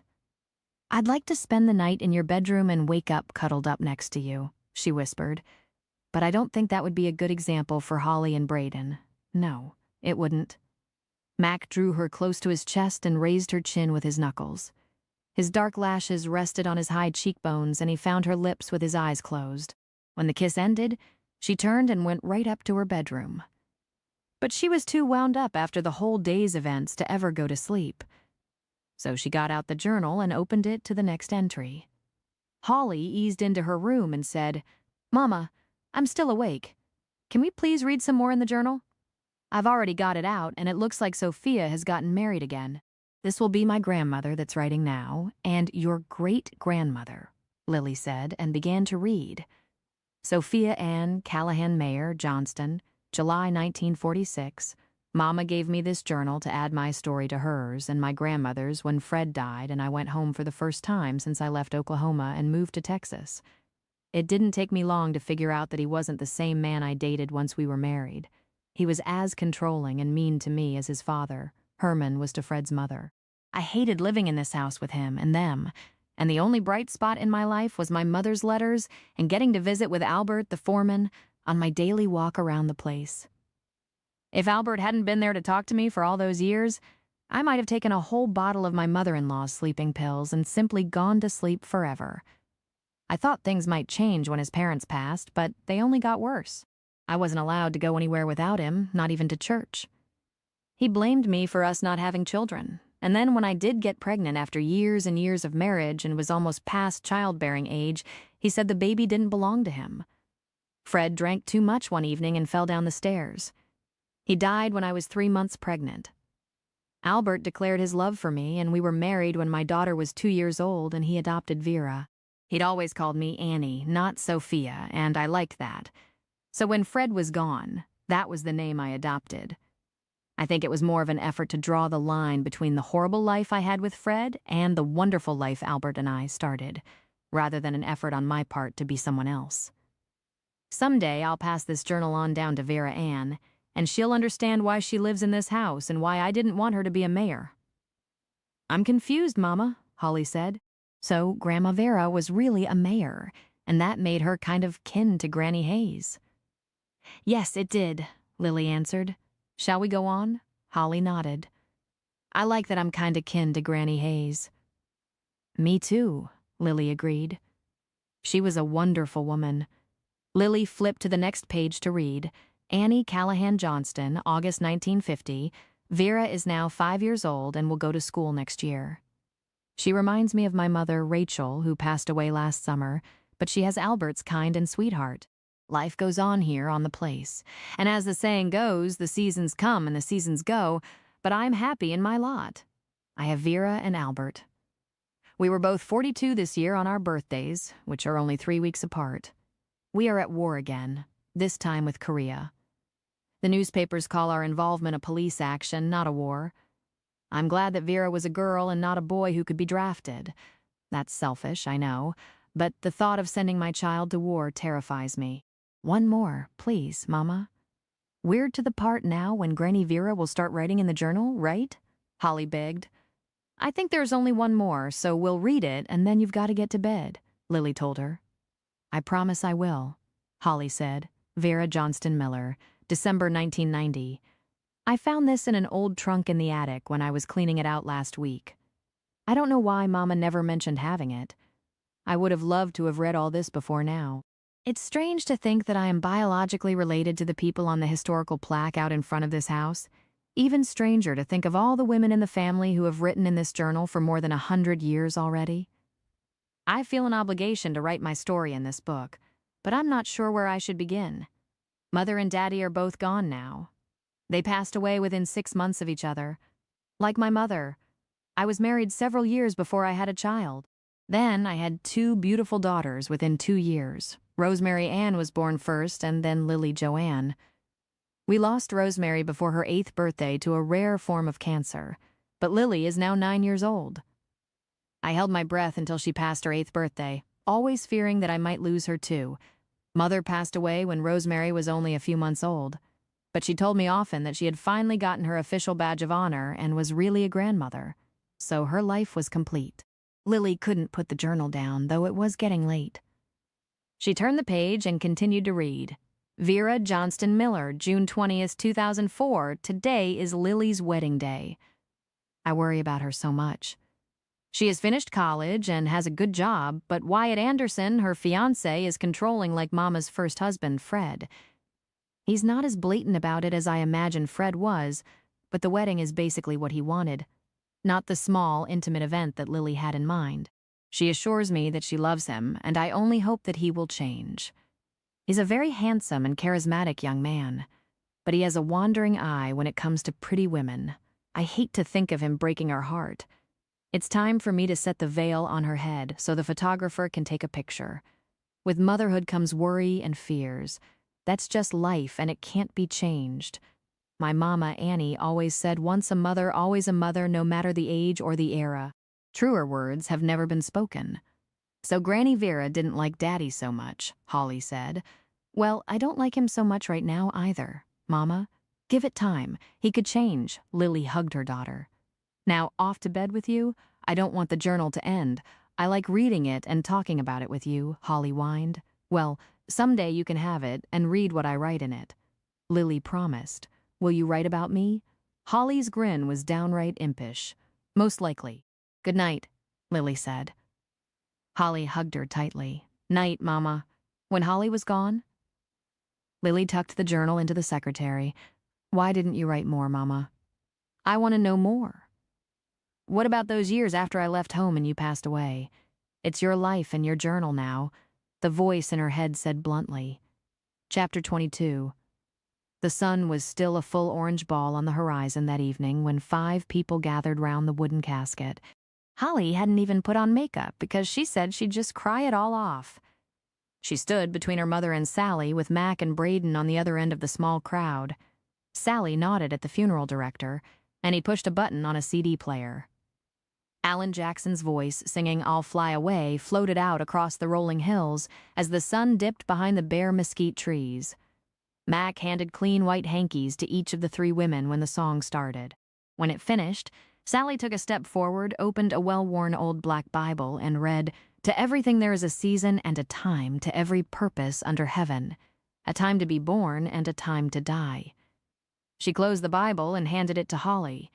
"She would want you to have this since so many of your ancestors' births and deaths are recorded in this book. Granny Hayes wanted to be buried as the sun was going down. It seems appropriate, but I like to think of her in a place now where there is no night or day, no age or youth, and time doesn't matter anymore.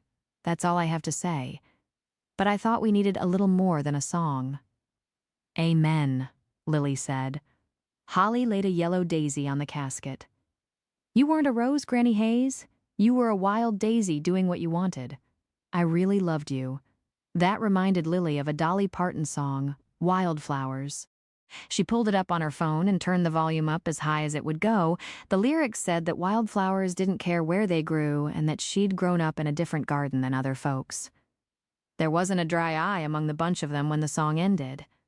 The sunset was beautiful with the bright array of oranges, yellows, pinks, and purples that evening.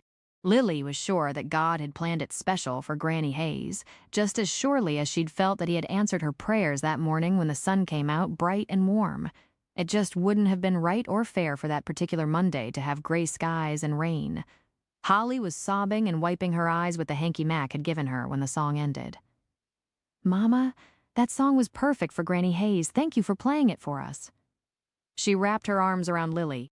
"I should go visit Mama and Daddy's graves." Lily motioned toward her. "Right?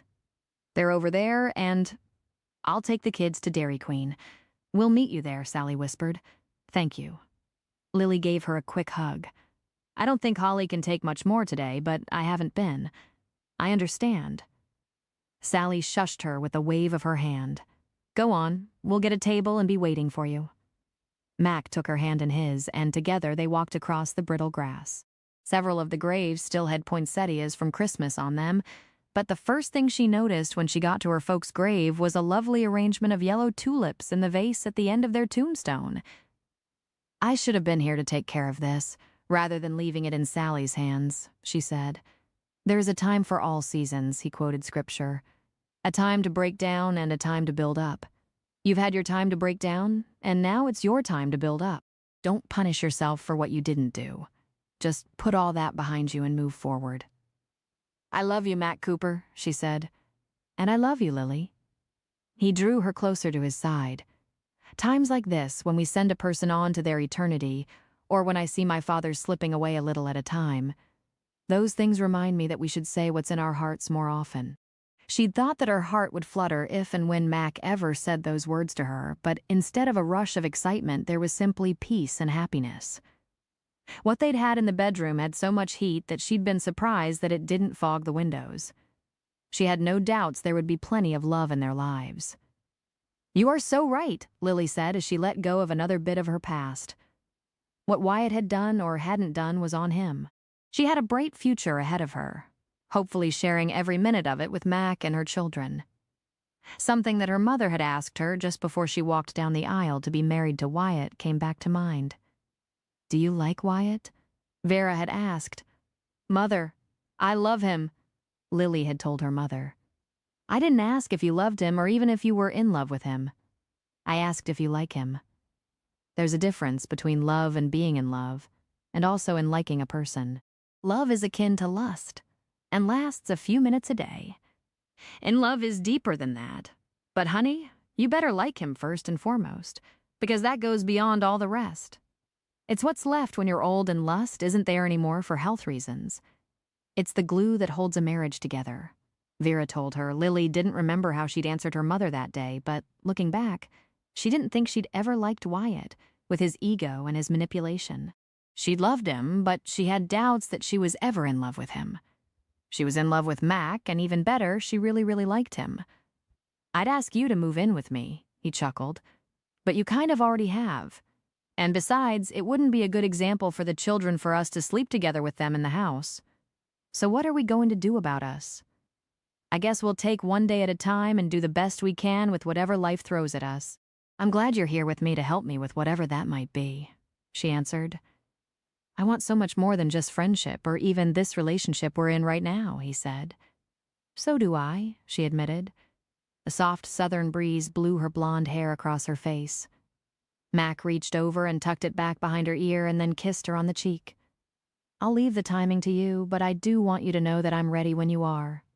Mac, are you proposing to me? Not in a cemetery. He shook his head. Although I like to think that maybe your mother wouldn't mind since she's right here with us. I'd rather my proposal be a little more romantic, though. Maybe this is just a commitment toward that end, if you'd be willing for that much. I'm willing. She laid a hand on her parents' tombstone. Her mother's name was on one side, her father's on the other. Their marriage date was engraved below a set of entwined wedding bands. There it was right there. Dates of birth, dates of their deaths, and the most important thing to Lily that day, a symbol of their commitment to each other. That's what she wanted when she was finished with this life and Holly took over the family journal. She had been born, she had died, but the most important thing in her life, other than her children, would be when she became Mrs. Mac Cooper. Ready? Mac asked. I am, she said as she tucked her hand into his. I'm ready for more than just today, Mac. I'm going to let Wyatt have that apartment, but I'm going to add the furniture into the rent, heavily. I'm happy here working at the shop with Sally and living at the house with you. Life is. She paused and cupped his face in her hand. I'm not sure the right word is peaceful when we have two kids that bicker about everything, and after that scorching hot time in your bedroom, but that's what comes to mind. The other thing is happiness.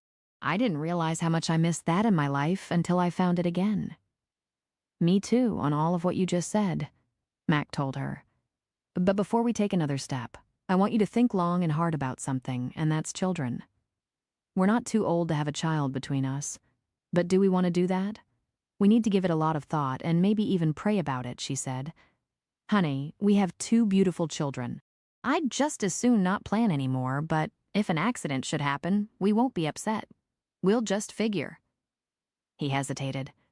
We didn't use protection the other night. I'm on the pill, not so much for protection, but for irregularity at my age, she said. Don't worry, everything is fine. He led her back toward his truck about the time the gravediggers lowered Granny Hayes' casket into the ground. Lily stopped and watched them, then walked over to the grave, picked up a handful of dirt, and sprinkled it on the wooden box. Thank you for what you meant to us, Granny. Rest in peace. She would have liked that, Mac said.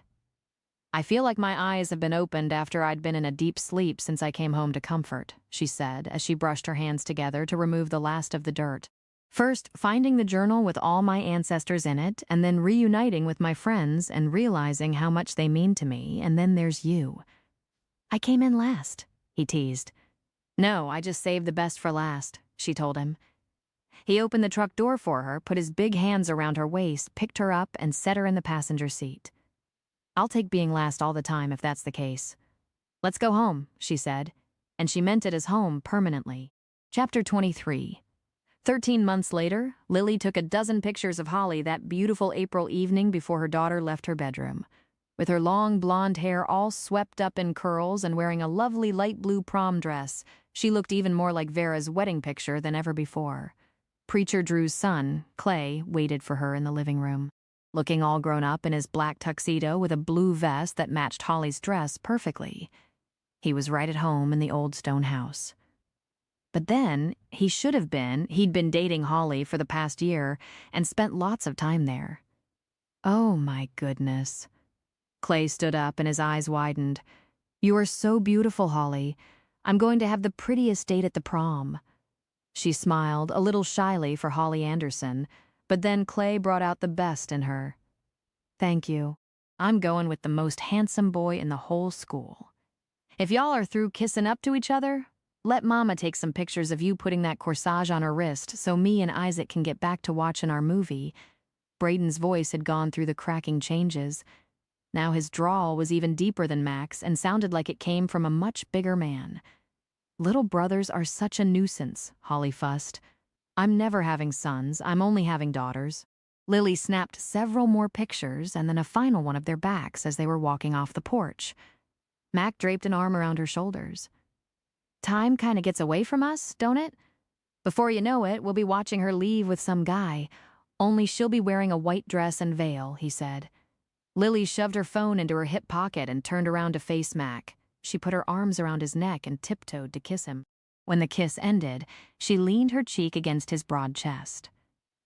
I don't want to think about that day, but I do hope that she finds a man who treats her as good as Clay does, and as good as you treat me. We make a pretty good couple, don't we? So have we got everything in order for our belated honeymoon at the end of next month? All we've got to do is pack our bags and drive to the airport. From there, it's all planned out for us. The kids are excited to go on a 10-day Alaskan cruise, she answered. I'm looking forward to it, too, he said. 10 days to celebrate our marriage. That happened a year ago. She tiptoed and kissed him on the cheek, and we've celebrated it every day since. But not on a big ship. Maybe we should do this every year, he suggested. But right now, I'd better go take care of the evening chores. I'll have supper on the table when you get back, she told him. He left by the back door, and she sat down on the bottom step. It had been a good year, but somehow she'd never gotten around to writing anything in the journal. She had meant to, she really had. The time just never seemed quite right. No time like the present, she said as she stood and went up to her old bedroom, which was now her office.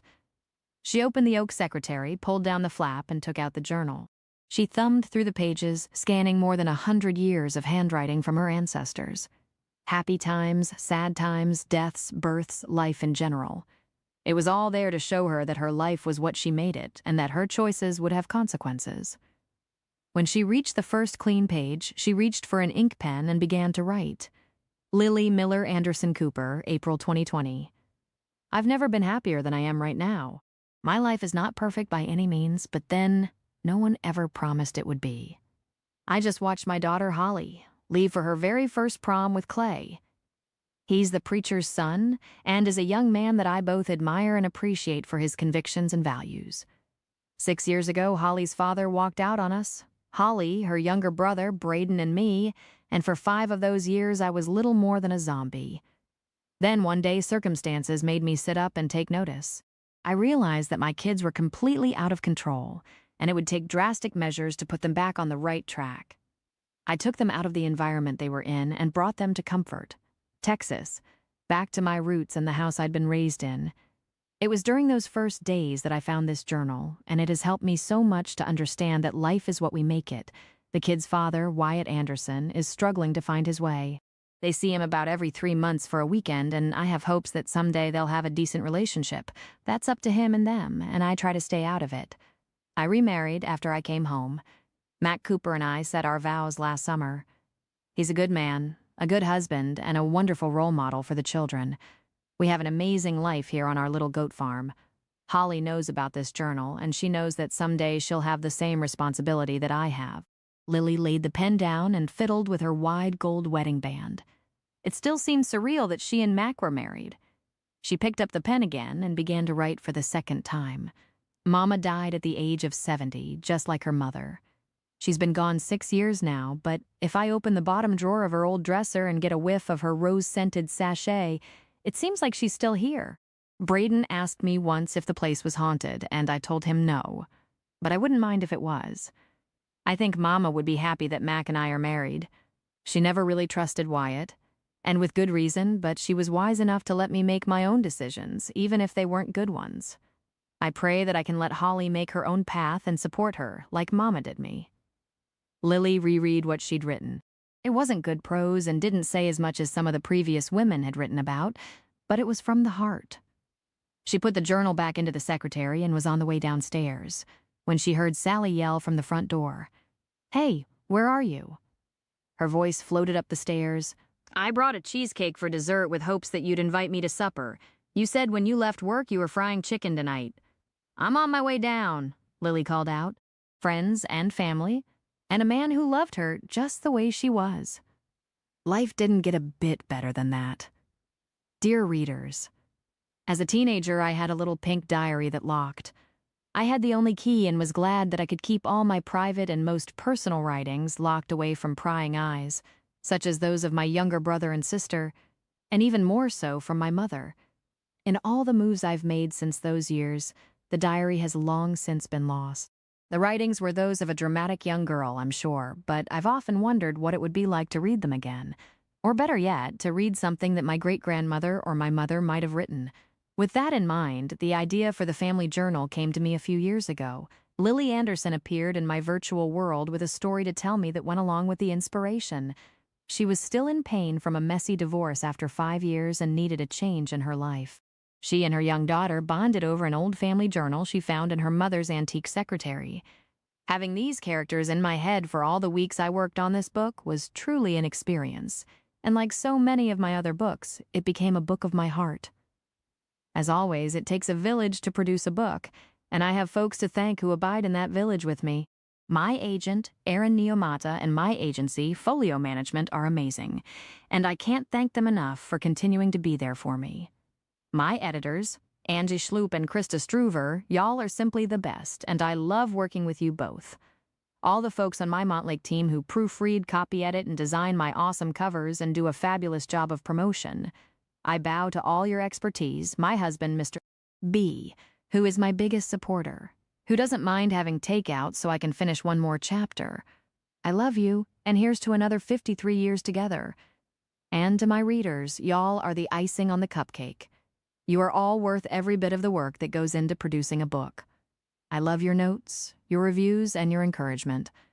I'm one blessed author, and I appreciate everyone in my life who helps me be able to say that. Until next time, happy reading, Carolyn Brown.